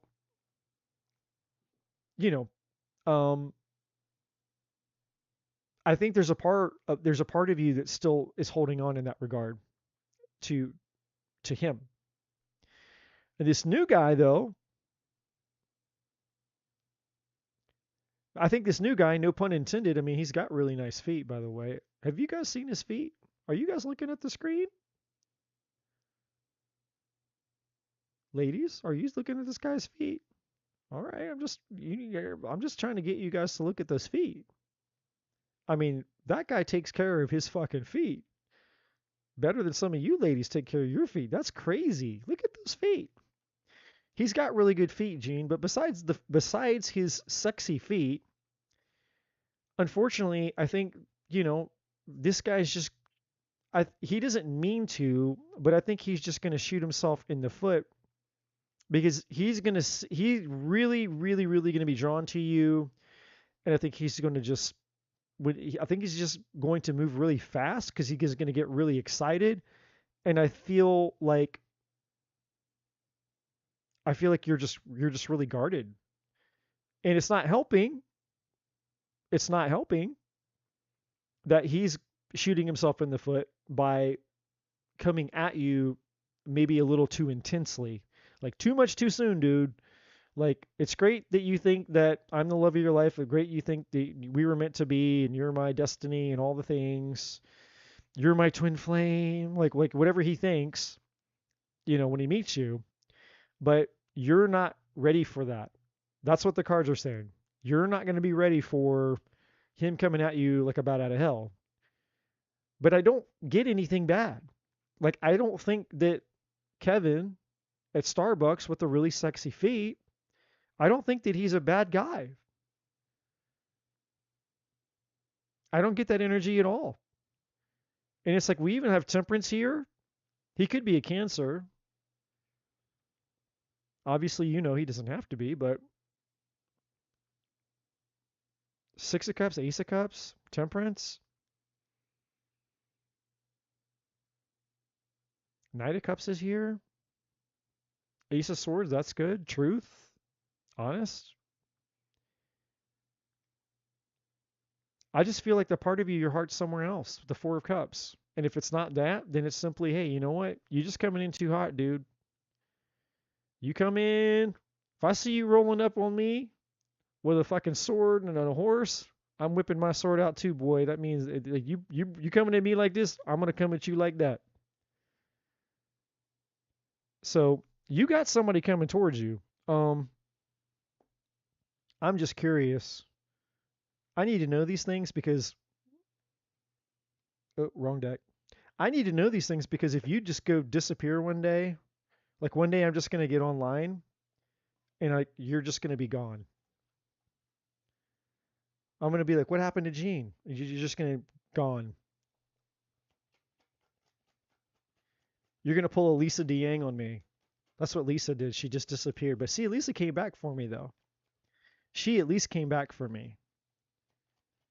Lisa came back for me. But she did disappear for a while. She did disappear for a while. I say, I've been wondering about you, Gene. I'll be coming up. I'm like, where's Gene? I haven't seen her. She's like, she's gone. She rode off into the sunset with Kevin at Starbucks, and I never saw her again. Never heard from her again. I'm trying to get these cards to tell me a time. And the card said, fuck you. I'm not telling you anything. I've told you enough tonight. Well, you're going to tell me something. I want to know when this man's going to roll up. I want to know how many times left do I have with my mod before she rides off into the sunset with Kevin. Y'all be walking off into the sunset. I'll never see Gene again. I never see Gene again. I never got to say goodbye. Oh, shit. Oh, see? Big happy change. Look. Big happy changes. You can't make that up. They could be.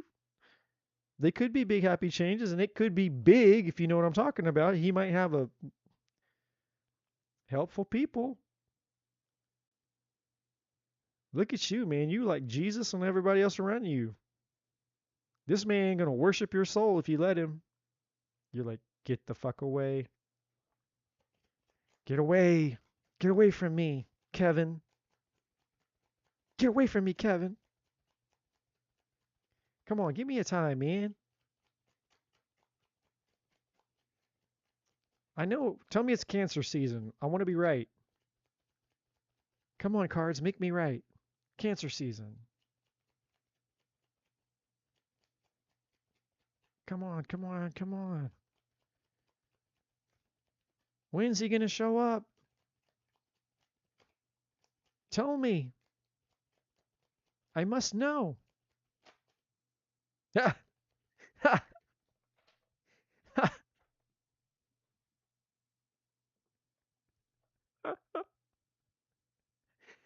Oh, that's so funny. Like, I ain't telling you shit. You just gonna have to wait. Okay. All right. Like, hey, listen to your intuition, man. I ain't telling you shit. All right, so we all just gonna sit around wait. We all gonna wait for the Gene. We all waiting for Gene. We're all gonna wait for the Gene saga. The Leo saga, the Leo soap opera.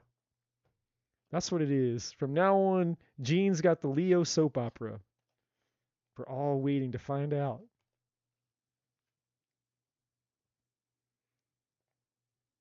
Have you really? Are you lying to me?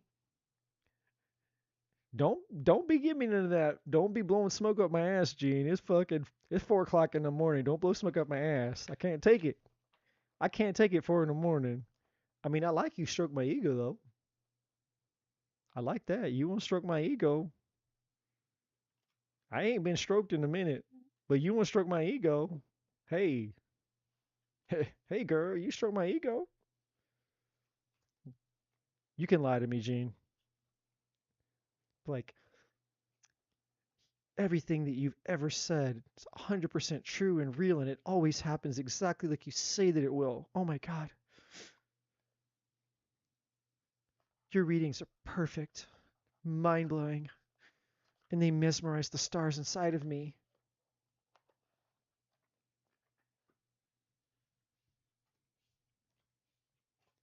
I'm going to say this, I got the best, the best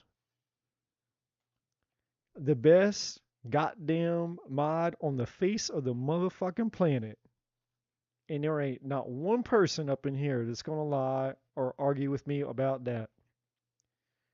I don't know what I did. I don't know what I did to deserve her, but I got the best mod, hands down, in all YouTube land. So what's up now, YouTube? What's up now? All you other you tarot wannabes and tarot this and tarot that, y'all ain't shit. Cause you ain't got my mod. Y'all ain't shit.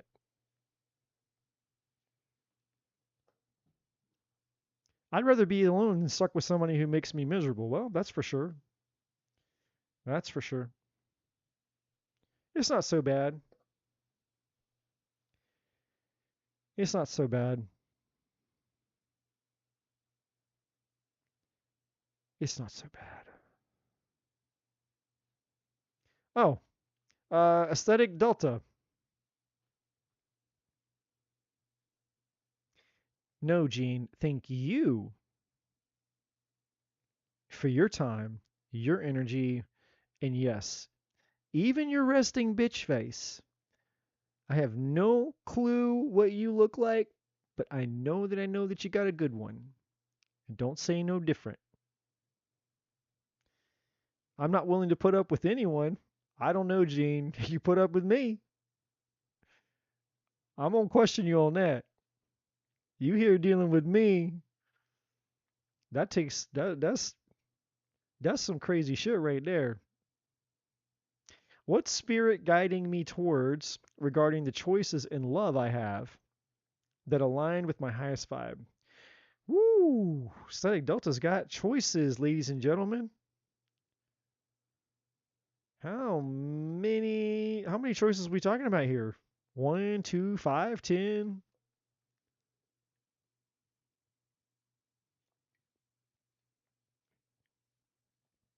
Uh,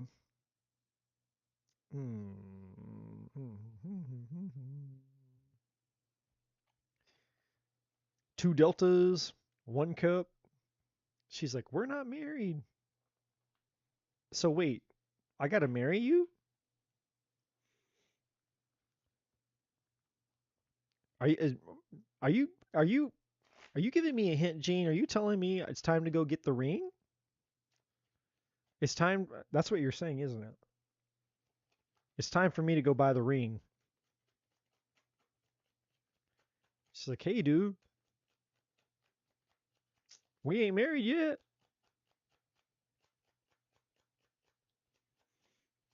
What part of the Delta? Let's see how many dudes we talking about here. Oh, damn. Well, look at you. Look at you all walking around in your I'm the shit and I know it energy. Under a dozen. Definitely a manageable number.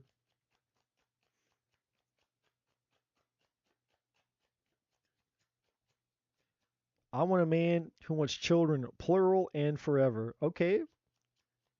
Well, I'm not firing blanks.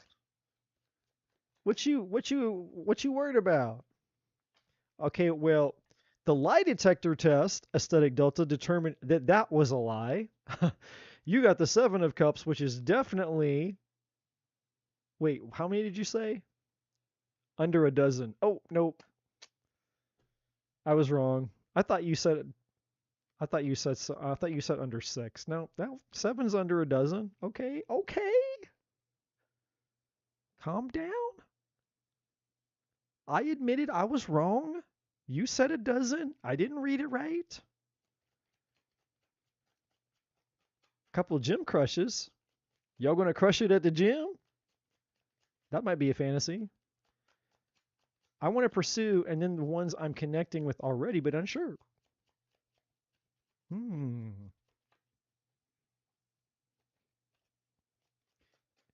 Gene, what are we going to name our children? What are we going to name our children? Ooh, we could name someone Jeanette. It's almost like a mix of your and my name together. Almost. Not quite, but close. You're kind of calling me out. You said you didn't want any. I said I didn't have a woman to have any with. You heard me wrong, girl. You heard me wrong. That's straight up lying, girl. You heard me wrong. Shoot. Man. Women always want to be hearing what they want to hear. Want to be hearing what you want to hear. Not what I said. Shoot. Jack, Jim, and Johnny.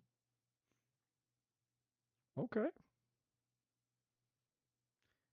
I mean, I'll just be grateful to make the babies with you.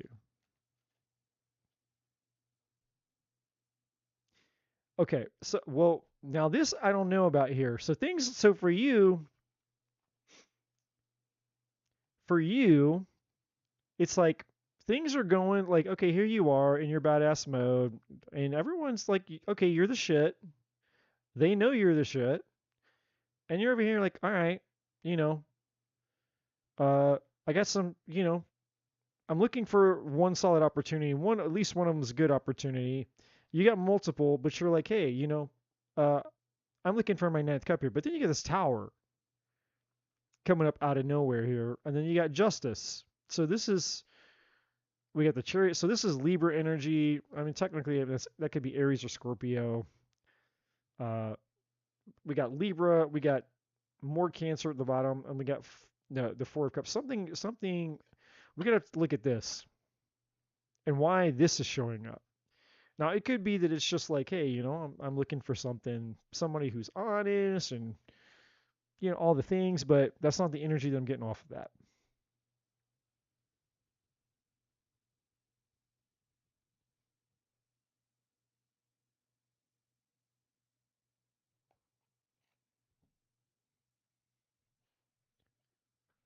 Why is the tower here?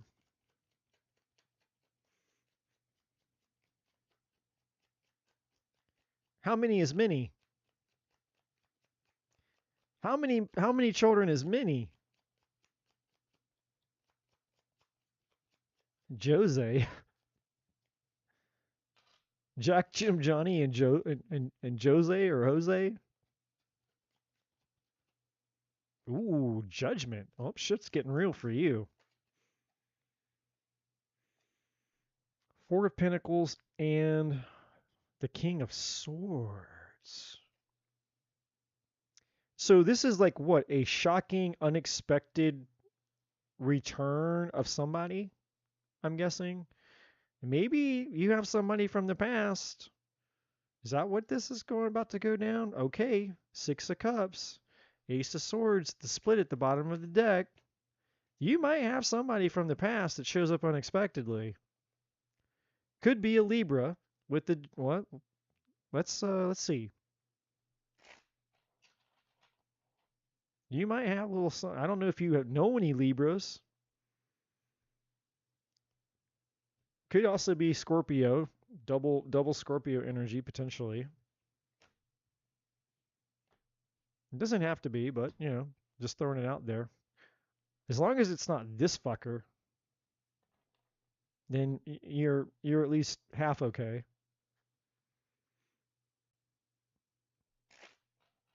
All right. Tell me more about this. Someone's spying on you. Yeah, this dude's been checking you out. But bam. And girl, you looking good too. There you are. 9 of Pentacles over here and your Queen of Pentacles. I mean, shit. If I see you at the gym looking like that, damn, we might be talking. This is how Jean looks after she's had 10 children. Everyone's gonna go, Jean, how did you do it? You have 9 children. You look fucking fabulous. And she's like, the power was in my resting bitch face. That's all I'm gonna say. So here you are.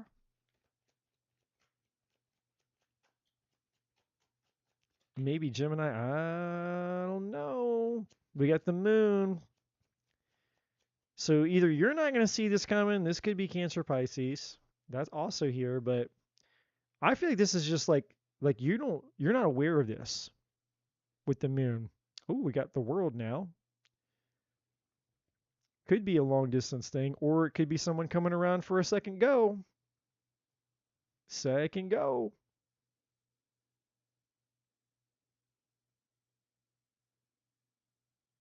This is Capricorn Aquarius energy or Saturn. Ooh, we got Gemini underneath that with the lovers. He could live at a distance or he's thinking about coming your way. There's that 9 of Pentacles. There it is again. He knows you're the shit. I mean, it's basically the same, like similar, like that's different artwork, but I mean, I guess that's you. Like, hey, this is me. This is me at the gym on Monday. Here I am at the gym on Tuesday. Yeah, then here I am out on Saturday. No wonder why this dude's got the hots for you.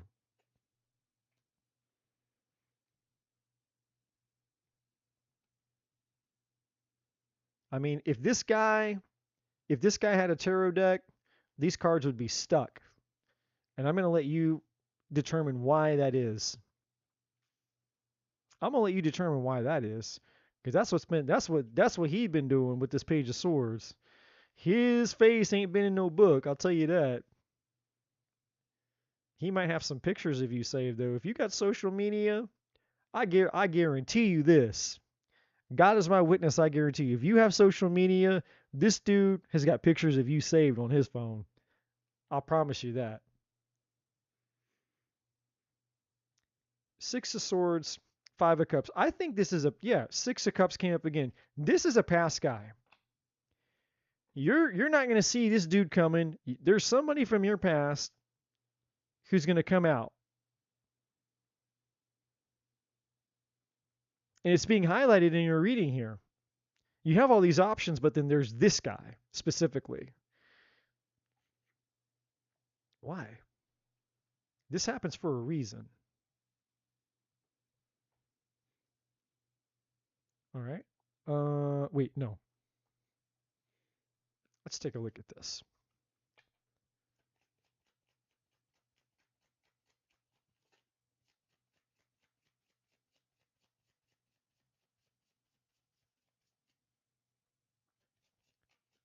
somebody would have something amputated. What are you guys talking about in the chat, man? You girls get off and talking about you all start talking about your things over there in the chat, and I'm over here just kind of like, well, I get left out. Someone's got to do the reading though, but yeah, it's all right.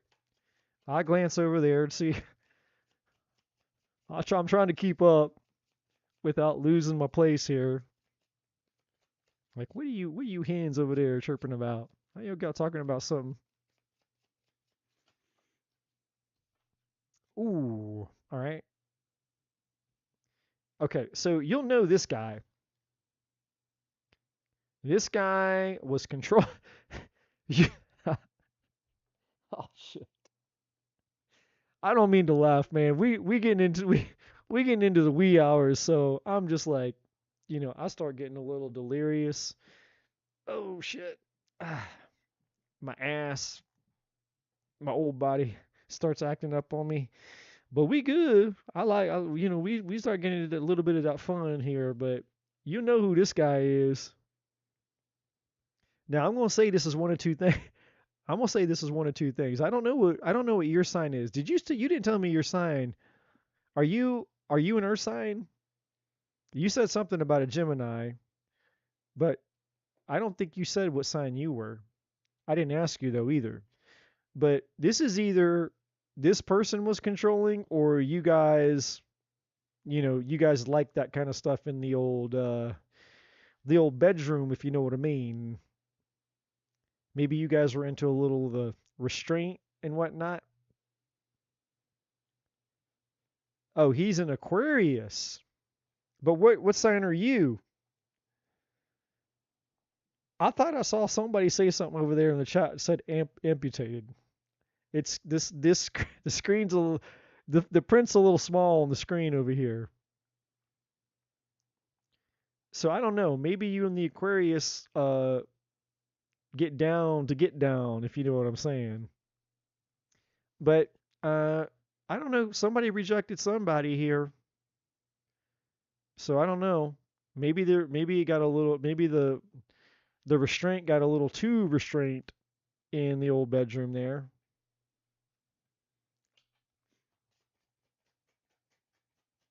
Gina's like, she said amplified, man. God damn, boy, what's wrong with you? What's wrong with you? 4 o'clock roll around, you lose your mind. I'm like, hell yeah, I do. But I'm having fun, man. I'm having fun with y'all tonight. It's cool. We can kick it. This is the night train, boy. We kick it up here at 4 in the morning. I don't care. What the hell? Y'all kick it with me. I kick it with you. Everybody else fell off a long time ago. We can't listen to that boy talk no more.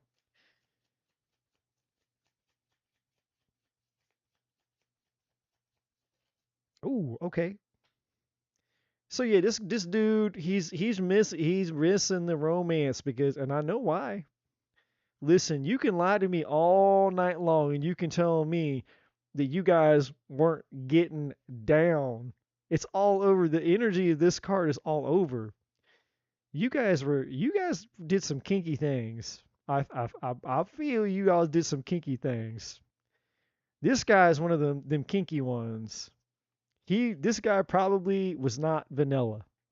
I'm gonna go ahead and say he's not vanilla. He's into some kink, boy. And y'all had yourself some good times now. Y'all had you some good times. I thought you said amputated. I'm sorry. Y'all said amplified, man. Give me a break. Give me a break. I mean, see, the reason I said amputated, because I was still over here thinking about Gene with that big sword, and I'm like, man, somebody that guy is gonna run up on her with the best intentions of the world. He's like, man, I know I'm supposed to be with you, and she's gonna whack his dick right off. I know it. I can feel it. Be like, whack. And then after she cuts it off, she's gonna realize, oh my God, you are the person I'm supposed to be with. Now I'm not going to have any kids because I just cut it off. That's why I got the amputated thing stuck in my head. Okay, so you guys had a really big soul connection. You got the romance.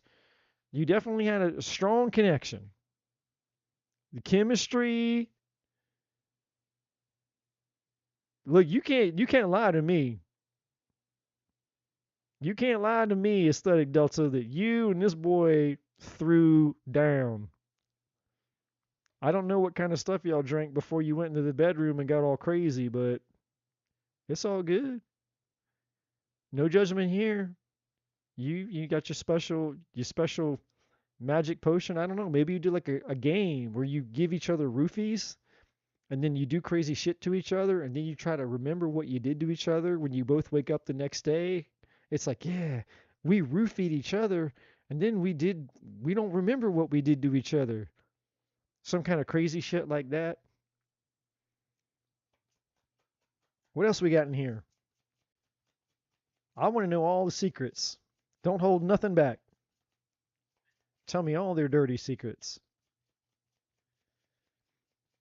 I want to know all the dirty secrets. Maturity. Okay, so yeah, this person, this is where it's obviously this was the problem. Somebody needed to grow up. Somebody needed to grow the hell up. So there could have been some maturity differences there, obviously. There were some trust issues potentially.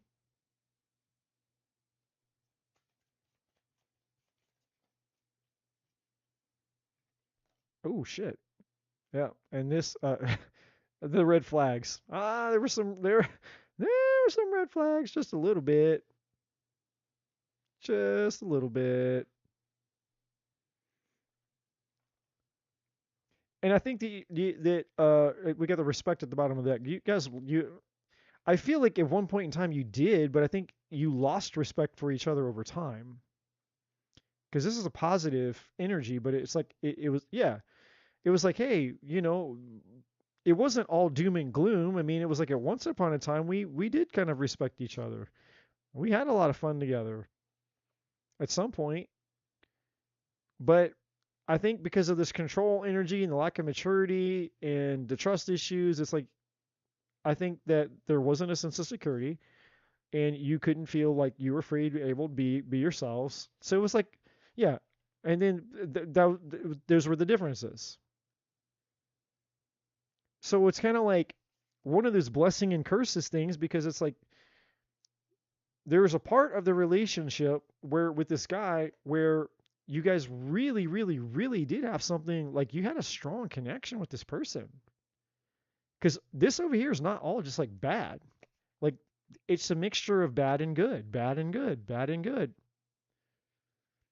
And so I think this guy, I mean, he's clearly, obviously, he's missing you. He's been thinking about you, the Page of Swords. And I think he's just been afraid to do anything about it. With the Four of Pentacles, he's just been sitting thinking and not doing. And I think the reason is because of justice. I don't think that he knows how to come towards you in a way to where he feels he could get his foot in the door with the Chariot.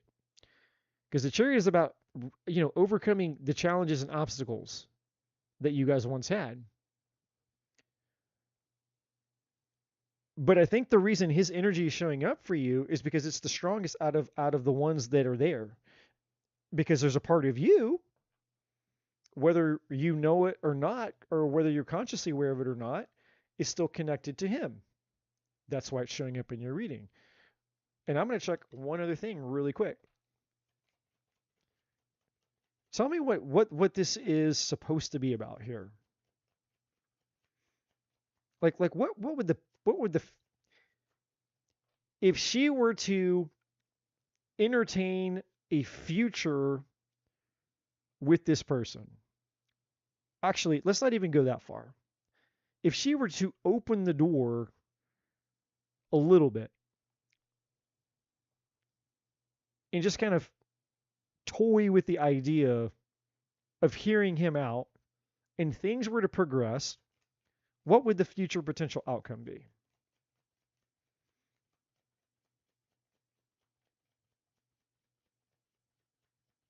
What would the future potential outcome be?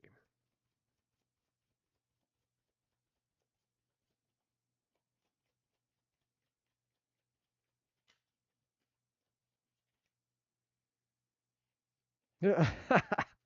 well, well, shit. That's not good. That's not good. Stuck? What? Give me 2 more cards.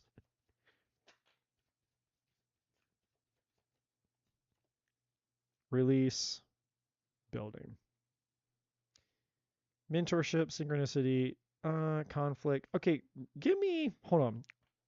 Why did you say building? Why is this here? What's the deal here? Because they can't. An inability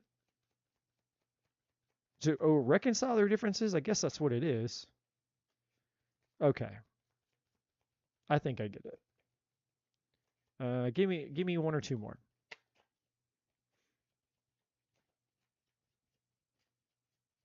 Yeah, that's what it is.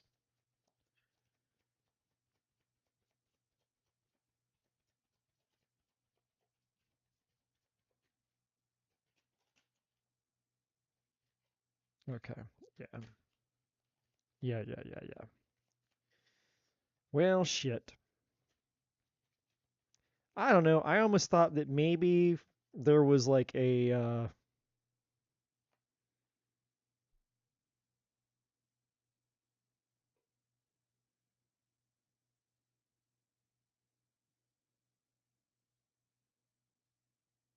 okay, yeah.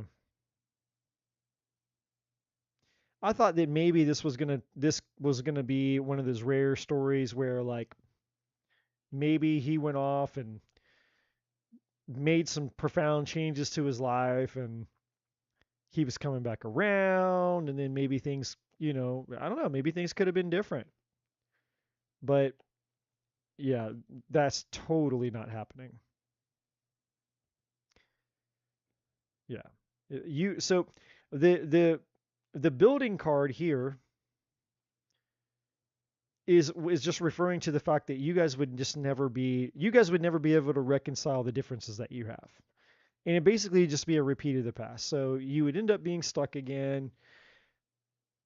You know, you would have to re-release this person all over again. And the main differences here are the fact that one, you're a spiritual person and a big part of who you are and the identity of who you are is part of your spirituality, and this person is not, and you're actually, this isn't me dogging on him, but you're just more mature, you're smarter, you're wiser, you're just on a different level than he is, and there would be trust issues with the deception. There would still be shit in the past that would probably come up, and then the rest of the story's at the bottom of the deck. It's like at first, it would, there would be the illusion that, hey, there would be maybe we could have a future. There'd be a lot of passion. You didn't have a problem with that. Obviously, you were restraining yourselves in the bedroom, like tying each other up and shit. So obviously the passion was good, but then the patterns would start. You'd start reliving those patterns again. You know, the contract card is just referring to expectations. Um, so forget that it says contract on it. This has to do with expectations that you would have for each other, because essentially that's what a contract represents, metaphorically speaking. Um, the success energy is kind of like his ego. It's reflecting his ego, and underneath that, there he is. And it's kind of like, there is an underlying desire of like really wanting to try. Like, I want to give this guy credit because this energy is attached to him. There he is, and there's underneath it. It's like, man, I really, really wanted to fix, the past. I wanted to heal the past, and you know, it's almost kind of like he just can't seem to get up those stairs. You know, it's like this is him having the revelation of like, man, I want to fix the past because I know she's worth it and wanting to come in and have a second chance, but there's some shit that he needs to heal from, and the relationship has wounds from the past that ultimately would lead to destruction. And, you know, it's all tied to, you know, beliefs and all the limiting shit that's affected the relationship, but it's still unhealed shit. And basically, you know, you're going to lose some time here. The divine's going to have to get involved again, and then basically going to find out that you're not aligned again. So basically, you're just going to have to basically go around the whole mountain, just end up right back to where you are, which is unfortunate because I don't think that this guy is, I don't feel like he's a bad guy. I just think that he's misguided. That makes sense. Like, I feel like he wants so hard to change. It's just he doesn't know how. That's the best way I know to put it. There's a part of him that wants so bad to change. It's like he just doesn't know how. And so he's kind of his own worst enemy in that way. Let me ask one other thing, Haley, real quick. So he was the guy. So I guess the reason that this makes sense. Okay. I went down that long rabbit hole because of the tower here, and you definitely don't want a fucking tower. That's why I went down the rabbit hole, because I'm like, well, shit. You know, if the tower shows up, we need to check it, because if you don't check yourself, you're going to wreck yourself. So now we know when the tower is here. The tower is here to warn you that if this guy comes back seeking you out for a second chance, it's going to lead to the tower. That, I mean, it's still the unexpected. If you hear from him, it still might be shocking to you. That part of the energy of the tower is also here. But the bigger energy of the tower is what would happen if you let this guy, if you try to move forward with this guy and have a second go around with him. Ultimately, it's going to lead to a tower. So tell me really quick about the Seven of Cups. Is there somebody else? The options. Is there, because there's an Ace of Pentacles here, which is a solid potential opportunity. So is there anybody else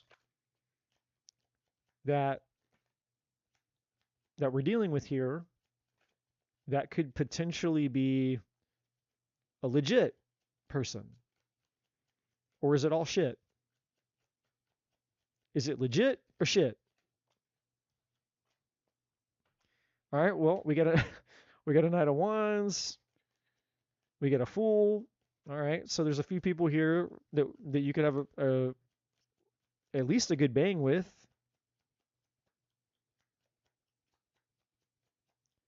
One or two dudes that have a good roll in the hay with, I guess you could say. But is there anybody else? Or should she just wait?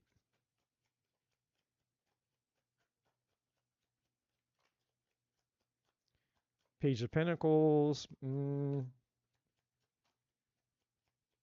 I mean, it's something, but it's not great. It's just small. That's what she said. Ten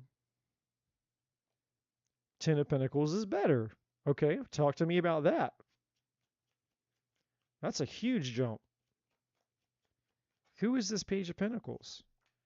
Ooh, okay, Wheel of Fortune. Now we're on to something. Queen of Pentacles, there you are again. So you must be an Earth sign. You must be an Earth sign. Ooh, and you're the Queen of Wands too. Or, I'm sorry, you could be a fire sign. You be a fire sign acting like an Earth sign, or an Earth sign acting like a fire sign. But damn, okay. No wonder why you got all the wands coming after you. Knight of Cups, okay. The Wheel of Fortune and the Ten of Pentacles is great, whatever that is. Oh, no. Ugh. Seven of Wands. So this is you fending off all the penises coming at you. Like, all right, dude, too many at once. This isn't a gangbang here. One wand at a time, please. What's going on? Can you tell me this? Tell me who this Wheel of Fortune is. Who is this? I want to know who that person is.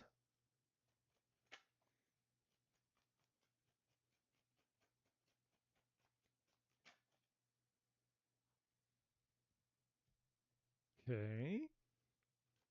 Yeah, I know it's somebody, but who is it? Who is this Wheel of Fortune? Six of Wands. Okay. Yeah, we know it's someone good, but who is it?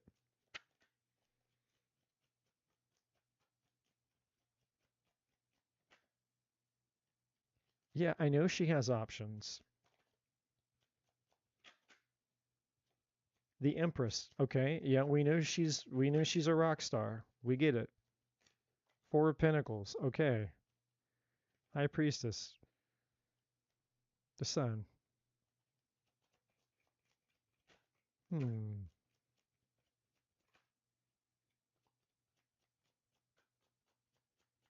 All right. So you're not going to tell me? You're not going to tell me who the Wheel of Fortune is. You just want her to be surprised? You tell me that?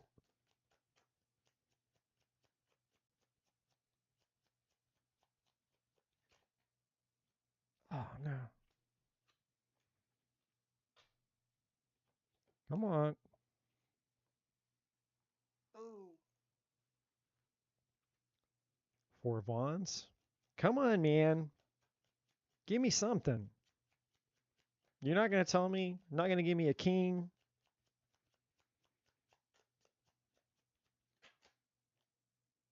Six of Pentacles.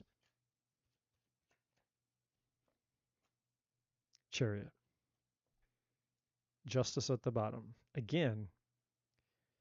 Nine of Cups. Again. I don't know. Jean showed up in your reading. There she is.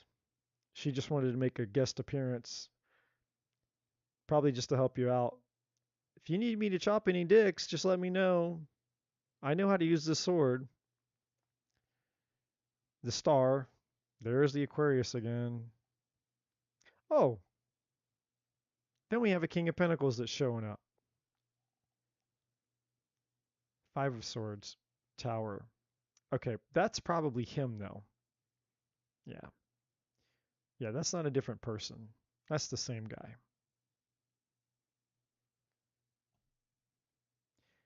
Okay, so this is what I can tell you. So the divine is saying, look, she's got options. She can do what she wants. But there is somebody, Two of Cups. Where did the Ten of Pentacles go? It was out here a second ago. It's down here somewhere. Wheel of Fortune. Destiny, fate, there it is. Ten of Pentacles. So at some point,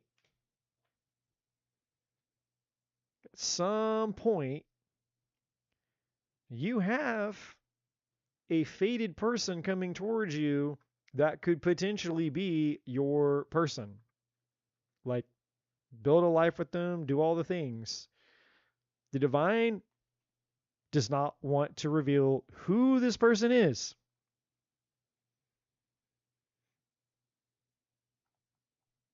And I tried. Off with the head. And when she says the head, she means the little head, not the real head. So I don't know. I don't know. The divine doesn't want you to know who this man is, but the divine wants you to know that you have a man. You have a man that is a fated connection, Wheel of Fortune.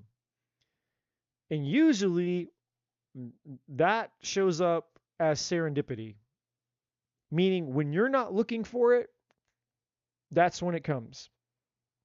That's also what she said. But yeah, this guy's showing up real strong. He showed up twice tonight. And really the rest of them, it was just like the Knight of Wands. It's like, you know, you can have a good time with them, but none of them really were sticking out as like a serious long-term thing, if I'm to be honest with you. But but because you're in your Empress energy and your Nine of Pentacles energy and all this, it's like, I mean, there's not really anything else here that's like threatening to you in the sense that if you were to go explore even just having a good time with some of those, you know, it's not going to be detrimental to you. The thing that's going to be detrimental to you that stood out is the Tower from this past guy. That's the only energy here that's really presenting any type of major, hey, watch out for this kind of thing, like a warning. But the rest of them were just kind of like nothing to worry about really. Like, you know, if she wants to go out and have fun and, you know, do her thing, she'll go out, have fun. Like, but, you know, they're not going to be connections that are probably going to be serious or lasting or anything like that. But you do have somebody. But the divine is keeping their identity away from me for whatever reason. So you do have somebody coming towards you.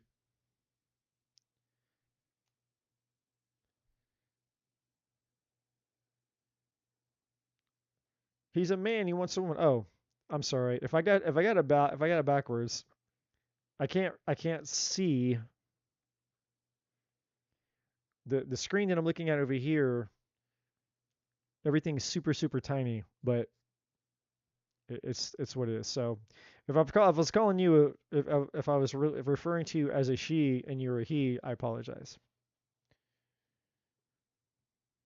For some reason. But yeah. Apologies for that. DZ, Lisa, probably she fell asleep a long time ago. Lisa fell asleep on me a long time ago. She like, look, I'm too old to stay awake for your ass, man. Where am I at on this? Hey, man, I'm going. We rolling up on 9.5 hours. You might be able to go to bed early. I might go to bed before the sun comes up. You never know. You never know.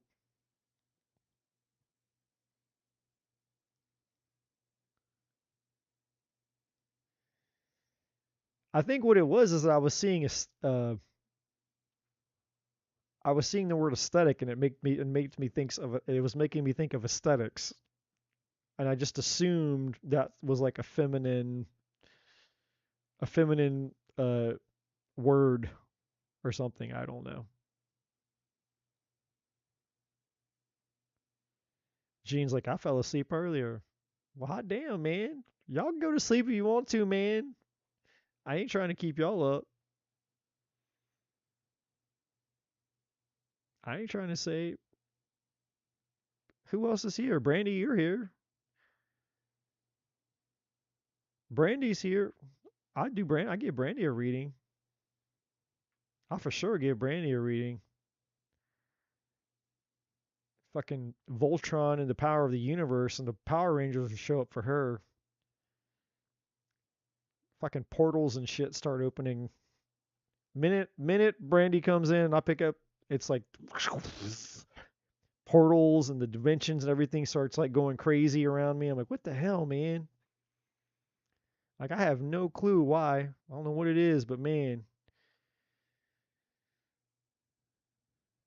You're welcome, my friend. I'm super sorry that I'm sitting there like I had it backwards the whole time. I'm like, yeah, she doing this, she doing that. It's like, excuse me, sir. I have a penis. I am not a man. But you know what, though? I'm going to say this. You still look really hot, even if you was. Because that Queen of Pentacles, man. I would, I mean, I don't know who the hell did the art for this, but they just got it right.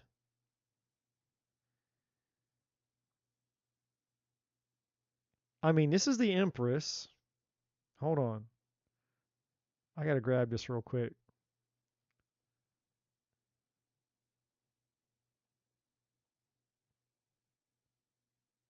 Where are they at in here? Yeah, we got the Queen of Wands. We seen the Queen of Swords. We already know how hot Jean is with the Queen of Swords up in here. They all hiding out at the bottom. There's the Queen of Cups. Queen of Pentacles, there she is. And Queen of Swords. I mean, come on, y'all. Y'all can't even. I'm straight up. Look at this. Y'all look at this. Oh, get back in there, man. Ain't nobody talking about you. Look at this. I mean, whew, god damn. That's that Leo energy right there. Even look, resting bitch face and resting bitch cat. She got a fucking cat. That's what I'm talking about. And then you got the Queen of Cups. Now she's more like anime. She got a little bit more of the anime kind of thing going on, but still. Hail to the yeah. Even if she had blue hair, I'm not into the like the chicks that like go crazy wild with like the blue hair, but this chick struck up a conversation with me. I ain't gonna be turning it down. And look, there's the Queen of Pentacles, son.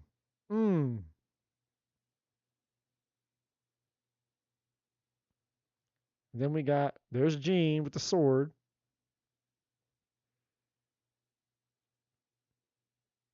I mean, I'm just gonna say, if this was the last thing that my penis saw before she whacked it off, it might be worth it. Like if I had to lose my wiener, if it was like completely unavoidable, it's like, hey dude, no matter what, Eddie, you're gonna lose your wiener. I could probably be okay with it going down like this. I know I'm not saying you're not a brunette. I'm just saying, look, this is what came out for you. This is how you came out. So I don't know. Maybe you go to the Dragon Cons or something, and if you do, that's extra hot. Like if you dressed up like this, I for sure would sign up to give you however many babies you want. How many do you want, Gene? If you dress up like this for me, you just name your number. How many you want? You want 10 kids? You want 100 kids? How many you want? Dress up like that, we ain't gonna have no problems with them babies. I'm just saying. And look, then we got the Empress.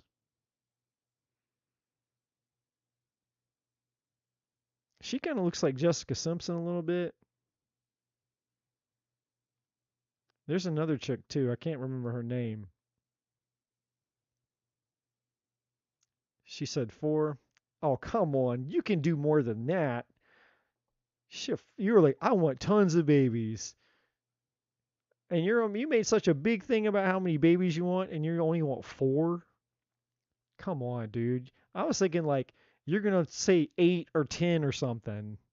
Like that's a lot. 8 or 10 kids is a lot of kids. 4 kids, man, ain't nothing. I mean, you got to push them out of your body. So I'm not saying it ain't nothing, but I'm just saying.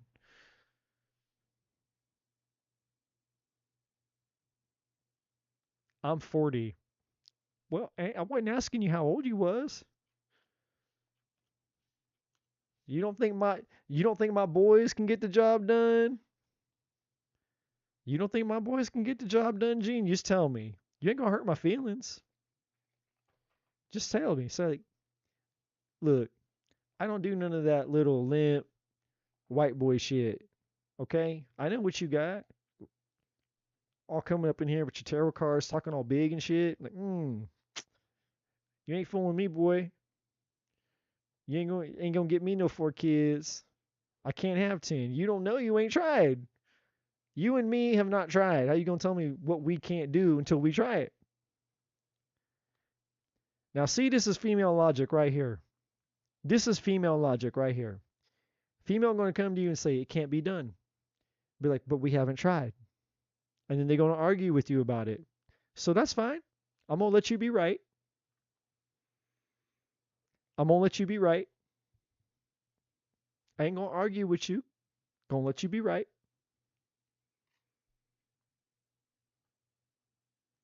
Four kids. It's a lot, and I'm 40. Shoot.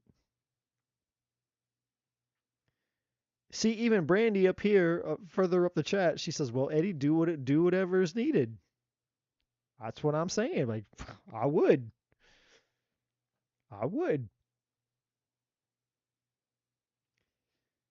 Things about love. Things about love. Love things. Tonight is a love thing kind of night. Well, Brandy, what kind of love things? I'm assuming that's your question.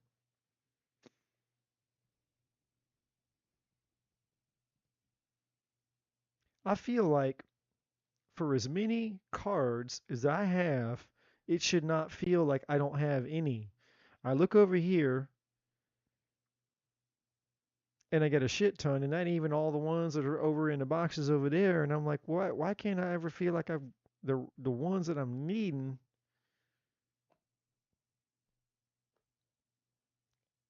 Because the ones that I want is the ones that are maybe a little bit on the adult side.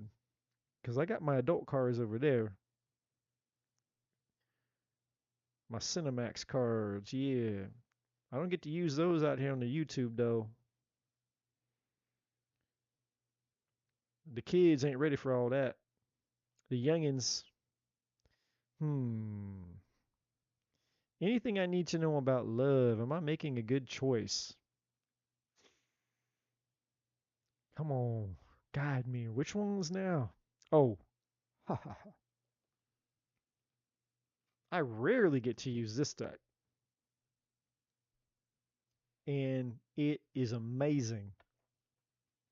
Amazing, except for the design. Because why the hell would you make square corners that stab you? That's my only complaint.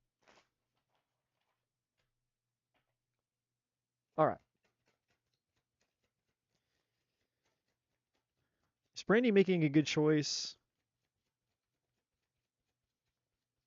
Does she need to have 10 children?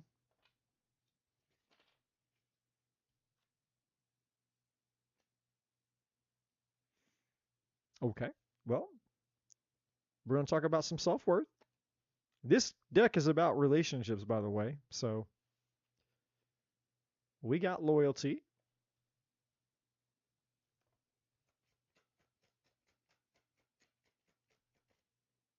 See, I just did it. If you make the tiniest little mistake, the corners of these cards will stab the hell out of you.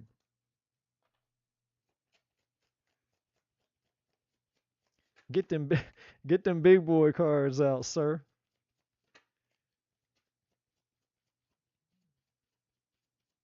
Corner clippers at Hobby Lobby.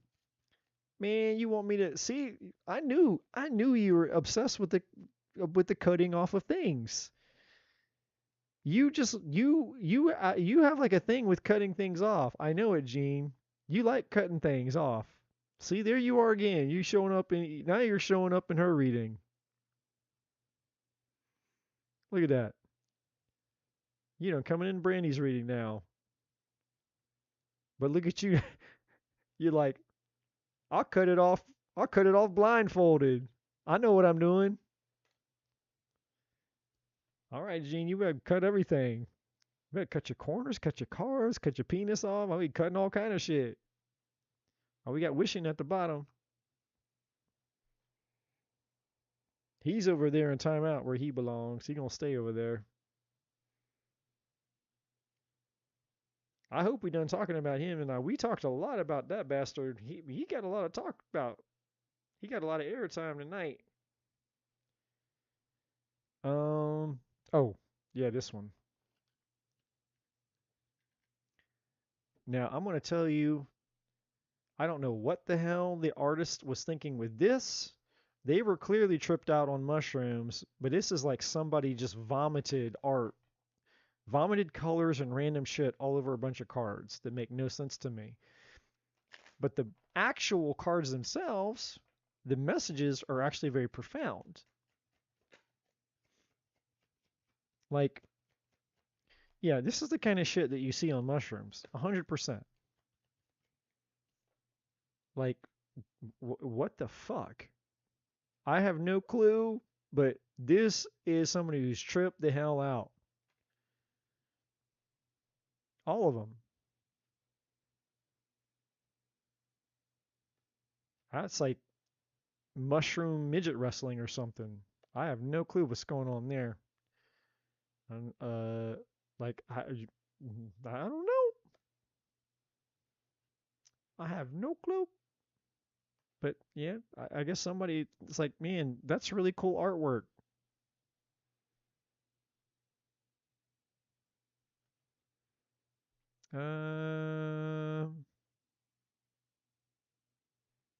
Yeah, I knew that was gonna happen. I knew they're gonna be like, give me that. Yeah, Divine's all gonna talk to you about something you gotta surrender to. Wouldn't be Brandy's reading without a surrender card.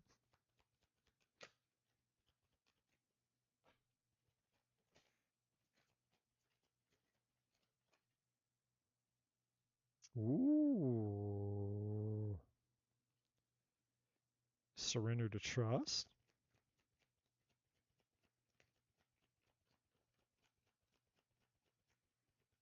What? You put the word oozed in the chat?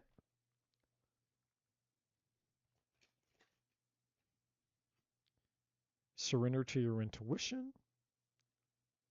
Inhale, give me one more. Well, I see what they're talking to me. The bottom of the deck's like, this one's for you, Eddie. No. Live while I'm alive and sleep when I'm dead. I think I already have permanent bags under my eyes. I haven't slept for shit in over a year.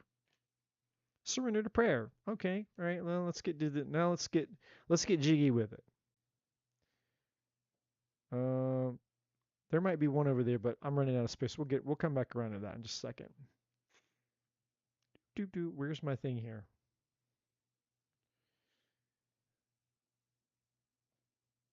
This one, yeah. All right. So the self-worth card is self-explanatory. So the ones that are obvious, obviously, we're just going to let that be. So this is basically the questioning of yourself here with the self-worth card.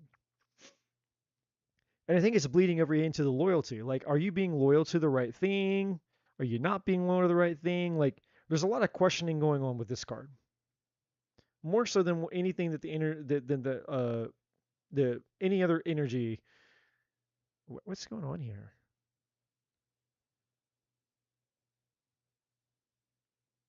Okay, she's hugging her heart. I had to look at that for a second. I was like, wait, what?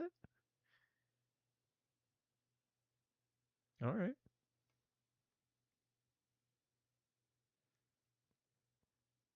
I couldn't tell if she was like trying to she was trying to hold her shirt on or what. Like, oh shit. But no, it's a heart. Okay.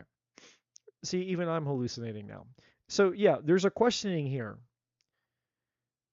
There's an there's uncertainty and a questioning here with the self-worth, and it's like a lack of confidence in your decision making, which is why down here you have surrender to your intuition, because there's a part of you that doesn't know if what you're doing is right.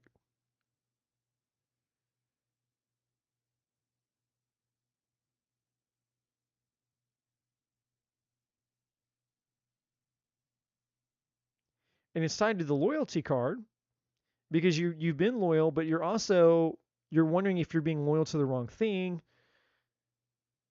which is bleeding over here to the obedience thing. It's like, are you no pun intended, but is it blind obedience, essentially?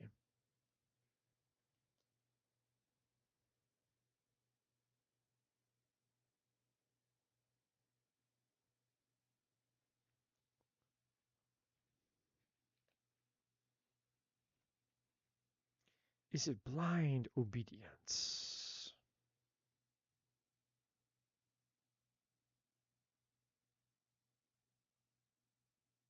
Okay, I'm going to try to read this to you because I feel led to. All right, this one says, what rules are you considering when you ask your question? You will be sorry if you are going to break a rule that is in place to protect you and others. Even though you may not like authority right now, this is the time to obey what has already been set in motion. This is the time to learn the lay of the land and to follow the customs that keep things in order. Learn the steps of the dance before you attempt to change them to suit you.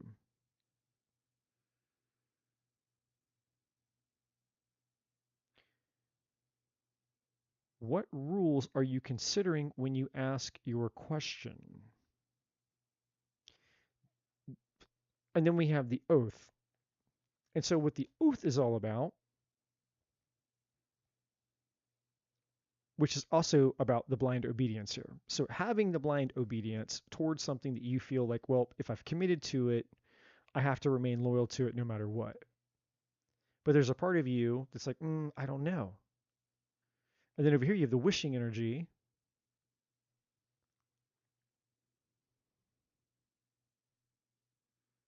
And you've been thinking about this a lot because underneath you have meditation. The wishing energy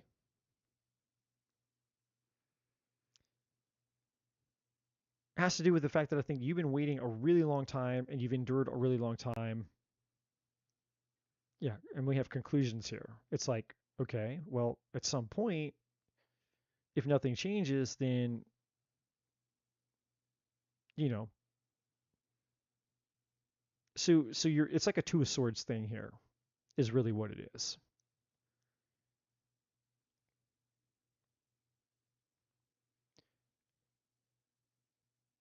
There's something that's stuck and you feel that because I can't put my finger on the right word. Uh, doop doop doop doop doop. Let me go down here. I think it's down here. Is it? Yeah, all the way at the bottom. All right.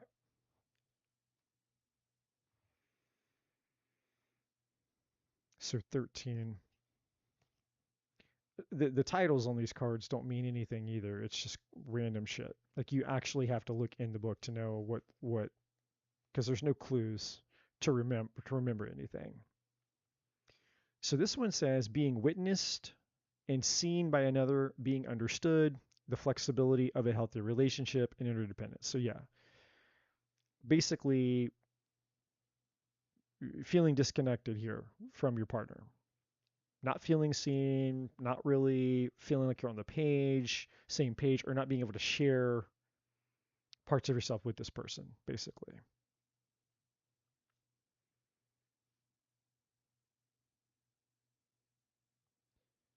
There's some other things there, but you get the gist of it. Okay. I'm not even going to read the names of these because they literally don't make any sense. Okay, so this one is about the value of dreaming big and success at seemingly impossible tasks. So this is about you feeling confronted with, like, okay, is it actually impossible for me to get the outcome that I want to have with this person?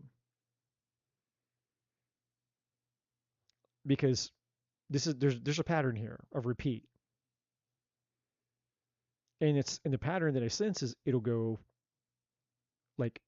good for a certain amount of time, but then the pendulum swings, so to speak, and then it's not good.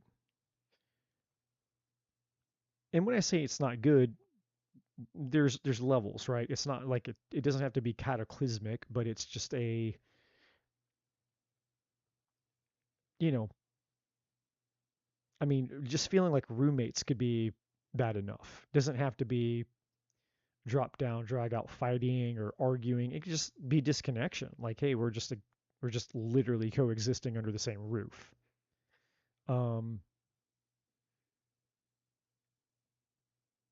Now this card, the title on this card actually does make sense to me. This one says, when you're neither here nor there, like you're in the middle, which gives me that Two of Swords vibe. So this one says, the period of time between what was and what you were moving toward, but not quite there yet. Being present for every step of the journey. So yeah, it's like an in-between energy, like, but there's something else to it though.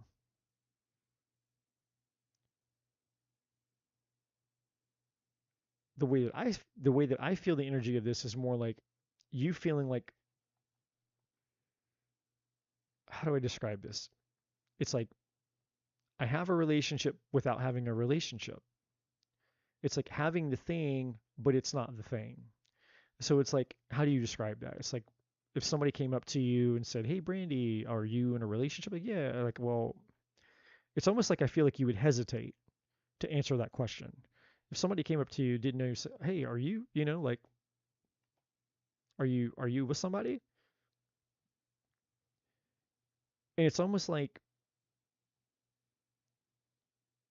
you would hesitate in the sense of like, how do I answer this?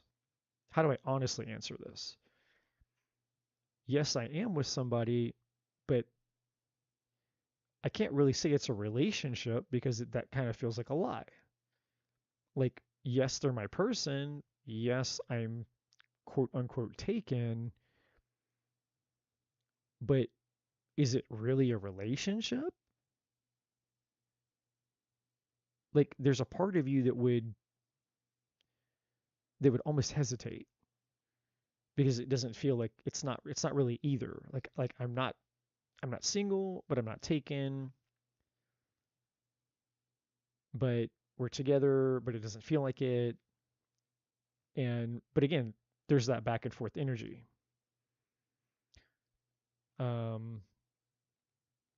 36 here.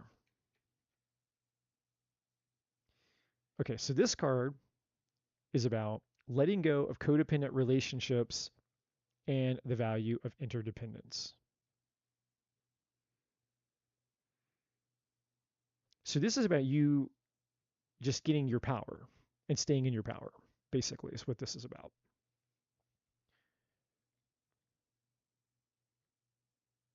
And I think this has come out for you before. I don't really remember because I mean, I typically forget things. I might remember some things depending on the reading, but it's sort of like this challenge that keeps coming up for you of like,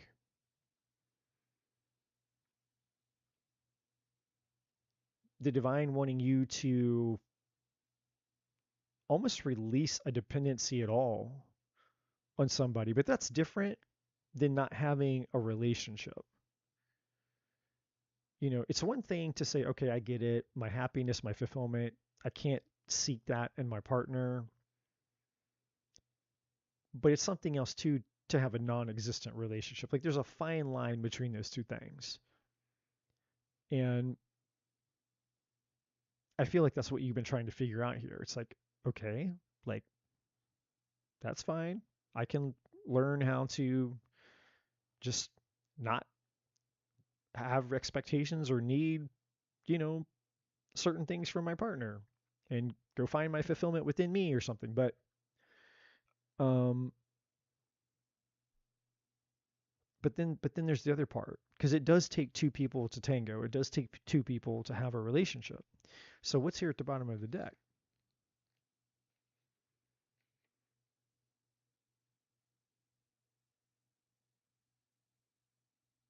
Okay, interesting.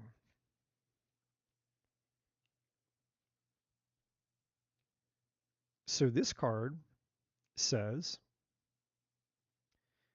divine detours, the value of not getting what you think you want, discovering greater treasure when you are forced to change course.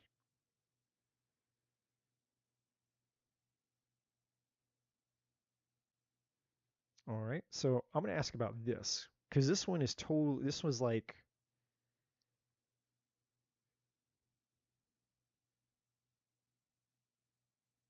this is like the divine telling you that you do have a choice here. Because up here, I feel like you're feeling like you don't, and and a part of you feels guilty. I think with this card right here, a part of you, I think, or I feel that a part of you feels guilty for considering the potential of, well, what if I do end the relationship for now? Does that make me unloyal? Am I not doing the right thing by not being a quote unquote obedient? Am I breaking my oath? Like there's questions here. Who am I? What kind of person am I if I do decide to change my mind? Divine detours. What's this about?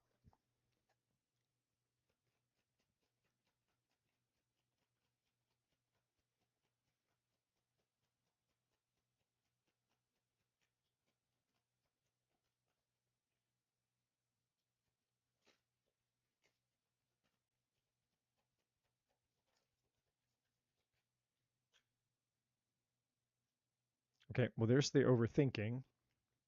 It's just showing up in a different card. So that's what's, the decision process, the thinking, everything, the beliefs that are tied to, well, yeah, I don't know. I think I'm supposed to be loyal. I think I'm supposed to just follow through. I don't want to do the wrong thing. What's the right thing to do?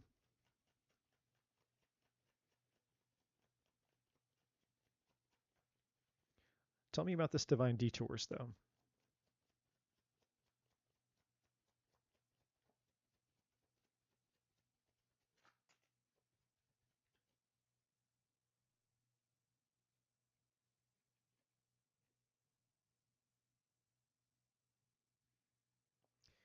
So here you are, and this is just a repeat of the self-worth card.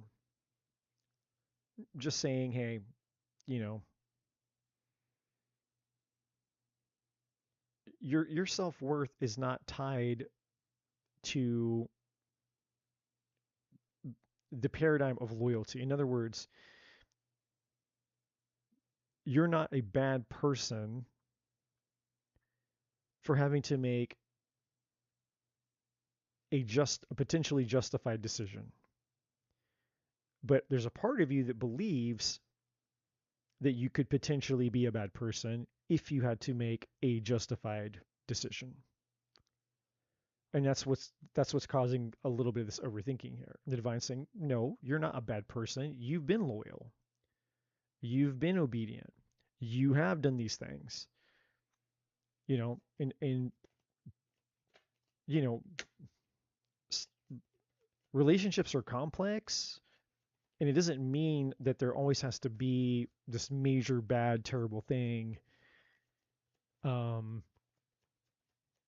to create challenges. Sometimes people just grow apart. Sometimes people don't grow at all. Sometimes one person evolves, the other one doesn't evolve. Sometimes lots of things can happen, and it doesn't mean like, hey, wow, I'm maybe we're growing apart, or maybe, we need to take a break. I don't know. I'm gonna try to get there, but so we got the divine masculine. The divine is saying this is like you needing to really just kind of stand in your power, basically. In other words, don't shrink back into like scarcity or low self. I mean, I know it's self-worth, but it's not. It's like, don't spiral down into like woe is me. That's what this is saying. It's like, no, you're not. You don't need to go in to beat yourself up. Woe is me. I suck.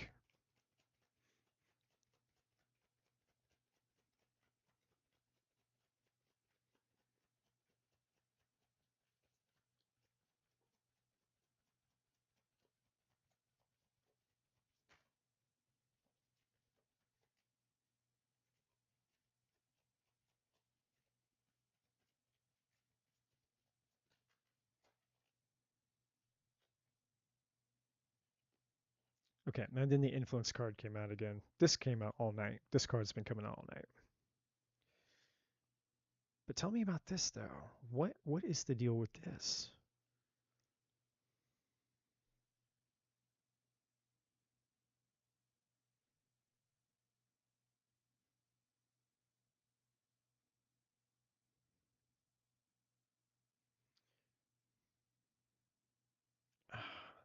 All right, hold on.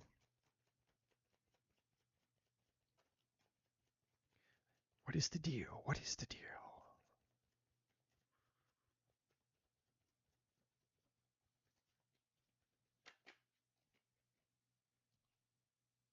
Okay. Yeah, feeling stuck here. Kids involved. And if it's not really children exactly, it's maybe the paradigm is something that came from your childhood, but it doesn't matter. It's you don't the prisoner is like an eight of swords. You're not feeling like there's any good outcome, but that's not true. So hold on. Yeah, I mean, we know all of this. So what is the advice? I'm trying to get the divine to give me the advice. What is the advice?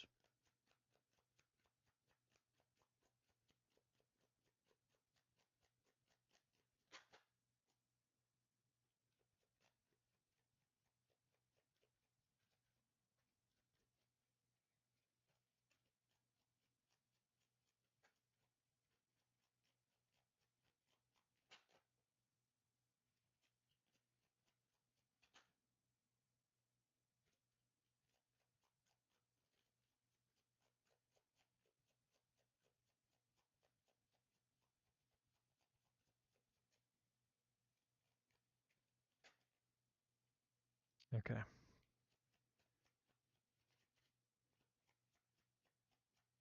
Well, this makes sense.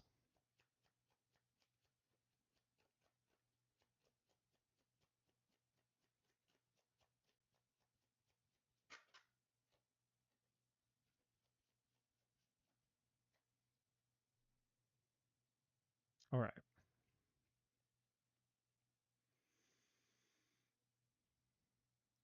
So the answer is not it's not going to sound profound, okay? It's going to sound common sense, but sometimes the answers don't have to be profound.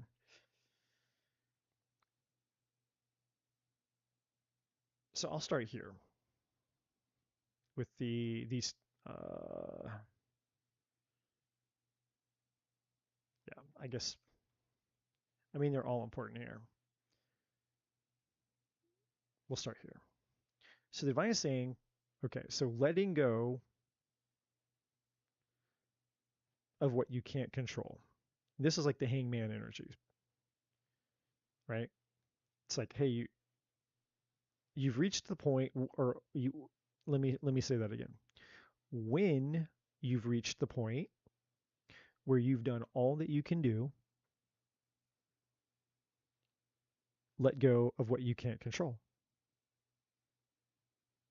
That's what these are saying.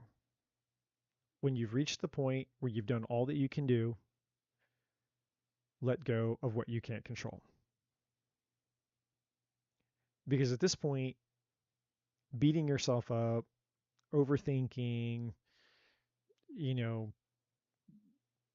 just going in circles within yourself, all that energy, all that needs to be channeled somewhere else, which is this. Because the divine is like, all right, well, if your person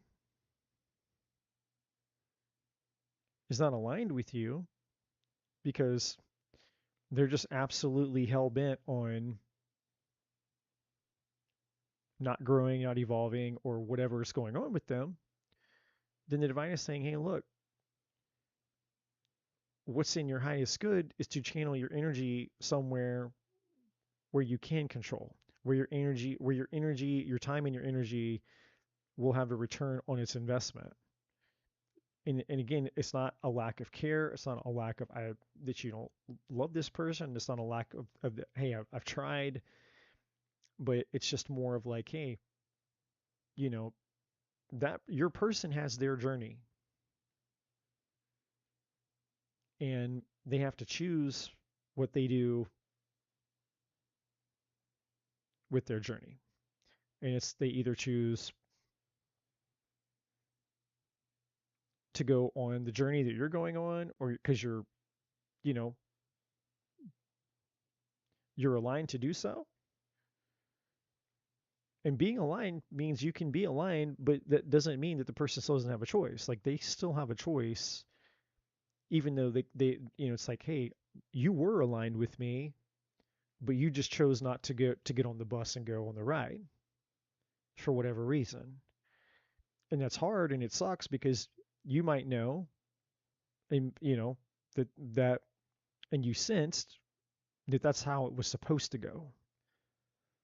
But for whatever reason, they use their free will choice to decide, well, I don't want to get on the bus. And you're like, well, I have to. I'm making a choice. I have to get on the bus. I came into this life to get on the bus and go do the thing. And I thought that you and I were meant to go do the thing together. But I understand if you don't want to get on the bus and go do the thing, because this is, for you, Brandy, this is like, it's almost a non-negotiable. I'm not saying that it is completely, but it feels like it's almost a non-negotiable for you. It's almost like you've gotten to this point now within yourself where you just know, it's like, I'll be stuck forever if I don't do something. If I don't go for the things that I'm meant to do, and that with my life, the things that I incarnated here to do, I might be stuck forever. And maybe for some people, the trade-off would be acceptable if it's like, okay, but at least I'm getting this, at least I'm getting that, at least I'm getting love, at least I'm getting passion, at least I'm getting whatever. But that's not happening for you. So it's kind of like, I'm missing out. I'm missing out on not just my purpose in life, I'm also missing out on these other things that I'm not getting by being in this situation. So you're like, O for O. Like, I don't have anything to show for it here. I don't have anything to show for it here. And so it makes it really hard to justify sticking around when you have nothing to show in either place. If that makes sense. And then the last card that we have here is this. And unfortunately, I want to say that this might be the only way that your partner gets it. Sometimes I don't know if you were here earlier. I don't know if you had joined the chat just yet earlier, but I was talking about my ex-wife, and she was probably in a similar place before she left me, probably for 2 or 3 years. So we were together 10 years, and she was probably thinking about leaving me for 2 or 3 is my guess. Just knowing what I know now, it probably took her 2 or 3 years to finally decide, okay, I'm done. And then when she left, she left. She meant it. When she was done, I was gone in her heart. She had pushed me out of her heart. It was done. And it was the lesson that I had to learn, unfortunately.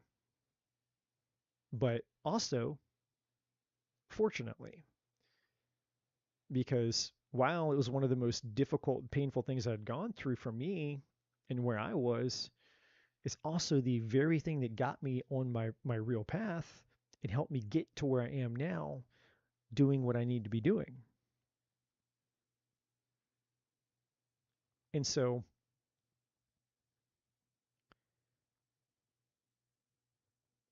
this is one of those rare moments, Brandy, where I'm going to say, and not just me, it's not just me saying it. It's one of those rare moments where I feel the divine saying, you have the divine's blessing. That's why you have this. Surrender to prayer. It's also why you have this. Surrender to trust.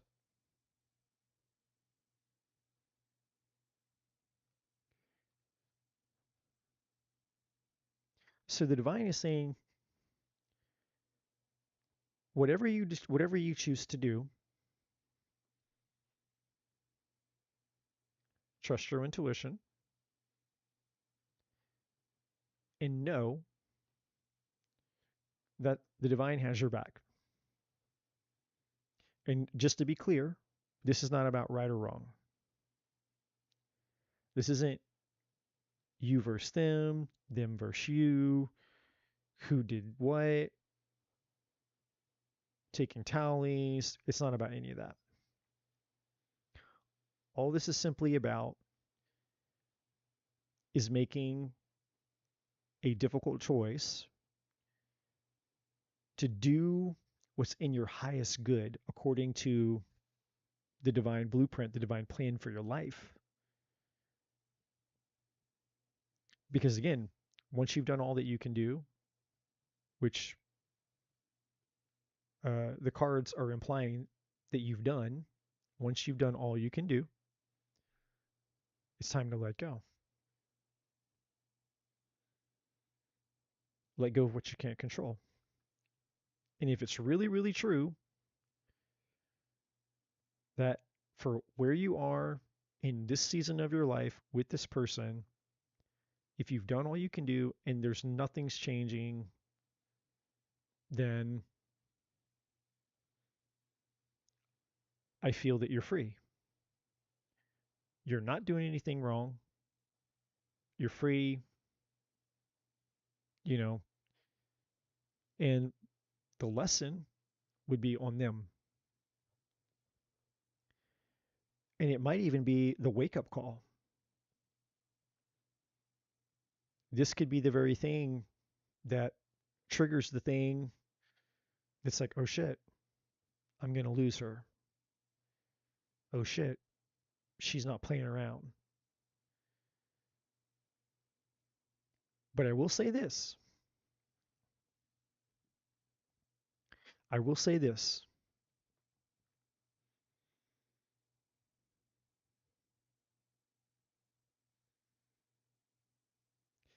If you decide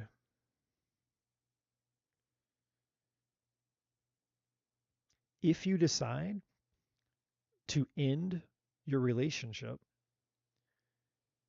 just know that you know that you know that you mean it. Because it has to be fair to him. In other words, don't put your finger on the button to threaten if you're not willing to press the button and mean it. Now, I also want to say that just because you do mean it when you press the button, I'm not saying that some point down the road, maybe, it has to be forever. You know, like, who knows? Maybe a year goes by, 2 years go by, 3 years, I don't know. Maybe some time goes by. He learns some shit. Maybe he has an awakening or something happens. And then he comes seeks you out down the road. And he realizes, like I realized, like, man, I fucked up.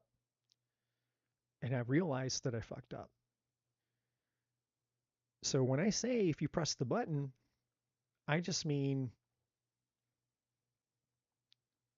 that it needs to be consistent and you need to be able to follow through and you need to be able to mean it. And no matter, at least for the time being,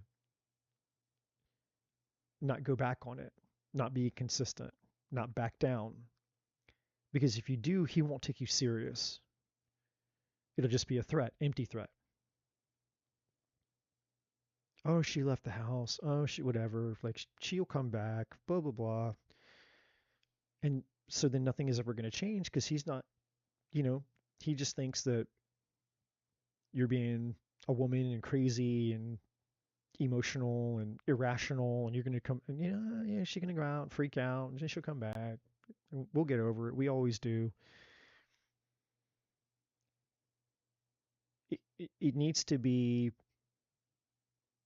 If you hit the button, it needs to be no. It's like it's over. And over, like, if you ever decide like something, these things change at some point, I'm still single down the road, and things have changed in your life and I'm still single, I can't promise you anything. I don't know where I'll be. I don't know who I'll meet or what. I don't know what's going to happen. But if I am single and you have changed at some point down the road, you can reach out. I don't know. I don't know where I'll be. But you can leave the door cracked there a little bit, but just make sure that if you decide to go that route,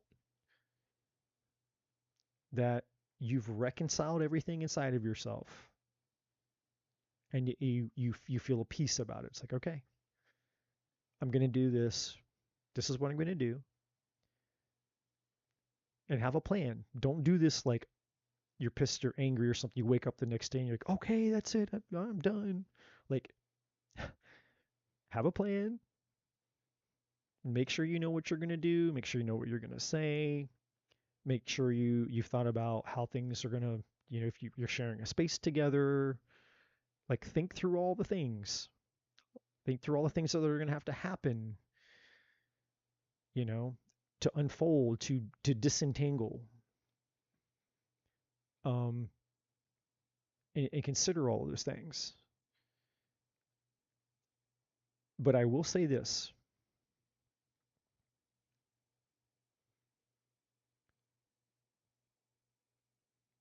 If I had to err on the very, very difficult decision of I'm putting my whole life on hold, my call on hold, my existence on hold for somebody that I've given time, energy, effort, and things to. And again, this isn't a he said, she said, me versus them. It's just there's no progress, there's no growth. We're not getting anywhere. Nothing's improving, nothing's getting better. And time is passing us by.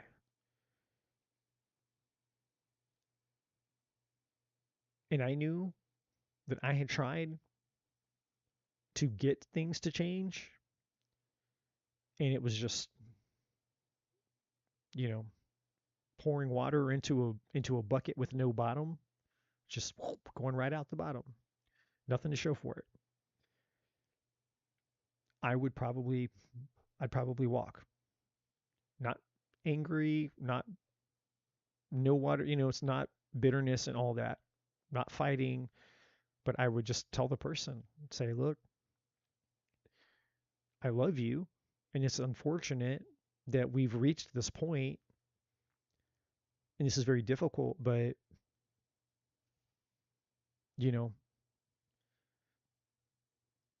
I know that I know that I know that I have to choose this.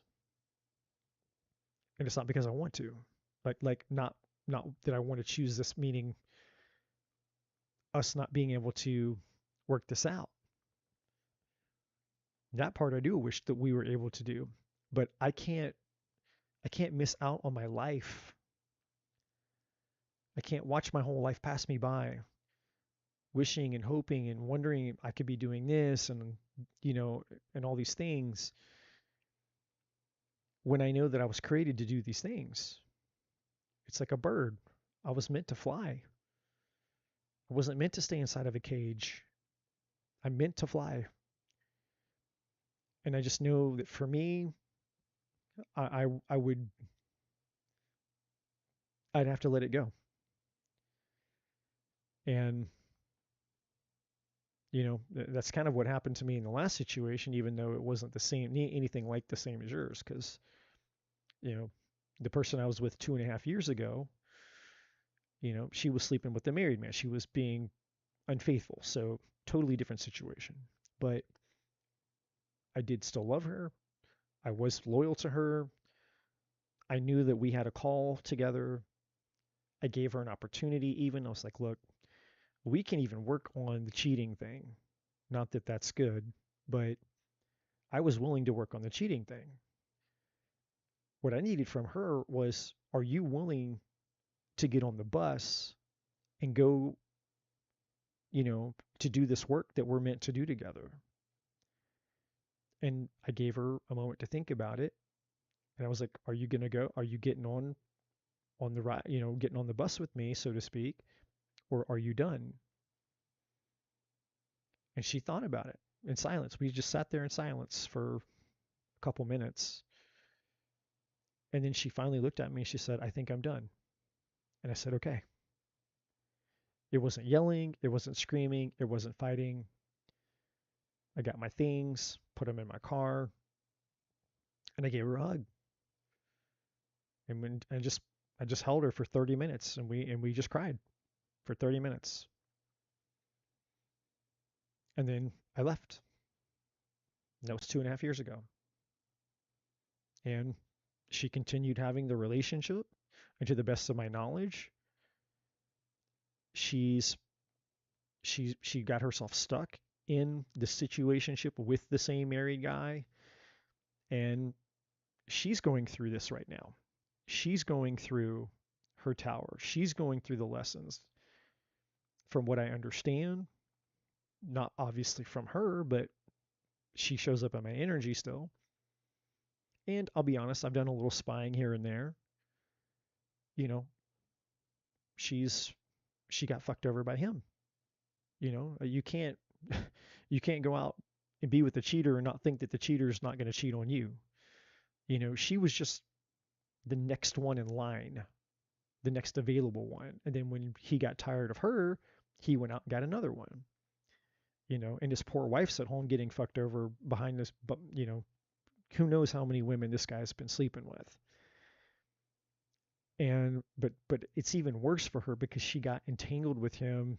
I don't know what it is, but she got financially attached to him. I don't know if it's through a loan, a business, I don't know what it is.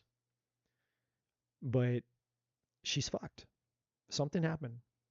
Something happened, and she got fucked over by him, financially fucked over by him. All kind of things have happened to her. And that was the choice. Like literally, the divine gave her a choice. Like you can go be with your twin flame, dude, and go have your live your calling in life, or you can go hang out with this asshole. And she chose to go hang out with this asshole. And so she's going through that. And I don't judge her. I feel heartbroken for her, actually. But, you know, sometimes this is the only thing that can teach people. And it's like, I'm freed myself of it. I love her. I hate that whatever inside of her caused her to desire that devil energy, whatever the dysfunction is, whatever she's been through, I don't know. But it sucks. It's heartbreaking. And it's unfortunate that she has to go through that lesson. But it's her lesson. And, you know, people like us, Brandy, that we have these weird spiritual callings and shit, it's just different. Life is, we're not meant to just be in the matrix living Groundhog's Day. Some people are. Some people are meant to just go to work every day, kids' soccer games, and 9-to-5 grind, Disney World trips, and retire and die. Like some people, that's what they came here for. Others of us, we you know, we came here with a call, a mission, something that our soul will never have happiness or true fulfillment until we pursue it, because it'll never leave us alone. It'll always be there screaming at us saying, hey, you're meant for more, you're meant for more, you're meant for more, you're meant for more, you need to go do the thing. And it took me 43 years to get there, just to like, okay. And I'm still not even doing all of the things, but I'm on my way, slowly but surely. And so I feel that you and I were in the same boat in that regard. Like, you know, we're trying to figure out how to do it, how to get there. And it's hard because we want love, we want partnership, we want the same thing everybody else wants. We're still human. But this makes it different. And it's challenging. It's very challenging to try to get on your path when you're with somebody that can't be on the path with you. And it's not that, again, that he can't, because I know in your past readings that the potential and the capability is there. It's just whatever decisions and choices that he's making or not making are what preventing him. And I don't know why. I don't know why he's resisting it. I don't know why he can't. What within him needs to change for him to be able to wake up and get on the path with you? I don't know. But there comes a point in time where you have to surrender it and let it go to the divine, and basically let the divine teach him whatever it is that he needs to know, because he will be taught one way or the other.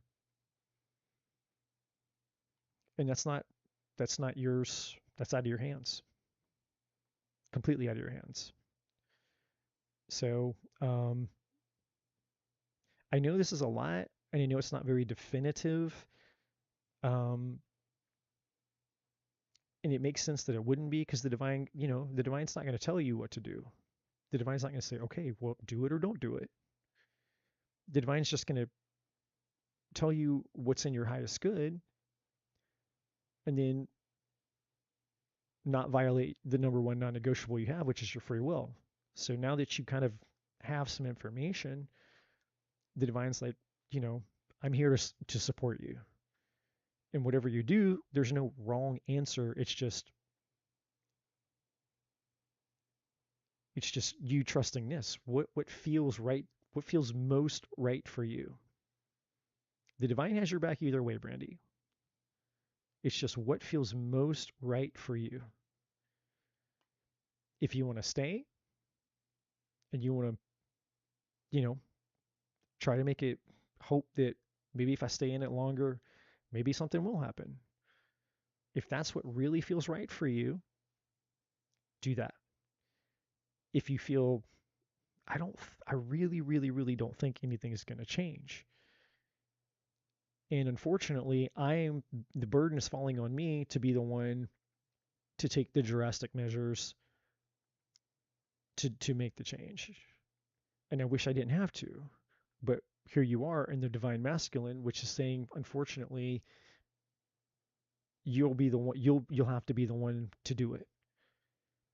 And if that's what feels right for you, even though it's not what you want per se, but out of the choices that you have to make, if that's what feels right for you, the divine's got your back.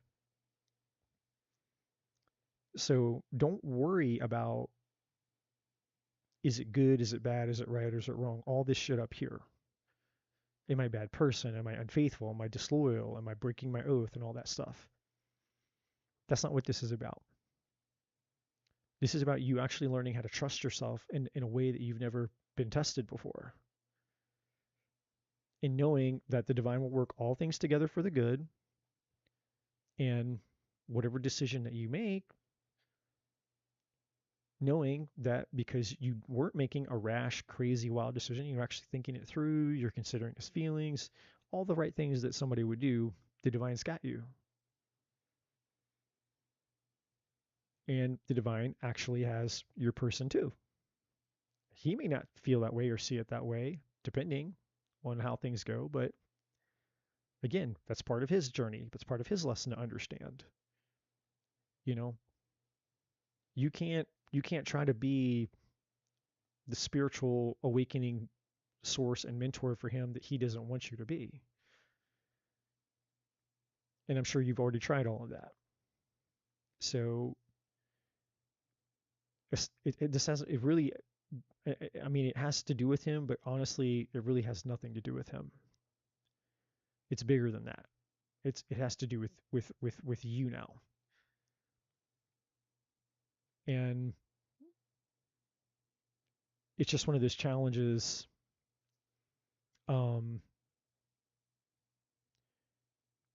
It's a challenge that no matter what decision you make, Brandy,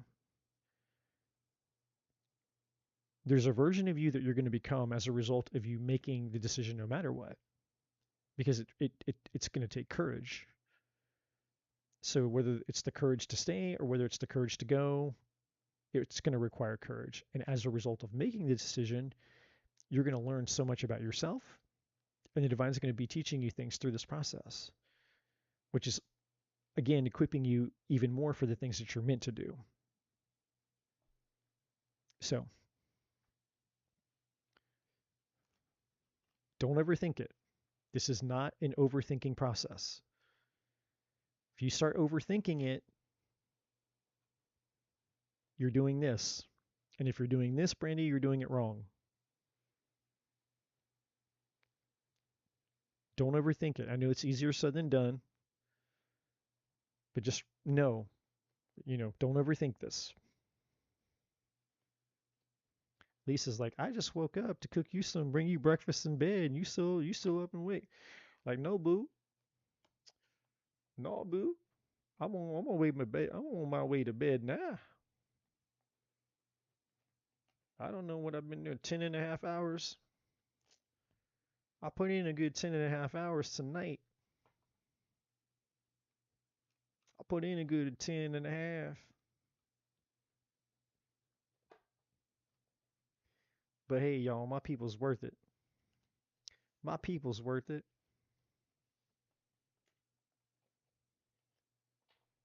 That's why I don't do this all the time. But I do it when I can. I'm like CNC Music Factory up in here. I've got the power.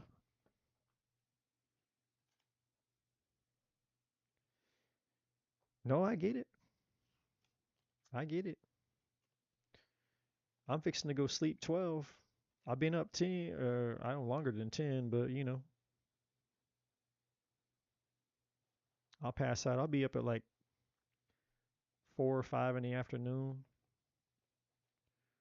Then I go watch the fights later tonight. Try to write. Try to get this damn book done.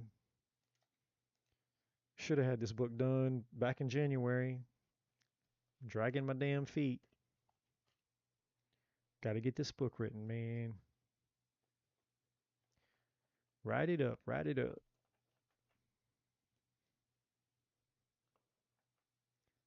Yeah. Hey, Lisa, I do my readings like I do the bedroom. You know what I'm saying? I get in there, I go marathon now. We be 11 hours. I do these readings like I do the bedroom. You know what I'm saying?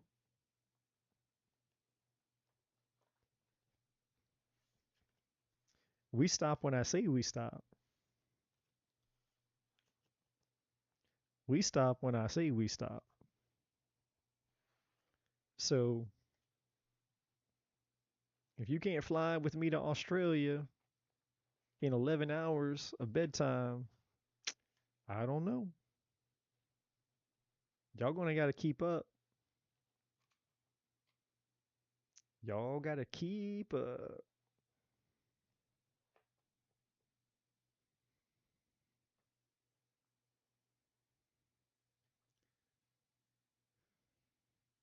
Yeah, but that's good. Cause at least you're gonna be promised I'm gonna wear you out. I'll wear you out real good. You be like, man, I'll wear you out.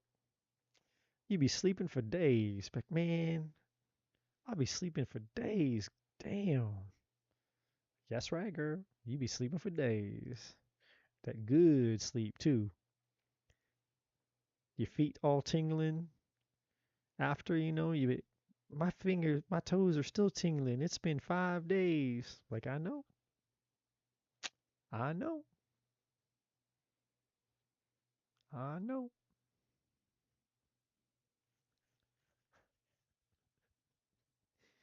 Lisa's like, you full of shit, boy. You talk big game. Like, somebody gotta talk big around here. When you ain't got nothing but a little pinky, you gotta talk big. I'm like, yeah, I gotta talk hella big. Well, listen, I'm fixing to go to sleep for real, y'all. And that's right. You ain't gonna be walking nowhere. You ain't gonna be getting out of that bed for 4, 5 days. You gonna be bedridden. Be calling into work, be like, I got the Rona. I got the Rona. Like, yeah, she got the Rona all right. She got the Rona all right. She got the COVID 19 inches. She got the COVID 19 inches. That's what she got. Yo ain't heard about the COVID 19 inches. It's like a horse up in here, boy. Yeah, look at there. Look at there, boy. COVID-19 inches put me in bed for 5 days.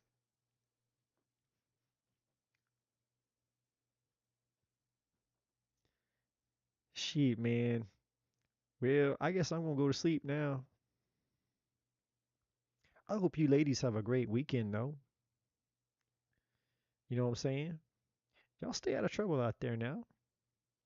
Or don't. No judgment here. Trouble, no trouble. But I hope y'all have a hell of a good night and a hell of a good weekend. Your boy gonna go get that sleep. But I'll be dreaming about y'all. I'll be dreaming about you. Don't worry. Just because you can't see my pretty face and hear my sexy voice don't mean I ain't thinking about you. Don't worry. Don't be worried. I ain't worried about me.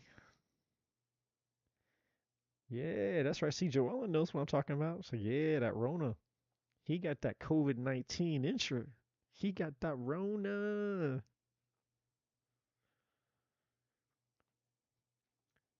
Before we had the Rona, we had the Macarena.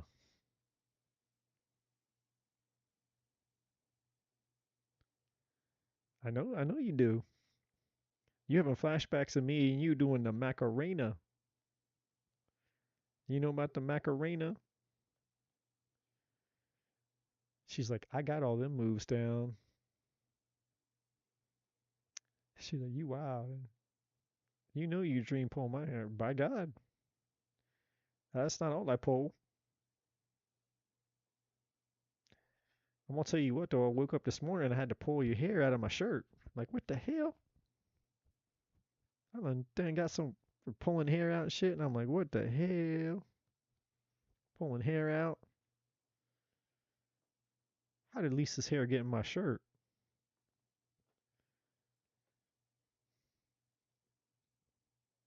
I'm gonna tell you, if I wake up with a handful of your hair, I better remember how it got there. That's all I'm saying. I ain't about forgetting nothing now. Shit. I know what you're witching now. Y'all ladies start getting all wild, 6 in the morning strikes. I'll be getting all rowdy. Like,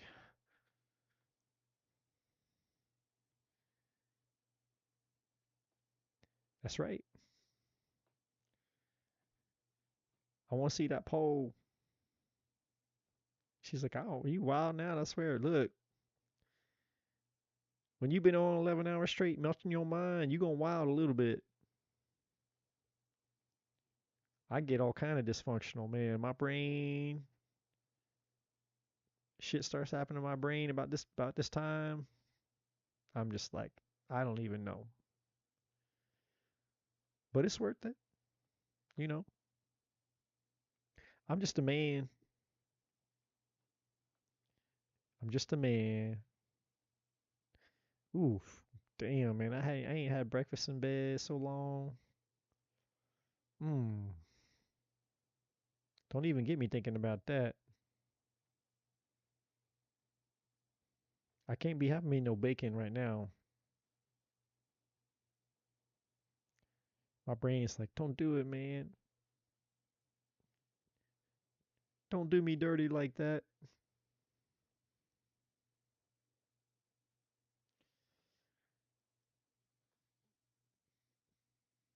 The bananas have been actually bananas have been unusually quiet tonight. The bananas have been unusually quiet tonight. Surprisingly quiet. Surprisingly quiet.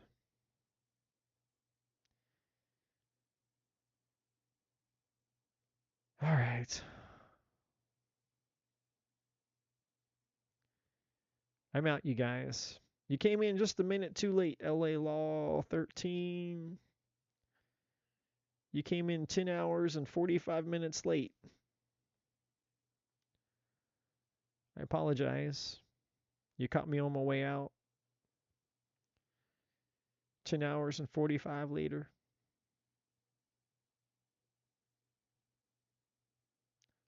I'm off to bed, y'all. But hey, I love y'all. Y'all be safe this weekend. And I'm gonna email you later, Joellen. I got your email. I'm gonna email you later. Probably be later on this afternoon or something when I wake up. But I ain't gonna forget about your email. And I'll talk to y'all later. Y'all have a good night now, or a good day, whatever the hell it is. I appreciate y'all. See you soon.